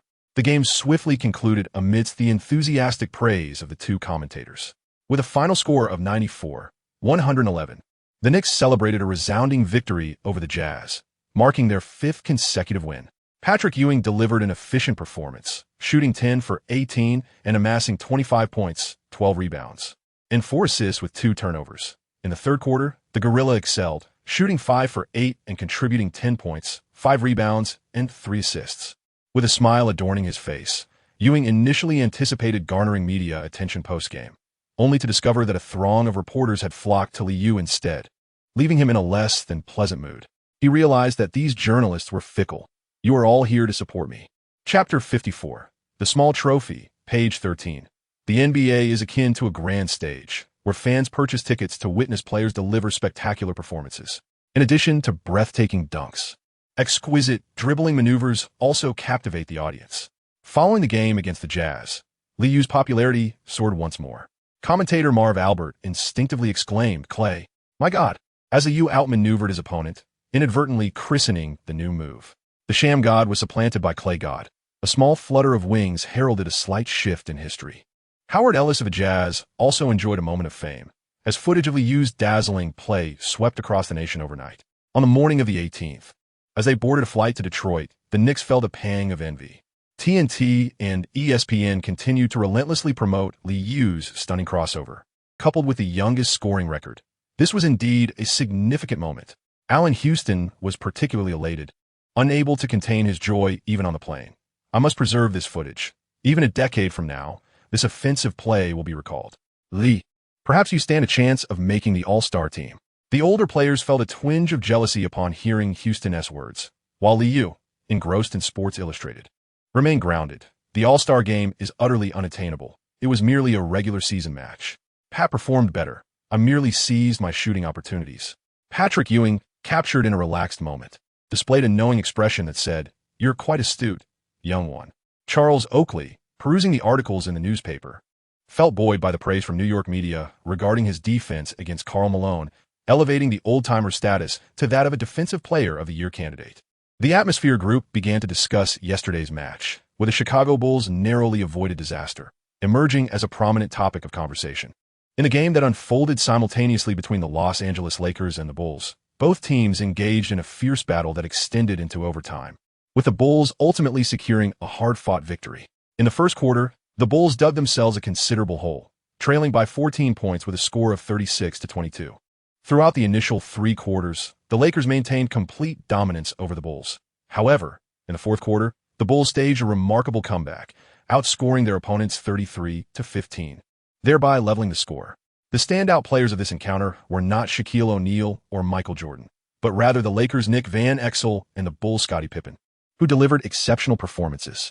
Van Exel achieved an impressive 14 out of 21 field goals, including 5 out of 9 from beyond the arc, amassing 36 points, 3 rebounds, 6 assists, and 6 turnovers. In overtime, he single-handedly contributed 7 points, accounting for all the Lakers scoring during that period. Pippen, on the other hand, recorded 13 out of 26 field goals, with 4 out of 11 from three-point range, totaling 35 points, 10 rebounds, 6 assists, 1 block, and 6 turnovers, effectively shouldering the offensive burden in the absence of Jordan's scoring prowess. With this victory, the Bulls' record improved to 21 wins and 3 losses, allowing them to maintain their lead in the entire league. The Bulls' formidable performance has compelled certain teams to embrace a strategy of tanking, as they find themselves unable to compete and can only await the Bulls' potential disbandment. Upon learning of the Spurs coaching change, Liu was reminded that Tim Duncan would soon grace the NBA. The future remains uncertain. During a back-to-back away game, Liu witnessed the true successor to Jordan, Grant Hill. Prior to this, the Pistons had amassed an impressive record of 18 wins and 4 losses, firmly securing their position as the 2nd seed in the Eastern Conference. Grant Hill not only continued the fiery momentum of the previous season, but also took on a greater role in orchestrating plays this year. Making the All-Star team in his rookie season, Hill garnered immense attention upon entering the league. That evening, the Palace of Auburn Hills was filled to capacity, with Detroit fans vociferously rallying behind their team from the outset. Patrick Ewing, who had previously displayed remarkable prowess, faltered against Rick Mahorn's defense, struggling to find his rhythm. As the first half concluded with both teams locked in a stalemate, the Pistons surged ahead in the third quarter with a decisive 13-4 run. executing a series of fast breaks that solidified their victory. Allen Houston was repeatedly stripped by Grant Hill, and Ewing, attempting to facilitate play, committed 2 turnovers during this critical period. Jeff Van Gundy appeared perplexed. The series of unforced errors were not part of his game plan. Ultimately, the Pistons triumphed with a score of 98-86, effectively ending the Knicks' winning streak. With a stat line of 6 of 13 shooting, 5 of 10 from the free throw line, and a remarkable triple-double of 17 points, 10 rebounds, 11 assists, 5 steals, and a single turnover, Grant Hill dazzled on the court. Post-game, fans and media alike surrounded this true heir to Jordan, unable to contain their excitement. The Knicks veterans felt a sense of discontent, particularly at witnessing the young players from the opposing team shine. Yet, they found themselves powerless against Hill, whose first step was simply too swift. The media's incessant comparisons to Michael Jordan were tiresome. Charles Oakley, in a sour mood, remarked that Grant Hill seemed like a born winner, with a privileged background, striking looks, and a demeanor devoid of street grit. Hill perfectly matched David Stern's vision, naturally attracting the league's admiration. Returning home for a rematch, the Knicks realized their shooting ability was not as formidable as they had imagined. Liu swiftly followed Oakley back to the players' tunnel, offering his commentary on the game along the way. This evening, Liu achieved an impressive 5 out of 11 from the field, including 4 out of 8 from beyond the arc, amassing a team high of 17 points, while Oakley also had a commendable outing with 14 points. However, the veteran was in a foul mood, and upon returning to the locker room, he vented his frustrations on the hapless Walter McCarty. "Walter, you made a mistake as soon as you stepped on the court. Tonight, I'm treating, and when we get back to the hotel, I expect to see donuts." After finally securing 10 minutes of playtime, the rookie McCarty managed a dismal 1 out of 4, contributing merely 2 points, 2 rebounds, 2 turnovers, and 6 fouls. Aware of his lackluster performance, McCarty could only mumble a response, turning away with a look of despair, secretly cursing, "One day, I will make you pay for this." Old man. As Christmas approached, the Knicks had 3 more games to play, and with no Christmas Day matchup, everyone looked forward to enjoying the holiday after these contests. On the evening of the 20th, the Knicks faced off against the 76ers. Allen Iverson started the game brightly, but by the third quarter, Oakley knocked him to the floor with an elbow, resulting in a flagrant foul call, while Oakley wore a satisfied expression. With a stunning 26-10 run, the Knicks capitalized on Iverson's sudden cold streak to surge ahead. Ultimately, they triumphed with a score of 110-88. Post-game, Philadelphia reporter Stephen A. Smith lambasted the Knicks for their hard-nosed defense. "This is a basketball game. Look at what they did. Allen Iverson nearly got knocked out. It's unbelievable that such a thing could happen in our home." Regardless of the Philadelphia media's outrage, the Knicks remained unfazed, eager to return to New York for the holiday. The Christmas spirit in Manhattan grew increasingly vibrant, with an influx of tourists. On the night of the 21st, the Knicks game against the Pistons saw a surprising demand for tickets. Spike Lee, however, had no concerns about securing his seat, as he always occupied the front row. Over the past 2 months, Lee had earned his recognition. Prior to the game, Lee was warming up with flashy ball-handling skills at the sidelines when Spike Lee approached for a casual chat. "Lee, you should grow some facial hair. It would make you appear more mature and popular. I'm planning to shoot a basketball movie. Not one of those ensemble pieces, but a story about a brilliant player. It's a pity you're not black. Otherwise, you would be the star." After receiving the ball, Liu observed that the opposing team was still enthusiastically elaborating on the plot of the film. He joined in the praise, exclaiming, "What an impressive script. It is bound to be a blockbuster. I should try my hand as an extra to experience life on set." Spike Lee had been eagerly awaiting this remark. He immediately patted Liu on the back and whispered, "Just a cameo, and I assure you, there will be plenty of beautiful women on set that you will surely enjoy." While the two continued their conversation, fans in the front row began to chant Liu's name. The number of spectators attending the game to support Liu was steadily increasing, a testament to the influence of his frequent television appearances. In the rematch against the Pistons, back on home turf, Charles Oakley unleashed his exuberance once more, knocking Grant Hill to the floor during the third quarter. Liu gazed with a tinge of sympathy at Hill, who lay motionless on the floor, knowing all too well that the old man harbored grudges. After achieving a triple-double in the previous game, Hill was in for a challenging evening.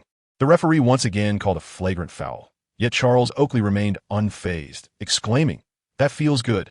The expression on Oakley's face incited a wave of curses from the Pistons players. Fortunately, Grant Hill's sturdy physique weathered the storm without significant harm. although his performance in the subsequent matches was undeniably affected. Ultimately, the Knicks triumphed over the Pistons with a score of 192, avenging their earlier defeat through a tenacious defense. The electrifying atmosphere of the game left the audience exhilarated, reluctant to depart as they continued to chant the players' names. On the morning of December 23rd, the NBA announced the Players of the Week, and Liu of the Knicks was honored with the award. In the past week, the Knicks had an impressive record of 3 wins and 1 loss, with Liu averaging 31.8 minutes on the court, scoring 22 points, 3 rebounds, 10, 5 assists, 5 steals, and 8 turnovers per game. He attempted an average of 13 shots with a shooting percentage of 51.1, taking 7, 5 three-pointers, an impressive rate of 49.6, while also averaging 5 free throws with an 85.8 success rate. On the evening of the 23rd, at Madison Square Garden, Liu donned a white Knicks training suit and smiled as he received the Player of the Week trophy from an NBA staff member. The crowd erupted in cheers and applause, and as Liu raised the trophy high, the fans roared in unison. Winning feels truly wonderful. Chapter 55, Farewell to 1996, Part 1. In the eyes of Liu, being named Player of the Week was hardly a prestigious honor. This accolade was typically bestowed upon young players who garnered attention and statistics. However, Liu overlooked a crucial detail. In 1996, the Player of the Week award was given to only one individual, making it a coveted recognition rather than a commonplace occurrence. While he received this accolade, a plethora of lemons accompanied it. In the final game before Christmas, the Knicks continued to uphold their staunch defensive strategy, limiting the Hawks to a mere 19 points in the first quarter. By halftime, the Knicks had established a 9-point lead, with a score of 42-51. The Hawks' towering duo, Christian Leitner and Dikembe Mutombo, found themselves particularly frustrated in the first half. After starting with 3 misses, Patrick Ewing ceased his relentless attempts in the low post, opting instead for frequent pick-and-roll plays that compelled the Hawks' twin towers to provide help defense. Chris Childs began the game with a more restrained approach, but upon Liu's entry, he seized every opportunity to shoot. Initially, Mutombo remained unconcerned, stationed in the paint. Yet, after Liu sank 3 consecutive three-pointers, the Defensive Player of the Year was reluctantly drawn away from his most familiar defensive territory. The New York fans present felt that the price of admission was well worth it, as Liu did not disappoint, periodically showcasing his remarkable skills. Madison Square Garden itself was imbued with a festive Christmas atmosphere, while the celebrity spectators in the front rows might have been indifferent. The ordinary fans in the back rows had already begun to revel in the music. Should we secure victory in this game, our record would ascend to 20 wins and 6 losses, surpassing the Heat to claim 3rd place in the Eastern Conference. Though we may not rival the Bulls in record, I must commend Coach Van Gundy. Since taking the helm, he has delivered a commendable performance. During halftime, commentator John Andariz took the opportunity to assess the Knicks' opening record, and even this seasoned analyst began to sing praises for Van Gundy. The Knicks' performance before Christmas was indeed surprising.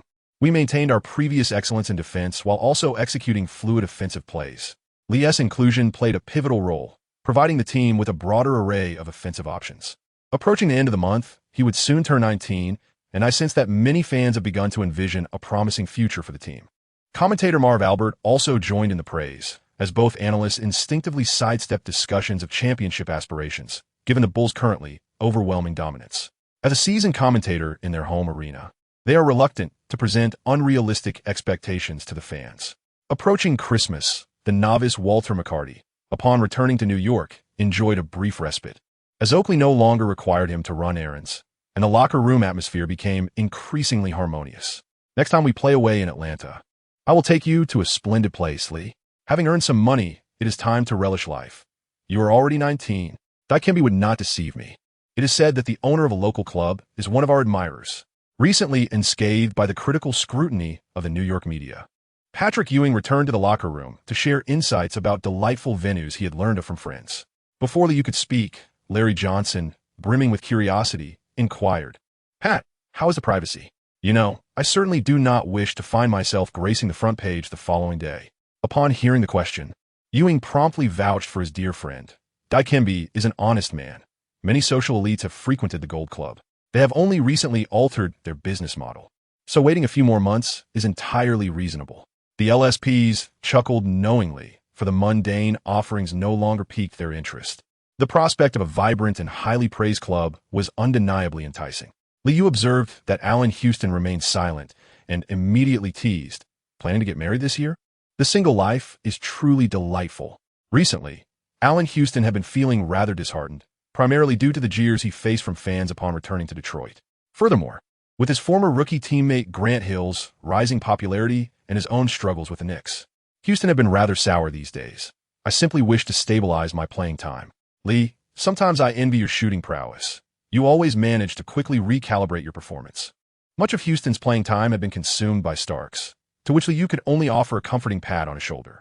As the Knicks' rotation began to stabilize, the amount of playing time varied, depending on the player's condition that evening. Unlike the frontcourt, competition among the backcourt players was notably fierce. Although Van Gundy often appeared disengaged, most games still revolve around inside offensive plays, leaving Liu and his fellow perimeter players to navigate their own competition. As Christmas approached, during the second half of the game, the Hawks showed little inclination to close the scoring gap. With the pressure of the match easing, Jeff Van Gundy aimed to give all players a chance to showcase their talents. The young coach was well aware that many family members of the players were in attendance that night, and allowing them to play was a way of honoring them. Both teams struggled with scoring in the second half, but no one seemed to mind. Everyone was eager to conclude the game and return home for the holiday. Ultimately, the Knicks triumphed at home with a score of 98-86, gifting New York fans a festive present before Christmas. After the game, Mutombo and Ewing, both alumni, shared quiet laughter and whispers. Many players were greeting their families present at the game, which made Liu sigh. He found himself reminiscing about his days in Albuquerque. Upon returning to the locker room, Jeff Van Gundy, alongside the coaching staff, applauded the players, and the team as personnel were present, all wearing expressions of joy. 20 wins and 6 losses. I take pride in this achievement. No Christmas showdown is all right. We shall prove ourselves anew and reach the finals once more. For now, enjoy the holiday and send my regards to your families. Merry Christmas. After delivering these words, Jeff Van Gundy embraced each player with a smile, prompting the staff to cheer, as everyone cherished the prospect of a holiday. Well done, Lee. Being named Player of the Week reflects the league's acknowledgement of your talent. Remember to take care of your body. Every rookie faces challenges. Communicate promptly with the coaching staff. It's crucial. Upon hearing Van Gundy's earnest admonition, Liu promptly embraced the young coach with fervor, acknowledging him as a truly good person. "Do not worry about me, coach. I am well prepared. Merry Christmas." Every rookie inevitably encounters challenges, including physical endurance, injuries, the revelation of their technical attributes, and the misalignment of team tactics. Liu is not made of steel. His legs bear the marks of bruises, the result of a grueling schedule that accumulates wear and tear, likely impacting his performance on the court. Every time he takes to the floor, his knees are heavily bandaged. Allen Houston's fingers are swollen, and sometimes a dull ache lingers in the back of the veteran. Oakley bears his own share of bruises from the physicality of the game. With no structural injuries, they must continue to play, for there are no rest days. Fans purchase tickets not to see players in formal attire seated on the bench, but to witness them in action. Despite their struggles, everyone wears a smile, as they can all look forward to enjoying the Christmas holiday. Equipment manager Mike, observing the lively locker room, leans in to share with a nearby staff member, "I have a feeling we will succeed." Chapter 56, Farewell to 1996, Part 2, page 13. Every Christmas, the New York Knicks host an event at Madison Square Garden, inviting children to watch the team practice and offering gifts such as toys, clothing, and books. This year, due to the absence of the traditional Christmas Day game, the event was held earlier. On the morning of the 24th, the Knicks extended warmth to low-income families in the community. As December drew to a close, the Big Apple grew increasingly cold. In stark contrast to Liu's ensemble of Martin boots, jeans, and a thick black jacket, Charles Oakley donned formal attire, complemented by a black overcoat and sunglasses, giving off an impression that he was not to be trifled with. Wealthy individuals ought to dress like tycoons. Lee, you cannot afford to appear as if you were still a college student. Earning a salary in the hundreds of thousands, one must embody the image of affluence. The envious gazes from others should inspire the younger generation to strive for excellence, as this is the essence of being a role model. Charles Oakley continued to advocate for his philosophy. On game days, the Knicks must wear formal attire, a mandate from the seasoned veteran. While some African-American players resent David Stern's dress code, Oakley wholeheartedly supports it, as he believes it reflects the importance of status among the wealthy. Patrick Ewing, in high spirits after being named one of the NBA's 50 greatest players, has seen his status rise significantly within the African-American fan base.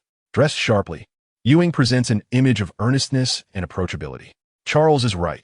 When one attains wealth, it should be showcased to garner respect. Lee, you are still young. Heed our advice. Ewing began to share his insights on presentation, while Liu looked on helplessly at the two older gentlemen. Though they may lack the traditional flair, their overly formal attire seems ill-suited for him. I have a date this afternoon. I can't possibly meet a lovely lady dressed in formal wear, and besides, the children prefer me as I am. You both frightened them just now. Charles Oakley, undeterred by Liu's words, continued to espouse his grand theories. The Knicks players gradually made their way back to the bus. It was not a game day, and aside from a few seasoned veterans, most were adorned in hip-hop attire, characterized by the ubiquitous black three-piece ensembles. The players relished participating in such fan events, for everyone enjoys a bit of showiness, basking in the envious glances cast their way, many feeling utterly at ease. Even with limited playing time, merely stepping onto the NBA stage equated to success. Larry Johnson felt considerably uplifted, despite diminished statistics. The affection of fans toward him remained unwavering, and he had once again rediscovered the essence of an all-star player. Our record is commendable, and Pat is certain to secure a starting position in the all-star lineup this year. Starks brought up the all-star game, eliciting a self-satisfied expression from Ewing. With Shaquille O'Neal absent, was assured of being elected as the starting center for the Eastern Conference. The others chimed in with flattery, as Ewing, having been overshadowed by the Shark for years, finally had the opportunity to revel in his glory. Larry Johnson felt a twinge of frustration. He was indeed past his prime, and the starting forward positions for the Eastern All-Stars were undoubtedly destined for Grant Hill and Scottie Pippen. Upon hearing the topic of the All-Star game, Allen Houston's mood dipped slightly. Noticing Liu's indifference, he promptly remarked, "Lee, you have a chance to secure 500,000 votes.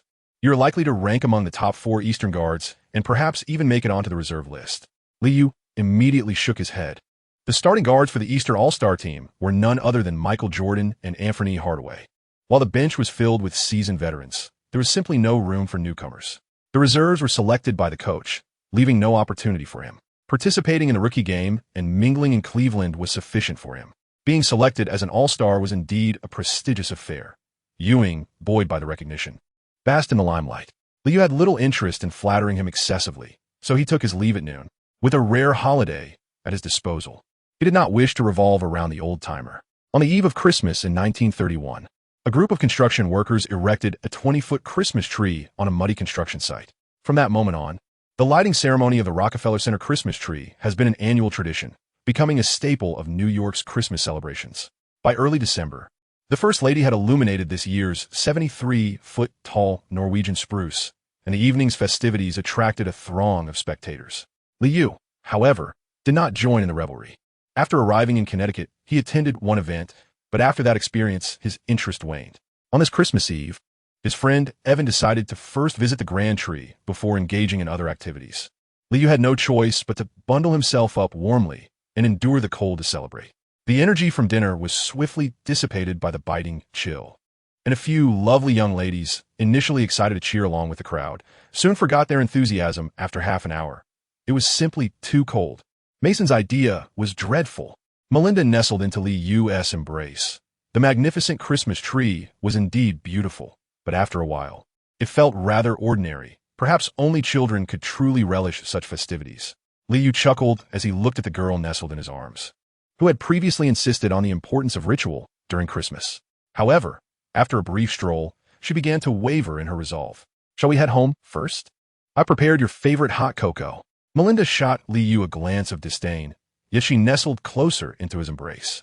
Unperturbed, Liu greeted his friend Avon, and together they returned home early. Upon arriving at the apartment, Melinda wandered around the room, taking in the scents. Not detecting the fragrance of leaves, she finally contented herself and removed her coat, exclaiming, "What a well-behaved child you are, no flying leaves allowed." Upon hearing such a playful tone directed at children, Liu immediately embraced the other party once more. "I have long declared that I shall never touch those things." Miranda bore a striking resemblance to Emma Stone as Liu remembered her, albeit with a slightly more voluptuous figure and 3 years his senior, often embodying the role of an elder sister. The two frolicked into the study, and upon discovering Liu's notes, Miranda expressed her surprise and turned to inquire, Clay, do you still intend to pursue law school? For Liu, reading and perusing newspapers served as a form of entertainment, and coupled with his remarkable memory, further academic endeavors were an inevitable choice. Of course, I will certainly earn enough credits next year. You know, my memory is exceptional, and the courses in history are not particularly challenging. Although the two were not officially in a relationship, Miranda felt a sense of joy seeing that Liu had not undergone significant changes, and she leaned in closer to whisper, "Tonight, I shall reward you. I have purchased a set of alluring lingerie."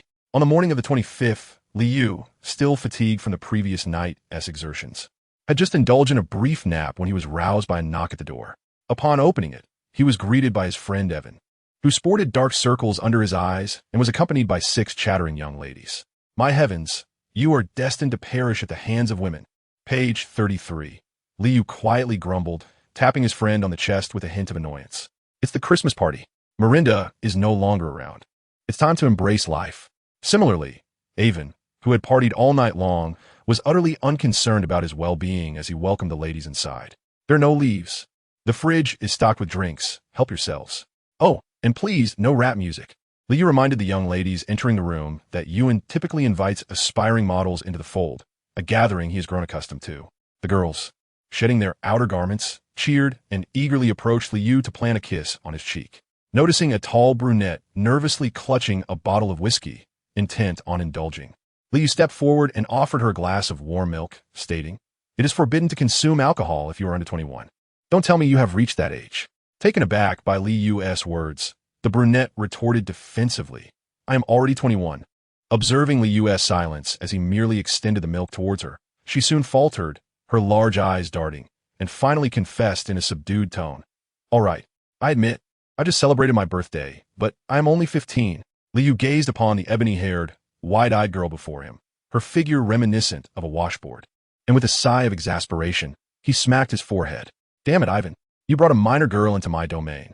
The nearby ladies erupted into laughter, playfully teasing the innocent newcomer to the adult world, while Ivan remained unfazed, continuing to frolic with the girls. "Happy birthday. Remember to avoid such gatherings next time, and ensure you return home early for Christmas." Liu draped a coat over the young girl and presented her with a scarf, indicating that it was a birthday gift. He intended to send her on her way, but to his surprise, her eyes reddened and tears began to flow. "I'm sorry. You're truly a good person. I just arrived in New York and I have no money." Reluctantly, Liu handed her a roll of cash, only to find that the dark-haired girl cried even harder. "I'm sorry, I haven't eaten all day." Meanwhile, 5 white girls nearby were on the verge of laughter, witnessing the scene unfold. With a resigned shrug, Liu decided to embrace his role as a good Samaritan and took the dark-haired girl to a restaurant. As they devoured sandwiches, feeling somewhat guilty for indulging without restraint, the girl stole a glance at Liu and softly introduced herself. "My name is Kristen Litt. I swear, I will pay you back." In another realm, during the Christmas showdown of 1996, the Bulls effortlessly triumphed over the Pistons, while the Lakers achieved a resounding victory against the Suns. Both matches were rather unremarkable, characterized by sheer dominance. Although Michael Jordan's performance was modest, scoring 23 points on 9 of 21 shooting, post-game discussions quickly shifted focus. With a record of 25 wins and 3 losses, the Bulls seemed poised to attain an impressive 70 victories this season. The prospect of a back-to-back championship, sports media erupted into fervent discussions, and the Bulls' popularity soared. Liu's Christmas celebration did not materialize. Following the conclusion of the Christmas holiday, the Knicks were left with merely 3 remaining games in December. On December 30th, amidst the vibrant atmosphere of Madison Square Garden, the fans of New York resounded their cheers for the home team. In a decisive victory, the Knicks triumphed over the Nets with a score of 100-86, culminating the year of 1996 in splendid fashion. Liu and his teammates waved farewell to the home fans. Goodbye 1996. Chapter 57. The Rookie Wall? Part 1, page 13. On January 1st, 1997, the NBA announced the Player of the Month for December, and Shaquille O'Neal of the Los Angeles Lakers received the accolade. The Lakers achieved an impressive record of 11 wins and 3 losses in December, with O'Neal averaging 39. 9 minutes on the court, 27. 6 points, 12. 6 rebounds, 4. 0 assists, 1. 1 steals, 3. 4 blocks, and 2. 9 turnovers per game. He took an average of 21. 0 shots with a shooting percentage of 52, and made 10. 2 free throws per game, with a free throw percentage of 55. 9. Despite his consistent struggles at the free throw line, the Sharks' statistics were impeccable. The Rookie of the Month award for December was bestowed upon Liu, as the Knicks achieved a remarkable record of 13 wins and 2 losses during the same period. Liu averages 26 for minutes on the court, garnering 15. 9 points, 2. 6 rebounds, 7. 3 assists, 1.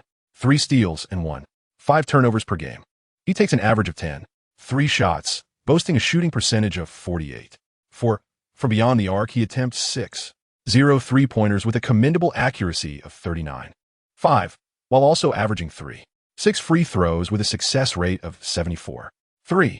These statistics not only place him at the forefront among rookie players, but also rank him prominently among the league's point guards. The New York media has once again embarked on a new wave of praise, celebrating the elusive Rookie of the Month award, which they have not seen in years. However, for Liu to secure the trophy, he must await the return to his home court on the 5th. Having just celebrated his birthday at the year's end, Liu and his team embarked on a journey to Washington on New Year's Day. On the evening of the 2nd, they are set to challenge the Washington Wizards. Rookie John Wallace gazed at Liu with envious eyes as they boarded the plane. This unfortunate soul, having suffered a calf strain, had been sidelined for nearly half a month and had only recently made a full recovery. This is the Rookie of the Month award we're talking about. A player may only attain such accolades a few times in their lifetime. Lee, aren't you thrilled? This is truly remarkable. The beleaguered Walter McCarty was equally envious. Comparisons are truly infuriating. Having received both the Player of the Week and the Rookie of the Month award signifies that Liu has nearly established his footing within the league. If he maintains his current performance, a $1 million contract in the future is certainly not a mere dream. Yet, this is merely a small accolade for a rookie. Grant Hill, who is the leading vote-getter for the All-Star in his rookie season, is the one who truly deserves admiration. The veterans, upon hearing Liu mention Grant Hill's name, felt a twinge of discomfort, as it seemed that the true heir to Jordan's legacy was stepping over the old guard. Rookie John Wallace, however, was unfazed by thoughts of Grant Hill, feeling that such talent was too distant from him. He remained animated and exclaimed to Liu, "Lee, when we get back, may I touch your trophy? I want to take a few more pictures." Liu's lips twitched slightly as he quickly reined in his wandering thoughts. "No problem. You can keep it for half a month. Feel free to take as many pictures as you like." On the evening of the 2nd, at the United Center, the fans who had purchased tickets to watch the game were somewhat disheartened, as the match unfolded in an exceedingly dull manner. In their previous encounter, the Knicks had triumphed effortlessly, but despite Jeff Van Gundy's repeated admonitions prior to the game, the team failed to take the opposition seriously. Oakley and Larry Johnson each managed a mere 1 basket out of 6 attempts in the first half, nearly skewing the rim in their attempts. Despite the Knicks' lackluster offense, their adversaries, the Bullets, fared even worse, managing to score only 12 points in the second quarter. Juwan Howard shot 3 out of 13, while Chris Webber managed a mere 3 out of 9, combining for a total of 16 points, further contributing to the distortion of their own basket. At halftime, the score stood at 45-34, with the Knicks maintaining an 11-point lead. Liu's performance was rather unremarkable, primarily because tonight he faced off against Rod Strickland, who seemed to be fueled by performance-enhancing substances, his defense unwavering and almost inseparable from Lee's side. Welcome to the NBA, Lee. From this month onward, you shall continuously experience such defensive scrutiny. Had you remained an obscure rookie, few would have taken notice, but now, having received accolades, everyone wishes to see you falter. This is the essence of the NBA. As the halftime break led the players back to the locker room, Starks cheerfully apprised Lee of the current situation, indicating that the critics were prepared to mount a counterattack. This phenomenon is what is termed the rookie wall, an ordeal encountered solely by prominent rookie players. No team would invest time analyzing a 12th man who plays less than 5 minutes. A quintessential example being the beleaguered Walter McCarty, who barely had a chance to make an impact. Charles Oakley, however, was unfazed by Lee's defensive trials, as the seasoned veteran was more concerned with his own reputation. On the bench sat his protege, Ben Wallace, who did not wish to suffer embarrassment in front of the newcomer. "Run a few more pick and rolls, Lee, right at the elbow. Let us make a few more passes. I feel my rhythm returning." No sooner had Oakley spoken than a nearby veteran turned her gaze toward Lee. "No worries. We are still leading by double digits, affording us ample margin for error." Lee nodded in agreement. Ewing, on the other hand, had an aversion to pancakes, as the leader bore the responsibility of breaking through, while the others were free from such concerns. Accumulating points was the common delight of the crowd. As the second half of the game commenced, Charles Oakley still struggled to find his rhythm. His shooting was off, but through tenacious offensive rebounding, he managed to regain a semblance of respectability. On the Washington Bullets bench, Ben Wallace cast an envious glance, his attention mostly directed towards Liu rather than Oakley. In a rare moment of fast break opportunity, Liu swiftly advanced along the right sideline after receiving the ball, and in the midst of his stride, he unexpectedly dribbled behind his back, lowering his center of gravity and swaying his body to the left. As his defender, Rod Strickland, slid to the right, Liu made a bold, early change of direction, switched his right hand, and accelerated past the defense. The seasoned veteran, with years of experience in the league, adjusted his body weight, subtly tugging with his hands while continuing to slide, attempting to execute a close defensive maneuver. Liu was well prepared.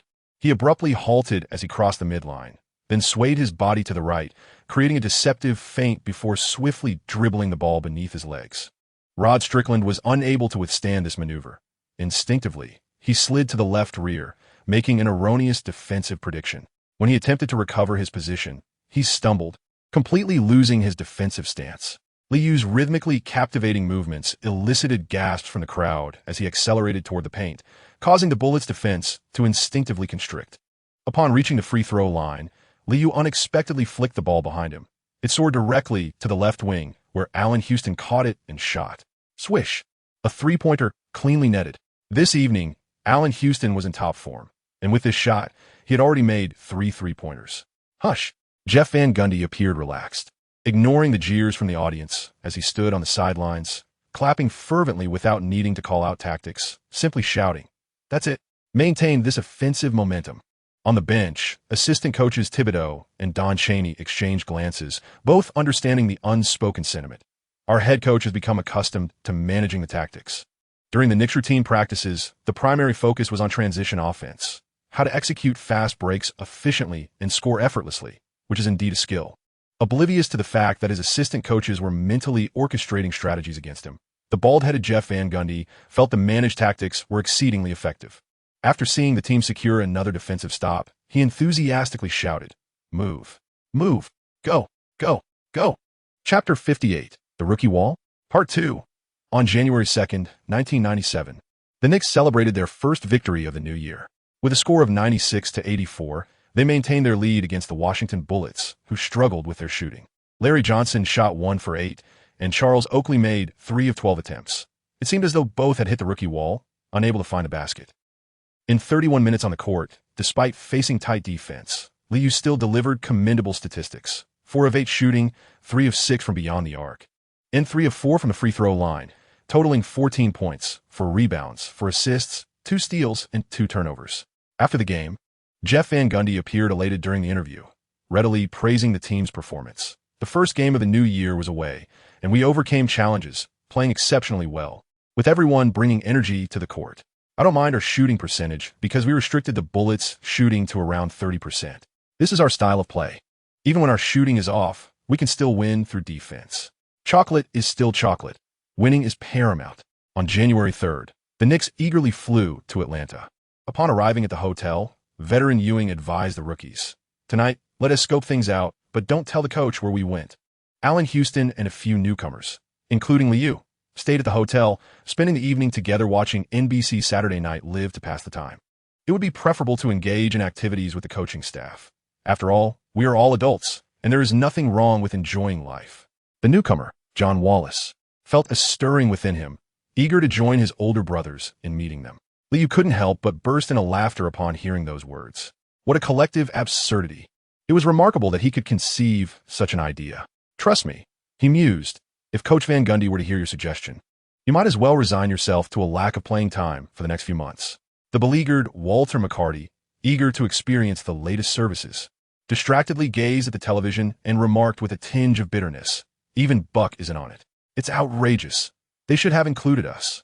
Allen Houston, feeling exasperated, questioned whether such phrases were appropriate for this context. With a game looming tomorrow, it was imperative for the rookie players to dedicate themselves to rigorous training, showcasing their talents to the coaching staff. That should be their foremost concern. The two novices, upon hearing Allen Houston's words, felt a sudden pang of shame, their thoughts momentarily clouded by distractions, almost yielding to temptation. Liu was filled with a sense of curiosity. He had never set foot in such a club before. His interest did not lie in frivolous antics, but rather in witnessing a piece of history. During the training session on the morning of the 4th, several veterans appeared to be unsteady on their feet, their eyes glazed over. After a night of intense competition, their stamina had nearly reached its limit. Jeff Van Gundy, feeling somewhat helpless, could easily surmise where these veterans had spent their previous night. In that evening's match, the Knicks displayed a lackluster performance, and to compound their misfortune, Chris Childs twisted his ankle just before the official timeout in the first quarter. The Hawks' offense also faltered, yet on the defensive end, Dikembe Mutombo remained largely unaffected, steadfastly guarding the paint. Mookie Blaylock and Steve Smith relentlessly attacked the Knicks' perimeter. And although Liu did not commit any errors under their fierce defense, his offensive game was undeniably hampered. The tenacious defense made it exceedingly difficult for Liu to find an opportunity for a clean shot, compounded by a decline in the quality of screens and an increase in team turnovers, leading to a swift 10-2 run by the Hawks. Initially, Jeff Van Gundy would call for timeouts to admonish his players, but as the second half progressed, he observed the weariness in their legs and opted to retreat to the bench. Ultimately, the game concluded with a score of 82-89, as the Hawks avenged their earlier defeat by triumphing over the Knicks on their home court. Despite the loss, Ewing remained in surprisingly good spirits, engaging in hushed conversation with his friend Mutombo post-game. The two towering figures from Georgetown shared a mutual understanding on various matters. Following the match, the team flew directly to New York, and the weary veterans promptly fell asleep on the plane. Upon exiting the airport, Allen Houston appeared particularly dejected. The team's overall performance had been subpar, and he had not been afforded many opportunities to shoot, finishing with a meager 10 points on 4 of 11 shooting. At times, I find myself quite discontent with the team's tactics. We evidently possess a multitude of offensive options. Liu, upon hearing Allen Houston's quiet grievances, shrugged and simply replied, "The Knicks belong to Pat. He is one of the NBA's 50 greatest players, the starting center for this year's Eastern Conference All-Stars, consistently maintaining impressive statistics of over 20 points and 10 rebounds. Such privileges are typically afforded to superstars. However, the future undoubtedly belongs to the youth. No one can withstand the relentless passage of time, not the Knicks, nor the currently leading Bulls. For now, maintaining health and patiently awaiting opportunities is paramount." On the evening of January 5th at Madison Square Garden, Liu finally received his Rookie of the Month trophy upon returning to his home court. Before the game commenced, from the visitors' bench, Ray Allen felt a twinge of envy as he heard the jubilant cheers from the New York fans celebrating Liu's achievements. Tonight, the Bucks were set to face the Knicks, and Ray had hoped to make a significant impact, yet he found himself with limited opportunities throughout the match. Despite the Bucks being a youthful team, their current core consisted of Baker and Glenn Robinson, who dominated the majority of the shot attempts. As the first half unfolded, both teams were locked in a fierce contest. However, in the third quarter, the Knicks unveiled their formidable defense, outscoring the Bucks 26-15 and effectively sealing their victory. Ultimately, the Knicks triumphed with a score of 97-88 in their back-to-back home game.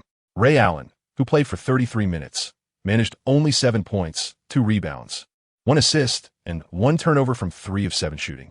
In stark contrast to Liu's performance, Ray found himself confronting the harsh realities of the rookie wall. With this defeat, the Bucks' record fell to 15 wins and 16 losses, placing them 9th in the Eastern Conference.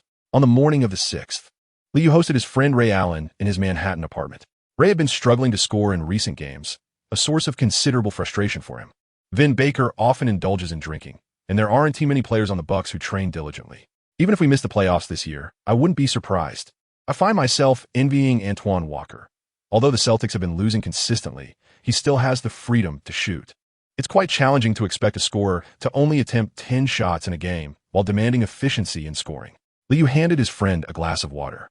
During their regular text exchanges, Ray Allen seldom voiced complaints. However, this time his emotional turmoil was pronounced, primarily due to troubles in his romantic relationship. Long-distance love can be quite detrimental. The Celtics have managed to win only 7 games thus far, and such reckless tanking will undoubtedly not be permitted by the league. In a few days, the Spurs will face off against the Celtics in a battle of futility, which is rather intriguing, as fans for both sides may actually be more inclined to hope for their home team's defeat. Liu began to shift the topic, casting aside the unpleasant matters. For it is indeed challenging for a novice player to alter their circumstances. Ray Allen quickly adjusted his mood, responding with a smile. The league might just grant the esteemed coach a favor. We all know there must be some intrigue behind the draft lottery. In the second week of a new year, the Knicks are scheduled to play 3 games against 2 opponents, namely the Mavericks and the Celtics.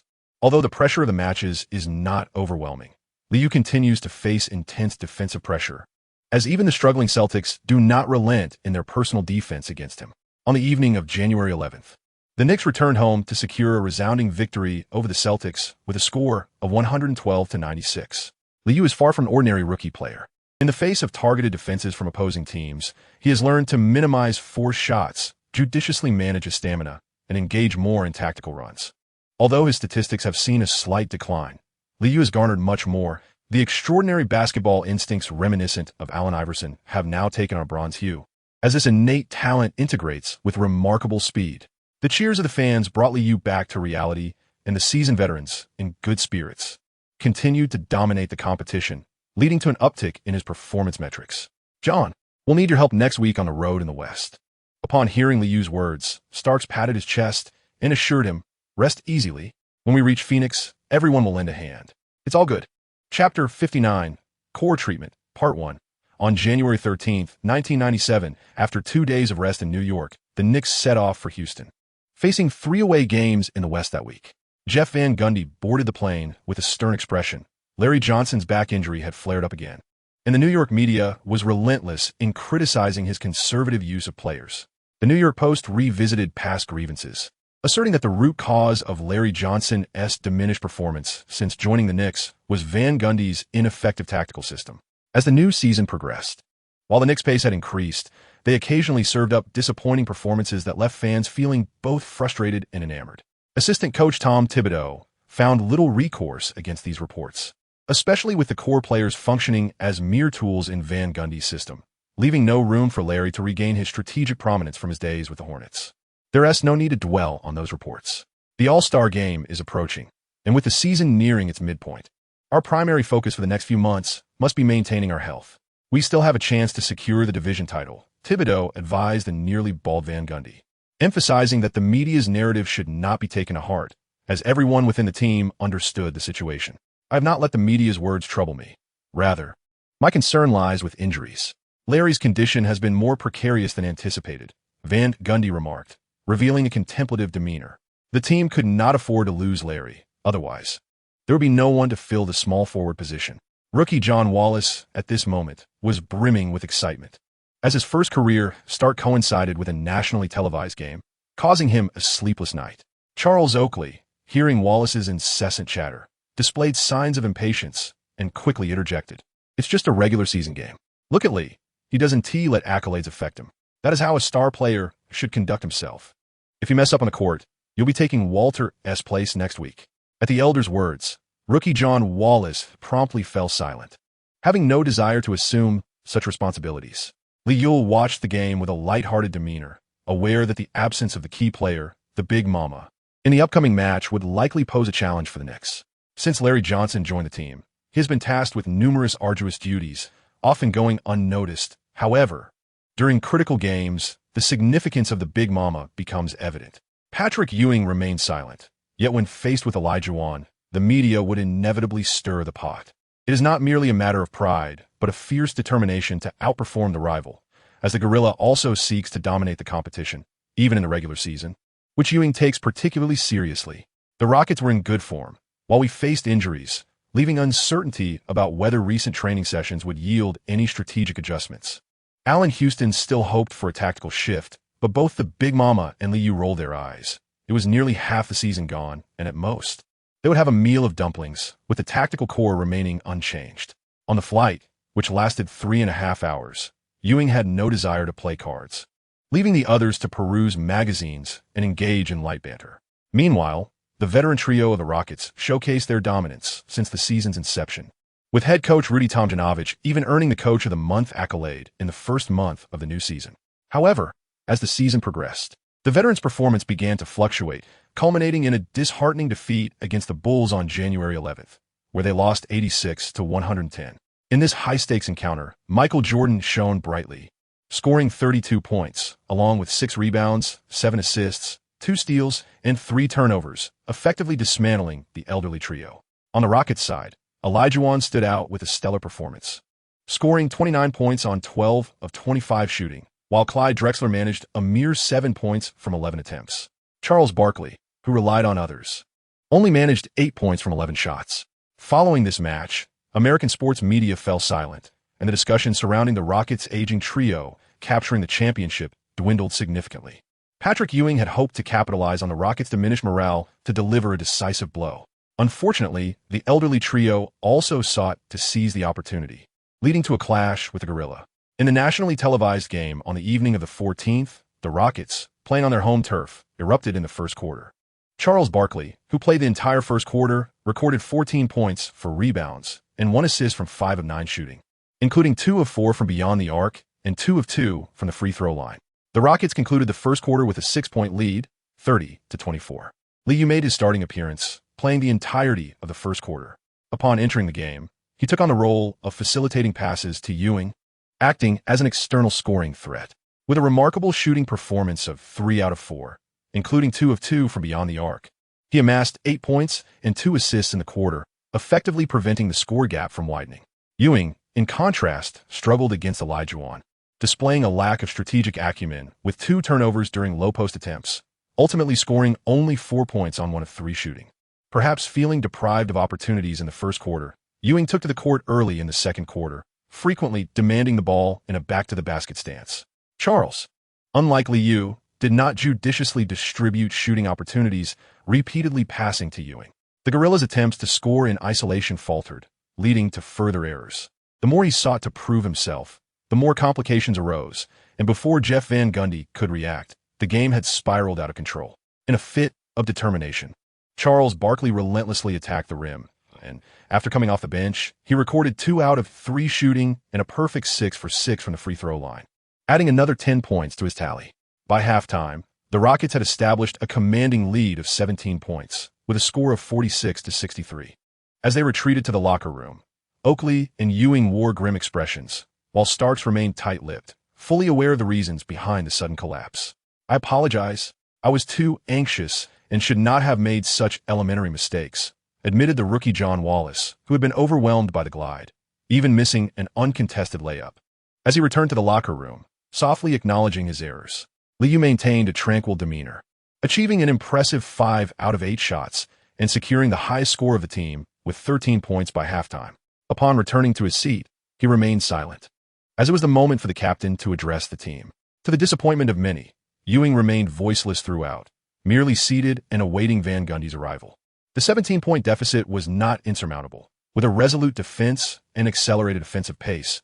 Narrowing the gap to 10 points by the third quarter would still leave the outcome uncertain. When Jeff Van Gundy entered the locker room, his expression was grave as he offered a few dry platitudes. "We have ample time to turn the game around. Trust in your shooting and in one another." Clad in formal attire, Larry Johnson surveyed the room, crossing his arms and remaining silent, harboring a slight sense of satisfaction within. Ewing, who always sought to assert himself against Olajuwon, found that this match had already been conceded by the Knicks. With a final score of 90-106, the Rockets triumphed over their opponents effortlessly. In the Houston arena, the crowd erupted in cheers for this resounding victory. Liu observed Charles Barkley celebrating with a triumphant fist pump and turned to offer words of comfort to the underperforming John Wallace. "In our next encounter, we shall reclaim victory." The novice John Wallace managed a faint smile, murmuring softly, "I wish to avoid the menial tasks. Oakley will surely take his frustrations out on me." Upon hearing such a response, Liu felt a slight twitch at the corner of his eye, as the emotions he had been nurturing dissipated instantly. He inwardly cursed, "I shall send you away eventually." Chapter 60, Core Treatment, Part 2, on January 15, 1997. The Knicks faced the Spurs in an away game during a back-to-back challenge, with David Robinson sidelined for the season due to a back injury after only 6 games. The Spurs embarked on a reckless descent into mediocrity. They had recently changed their head coach, and under the guidance of rookie Greg Popovich, the Spurs had achieved a dismal record of 9 wins and 25 losses, slightly inferior to that of the Celtics. Their efforts to tank further needed to be intensified. San Antonio's fans were well aware of the team's plight, and thus, those who attended the game at the Alamo Dome primarily came to witness the opposing stars. In the previous match, Ewing had performed poorly and Jeff Van Gundy had intended to let the gorilla dominate the lesser opponents to regain his rhythm. However, the first quarter nearly backfired. By 2015, the Knicks led by only 5 points. Ewing had missed all 6 of his attempts, while Allen Houston had managed only 2 out of 7. Liu continually set up plays for both, yet the shots simply would not fall. Fortunately, the Spurs were destined to lose, and Van Gundy remained unperturbed, methodically executing the rotations. In the game against the Rockets, Liu scored a team-high 22 points. After being thrust into the starting lineup, he was compelled to alter his playing style, though the overall impact was minimal. At the tender age of 19, yet possessing the wisdom of someone twice his age, Liu is no longer a naive youth. He played with a blend of steadiness and flair, seizing opportunities with remarkable acumen while demonstrating considerable patience. As the second quarter commenced, both teams engaged in lineup rotations. At that moment, Liu, clad in a blue training suit, sat on the bench with a tactical board in hand, explaining offensive maneuvers to Allen Houston. Move laterally, quickly advance to the wing. If Charles's screen is not set properly, you can drive past it. It's fine if the shot doesn't go in, but you must shoot decisively. The big man sets a screen in the elbow area, and the shooting guard cuts horizontally from a near baseline position to the wing, catching the ball and releasing it swiftly. This strategy was straightforward, reminiscent of the Iverson cut often employed by future coach Larry Brown. Liu sketched several evolving strategies on the tactical board, eliciting a contemplative nod from Allen Hughes, while Charles Oakley appeared somewhat bewildered. What on earth is this? The expression of a seasoned veteran already hinted at certain concerns. A mere obstruction might suffice, but subsequent maneuvers would depend heavily on fortune. When I successfully receive the ball on the wing, the opponents typically attempt to block my right hand. In a moment, I drive to the basket with my left hand. I remain vigilant in my movements. Should the opposing defense collapse, I will promptly distribute the ball. Being prepared to receive, it will undoubtedly present opportunities for effortless scoring. Liu reiterated the timing of his passes, revealing that this tactical approach is more suited to his style. He meticulously prepared it for the upcoming match against the Suns. The coaching staff did not design a specific strategy for him, compelling Liu to take initiative for his own performance. To achieve efficient scoring, he must rely on his teammates' collaboration. As a player with lofty ambitions, he has established a personal development plan. While attaining a singular star status amidst a constellation of 4 is challenging in this era, achieving a singular star with 4 supportive roles is indeed plausible. The broadcast team also noticed an amusing scene on the Knicks bench, frequently directing the camera toward Liu. The home commentator humorously remarked that the Knicks seemed to have secured victory, suggesting that Lee had transformed into an assistant coach for the team. Indeed, New York was fortunate to select him at the 18th pick. However, fans of the San Antonio Spurs need not fret, as the team is also on the right path. In a match destined for defeat, the Spurs displayed a lackluster performance throughout, failing to shine. Yet, the fans in attendance remained unfazed. And even at the conclusion of the game, a faint cheer could be heard. With a score of 177, the starting lineup of the Knicks triumphed over the Spurs with ease. Post-game, Greg Popovich engaged in friendly conversation with Jeff Van Gundy, as the two rookie coaches exchanged insights. Patrick Ewing appeared somewhat discontent. Having played back-to-back games, he continued his previous game's rhythm, scoring 5 out of 14 attempts and securing 20 points through free throws. Dressed impeccably, David Robinson greeted each Knicks player with a courteous smile, offering encouragement to Liu with a few words. "Well played, Lee. Remember to manage your stamina wisely." Liu smiled and nodded, only to be whisked away by Charles Oakley, who was not fond of the general's demeanor. The game demands unreserved effort. Softies need not aspire to make a mark in the league. On January 18th, the Knicks flew to Phoenix to face the Suns. After a brief respite of 2 days, the team seized the opportunity to rehearse a new offensive strategy. The tactic was straightforward, centering around the distribution of the ball to Liu. The Good brothers were quite committed, patting their chests and pledging unwavering support for the younger brother, with the understanding that Liu would foot the bill the next time they visited the Gold Club. The Suns had, thus far this season, managed a record of 13 wins and 25 losses.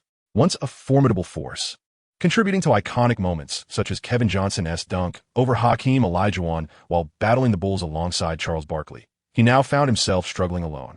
As basketball ultimately relies on teamwork, the explosive guard had faced injury setbacks for 2 consecutive seasons and was only just returning this season, teetering at the edge of his prime.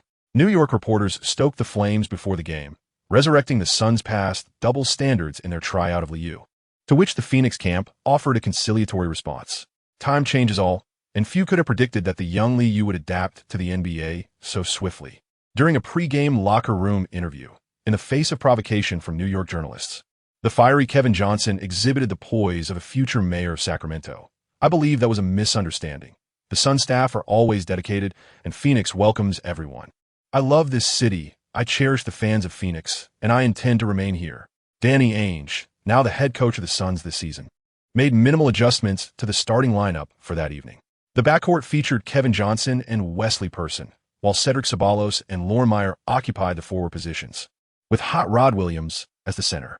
Following his collaboration with Barkley, Cedric had emerged as the Suns' secondary scorer this season. Fortunately for Li Yu, he need not concern himself with defending against forwards. His focus for this match would solely be on avoiding fouls, as the opposing Kevin Johnson was a formidable force driving to the basket. As the home team's introduction ceremony concluded, the atmosphere in the America West Arena became increasingly electric. Regardless of the team's performance, the local fans remained steadfast in their support. "Defense, defense, defense," resonated throughout the arena at the moment when Ewing successfully won the jump ball.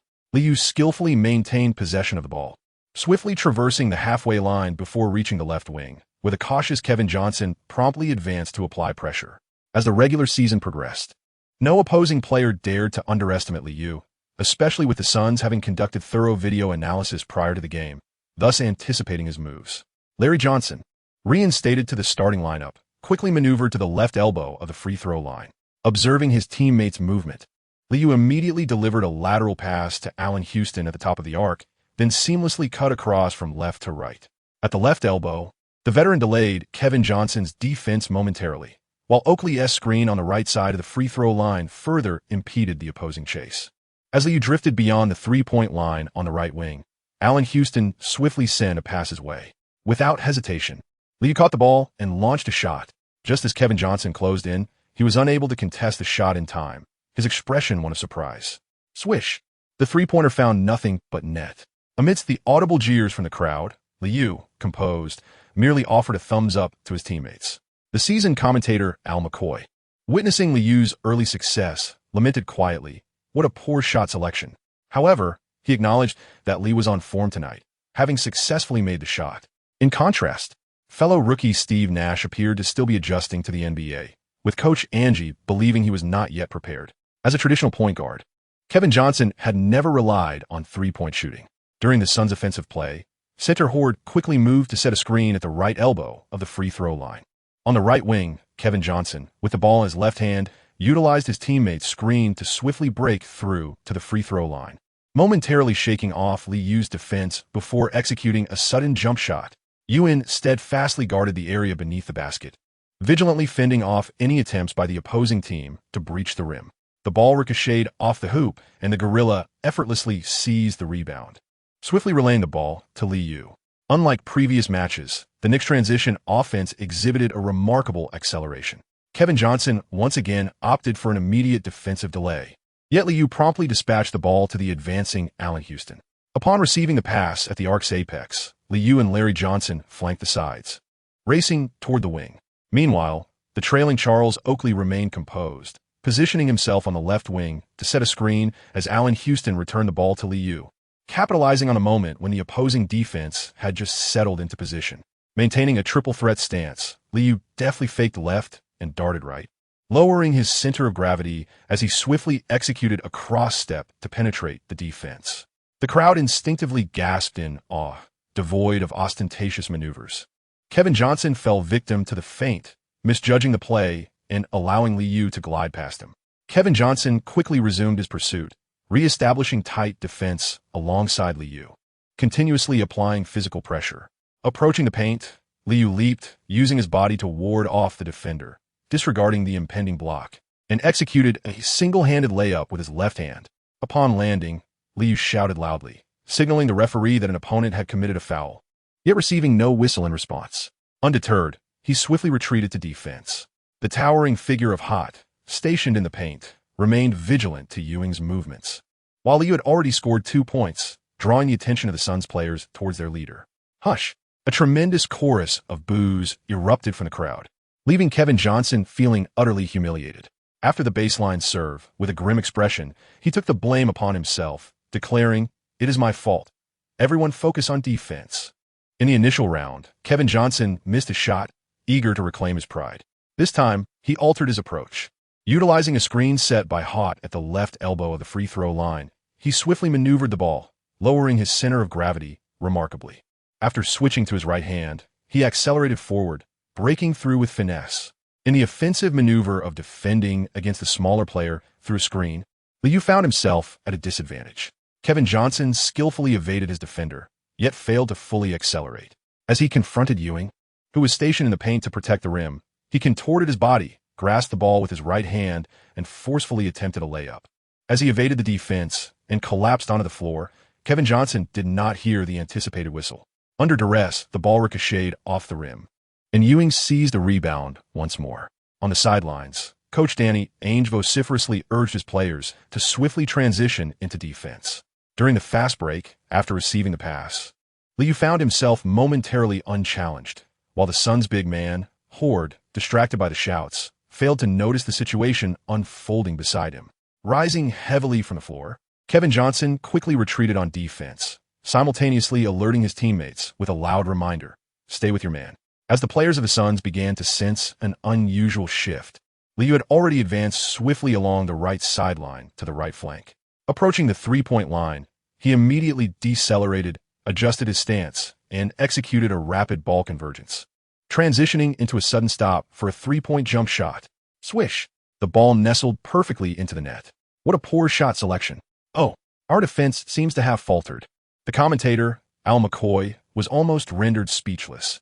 In his view, these offensive maneuvers were entirely unreasonable. Following the basket, the atmosphere on the Knicks bench erupted, with the cheer squad shouting fervently and everyone wildly waving their towels.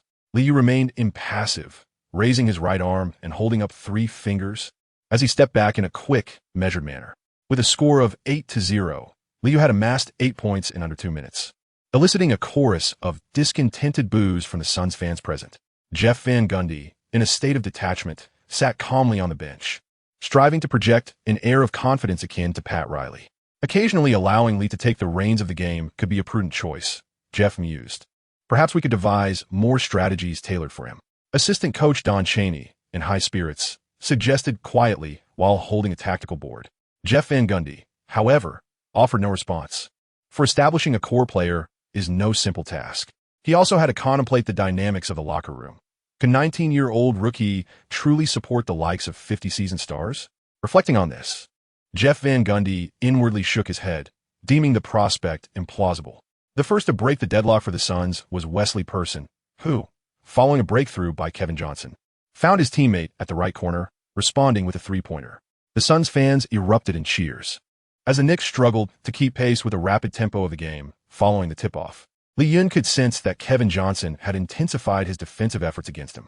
Thus, for several consecutive possessions, he merely observed his opponent's defensive positioning, clearly defining his tactical objectives to render the team's offense more purposeful. The score began to rise, and Kevin Johnson felt as though he had struck a blow against cotton. Just as the defense momentarily relaxed, Kevin Johnson anticipated that Lee Yun would slip along the baseline for a backdoor cut. However, the reality was a diagonal move outward. The instant Lee Yun shifted to the left wing, he received a lateral pass from his teammate. Immediately feigning a shot, he took advantage of Kevin Johnson's forward momentum, releasing the ball with his right hand and making a decisive drive.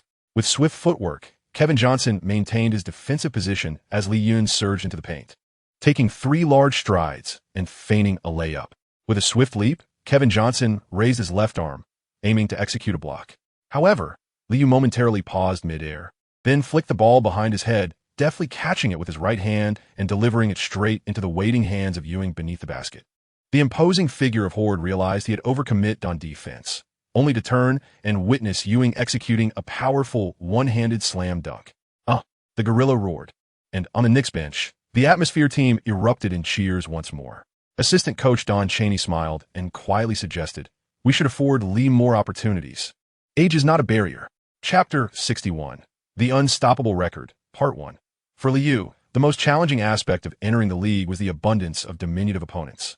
Kevin Johnson, standing at a mere 185 meters, exhibited a style even more explosive than that of Stockton, embodying a hint of a dual-threat guard. Both shared the hallmark of extensive defensive experience, albeit with a penchant for subtle fouls. Throughout a game, the ball handler had to diligently safeguard the basketball, as even the simplest pick and roll rarely yielded the desired results.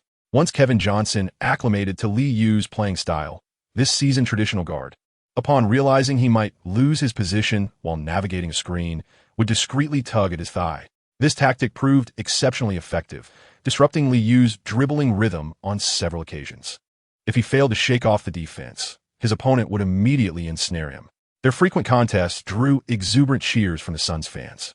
Highlighting a distinctive feature of basketball in this era, during certain possessions, spectators yearned to witness players eschewing tactics in favor of individual prowess and direct confrontations. In other words, it was a delightful display of unstructured play. In the previous round, Liu had just committed a defensive foul, resulting in 2 successful free throws. Suddenly, Kevin Johnson altered his defensive strategy and began to apply pressure. With the ball in his right hand, Liu accelerated but found it challenging to approach the midcourt line. He swiftly executed a behind-the-back dribble, seizing the opportunity presented by his opponent's sliding defense to pivot rapidly. Regaining possession, Liu adeptly shielded the ball with his body, briefly halting his momentum before advancing across half-court while maintaining control against the defense. As he neared the three-point arc, Kevin Johnson once again intensified his pursuit, attempting to swipe the ball as the two engaged in a physical confrontation, momentarily colliding before creating some distance between them. Liu, still guarding the ball with his side, observed as Kevin Johnson lowered his center of gravity and closed in, feeling the pressure against his waist, prompting an inner curse.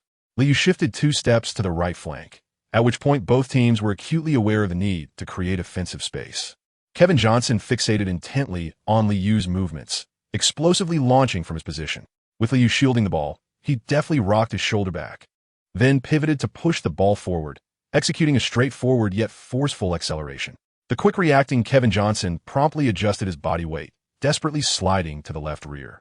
Unable to shake off his defender, Liu penetrated into the right elbow area of the free throw line, swiftly dribbling behind his back while simultaneously exerting force with his feet, seamlessly executing a step-back maneuver. Creating a window for a shot, Liu quickly gathered the ball and abruptly halted for a jump shot from the elbow region. Kevin Johnson realized he had lost his position. Instead of attempting to touch the ball after jumping, he struck Liu's arm with a forceful hand. On page 23, the referee immediately blew the whistle, signaling for 2 free throws due to a disrupted offensive play. Liu, with a stern expression, strode purposefully towards the free throw line, inwardly cursing once more. Here comes that relentless defense again. The fervent crowd erupted in cheers, clearly expressing their satisfaction with the resolute defense on display. Employing a rugged approach, Kevin Johnson disrupted the rhythm of the offensive players, exhibiting a traditional style of play. During free throws, he continually nodded and applauded, urging the spectators to amplify their disruptive efforts. With both free throws converted, Jeff Van Gundy, noticing the escalating tension between the teams, promptly substituted Liu and Charles Oakley. At 2015, with merely 2 minutes remaining in the first quarter, the Knicks maintained a 5-point lead. Upon returning to the bench, Oakley had scarcely settled when he patted Liu on the shoulder, remarking, "You performed admirably, even demonstrating an understanding of passing. I shall cover your expenses for the next event." Upon witnessing the old fellow display a look of understanding, Liu maintained a facade of composure and humbly remarked, "As a playmaker, it is my duty to facilitate the ball movement. An aggressive offense is essential for effective organization." Although his older comrades had promised to allow him to play freely, Liu was not naive.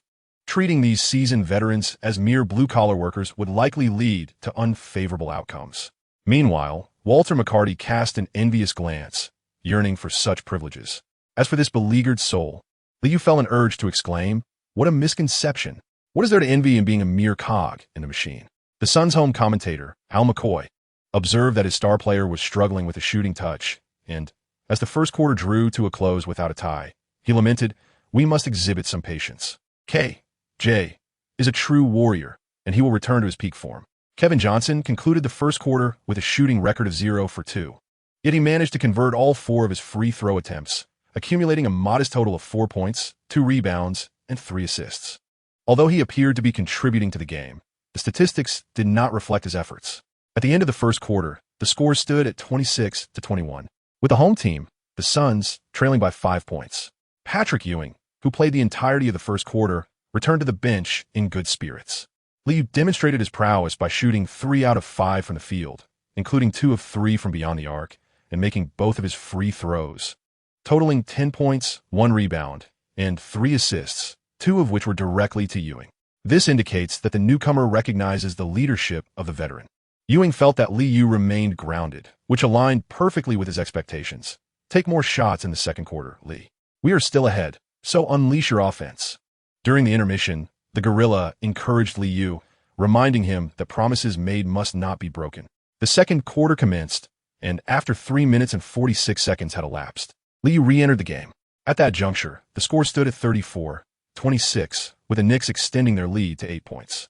Veteran Buck Williams was in exceptional form tonight, having secured 2 offensive rebounds during his time on the court. Meanwhile, the Suns merely substituted Kevin Johnson and center Horde, bringing on Rex Chapman and Danny Manning, both of whom struggled with their shooting, resulting in frequent misses on offense.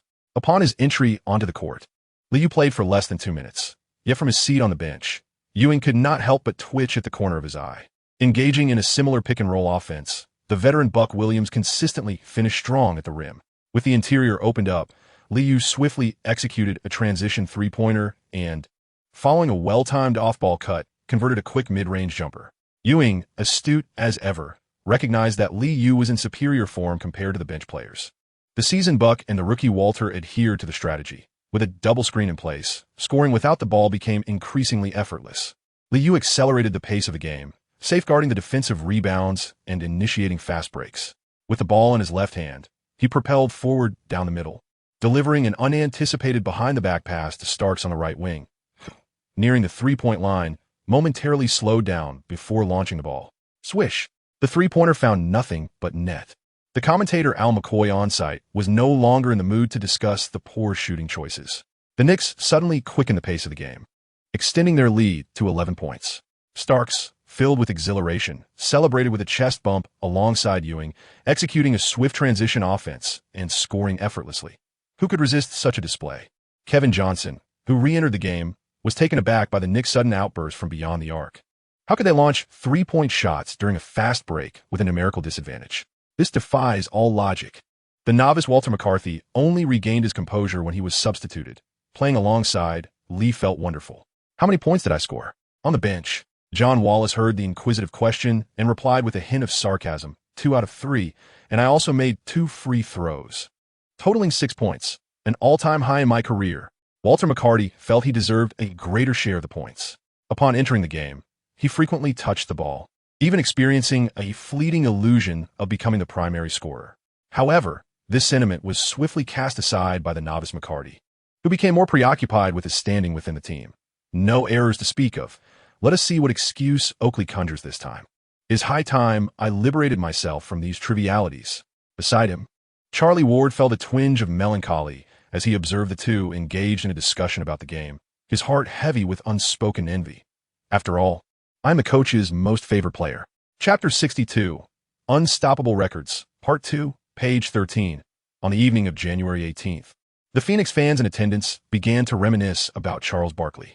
Last season, the Suns achieved a commendable record of 41 victories, and despite being easily defeated by the Spurs in the first round of the playoffs with a score of 3-1, the presence of Barkley and Kevin Johnson instilled a hopeful belief that they could rise again. At halftime, the Suns trailed by 13 points, with a score of 58-45. Kevin Johnson struggled in the first half, making only 1 of 4 shots, while managing to secure 8 points through free throws, alongside 5 assists and 2 turnovers. His counterpart, Liu, excelled with 5 of 11 shooting, including 3 of 6 from beyond the arc and 3 of 4 from the free throw line, totaling 16 points, 2 rebounds, and 7 assists with a single turnover. The raucous arena hinted at a waning confidence among the Phoenix fans. The once unimaginable scenario where Kevin Johnson could not dominate a rookie like Liu had become reality. Injuries would not serve as an excuse. As the third quarter commenced, Kevin Johnson fervently attacked the basket, persistently challenging Ewing's rim protection.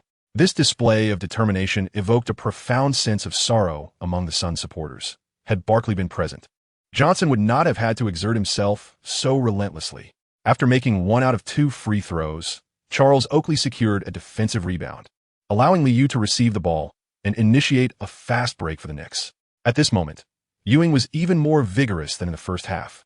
Liu's progress was hindered, and the formidable force of Ewing surged into the paint. As he established his position without extending his arms, the instant he neared the basket, Liu delivered a high lob pass. Ewing, receiving the ball, utilized his body to ward off the defending horde, pivoted, and with a left-handed grip, easily executed a layup beneath the rim. Sure. The tremendous boos erupting from the arena did not dampen Ewing's buoyant spirits. Within less than half a quarter, thanks to fast breaks, a low-post shot upon receiving a pass, and a mid-range jumper from the right side near the baseline, Ewing effortlessly accumulated 8 points. The Gorilla followed suit, sprinting through several plays, eager to join in the exclamation. Fast breaks are truly delightful. Upon the reappearance of the starting lineup in the third section of the match, Liu refrained from aimlessly launching three-point shots. Instead, he diligently focused on defense and propelled fast break offenses, distributing the ball predominantly to the paint. The Suns, exhibiting a decline in defensive discipline, succumbed to this offensive surge, resulting in a 12-6 run that further widened the point gap. Cedric from the Suns, unwilling to concede defeat, accelerated the pace of the attack and began to assault the rim. In response, Larry Johnson, like Liu, found himself compelled to commit fouls. The veteran was prematurely burdened with his fourth foul and, much to his chagrin, had to be substituted. With the game finally gaining momentum, Larry Johnson sought to capitalize on the opportunity to score more points. At the conclusion of the third quarter, Liu found himself burdened with his fourth personal foul. Meanwhile, Kevin Johnson relentlessly attacked the basket, enabling the Suns to once again narrow the gap. With a score of 84-74, the Knicks maintained a 10-point lead as the third quarter came to a close. Liu felt a sense of helplessness regarding his foul troubles, a common plight for rookie players stemming from their lack of defensive experience. This is an aspect that must be gradually cultivated. Well done, Lee. Do not be overly concerned about committing fouls. Every rookie encounters a crisis of fouls. What you must do is glean experience from the game. Often, you can rely more on the support of your teammates in defense. Assistant coach Thibodeau provided some insights to Liu regarding defensive considerations. Liu seldom engages in reckless steals, yet when confronted by a small guard driving for a layup, he instinctively leaps to contest the shot. This tendency was astutely noted by Kevin Johnson, who, leveraging his extensive experience on the court, capitalized on it, resulting in a significant portion of free throws awarded to him this evening, courtesy of Liu. I have come to understand the importance of managing my fouls effectively. Upon hearing Liu's words, assistant coach Thibodeau nodded in agreement. Coaches invariably appreciate astute players, and Liu possesses an uncanny ability to grasp the nuances of the game. In the fourth quarter, Kevin Johnson remained on the court, and Liu joined him, as both teams replaced their centers for a final push. The Knicks initiated the offense, employing a familiar strategy. After advancing past half-court, Liu swiftly passed the ball to Starks, who had just entered the game and was positioned at the top of the arc, moving laterally from left to right. Liu deftly maneuvered past Kevin Johnson, utilizing the dual screens set by McDyess and the veteran Barkley.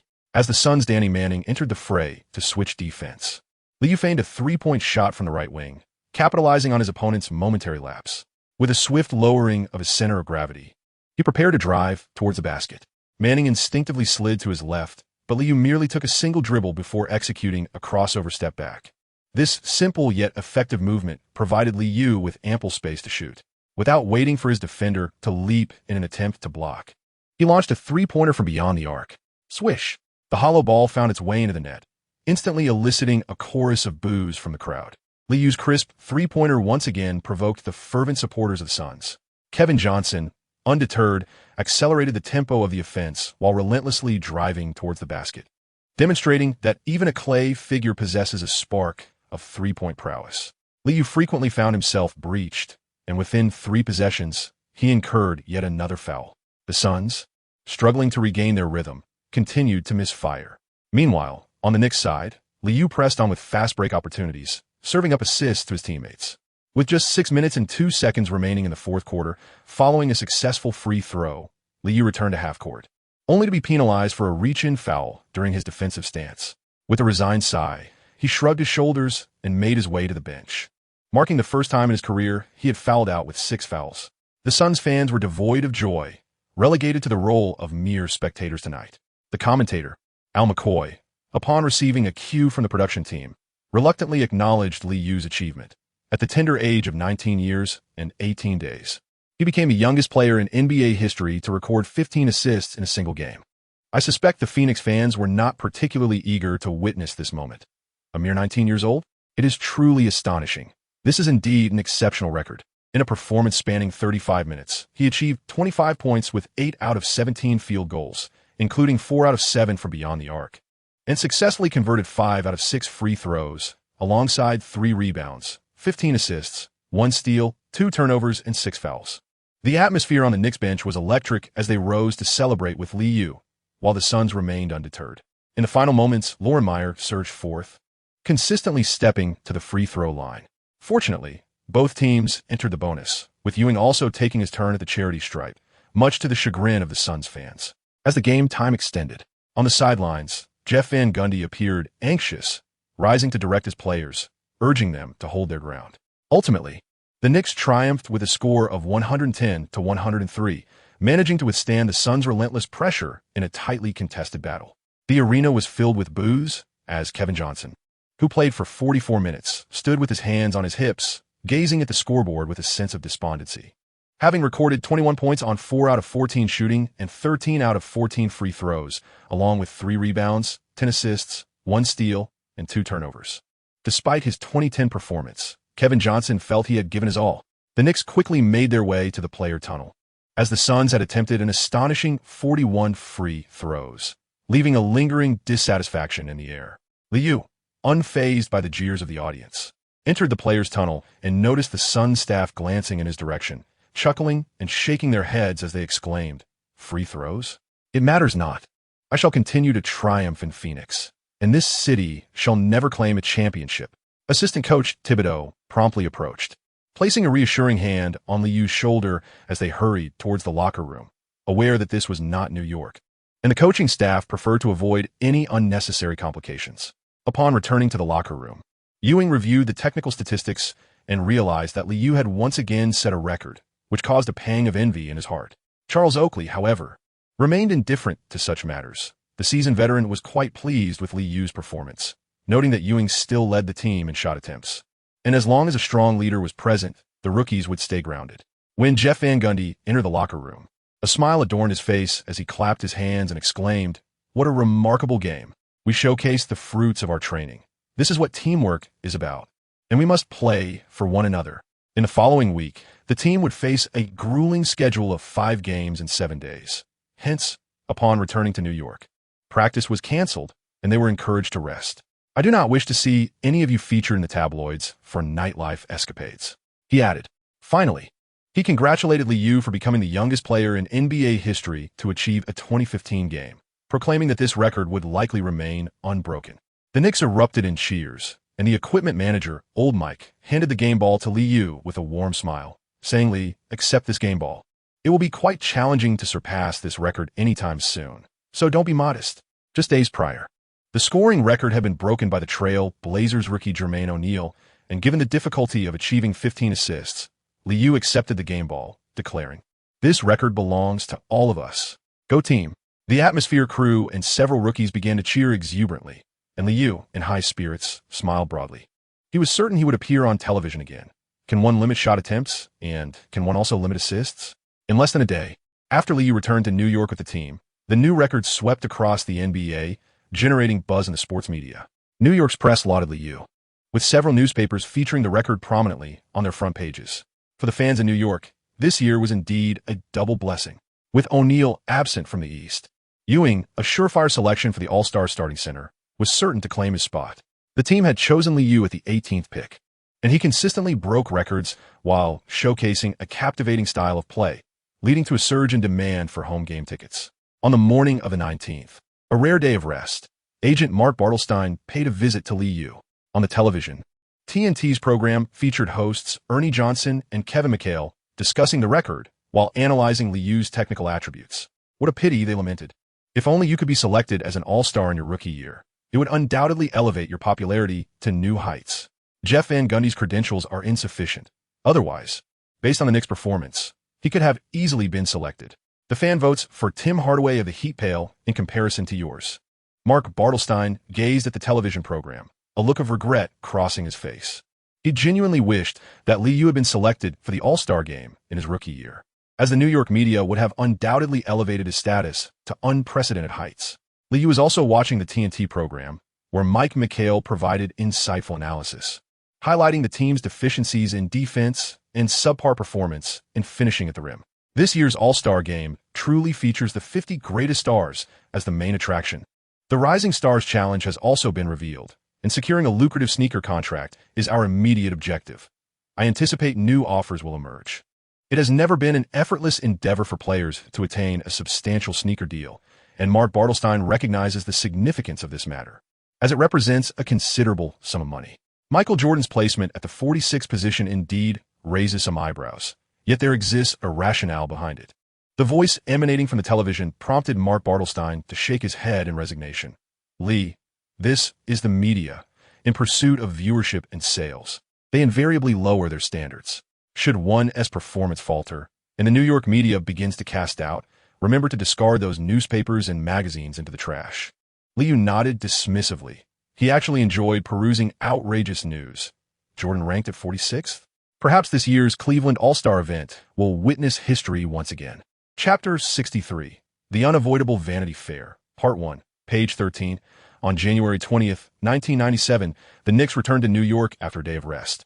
And that evening, they faced the Washington Bullets at home, with the announcement of the All-Star voting results imminent. Most players in the league seized this opportunity to showcase their skills, while the media frequently shifted their focus to the All-Star game. Despite being a rookie, Liu had been breaking records since his entry into the league, capturing considerable attention over the past few months. In the Knicks locker room before the game, the New York media surrounded Liu, a scene that had become increasingly common, leaving the Atmosphere team members feeling a tinge of jealousy. Lee, do you think you will be selected for this year's All-Star Game? The fans of New York have cast their votes for you. Having just donned his training attire, Liu found himself confronted by a throng of reporters thrusting recording devices towards him. He could only offer a conventional response. I extend my heartfelt gratitude to the New York fans who cast their votes for me. However, I am still a rookie, with limited experience in competition and numerous technical deficiencies. It is already an honor to participate in the Rookie Challenge. As for the All-Star Game, I would prefer to attend as a spectator and perhaps collect a few autographs. This response, however, did not satiate the journalists present, eager for a more sensational revelation. These reporters sought to elicit bolder statements from Liu. It is now evident that your votes will undoubtedly surpass those of Tim Hardaway. The current performance of the Knicks surpasses that of the Heat. Lee, do you believe you'll be selected for the All-Star reserve lineup? Liu felt a sense of powerlessness as he criticized the bench lineup and voting, which bore no relation whatsoever. Coaches within the league would invariably provide the most optimal answers. Tim Hardaway, a star guard in the league, has imparted numerous skills to me, and his selection as an all-star is undoubtedly well-deserved. Observing Liu refrain from vocally supporting himself left the New York journalists somewhat disheartened, but they swiftly regained composure. The manner of expression mattered little. What truly counted was how to articulate it. Numerous New York reporters surrounded Ewing, seemingly experiencing collective amnesia, having forgotten the disparagement directed at him a few months prior, now engaging in extravagant praise. The gorilla, buoyed by the flattery, seemed to reach another pinnacle in his career, jovially exchanging compliments with the journalists before him. Larry Johnson, with a sullen expression, remained silent, knowing full well that the All-Star Game would not feature him. His statistics had diminished significantly this season, making him an unlikely candidate for selection. The media's sycophancy perhaps played a role, as Ewing made a substantial impact that evening, excelling on both ends of the court. By halftime, the Knicks had established a 19-point lead, 32-53. At 34, Ewing still commanded the paint. If he could maintain such a form, I firmly believe the Knicks remain formidable contenders for the championship. At the MSG commentary booth, announcer Marv Albert could not restrain himself and began extolling the home team once more. Commentator John Anderes, aware that his longtime partner had perhaps overstated his enthusiasm, discreetly shifted the topic. I wish to commend Lee's performance. It is hard to believe he has just turned 19. Look at those records. Doubters can now fall silent. 2 years of college basketball have laid a solid foundation for Lee, given another 2 years to strengthen further. I foresee the Knicks having no concerns regarding their backcourt for the next decade.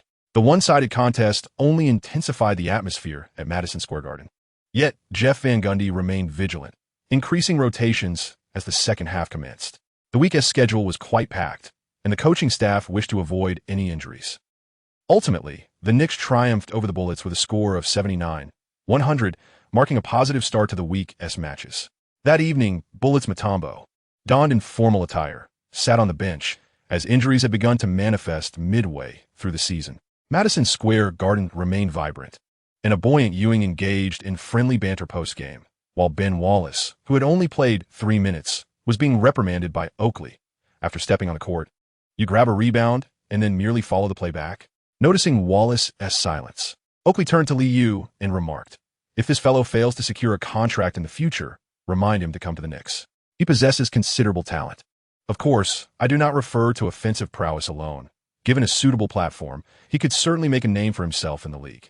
Perhaps feeling that his words lacked persuasive power, Ben Wallace saw a meager amount of playing time this season. During the match against the Knicks, he was unable to take the court at all. Oakley added, "Defense also requires talent. He merely needs an opportunity."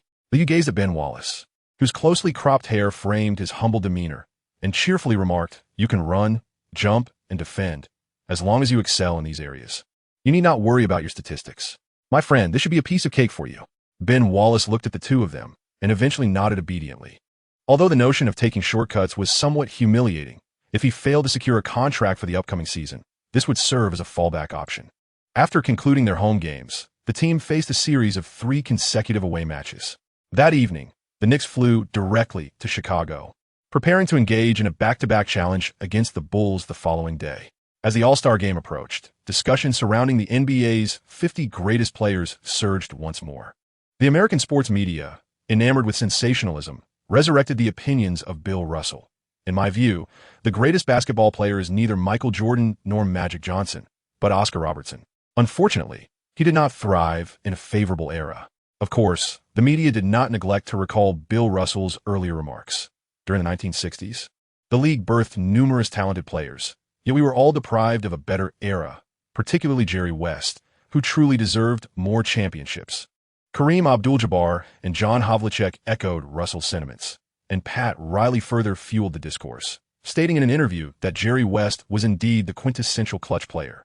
In a nostalgic homage, American sports media continually consumed the legacy of Michael Jordan, portraying him as the fortunate beneficiary of protective rules, reaping the rewards of modern basketball. As the All-Star game drew near, Magic Johnson also joined the fray, not at the expense of his friend, but rather offering a more objective perspective. Basketball is a team sport. There are 5 positions on the court, and each player is indispensable. To label one player as the greatest of all time is undeniably unjust. The old-timers appeared to be leveraging their experience, and in early October of 1996, Michael Jordan found himself increasingly frustrated, nearing the All-Star game and almost reaching a boiling point. In this context, the Knicks became the target of scrutiny.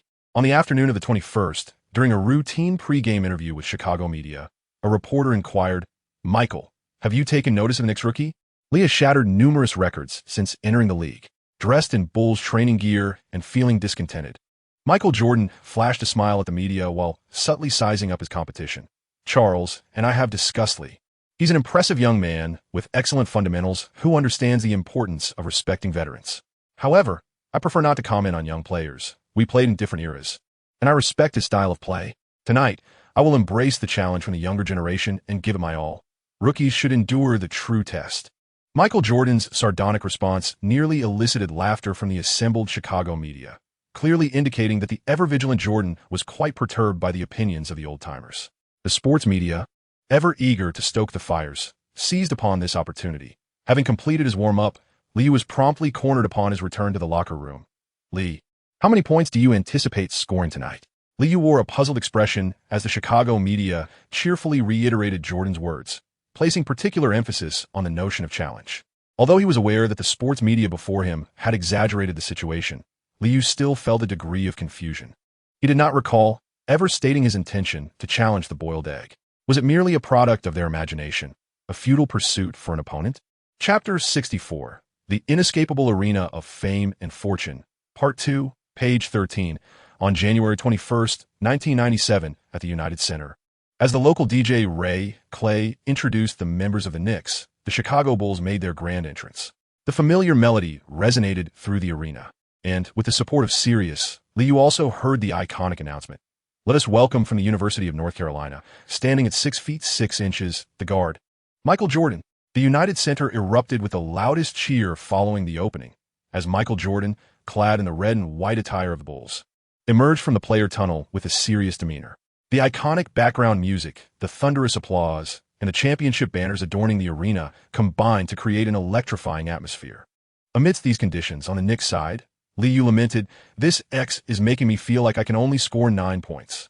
For novice players, playing in Chicago can be likened to an encounter with their idols, as John Wallace frequently cast glances at Michael Jordan. Were it not for the stern expressions of Ewing, Oakley, and Starks, this rookie might have been tempted to approach Jordan and seek his acquaintance. However, Liu, who had just experienced a stroke of fortune, was devoid of any fervent idol-worshipping inclinations. During the final warm-up phase before the game, he methodically completed his shooting drills. The presence of old friends uplifted Michael Jordan's spirits, and during warm-ups, he seized the opportunity to exchange a few words with Oakley and Ewing, eliciting smiles from all three. Jeff Van Gundy, observing from the sidelines, felt an intense frustration as he realized that Jordan did not even deign to acknowledge him. The grudge-holding coach had not forgotten Van Gundy's disparaging remark from last year's playoffs, labeling him a hypocritical scoundrel, leaving no room for reconciliation between the two. The Chicago fans were particularly enthusiastic, as the Bulls boasted an impressive record of 34 wins and 5 losses, maintaining their dominance over the league. Unlike the serious demeanor of Van Gundy, Phil Jackson, seated on the bench with a smile as the players approached the center court for the tip-off, exuded a more relaxed atmosphere. In this matchup, the Bulls' Ron Harper was sidelined due to injury, granting substitute guard Randy Brown the opportunity to start alongside Michael Jordan in the backcourt. The forward positions were filled by Scottie Pippen and Jason Caffey, with Luke Longley occupying the center. Dennis Rodman was serving an 11-game suspension for an incident involving a photographer during a game against the Timberwolves. Thus, he was also unable to participate tonight. On the Knicks side, Liu was once again in the starting lineup. Jim Durham, the Bulls' home commentator, jested that it had been quite some time since a rookie player had dared to challenge Michael. Little did Lee know what awaited him, as Michael was poised to utterly dismantle the Knicks. When faced with the media, Liu offered little explanation. It was evident that a discontented Michael Jordan sought to rationalize his feelings, aiming to channel his frustrations through the game that evening. However, just prior to the jump ball, a noticeably uplifted Jordan exchanged fist bumps with the Knicks players, and as Ewing successfully executed the jump, the United Center erupted in a chorus of defensive cheers. Defense, defense, defense. Liu seized control of the ball, swiftly executing tactical gestures, while Randy Brown opted not to apply pressure. As the game approached its midpoint, players across the league recognized that aggressive defense was futile against Liu.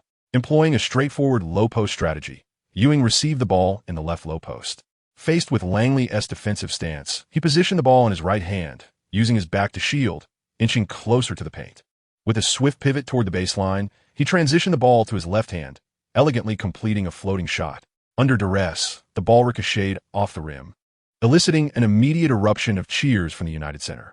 On the sidelines, Jeff Van Gundy vociferously urged his players to retreat on defense, while the Bulls remained unhurried in executing their transition offense. Following the reception of the ball, Pippen leisurely crossed half-court. In the initial offensive sequence, the Bulls executed a remarkably simple play. Michael Jordan received the ball in the left elbow area of the free throw line, prompting everyone to create space for the offense. Two towering figures stationed themselves near the baseline on either side, while Pippen lingered at the arc and Liu positioned himself outside the three-point line, closely following Randy Brown on the right flank. Michael Jordan maintained a triple-threat stance, swiftly faking with his right foot. Allen Houston instinctively took a small step back, only to witness Michael Jordan elevate for a jump shot. Bang! The basketball struck the rim's edge, while Oakley, within the paint, exerted himself to secure the defensive rebound. Liu swiftly moved to receive the pass, then accelerated along the right side, altering his direction. The Bulls players paid little heed to Liu's rapid advance, for Michael Jordan was already positioned directly in front of him. The self-assured Jordan opted not to apply tight pressure, but instead settled on the right wing just inside the three-point arc, lowering his center of gravity as he observed Liu decelerate. Oh, the exuberant Chicago fans, eager for entertainment, immediately erupted in cheers, their anticipation palpable as they longed to witness the rookie's struggle. Approaching the three-point line, Liu slightly decelerated, casting a glance towards the arc's apex. He then leaned forward, and with a sudden flick of his right hand, propelled the ball forward. Michael Jordan instinctively stepped forward, prompting Liu to lower his center of gravity and, with a sweeping motion of his left hand, he skillfully maneuvered the ball. "Oh, Clay God." Upon witnessing Michael Jordan momentarily abandon his defensive position, the home commentator, Jim Durham, instinctively gasped in astonishment. Liu deftly scooped the ball with his left hand, seizing the opportunity as Jordan faltered in defense, and made a direct charge towards the paint. At that moment, the Chicago Bulls had just retreated to the three-point line, leaving the interior completely unguarded. The ever-alert Michael Jordan quickly pursued, noticing Liu's powerful approach within the paint. He leaped with determination, striving to execute a block. In the midst of their aerial confrontation, Liu, with a sense of resignation, discovered that Jordan had compensated for his earlier misstep with remarkable speed. Ultimately, he grasped the ball with his left hand, contorting his body to make a desperate shot, intentionally elevating the arc of his throw. The basketball barely soared over Jordan's fingertips. With a sharp whistle, the ball swished through the net, striking the rim twice before obediently settling within. A collective gasp erupted from the fans at the United Center in Chicago, followed by a cacophony of cheers for the stunning basket, igniting exuberant celebrations among the spectators. On the Knicks bench, the atmosphere was electric. The team's support crew jubilantly waved towels, bouncing and embracing teammates in a frenzy of celebration. Jordan, having been outmaneuvered in a style reminiscent of Sam Gold, felt a wave of embarrassment wash over him as he landed. Observing Liu calmly exchanging high-fives with his teammates while heading to the free-throw line, the smile that had adorned Jordan's face since the game began faded completely. "Very well executed, an impressive move," he acknowledged with a begrudging nod as Liu prepared for his free throw. The surrounding Bulls players sensed their leader's shift in mood, their expressions growing serious. "What a pity, you were so close to achieving the block." Liu's penalty shot found its mark as he responded with a light chuckle, shrugging his shoulders before turning to retreat on defense, oblivious to Jordan's menacing expression. The spectators, unable to hear the exchange between the two, erupted in raucous cheers at the sight. The Knicks players were in high spirits, with Charles Oakley even breaking into a broad grin. However, the tide of the game soon shifted. The first to bear the brunt was Allen Houston, who was matched up against Jordan.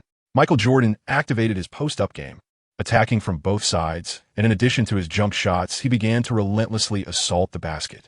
On the defensive end, Randy Brown seemed to have received instructions to expend his energy without reserve, fiercely harassing Liu throughout the court. The Knicks' offense remained largely unaffected. Liu committed no errors, and Ewing was in fine form, frequently scoring in the low post. Yet, Jeff Van Gundy sensed that the rhythm of the game was slipping toward the Bulls' favor, with Michael Jordan even attempting three-point shots. By the end of the first quarter, having played the entire period, Michael Jordan felt a lingering thrill, while Allen Houston, heading to the bench, appeared dazed. The score stood at 26-33. The Knicks had displayed commendable offensive efficiency, but found themselves trailing by 7 points. With a shooting line of 5 for 9, including 2 for 2 for beyond the arc and 6 for 7 from the free throw line, Michael Jordan's first quarter statistics revealed he had scored 18 points. Jeff Van Gundy was exceedingly pleased with the performance in the first quarter, crouching in front of his players to loudly encourage them. "Hold strong. Focus on defense. We are playing exceptionally well. Maintain patience on both ends of the court." Liu played the entire first quarter, making 2 out of 3 field goals, 1 out of 2 from beyond the arc, and successfully sinking 1 free throw, accumulating 6 points, 1 rebound, and 3 assists. Ewing, on the other hand, showcased remarkable efficiency, scoring 8 points and grabbing 2 rebounds with 4 successful shots out of 6 attempts in the first quarter. Throughout this initial period, the Knicks' offensive rhythm appeared sluggish, yet they committed only 2 turnovers, meticulously executing their pre-game strategy. They intensified their defense in an attempt to lower the Bulls' shooting percentage, striving to steer the game into their preferred pace. Although Jeff Van Gundy's intentions were commendable, the unexpected unfolded as Michael Jordan unleashed an unstoppable scoring spree. Fueled by a multitude of advantages, the once downtrodden egg erupted with fervor, roaring, sticking out his tongue, and celebrating with fists raised. The game's tempo indeed slowed, yet Jordan's scoring pace remained relentless, netting 9 points on 3 out of 6 shooting in the second quarter. As the third quarter commenced, he continued to dominate, converting 5 out of 7 attempts, including 2 out of 2 from three-point range, amassing an impressive 12 points. The pivotal moment arrived in the final quarter when Ewing's offensive prowess faltered, managing only 2 points from 1 out of 6 shooting, while Jordan excelled with 12 points from 5 out of 8. The deficit created in the first quarter proved insurmountable for the Knicks, as they succumbed to the Bulls 84-88, who maintained a commanding presence throughout the game. Michael Jordan played for 44 minutes, achieving a remarkable 51 points with 18 successful shots out of 30 attempts, including 5 out of 8 from beyond the arc, along with 4 rebounds, 3 assists, 1 steal, and 2 turnovers. The United Center erupted with enthusiasm as Chicago fans celebrated Jordan's achievement, a season high of 51 points. Meanwhile, Jeff Van Gundy wore a long face. Observing Phil Jackson's relaxed demeanor amidst the crowd's cheers, he struggled to maintain composure and offered a begrudging, "Congratulations on your 35 wins." Phil Jackson merely shook his hand, ignoring Van Gundy, and turned away. The mocking jeers of Chicago fans echoed in his ears, and upon returning to the locker room, Van Gundy muttered in frustration, only to temper his emotions upon seeing the dejected expressions of his players. As he listened to Van Gundy's impassioned discourse, he couldn't help but feel a tinge of regret. Without Rodman, they had the advantage in rebounding tonight, yet they were ultimately outmatched by the relentless shooting of the egg. That evening, Michael Jordan, having achieved the highest single-game score of the season, once again became the focus of media attention, with everyone eagerly showering him with praise. Although the Knicks faced defeat, Liu ascended to the pinnacle of the top 10 plays, as ESPN Sports Center repeatedly showcased his stunning 2-1 move that left Jordan bewildered. On the morning of January 22nd, the Knicks embarked on their journey to Indiana. Jeff Van Gundy forbade the players from mingling with Michael Jordan after the game. The previous night at the hotel, Oakley had engaged in a heated argument with the coaching staff. Upon boarding the plane, Ewing's demeanor was grim, and the card games were called off. There was no need for self-reproach. The Bulls were well-rested, and I do not believe anyone in the league could effectively contain Jordan in a one-on-one defense. Liu softly comforted Allen Houston beside him, acknowledging the bitter taste of being utterly outmatched. Michael Jordan's playing style was quite traditional, rarely utilizing pick-and-rolls. Regardless of who was defending, his approach remained consistent. We were on the brink of victory, with the entire team committing only 8 turnovers, a rare occurrence in such a match. Had we managed to defend a couple more times, the outcome could have been entirely different. Allen Houston continues to attribute the team's struggles to defensive issues, while Liu remains silent, believing that offense is paramount when facing the old-timer team. The Bulls clearly lacked offensive firepower, managing only 88 points in total, frequently faltering on the court and granting their opponents breathing room. In his 34 minutes of play, Liu shot 6 of 13 from the field, hitting 1 of 3 from three-point range and sinking all 3 of his free throws, following the coaching staff's directive to refrain from excessive three-point attempts, ultimately contributing 16 points, the second highest on the team. Ewing, with 10 of 23 shooting, recorded 21 points, 14 rebounds, 4 blocks, and 5 turnovers, also performed commendably. However, succumbing to a familiar rival in such a manner was disheartening, leaving several veterans in low spirits. Upon reaching Indiana, they were disinclined to engage in off-court activities. The defeat against the Bulls incited outrage among the New York media, with the following day's headlines vehemently criticizing Jeff Van Gundy's tactics, and Ewing found himself sharing the blame. The media, eager to stoke the flames, showed little regard for the locker room atmosphere, with the New York Post even publishing 2 articles declaring Patrick Ewing an inadequate leader and heralding the best rookie as New York's future.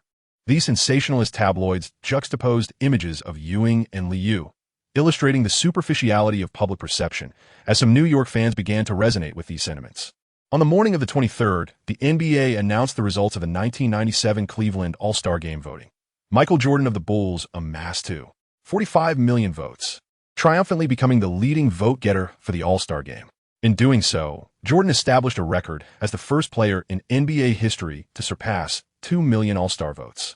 With 51 points and his record-setting All-Star votes, the previous naysayers vanished, and flattery surged once more. Charles Barkley secured 87 million votes, placing second, while Grant Hill followed closely in third with 86 million votes, maintaining his long-standing popularity. The Gorilla garnered 39 million votes, unquestioningly earning the title of Eastern Conference All-Star Starting Center. The All-Star starting lineup was officially released, featuring the Eastern Conference starters: Michael Jordan, Anthony Hardaway, Grant Hill, Scottie Pippen, and Patrick Ewing, and the Western Conference starters: Gary Payton, John Stockton, Charles Barkley, Shawn Kemp, and Hakeem Olajuwon.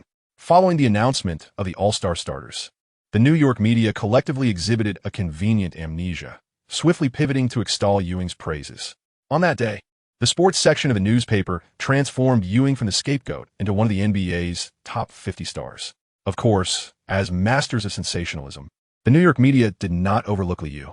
In the Eastern Conference guard voting, Liu, with 580,000 votes, ranked just behind Anthony Hardaway, surpassing other season guards. The New York media began to rally for Liu's All-Star selection, nearly elevating him to the status of the premier point guard in the East.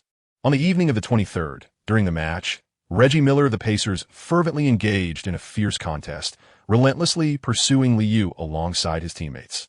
Tensions escalated as both sides exchanged heated words, with Charles Oakley's taunts reaching a boiling point. In the fourth quarter, seizing the moment during an opponent's drive, Oakley brazenly sent Reggie Miller crashing to the floor. Front row fans of the Pacers, witnessing Liu's gleeful applause, reacted by hurling their beverages onto the court. "Shut your foul mouth, or you might find your head splattered," Charles Oakley bellowed defiantly towards the Pacers. Rising from the floor, Reggie Miller attempted to charge at the veteran, only to be unceremoniously shoved back by Liu. Despite the referee's efforts to separate them, a brawl ultimately ensued. When the coaches finally managed to disentangle the players, the irate officials swiftly ejected Liu, Charles Oakley, and Reggie Miller from the game. With a mere 500,000 votes in hand and overshadowed by inexperienced players, the Pacers' record stood at a disappointing 19 wins and 20 losses. Reggie Miller, visibly disgruntled, wore a scowl, his spirits exceedingly low. Liu strode towards the players' tunnel, unfazed by the cacophony of jeers from the fans on either side. Even taking a moment to wave to the irate supporters, is this truly the glamorous arena of the NBA? Chapter 65, accompanied by records, Part 1, page 13. On January 26, 1997, at Madison Square Garden, the resounding shouts of New York fans filled the air. After a hard-fought victory against the Pacers and a significant loss to the Hornets, the Knicks faced the Heat in their final game of the week. Perhaps due to the mere 310,000 votes he garnered for the All-Star selection, Tim Hardaway was particularly eager to showcase his prowess tonight. Rather than resting, he exerted himself on both ends of the court, making it abundantly clear that he intended to outshine Liu. As the game progressed, both teams escalated their physicality, and with the Knicks maintaining a 6-point lead over the Heat, Hardaway grew increasingly frantic, missing shot after shot. The Heat employed 2 second-round rookies for this match, both of whom played with remarkable intensity, leading to a game filled with physicality, regardless of the referee's calls. With just 21 seconds remaining in the game, the Heat players recognized their impending defeat and collectively exhaled, abandoning their defensive efforts. Only Tim Hardaway persisted, battling for the ball at the left side of the three-point line. But Liu lowered his center of gravity, refusing to grant him an inch of opportunity. As the final buzzer echoed, the score read 89-95. Marking a triumphant return for the Knicks as they concluded their last game of the week. Over the span of 7 days, with 5 games played and a record of 3 wins and 2 losses, despite defeats to the Bulls and Hornets, tonight's victory elevated their record to 33 wins and 10 losses. Surpassing the Pistons, they claimed the second spot in the Eastern Conference, surely delighting New York's fans with this achievement. In the MSG commentary booth, announcer Marv Albert seized the opportunity to commend the Knicks' performance. The competition in the Eastern Conference's upper tier was fiercely contested, and temporarily overtaking the Pistons had fulfilled their expected goal. The demanding schedule had begun to take a toll on Liu's performance. It was only now that I truly realized he was just 19 years old. A good rest before the All-Star game was essential, and I hoped the young man could regain his former efficiency. Commentator John Anderes sent his best wishes to Liu, while both announcers reveled in the joy of victory, lavishing praise on the Knicks players. After the game, Tim Hardaway felt he had lost face in front of the rookie, offering a brief acknowledgement before turning away. 4 of 17 shooting, 2 of 8 from beyond the arc, 1 of 2 from the free throw line, totaling 11 points for rebounds, 12 assists, 1 steal, and 3 turnovers. Even with a double-double, Tim Hardaway was dissatisfied with his performance tonight. It was simply too subpar. Even Liu, who was positioned well, did not gain any advantage, scoring 4 out of 11 attempts, failing to make any of his 3-point shots, and converting 4 out of 6 free throws, totaling 12 points for rebounds, 8 assists, 1 steal, 1 block, and 2 turnovers. His streak of consecutive games with 3-pointers ended at 26. Upon returning to the locker room, Liu sat quietly in his seat, feeling disinclined to speak. With a grueling schedule of 5 games in 7 days, compounded by relentless defensive pressure from numerous tenacious opponents, Even an Iron Man could not withstand such strain. This was a hard-earned victory, and I am proud of you all. However, everyone must persevere a little longer, as only 2 games remain this month. If you feel unwell, please report it promptly. Jeff Van Gundy, noticing the exhaustion etched on the faces of the players, offered a brief word of encouragement before announcing a break. Tomorrow's training session was canceled. Liu returned to his Manhattan apartment, quickly washed up, and collapsed into bed, having finally endured the week's matches. On the 27th, while enjoying breakfast, he watched ESPN's program, earnestly analyzing the reasons behind his declining performance, blissfully munching on his sandwich.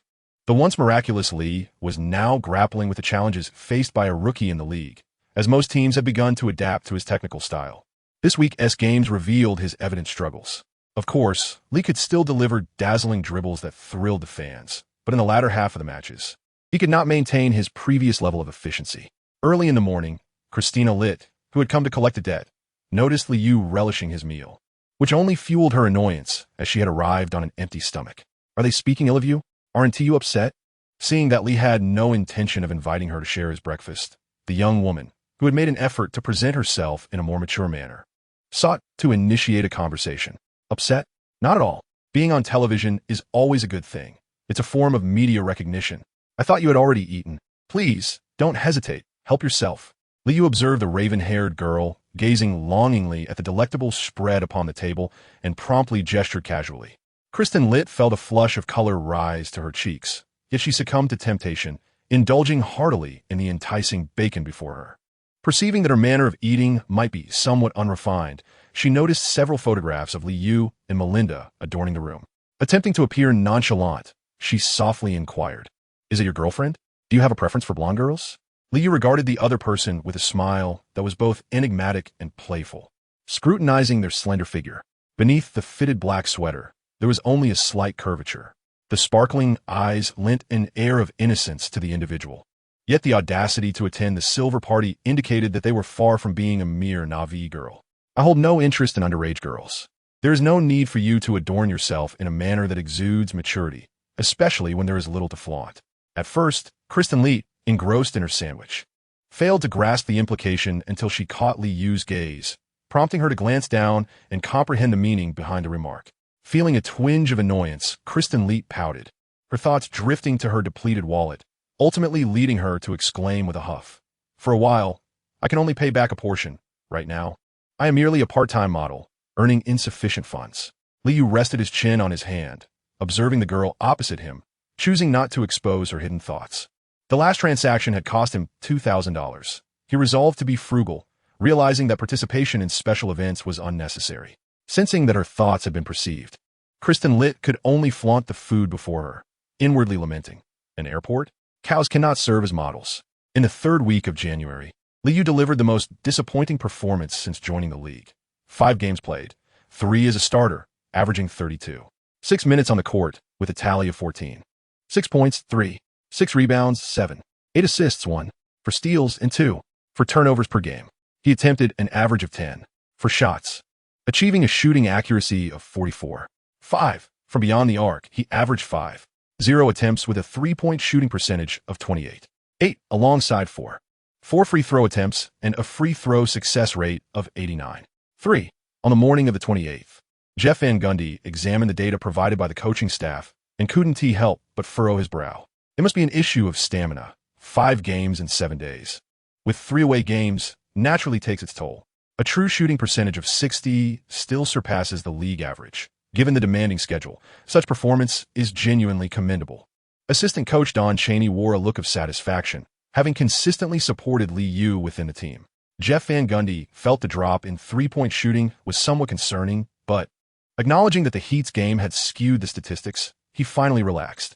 "How is Pat's physical condition? I would prefer not to see any injuries before the All-Star game."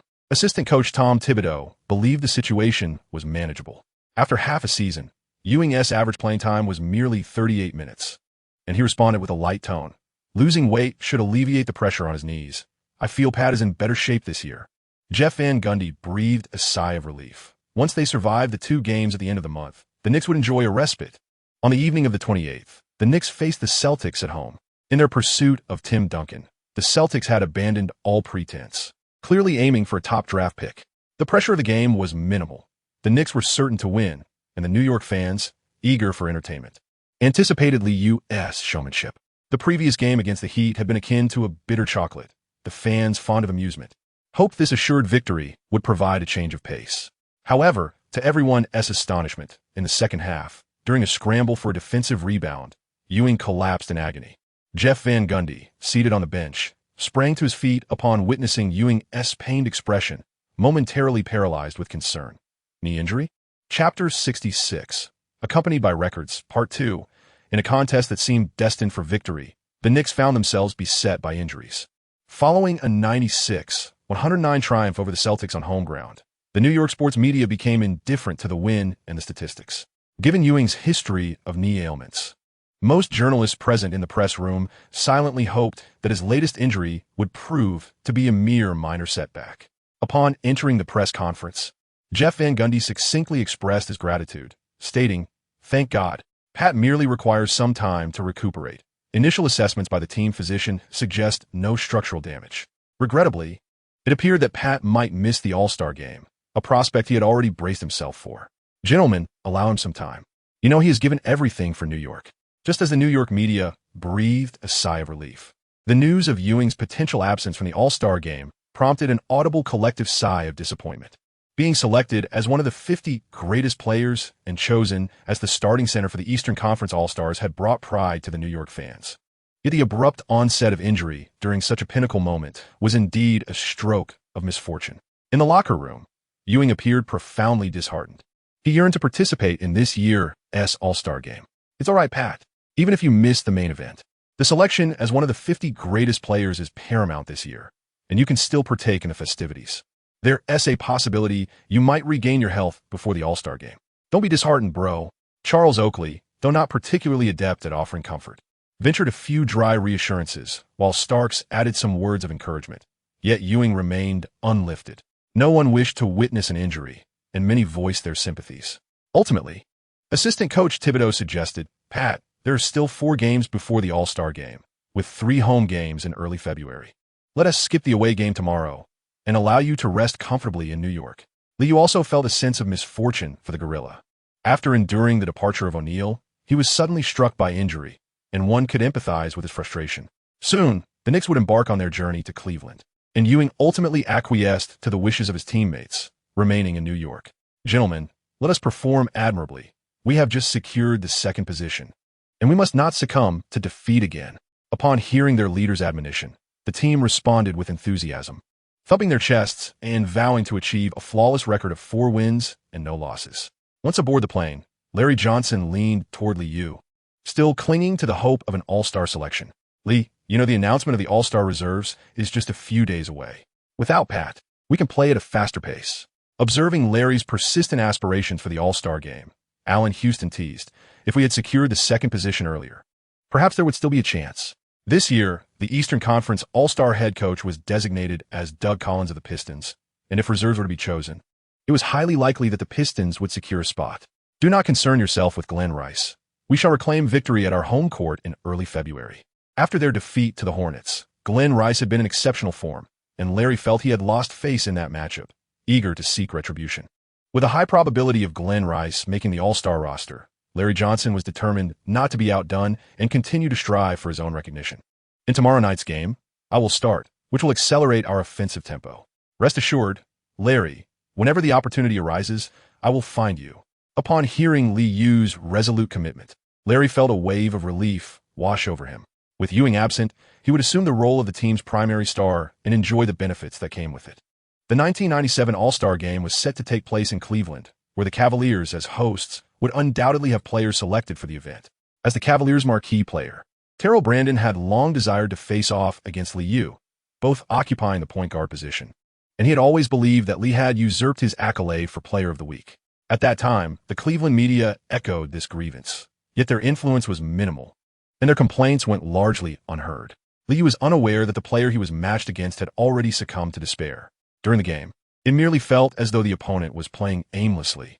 Initially, the Cleveland fans cheered enthusiastically, but as the second quarter unfolded, the home team could only muster a mere 14 points, leading to a palpable silence among the crowd. By halftime, the Knicks had established a commanding lead of 18 points, with the score standing at 52-34. During the intermission, Larry Johnson, visibly frustrated, chose to remain silent, lamenting, "I thought you were here to support me." Liu indeed delivered a pass, yet, much like Allen Houston, the Annie's shooting was woefully poor, clanging shots off the rim. It was imperative that we maintained our focus in the second half to secure victory, preserving our second place standing before the All-Star game. Jeff Van Gundy, who was overseeing the first half, was in high spirits, surprised by the ease of the game. Liu and Starks had completely unleashed their offensive prowess. With such a significant lead, no one paid heed to Van Gundy's incessant chatter. Everyone was eager to wrap up the match and return home for a well-deserved rest, as the schedule had been quite grueling. In the latter half, the Knicks occasionally resorted to erratic play, but the deficit from the first half was insurmountable, compounded by increasingly poor shooting, which only widened the gap. Cavaliers fans were left in shock, as the reality was far removed from their expectations. With a staggering score of 108-78, the Cavaliers were nearly despondent. Following this defeat, their record fell to 25 wins and 18 losses, dropping them to 9th place in the Eastern Conference. After the game, Liu noticed that his counterpart, Trier Brandon, continued to glare at him, leaving him perplexed. He ultimately decided to turn away and head towards the players' tunnel. Mused, is a bystander trying to join the fray? On January 30th, upon returning to New York, the Knicks canceled their practice, as back-to-back games had proven to be exhausting. With January's schedule concluded, the Knicks boasted a record of 35 wins and 10 losses, firmly holding the second position in the Eastern Conference. On this day, the NBA also released the list of All-Star reserves, which included 7 from the East: Glenn Rice, Vin Baker, Trier Brandon, Tim Hardaway, Christian Leitner, Alonzo Mourning, and Chris Webber. The Western reserves were Shaquille O'Neal, Clyde Drexler, Karl Malone, Latrell Sprewell, Eddie Jones, Mitch Richmond, and Tom Gugliotta.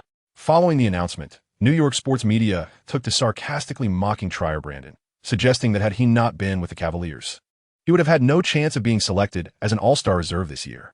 Due to injury, Ewing withdrew from the All-Star game, and his position was filled by Mutombo. It was astonishing that not a single player from the second-ranked Knicks made it to the All-Star selection, causing an uproar in the New York media. For 2 consecutive days, several mainstream sports sections were rife with sarcastic commentary regarding the selection of All-Star reserves, while also taking jabs at Jeff Van Gundy, whose rookie assistant coach seemingly had no influence. In contrast, the Heat, ranked 4th in the East, saw Tim Hardaway make the All-Star team. In a lopsided match against the Cavaliers, Liu delivered an impressive performance, scoring 24 points, alongside 5 rebounds, 10 assists, 3 steals, and 2 turnovers, which positively impacted his monthly statistics. Throughout January, he participated in 16 games, averaging 3 minutes per game, with an average of 16, 8 points, 1 rebounds, 8 assists, 7 steals, and 1 turnovers. He took an average of 8 shots per game, achieving a shooting percentage of 46.8. From beyond the arc, he averaged 6 attempts, with a 3-point shooting percentage of 38.2. And at the free throw line, he averaged 0 attempts with a remarkable success rate of 97.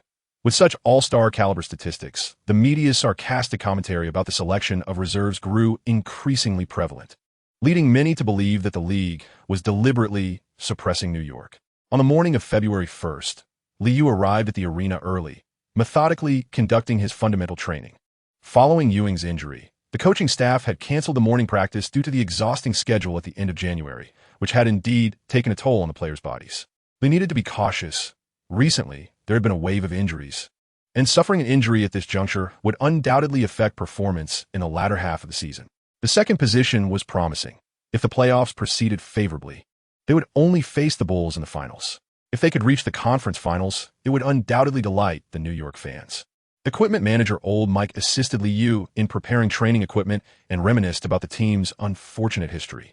Larry Johnson, having changed into his training attire, entered the arena and immediately teased Liu, saying, "How does it feel to miss out on Rookie of the Month?" He was surprised to see that Marbury's statistics were so impressive. The performances of recent rookies had been rather extraordinary. That morning, the league had just announced the Rookie of the Month, with Marbury of the Timberwolves boasting similar shooting percentages as Liu, but with significantly more playing time. Averaging 38 minutes per game, he recorded 29 points, 8 rebounds, 5 assists, 0 steals, and 3 0 turnovers, thus achieving all-star caliber statistics as well. Awards aren't solely given to me, Lee remarked. 20-8 is certainly well-deserved. Of course, our record is better. For me, just earning Rookie of the Month once is sufficient. Lee did not consume lemons. He merely almost forgot about Marbury. This rookie, having recovered from his injuries, has firmly established himself within the Minnesota Timberwolves. Upon Charlie Ward's arrival at the training facility, he overheard Liu and an elder discussing the topics of Player of the Month and the All-Star Game, which stirred a pang of envy within him. In a mere 3 months, utilizing limited playing time, Liu ascended to become the second leading scorer for the Knicks, leaving Charlie Ward feeling uncertain about his future in New York. Most players who engage in extra practice are merely part of the supportive atmosphere. Rookie Walter McCarty has also recently tasted the bitterness of lemons. Despite being a fellow novice, Liu's statistics have soared. Lee, perhaps injuries among the All-Star reserve players may present you with an opportunity. The supportive group also joined in on the optimistic banner, while Liu remained indifferent to their chatter, joining in with a light-hearted jest. A MVP, indeed a commendable accolade. For Liu, the All-Star recognition merely serves to enhance his popularity. Securing a division championship remains his foremost ambition. As the All-Star game approached, most players began to prepare for vacation, knowing that only a select few would be honored with an All-Star selection. Life takes precedence over basketball, and many players opted to relish their time off. On February 3rd, the Knicks faced the Charlotte Hornets at home. In this match, Glenn Rice continued his fiery performance, while former New York player Anthony Mason sought to prove himself at Madison Square Garden. However, faced with an unexpected barrage of three-pointers, the Hornets were left utterly bewildered. Jeff Van Gundy lost control over the team, and that evening, the Knicks attempted 33 three-pointers, successfully sinking 14, culminating in a total of 93 possessions throughout the game. The Knicks executed a decisive revenge with a score of 99-110. Even after the game concluded, the atmosphere at Madison Square Garden remained electrifying. Commentator John Anderese exuberantly exclaimed, "A frenetic display of shooting, a wild pace. It's unbelievable that we played such a match." Announcer Marv Albert, glancing at the statistical data, instinctively raised his voice. Rebounds 34-50. Not only an offense, but tonight we excelled in every aspect. I adore Charles. He secured 21 rebounds, including 11 offensive ones. With balanced offense and defense, I must commend Lee. He is truly a maestro of rhythm. Tonight, the Knicks completely dominated the game. Having started for 39 minutes, Liu shot 10 of 20 from the field, 4 of 10 from beyond the arc, and made all 4 of his free throws, amassing a game-high 28 points and contributing 11 assists. Lee, congratulations. This marks your 5th instance of achieving 2010 this season. Do you feel any regret for not being selected as an All-Star this year? Liu's smile faltered, as he harbored suspicions that the reporter from the New York Post, who was interviewing him, had inadvertently facilitated his All-Star loan. I am but a rookie. The victory belongs to the coaching staff, for we meticulously crafted a comprehensive game plan prior to the match. On February 4th, the Houston Rockets officially announced that Charles Barkley would miss this year's All-Star game due to injury. As if misfortune had conspired against them, that very evening, while visiting New York, the Rockets suffered a further blow when Clyde Drexler exited the game due to injury just 7 minutes and 42 seconds in. With 2 of the veteran trio sidelined, Hakeem Olajuwon appeared to lose his spark, and the Rockets collapsed dramatically in the third quarter. With a score of 16-26 in that period, the Knicks easily secured their victory. Ultimately, the Knicks triumphed with a score of 108-95, exacting revenge on their home turf. Rudy Tomjanovich, the head coach of the Western All-Stars, was unfazed by the outcome of the match. However, when a medical staff confirmed that Drexler would be unable to participate in the All-Star game, requiring a minimum of 2 weeks for full recovery, Coach Tomjanovich's countenance darkened, and he offered no smiles at the subsequent press conference. The aging triumvirate's greatest fear had materialized: injuries. Yet, the misfortune did not end with the Rockets. The Miami Heat also confirmed Alonzo Mourning's injury, leading to the resigned announcement that he too would be absent from this year's All-Star game. The injuries to star players left the NBA in a quandary. With the 50 greatest players event approaching, everyone aspired to present a spectacular All-Star game. The absence of star athletes diminished the event's allure. On the morning of the 5th, as the NBA announced the replacement roster, the fans in New York erupted in excitement. Liu has successfully secured a spot in the All-Star reserve lineup. Seizing this opportunity, the NBA has also announced a remarkable record. At the tender age of 19 years and 36 days, Liu has become the youngest All-Star player in history. Furthermore, he has equaled the New York Knicks franchise record, joining the ranks of the legendary Willis Reed by making the All-Star selection in his rookie year. On February 6, 1997, coinciding with New Year's Eve, the Knicks hosted a celebratory party in honor of Liu's All-Star selection.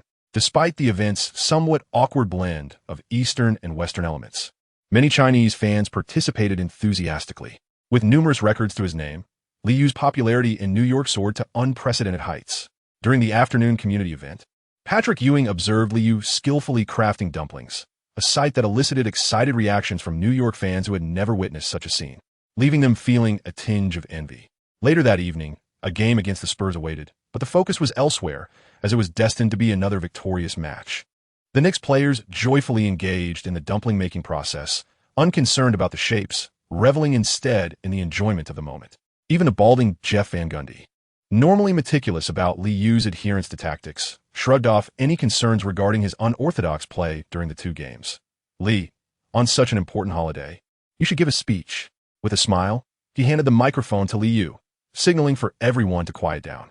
Adorned in a white apron, Liu surveyed the crowd and, noticing many Chinese fans looking at him, promptly exclaimed in Mandarin, "I still prefer dumplings filled with pork and celery." The Chinese fans erupted in laughter as the use of Mandarin bridged the gap between them. The bewildered New York fans, oblivious to the specifics of Liu's words, joined in the merriment alongside the community's children. Liu wore a smile upon his face, feeling that this was the happiest day since joining the Knicks. Gazing at the dumplings in his hands, a wave of complex emotions surged within him. Nothing surpasses the delight of dumplings, especially on New Year's Eve, a truly nostalgic moment. Chapter 67. The All-Star Weekend approaches, a lengthy chapter. On February 7, 1997, there were no games scheduled, and the All-Star Weekend was on the horizon. For ordinary players, a 4-day respite in the midst of the season naturally called for a peaceful retreat. The atmosphere within the Knicks echoed with excitement as they decided to join the festivities. Patrick Ewing was selected as one of the NBA's 50 greatest players, and Liu was chosen as a substitute for the NBA All-Star Game. Witnessing history together, a collective choice for everyone, John Wallace was also selected for this year's Rookie Challenge. And the opportunity to appear on television during the All-Star Weekend had the rookie in a chatty mood these past 2 days. "Li, when we get to the Rookie Challenge, remember to pass me the ball.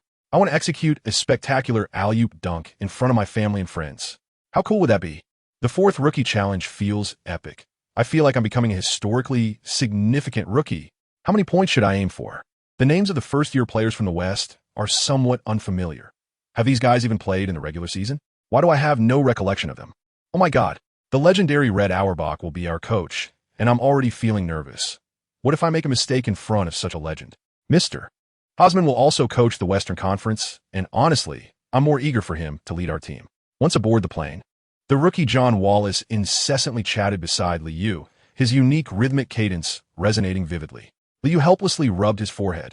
After all, he was no longer a youth and found it difficult to embody the exuberant spirit of John Wallace.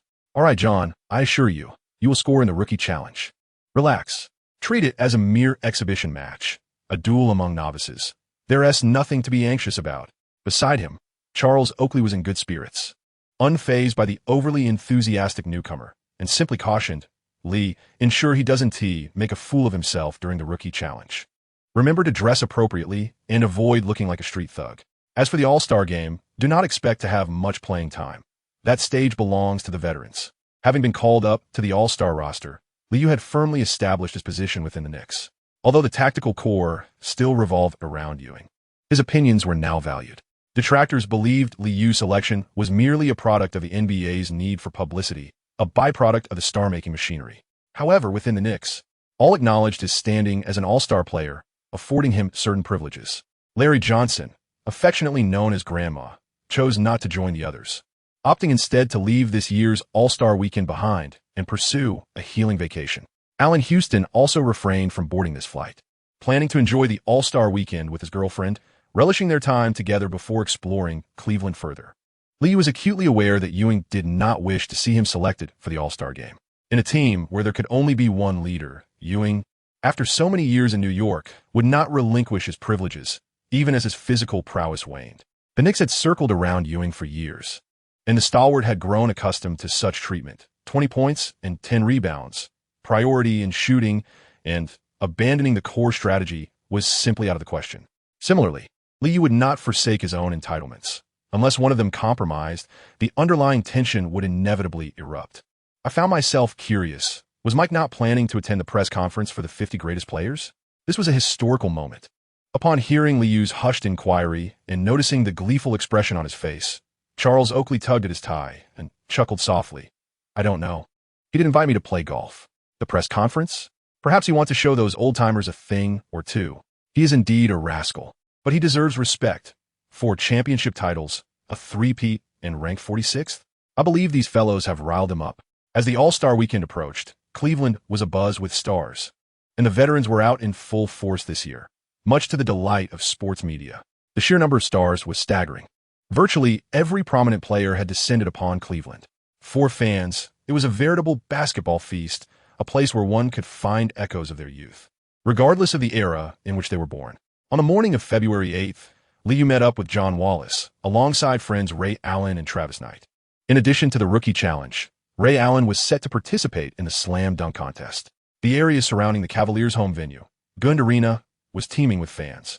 As the grand festivities commenced, the newly short-haired Travis Knight now resembled a tough guy. Since joining the Lakers, his playing time had been limited, but with O'Neal's recent injury, Knight had been afforded more opportunities. Lee, you're truly a superstar now. I see your news every day in Los Angeles. You may not know it, but there are many fans here who adore you. Clay God, that move was incredible. How does it feel to have crossed over Michael Jordan? I watch that basket every day, excitedly. Knight could hardly contain himself upon seeing his friend ascend to stardom, feeling proud by association. Ray Allen merely exchanged a fist bump with Liu, maintaining his usual succinct demeanor. Second in the East, a well-deserved all-star. I know how challenging it is to achieve such performance. Don't mind those tedious reports. Liu raised an eyebrow, finding amusement in the critical articles and reports, as ordinary news could hardly capture his interest. It was the absurdity of UC-style fabrications that brought a smile to his face. However, this situation was difficult for others to accept, and Liu chose not to elaborate. After exchanging warm embraces with his 2 friends, he jested, I had anticipated that you would bring your girlfriend along, but it appears everyone is solely focused on basketball. This is wonderful. I am genuinely pleased. Liu primarily sought to console Ray Allen, as long-distance relationships can be exceedingly challenging. Following the introduction of John Wallace, the 4 of them prepared to explore Cleveland. Dressed in athletic attire, they initially thought they would attract little attention. However, they were soon surrounded by enthusiastic fans. Lee, I specifically came to Cleveland to support you. May I take a photo with you? One exclaimed. You look even cooler in person than on television. Your arm sleeve, oh my God. I absolutely adore your style. As the fervent chatter of the fans escalated, it became evident that this was a rare opportunity to interact with an all-star player, and before long, the crowd around Liu swelled. Ray Allen, usually composed, sensed his presence was being overlooked. Observing Liu smiling and taking photos with the fans, he felt a pang of jealousy. If only he had fulfilled his desire to join the Celtics. On the afternoon of the 8th, prior to the Rising Stars Challenge, the NBA held a press conference featuring the league's top 50 players. It was a preordained event meant to showcase these legends. Yet Michael Jordan's absence was a shocking twist. Instead of attending, he chose to spend time golfing with friends. 46? Not worth the attention? Jordan's nonchalance provoked outrage. He opted out of the event, seemingly unconcerned about the consequences. At the press conference, Wilt Chamberlain and Bill Russell rightfully took center stage, and the event at Gund Arena that afternoon was similarly star-studded. Nonetheless, the absence of Michael Jordan left the media feeling that the roster of 50 legends was lacking. Jordan's monumental influence was unmistakable. The fans erupted in disappointment, having purchased tickets not to see a gathering of older players.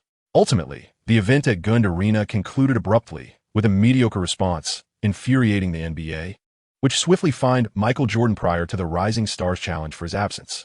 Other absent stars included Jerry West and Shaquille O'Neal. The NBA launched an investigation into Jerry West for potential recruitment violations after he took Shaquille from the Magic. This intrusion seemingly crossed a line for West, who felt disrespected by the NBA. Consequently, he decided to withdraw from the top 50 players event, citing an ear surgery as his reason for absence.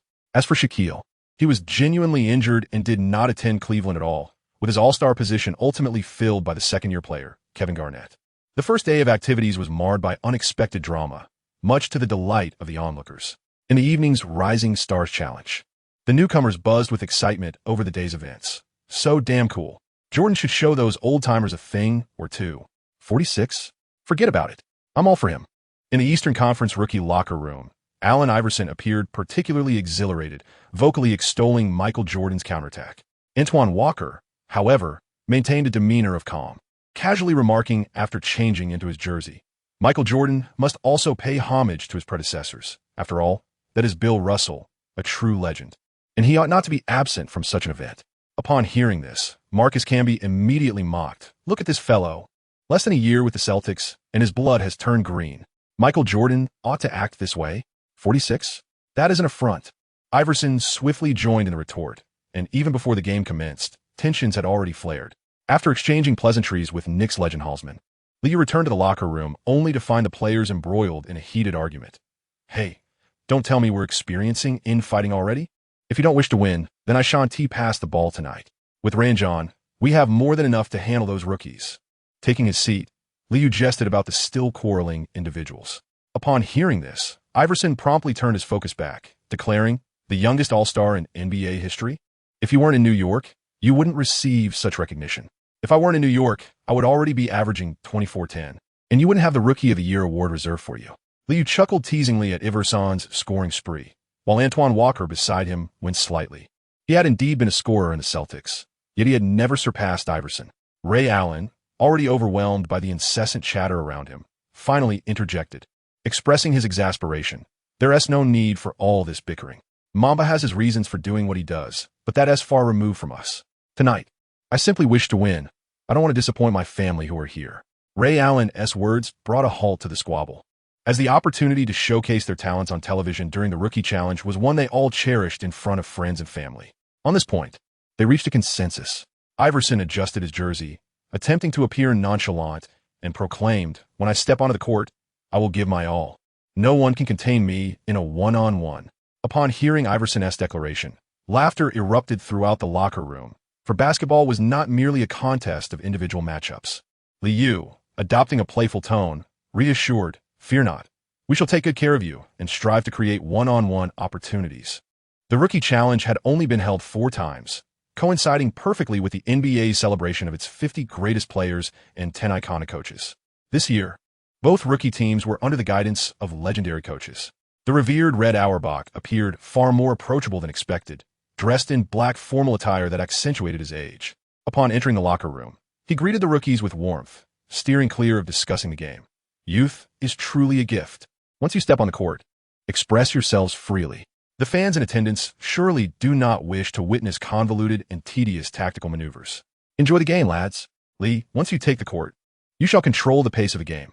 You are already an all-star, so showcase your prowess. Before they took the floor, the old man affectionately patted Liu on the shoulder, acknowledging him as the most accomplished among the rookies. Having donned his jersey, Liu confidently responded, despite Mr.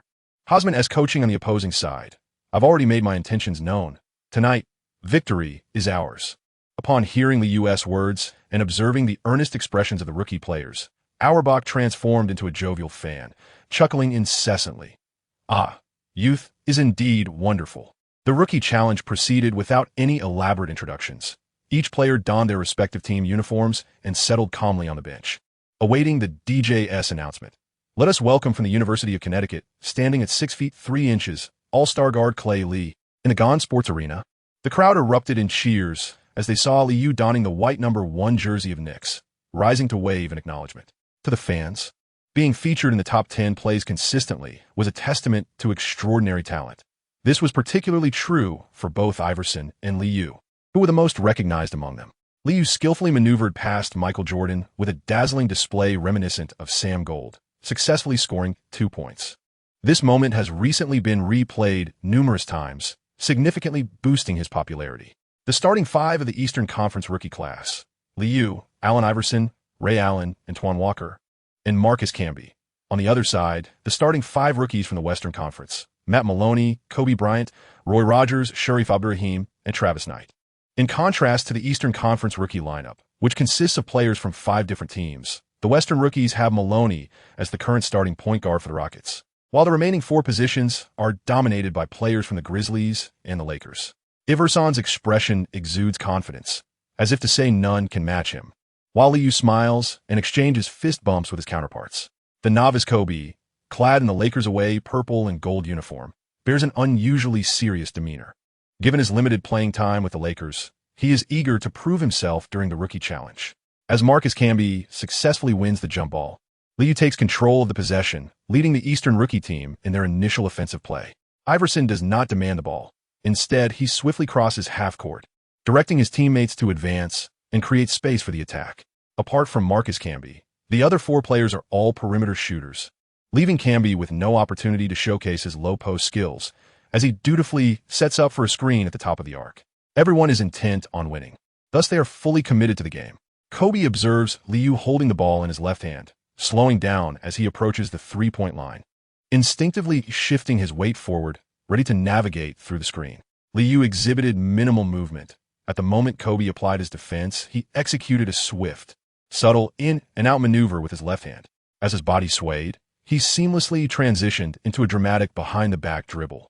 With his right hand, he retrieved the ball, quickly lowering his center of gravity to accelerate past Kobe, who instinctively slid to the left rear in response. Liu expertly maneuvered past the three-point arc, seizing the moment as his opponent slid defensively. With a swift behind-the-back dribble and a transition to his left hand, he paused momentarily as Camby established his position, feigning a left-side drive. Kobe, adjusting his body weight to follow suit, was caught off guard as Liu abruptly spun, reclaiming the ball with his right hand and accelerating with fervor. The spectators witnessed Kobe take 2 steps, completely losing his defensive stance. While Liu's dazzling movements ignited cheers from the crowd. Caught out of position, his teammate, Nat, was compelled to adjust prematurely, while Camby sprinted downward, ready to signal for the ball. In that instant, Liu, having broken through to the left side of the restricted area, launched the basketball skyward with his right hand.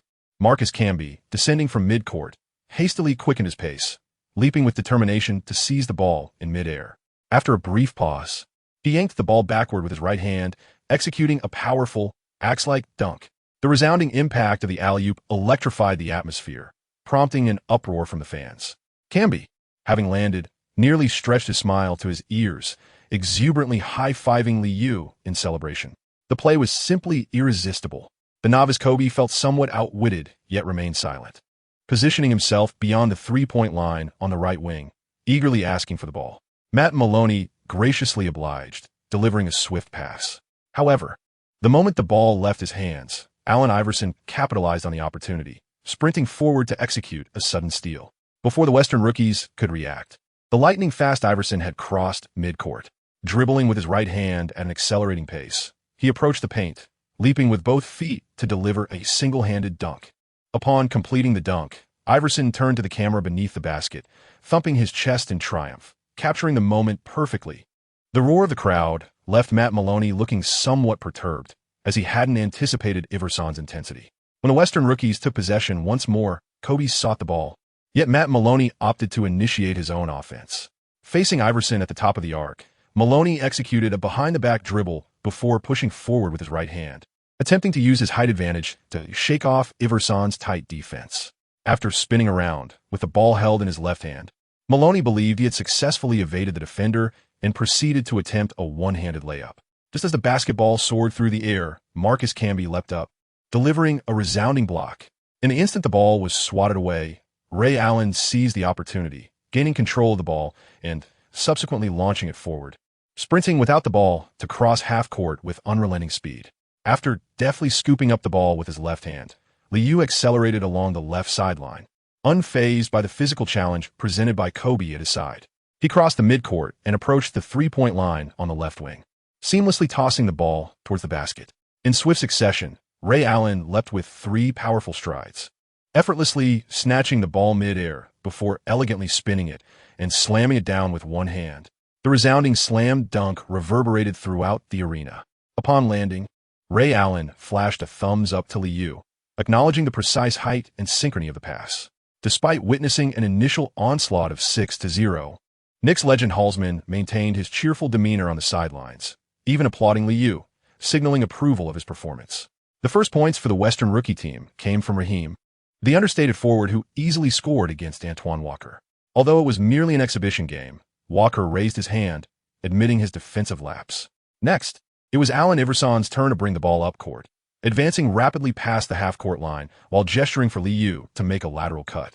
Familiar with this tactic from frequent encounters with the Knicks, Iverson orchestrated the play as Liu swiftly moved from right to left. Meanwhile, Marcus Camby, stationed in the left elbow area near the free throw line, delayed Kobe's pursuit. When Liu received Iverson's cross-court pass and faked a shot, Kobe instinctively leapt to contest, inadvertently shifting his weight forward. Seizing the moment, Liu placed the ball in his right hand and executed a step-through move to evade the defense. As he approached the left baseline, Roy Rogers anticipated providing help defense. However, upon witnessing Liu's sudden and exaggerated pullback with his right hand, he instinctively believed a pass to the left corner for Ray Allen was imminent. Rogers slid left, only to realize too late that Liu had already taken 3 powerful strides, effortlessly breaking through to the basket for a right-handed layup. The crowd erupted in astonishment, many spectators having been deceived by Liu's feint. What a magnificent display of offense. Liu once again showcased his exquisite skill, not only fooling me, but nearly outsmarting the entire defensive line. At the TNT commentary booth, Hubie Brown was exuberantly praising the action, while on the court, Kobe pursed his lips and raised his hand towards his teammates, acknowledging his own error. With a score of 8-2, every player on the Eastern rookie team, aside from Antoine Walker, had managed to score. Most of the novice players idolized Jordan, and in the locker room, Walker disparaged Mike. Yet no one, except for Liu, passed him the ball. As the game progressed, Walker began to sense this reality, but the crowd remained indifferent to such dynamics. Liu and Allen Iverson exhibited contrasting flamboyant styles of play, leaving no one to pay attention to the rookie player from the Celtics. In a previous play, Kobe struggled to penetrate the paint, scoring 2 points, only to be pursued relentlessly by Liu across half-court. In a semi-transition offense, taking advantage of the opponent's retreat, Liu accelerated while holding the ball in his right hand, swiftly executing a behind-the-back dribble as he entered the paint. The instant he switched to his left hand, he made a quick reverse jump step, simultaneously changing hands behind his back, completely leaving Kobe in his wake. With his right hand, he effortlessly scooped the ball into the basket from the lower right side. Oh! The Gonda Sports Hall erupted as Liu executed his behind-the-back jump shot, sending the crowd into a frenzy, with many front-row spectators rising to cheer, showcasing an extraordinary display. Future star Crawford's signature move, shake and bake, was effortlessly performed by Liu. Feeling the crowd's exhilaration, he smiled, raised his right hand to his ear, and assumed a listening pose. In the commentary booth, Hubie Brown, perhaps due to age, seemed to lag behind Liu's movements, taking a moment to raise his voice. My goodness, how did Liu maneuver past him? An incredibly creative basket. The rookie Kobe, embarrassed by being outclassed, felt a surge of frustration. He always thought Liu's moves were flashy, yet they proved effective. With only 20 minutes remaining in the first half, during Liu's time on the court, he continuously showcased his dazzling skills. At the top of the arc, he executed a no-look behind-the-back pass. In a fast break, he performed a one-handed behind-the-back dribble followed by a spinning layup. After cutting horizontally, he received the ball in the right corner beyond the three-point line, smoothly executing a drifting three-pointer. It wasn't until one of his jump shots from the right elbow was interfered with by Kobe, bouncing off the rim, that Liu's performance temporarily came to a halt. With 11 minutes and 31 seconds left in the first half, following Iverson's 2 successful free throws, the Eastern rookie team led by 10 points at 22-12. Seizing the opportunity during the free throws, rookie John Wallace replaced Liu. The enthusiastic audience, upon seeing Liu return to the bench, initially sighed in disappointment, then erupted in applause. Tonight's game was far more captivating than the previous 3 rookie challenges.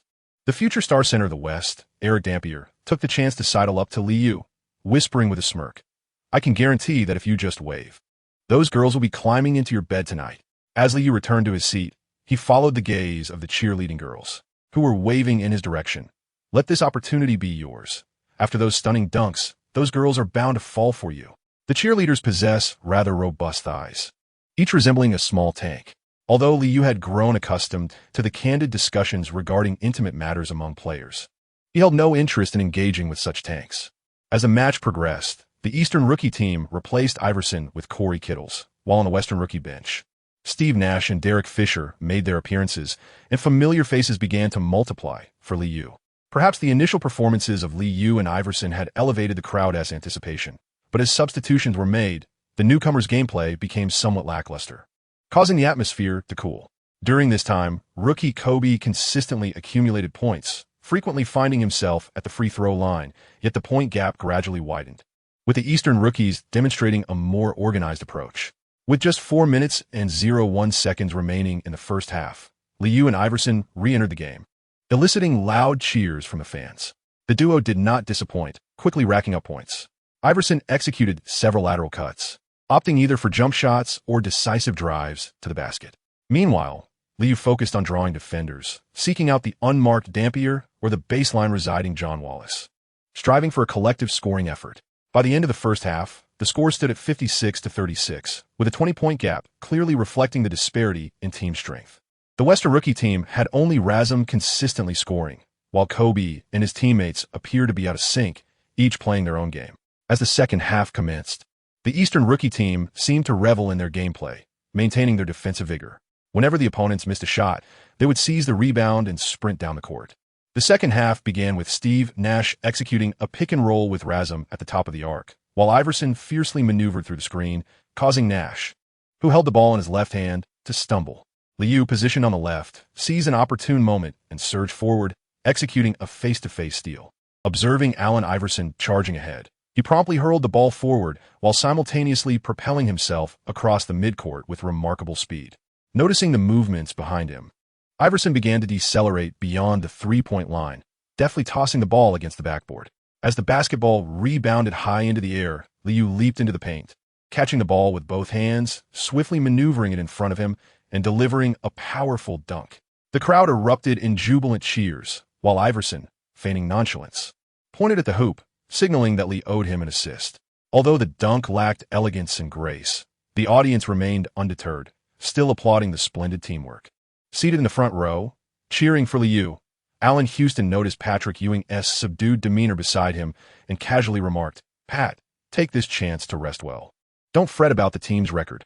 Although Lee is only 19, he plays with remarkable caution. To be honest, I have no desire to drop to 4th place. Facing the Bulls in the semifinals would be the worst-case scenario." Ewing, clad in formal attire, remained silent, merely nodding while instinctively resting his right hand on his knee. He had initially planned to make a swift return after the All-Star game, but both the coaching staff and his teammates urged him to prioritize his recovery. Hodgman, coaching the Western rookie team, sat on the bench, seemingly indifferent to the score, enjoying the game as a spectator. Similarly, the Red Auerbach, donned in crimson, shared the same sentiment. Both were there merely to watch the match. As the clock ticked away and the chances of a comeback dwindled, both teams began to substitute extensively, allowing the newly selected players their moment on the court. Ultimately, the Eastern rookie team triumphed with a score of 97-86, successfully claiming victory in the 4th Rookie Challenge. The match unfolded with sufficient excitement, ensuring that the ticket holders felt their purchase was worthwhile. However, the post-game MVP selection proved to be a conundrum, as the scoring for the Eastern rookie team was relatively well distributed. Liu played for 24 minutes, achieving 7 out of 10 from the field, 1 out of 2 from beyond the arc, and 2 out of 2 from the free throw line, accumulating 17 points, 4 rebounds, 8 assists, and 1 steal. Allen Iverson recorded 7 out of 11 shooting, 2 out of 2 from the free throw line, totaling 16 points, 3 rebounds, 5 assists, 2 steals, and 2 turnovers, while Marcus Camby contributed 18 points and 12 rebounds. The commander of the Eastern rookies showcased an exceptional command of the game's tempo, and the MVP of the 4th Rookie Challenge was Clay Lee. Ladies and gentlemen, tonight we have once again witnessed the birth of a new record. The host will step aside, handing the silver trophy to Liu. In front of nearly 20,000 spectators, the trophy was raised high by Liu, as the Gander Sports Arena erupted in tremendous applause, clearly indicating that the fans relished such spectacle. As they observed Liu smiling while lifting the trophy, Iverson displayed a nonchalant demeanor, while Ray Allen and Knight applauded vigorously. At that moment, no one paid attention to Kobe, who stood at the back of the crowd with reddened eyes. The rookie Kobe scored a remarkable 31 points, persisting to play even when everyone else had given up, striving to close the gap, yet ultimately achieving nothing. "I will reclaim victory." On the morning of February 9th, merely overnight, the stunning plays from the All-Star Rookie Challenge swept across the United States, and the showboating Liu appeared on television once more. The determined rookie Kobe triumphed in the subsequent dunk contest against Chris Carr and Michael Finley, successfully being crowned the dunk king.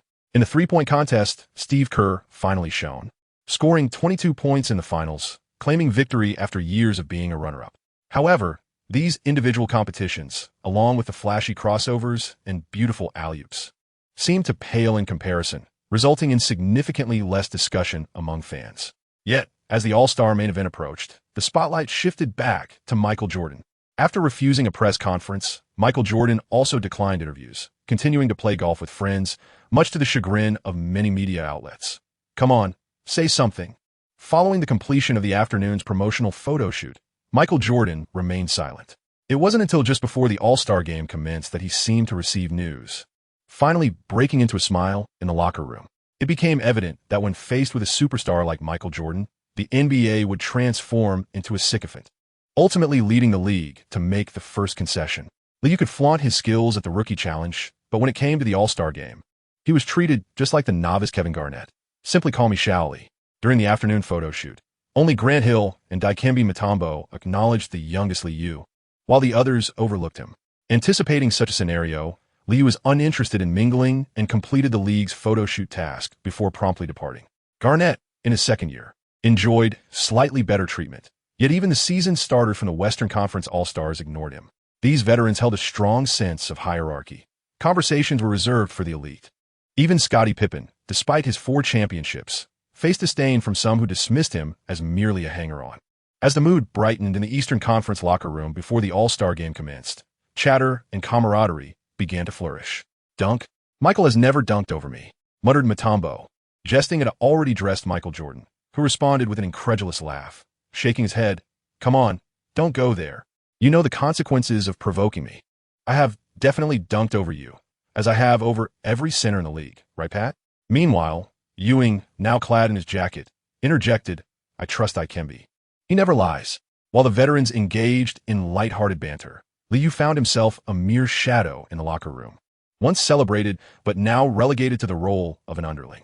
It seemed only at this moment did Michael Jordan recall, you had set a record in this year's All-Star game. Turning around to call out, Lee, how many points do you plan to score tonight?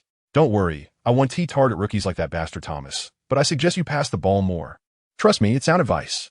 Noticing everyone's gaze upon him, Liu shrugged nonchalantly, replying, give me ample playing time, and I will casually snag an MVP. If I get less than 10 minutes, I might consider your advice. Laughter erupted throughout the locker room. A rookie hoping for a trophy? All right, don't be too hard on my little brother, Mike. Remember to give him some chances. He can't leave the All-Star game scoreless. Observing Ewing advocating for Liu, Michael Jordan finally tempered his laughter and replied seriously, Lee can score, but I do not want to see the opposing rookie scoring easily. Listen, let us show him what we're made of. Let us get serious. A multitude of sycophants enthusiastically patted their chests, assuring everyone that tonight, the rookie would find it impossible to score against Garnett. The Gund Arena was filled to capacity, as fans eagerly anticipated the spectacle of the top 50 stars during this year's All-Star weekend. Many supporters of Liu were present, cheering as he made his entrance. However, the moment Michael Jordan took the court, he instantly overshadowed everyone else. As the All-Star game commenced, Liu sat obediently on the bench. Perhaps having played too much golf, Michael Jordan struggled with his shooting touch at the beginning, focusing more on orchestrating the offense. The game unfolded with considerable excitement, yet Liu's mind wandered elsewhere, finding Jordan's ostentatious dunks rather dull. With 4 minutes remaining in the first quarter, head coach Doug Collins beckoned Liu. Lee, it's time for you to step on the court and acclimatize to the atmosphere. Don't feel pressured. Liu nodded, shrugged off his jacket, and took a moment to stretch his limbs before stepping onto the court to replace Anthony Hardaway. The heir to Jordan's legacy paid no heed to Liu, strutting towards the bench with an air of celebrity. In the Western All-Star team, Gary Payton's second free throw clanked off the rim, and in that instant, Mutombo snatched the rebound, deftly tossing the ball to Liu, who was stationed at the right wing beyond the three-point line. Without glancing back at the aging veteran, Liu seized the ball with his right hand and surged forward. The crowd erupted in cheers as he crossed half-court and arrived at the three-point line, still unguarded. The defenders seemed to assume Liu would slow down and wait for his teammates to position themselves for a structured offense. With no one stepping up to challenge him, Liu pressed on, swiftly cutting into the lane from the right wing. Hakeem Olajuwon, who had just returned to defend the paint, instinctively shifted to provide help. Amidst the roaring crowd, as Liu neared the paint, he began his leap, feigning a two-handed grip with his left hand while his right hand clutched the ball. He released it from beneath his left arm. The moment he threw the ball, Olajuwon momentarily froze, and by the time he reacted, Liu had already sprung into the air, twisting his body sideways and snatching the ball again with his right hand. Realizing he had been outmaneuvered, Olajuwon quickly turned to block, but Liu curled his body, gliding past him to the left side of the basket. In midair, Liu leaned in, twisting his wrist, sending the ball spinning towards the backboard, which it kissed before swooping cleanly through the net. Oh! The Gond gymnasium erupted in pandemonium, with every spectator instinctively roaring in delight. What an exhibition! As Liu landed, a smile returned to his face, and he scampered back on defense. Noticing the astonished expressions of the seasoned players, Liu felt a surge of joy. Showtime, then dash. What a relief. On February 10th, back in New York, Liu basked in the glow of ESPN's SportsCenter, relishing the highlights of the previous night's All-Star game. His flamboyant layup was replayed repeatedly, once again capturing the attention of the nation.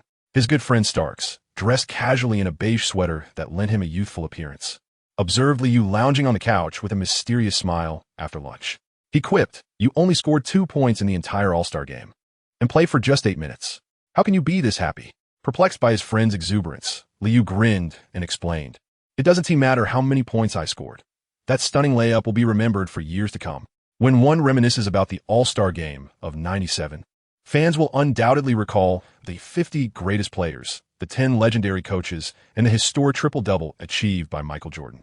Simultaneously, a portion of the audience may also reflect on my exquisite goals, which is quite sufficient. As for those players who merely score 10 or 20 points, they will inevitably fade into obscurity." Starks, upon hearing Liu's words, found them quite reasonable. Indeed, you have truly offended someone by using Olajuwon as a mere backdrop. Yet it undeniably adds a thrilling element. The two exchanged a knowing smile, and then Stark suddenly inquired, to be on the safe side, "How will likely rest for a while longer? How do you intend to approach the upcoming games?" Liu was somewhat taken aback. He had always presumed that this good brother was closely aligned with Ewing. After pondering for a moment, he resolutely declared, "Maintain the intensity on defense and emphasize fast-break offenses. We require a greater number of possessions and more opportunities for easy scoring." Starks chuckled, and after exchanging a fist bump with Liu, quietly remarked, "Let us give a shot. We still have some margin for error." During the 1997 All-Star Weekend, the undisputed victor remained Michael Jordan. Even though he was ranked 46th among the 50 greatest players, the NBA placed him at the center stage during the introduction ceremony of these legends. Jordan was undeniably the star of the awards ceremony. In the All-Star game, he recorded 5 out of 14 from the field and 4 out of 7 from the free throw line, achieving a triple-double with 14 points, 11 rebounds, 11 assists, 2 steals, and 3 turnovers. This marked the first triple-double in All-Star history, as Jordan set yet another record. No one cared that Glenn Rice of the Hornets was awarded the All-Star MVP. The discussions revolved around Michael Jordan's triple-double and Liu's exquisite floating layup. Although Liu's scoring in the All-Star game was less than stellar, his charisma was undeniably timeless. The New York fans were utterly ecstatic. In the afternoon, as Liu prepared to drive to Madison Square Garden, he was unexpectedly besieged by fans as he exited his apartment's parking lot, nearly overwhelmed by their fervent enthusiasm. Currently, the team was still on All-Star break, and among the Knicks, few players, like Liu, consistently committed to their foundational training. Allen Houston practiced the most, followed closely by the beleaguered Walter McCarty. Upon arriving at the arena, Liu sensed that the staff were more enthusiastic than ever. Being selected as an All-Star had indeed altered some dynamics. Equipment manager Mike Still personally assisted Liu in preparing his training gear. Having been with the Knicks for many years, Mike had his own sources of gossip. "Lee, let me share some news with you. ITT intends to sell its shares, and there might be changes in management as well. But who can predict the future? You needn't worry about that. As a 19-year-old All-Star, you are undoubtedly part of the team's future plans. The fans in New York adore watching you play, and that is crucial. You are still young and have time to develop. Remain patient, for time is on your side." Mike always shared tidbits of internal team gossip with Liu. Although these stories might not be entirely accurate, they often contained a kernel of truth. "I just hope the owner isn't too stingy. The rookie contract isn't lucrative, and I'm counting on making a fortune with my next contract." Liu deftly shifted the conversation, as the team currently found itself in a state of delicate upheaval. As long as the Gorilla continued to deliver a remarkable 2010 performance, his core position would remain unchallenged. However, it was painfully evident that Ewing's physical decline was apparent, and the future of the team was a matter of consensus among the players. On the morning of February 11th, the Knicks embarked on their journey to Washington, with their first match after the All-Star break set against the Bullets. Ewing did not accompany the team, opting to remain in New York for rehabilitation, as the upcoming games would consist of 3 consecutive home matches. As a privileged player within the roster, the Gorilla chose to focus on recuperating his body. In the evening's game, it could be said that Liu took the reins of the team single-handedly. Prior to the All-Star weekend, Lee had not yet attained the status of an All-Star player, and considering that most teams had eased their efforts before the break, those victories bore little significance. As the latter half of the regular season commenced, teams began to fiercely contend for rankings, intensifying their strategies. During the afternoon practice, Jeff Van Gundy devised several game plans, emphasizing the importance of defense. Our foremost task tonight is to secure the rebounds.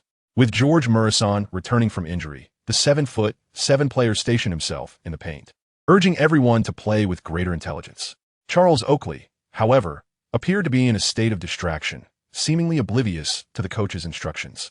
After delivering his final remarks, Van Gundy turned his gaze towards Liu, as the two teams had previously met, and this would mark Lee's first encounter with the towering Romanian center. Liu clutched the tactical board, nodding in acknowledgement of his understanding. Jeff Van Gundy felt that the team was losing control once again. While the defense adhered to the game plan, he remained uncertain about the offensive execution. Assistant coach Don Chaney, however, was unconcerned by Liu's last-minute tactical adjustments. In his view, the point guard was the brain of the court, and modifying strategies was simply a means to secure victory. After all, this is the NBA, where winning is paramount, and no one would fuss over the purity of basketball. That evening, the American Airlines Center was once again filled to capacity. Following the All-Star weekend, fans in Washington purchased tickets, partly due to Liu's presence. The excitement was palpable as the game commenced. The Bullets' towering center, Georgi Murin, won the tip-off, eliciting a roar from the crowd. Point guard Strickland swiftly advanced past half-court, prompting everyone to spread out.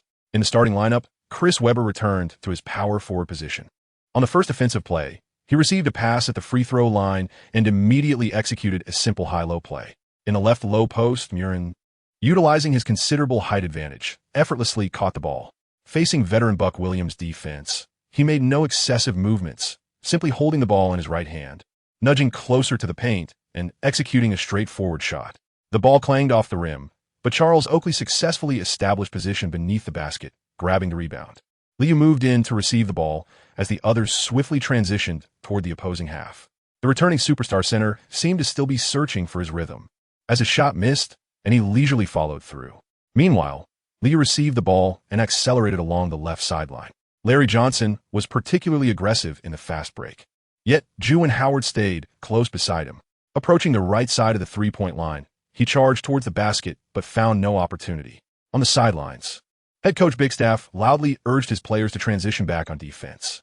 Observing the lack of passing lanes, Liu, nearing the left side of the three-point arc, slightly decelerated. Strickland, who was defending just beyond the three-point line, noticed Liu seemed poised to halt, momentarily lowering his guard. As Liu approached the three-point line, he suddenly slowed, executing a behind-the-back dribble while glancing at the basket, his right hand feigning a pass. Although still a short distance from the three-point line, Liu's convincing fake drew Strickland into an instinctive leap to defend. As Strickland took off, Liu, holding the ball in his left hand, lowered his center of gravity and accelerated, effortlessly slipping past his defender. Amid the gasps of the crowd, he rapidly drove towards the basket. Muir, in leisurely retreating, had only just entered the paint when Liu reached the hoop, unable to contest the shot in time. With 3 powerful strides, he leapt and finished with a left-handed layup. Rodman should not have jumped to defend, yet Li's feint was undeniably exquisite. A faint cheer resonated throughout the arena, prompting the home team's commentator to quip with a hint of sarcasm. Although it deviated from the game plan, Liu effortlessly scored, while Jeff Van Gundy, on the sidelines, theatrically clapped his hands and exclaimed, "That's right, maintain your defensive posture." Charles Oakley, lingering behind, had yet to cross the half-court line, but began directing his teammates into position. After acclimating to Liu's style of play, the veteran found the game to be quite manageable. The defense held firm while the offense focused on screens, rebounding, and waiting for opportunities in mid-range shots amidst the opponent's double teams.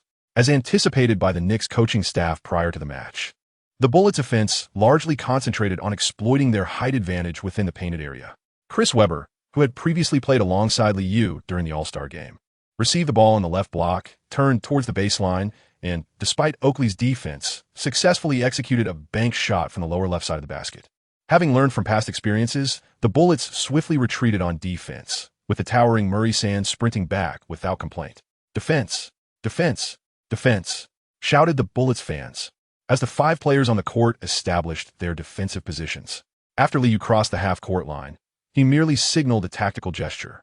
Unlike the conventional strategies employed before, Allen Houston swiftly maneuvered along the baseline on the right side, utilizing the screen set by veteran Buck Williams to quickly pop out to the left wing beyond the three-point line. Liu delivered a precise cross pass, allowing the agile Allen Houston to receive the ball and swiftly release it. Whoosh! The three-pointer swished through the net effortlessly. The trailing Calbertini displayed a look of astonishment, having anticipated Houston would catch the ball at the left elbow of the free throw line for a mid-range shot, only to witness him launch a three-pointer instead. Retreating, Liu continuously applauded, signaling that Houston's shot was splendid. While a missed three-pointer could easily invite a counterattack, along with the challenge of controlling long rebounds, Liu remained undeterred. His objective was to accelerate the pace of the game and exhaust the opposing big men. On the sidelines, Jeff Van Gundy quickly noticed the Knicks' offensive tempo was escalating, with no one concerned about missed shots or low-post plays. Juwan Howard received the ball in the right block, attempting a strong drive to the basket, but missed. The veteran grabbed the rebound, and Allen Houston responded, prompting the Knicks to sprint towards the opposing half. The Bullets, having been worn down through several possessions, were compelled to hastily retreat. At the top of the arc, Allen Houston slowed down and halted the ball, while Liu moved laterally on the left wing without the ball. Charles Oakley, having reached the front court, stationed himself at the right elbow of the free throw line, inadvertently setting a screen for Liu. Strickland, who was trailing Liu, was momentarily delayed, and the next moment, he saw Liu catch the ball on the right wing and turn to shoot. The retreating Bullets could only watch as the basketball traced an exquisite arc, landing precisely in the hoop. Hush! An outrageous choice of offense. In under 10 seconds, the Knicks executed a play, prompting the fans to express their discontent. With a score of 10-4, including a fast break by the veteran, all of the Knicks' points stemmed from transition plays. As the game progressed, under Liu's influence, the Knicks persisted in this somewhat absurd approach. Quick attacks, even when Liu missed, caused Jeff Van Gundy to twitch slightly. This was far from the game plan he had devised prior to the match. As time elapsed, Liu felt a sense of stability, even when opportunities for transition arose. The Bullets would slow down, opting to feed the ball into the low post, while the Knicks appeared to be aimlessly running. They seized opportunities to catch their breath during defensive possessions. The towering Iverson executed a successful layup, but upon scoring, he refrained from celebrating and hurried back on defense. Veteran Buck Williams set a pick for Liu on the left wing beyond the three-point line, but Strickland navigated the screen and closely guarded Liu. With the ball in his left hand, Liu, unable to shake off his defender after the screen, noticed Iverson seemingly waiting in the paint and began a slow drive. As he approached the left block while bearing the defense, Liu suddenly executed a behind-the-back dribble, faking out his opponent before swiftly reaching for the ball with his left hand and lunging forward. As his teammate lost track of their defensive assignment, Iverson instinctively shifted to offer help defense. In the next instant, the basketball sailed past his waist, and he turned to see Buck Williams descending for a catch-and-finish at the basket with a flamboyant pass. A wave of astonishment swept through the crowd as Liu flashed a smile at Iverson, who was visibly gasping for breath. The score stood at 20-10, marking the lead at a comfortable double-digit margin. Apart from the official timeout, Jeff Van Gundy awaited a voluntary pause from his opponents, retreating to his seat with a grin, fully in control of the situation.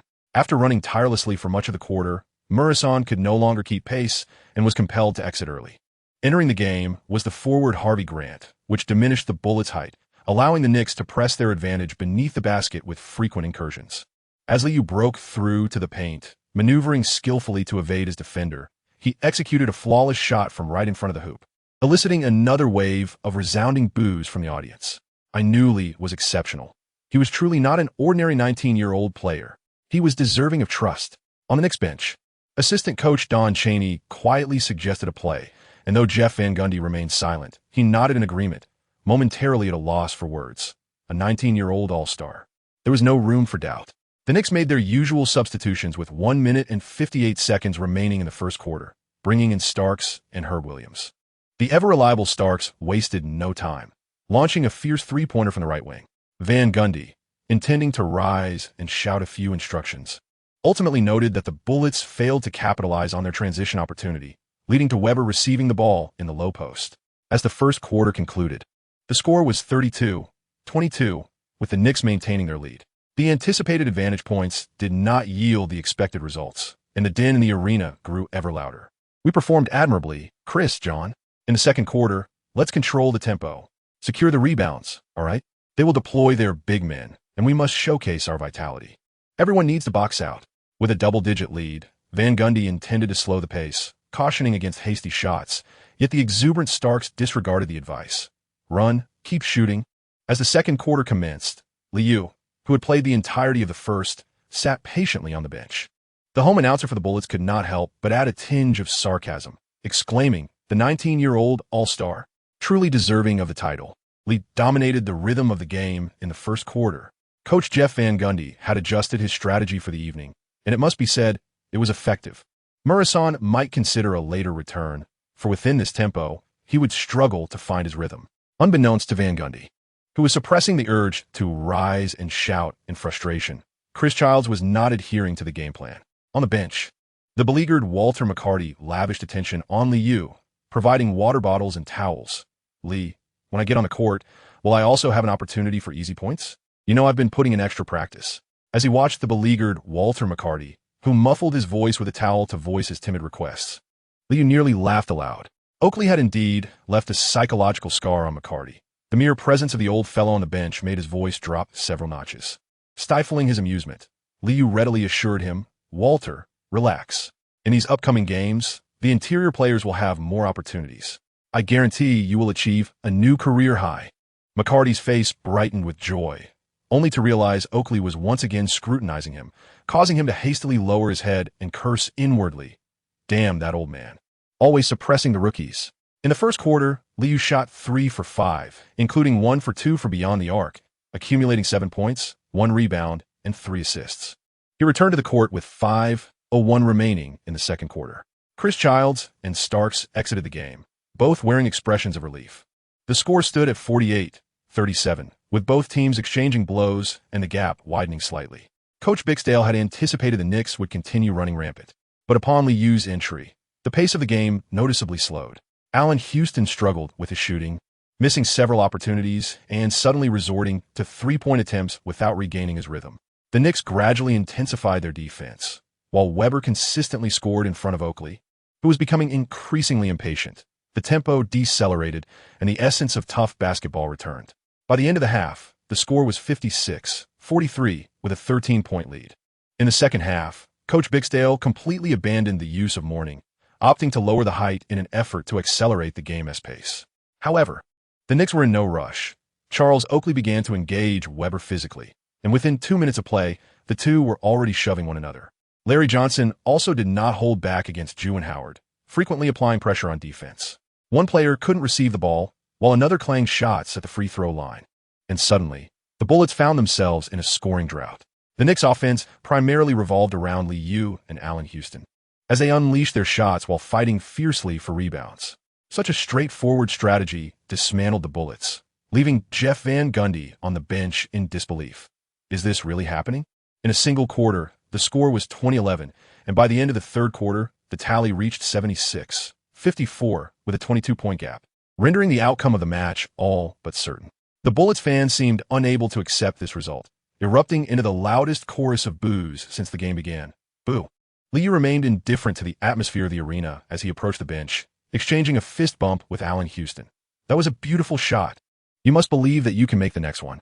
With a sigh of relief, he savored the rare opportunity to take so many shots, and Houston regained a measure of confidence. "It's a pity I only found my shooting rhythm when the game was in garbage time." He finished the quarter with 8 points, having made 3 of 6 attempts, with 0 of 2 from beyond the arc and 2 of 2 from the free throw line. Liu, on the other hand, recorded 7 points, 1 rebound, 3 assists, and 1 steal in the third quarter, shooting 3 of 6 overall, including 1 of 2 from three-point range. Together, they accounted for 15 points, nearly monopolizing the Knicks' scoring for the quarter, a feat that seemed utterly impossible in the first half of the game. Assistant coach Don Chaney smiled as he patted the starters returning to the bench. Good job. The third quarter had indeed reflected the strategies devised by the coaching staff prior to the game. The difference was that the Knicks were not contending with the towering 231-meter presence of Iverson, allowing Liu to instinctively refine their tactical approach in the first quarter. Despite having secured the victory, Jeff Van Gundy felt little sense of accomplishment. Observing Liu laughing and chatting with teammates back on the bench, he was suddenly reminded of his experiences coaching Magic Johnson with the Lakers. Is this what it feels like to coach a superstar? In the fourth quarter, the beleaguered Walter McCarty finally received more opportunities. During the entirety of garbage time, this rookie achieved a personal best of 7 points. The excessive garbage time dulled the audience's enthusiasm, and the once-present boos faded away. Ultimately, the Knicks triumphed over the Bullets with a decisive score of 101-81, marking a victorious start after the All-Star break. Following the game, Chris Webber turned and headed toward the player tunnel. As a fellow All-Star, he felt a sense of parity with Liu, yet the defeated Webber was reluctant to face Liu's cheerful demeanor. Upon returning to the locker room, the Knicks were in high spirits, having reviewed the statistics. 84 possessions. No wonder the game felt so comfortable. After Liu completely departed from the bench, Stars found it easier to perform. I think we played well. Our turnovers were fewer than expected, 11 in total, with only 4 in the fourth quarter and 7 in the first 3. Charles Oakley, indifferent to personal statistics, casually remarked as he settled into his seat. Keeping it simple works well. As long as we don't lose this week, we'll remain in second place. Based on our current record, we could clinch the division title, which would be a nice consolation for the fans. Both veterans aspired to secure the division championship as a form of recompense for past disappointments. Liu observed the elder lady, her brow furrowed as she scrutinized the technical statistics. He approached her with a teasing remark. Larry refrained from always seeking to receive the ball in low positions. Facing the towering front line, your efficiency has been somewhat lacking. In the next game, remember to seek mismatches. I shall pass to you. With a shooting record of 3 out of 8, accumulating merely 10 points, the elder lady longed for the past, yet found herself devoid of possession. Upon hearing Liu's words, she could only begrudgingly mutter, "Damn All-Stars." On the morning of February 12th, the Knicks returned to New York after triumphing over the Wizards, making their upcoming schedule significantly lighter. The New York media lavished praise upon Liu, who scored the highest for the team. In 29 minutes on the court, he shot 7 out of 14, including 2 out of 4 from beyond the arc, and was perfect at the free throw line with 2 out of 2, tallying 18 points. 3 rebounds, 7 assists, 1 steal, and no turnovers. All 5 starters reached double figures, and from the bench, Starks contributed an impressive 15 points, a rarity for the Knicks. Coach Jeff Van Gundy also garnered media acclaim for his timely tactical adjustments, visibly impacting the game. A commendable effort indeed. In the afternoon, during the Knicks practice session, Ewing's mood soured. He felt the New York media was subtly critiquing him. However, the Gorilla proved to be a commendable leader in the locker room. With the team's easy victory, he managed to smile. With a record of 39 wins and 10 losses, we have a 3-game lead over the second-place Pistons. If we can maintain our position by the end of the month, I am certain we shall secure the division title. Having failed to capture a championship in recent years, Ewing believed that winning a division title would provide some measure of satisfaction.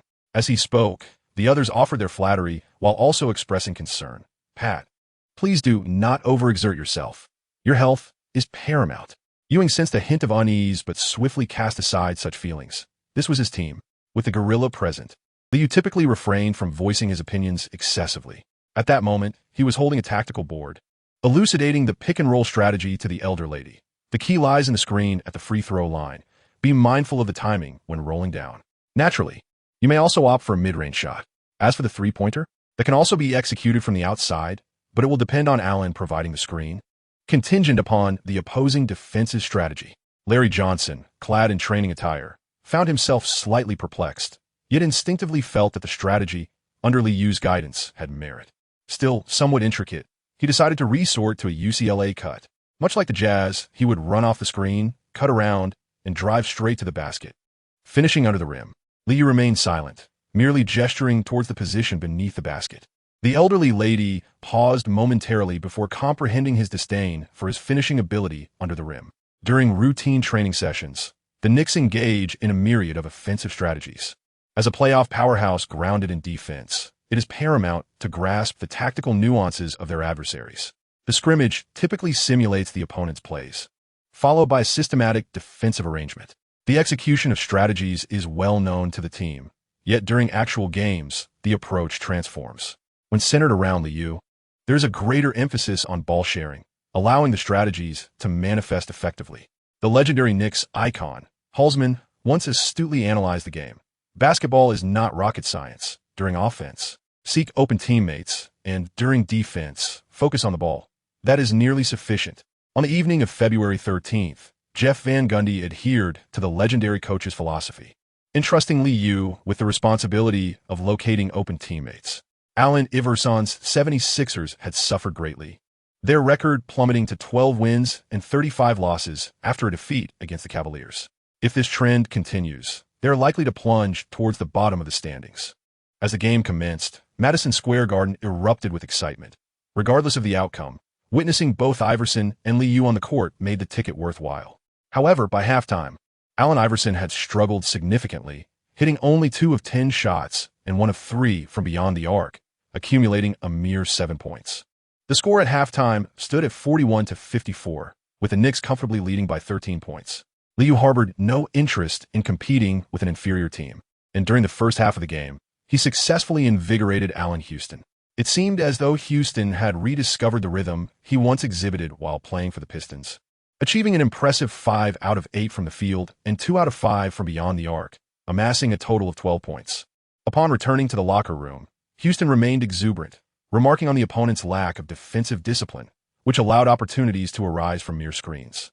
He expressed a desire to extend the game into the fourth quarter. Ewing could certainly sense the joyous atmosphere within the locker room. Starks and Oakley were playfully teasing Iverson for his missed shots, while the veteran was engaged in hushed conversation with Liu. And the Atmosphere crew was enthusiastically rallying for a full fourth quarter of play. The team radiated a newfound vitality, and a robust offensive display could uplift spirits. As the third quarter unfolded, the Knicks unleashed a ferocious offensive assault.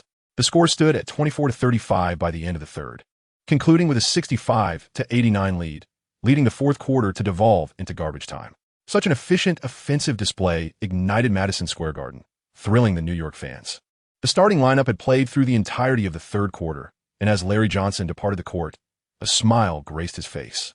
The veteran shot a perfect 4 for 4 in that quarter, effortlessly contributing 8 points, fulfilling Liu's promise to ease his scoring burden. Although the scoring was modest, this undoubtedly marked Allen Houston's finest performance since joining the Knicks. 9 out of 15 from the field, 3 out of 8 from three-point range, 1 out of 1 from the free throw line, totaling 22 points, along with 2 rebounds, 3 assists, and 2 steals, all without a single turnover. I must assert that Lee successfully activated this sharpshooter. In the MSG commentary booth, commentator John Andrees exuberantly praised the performance, acknowledging its remarkable efficiency, even in a lopsided matchup.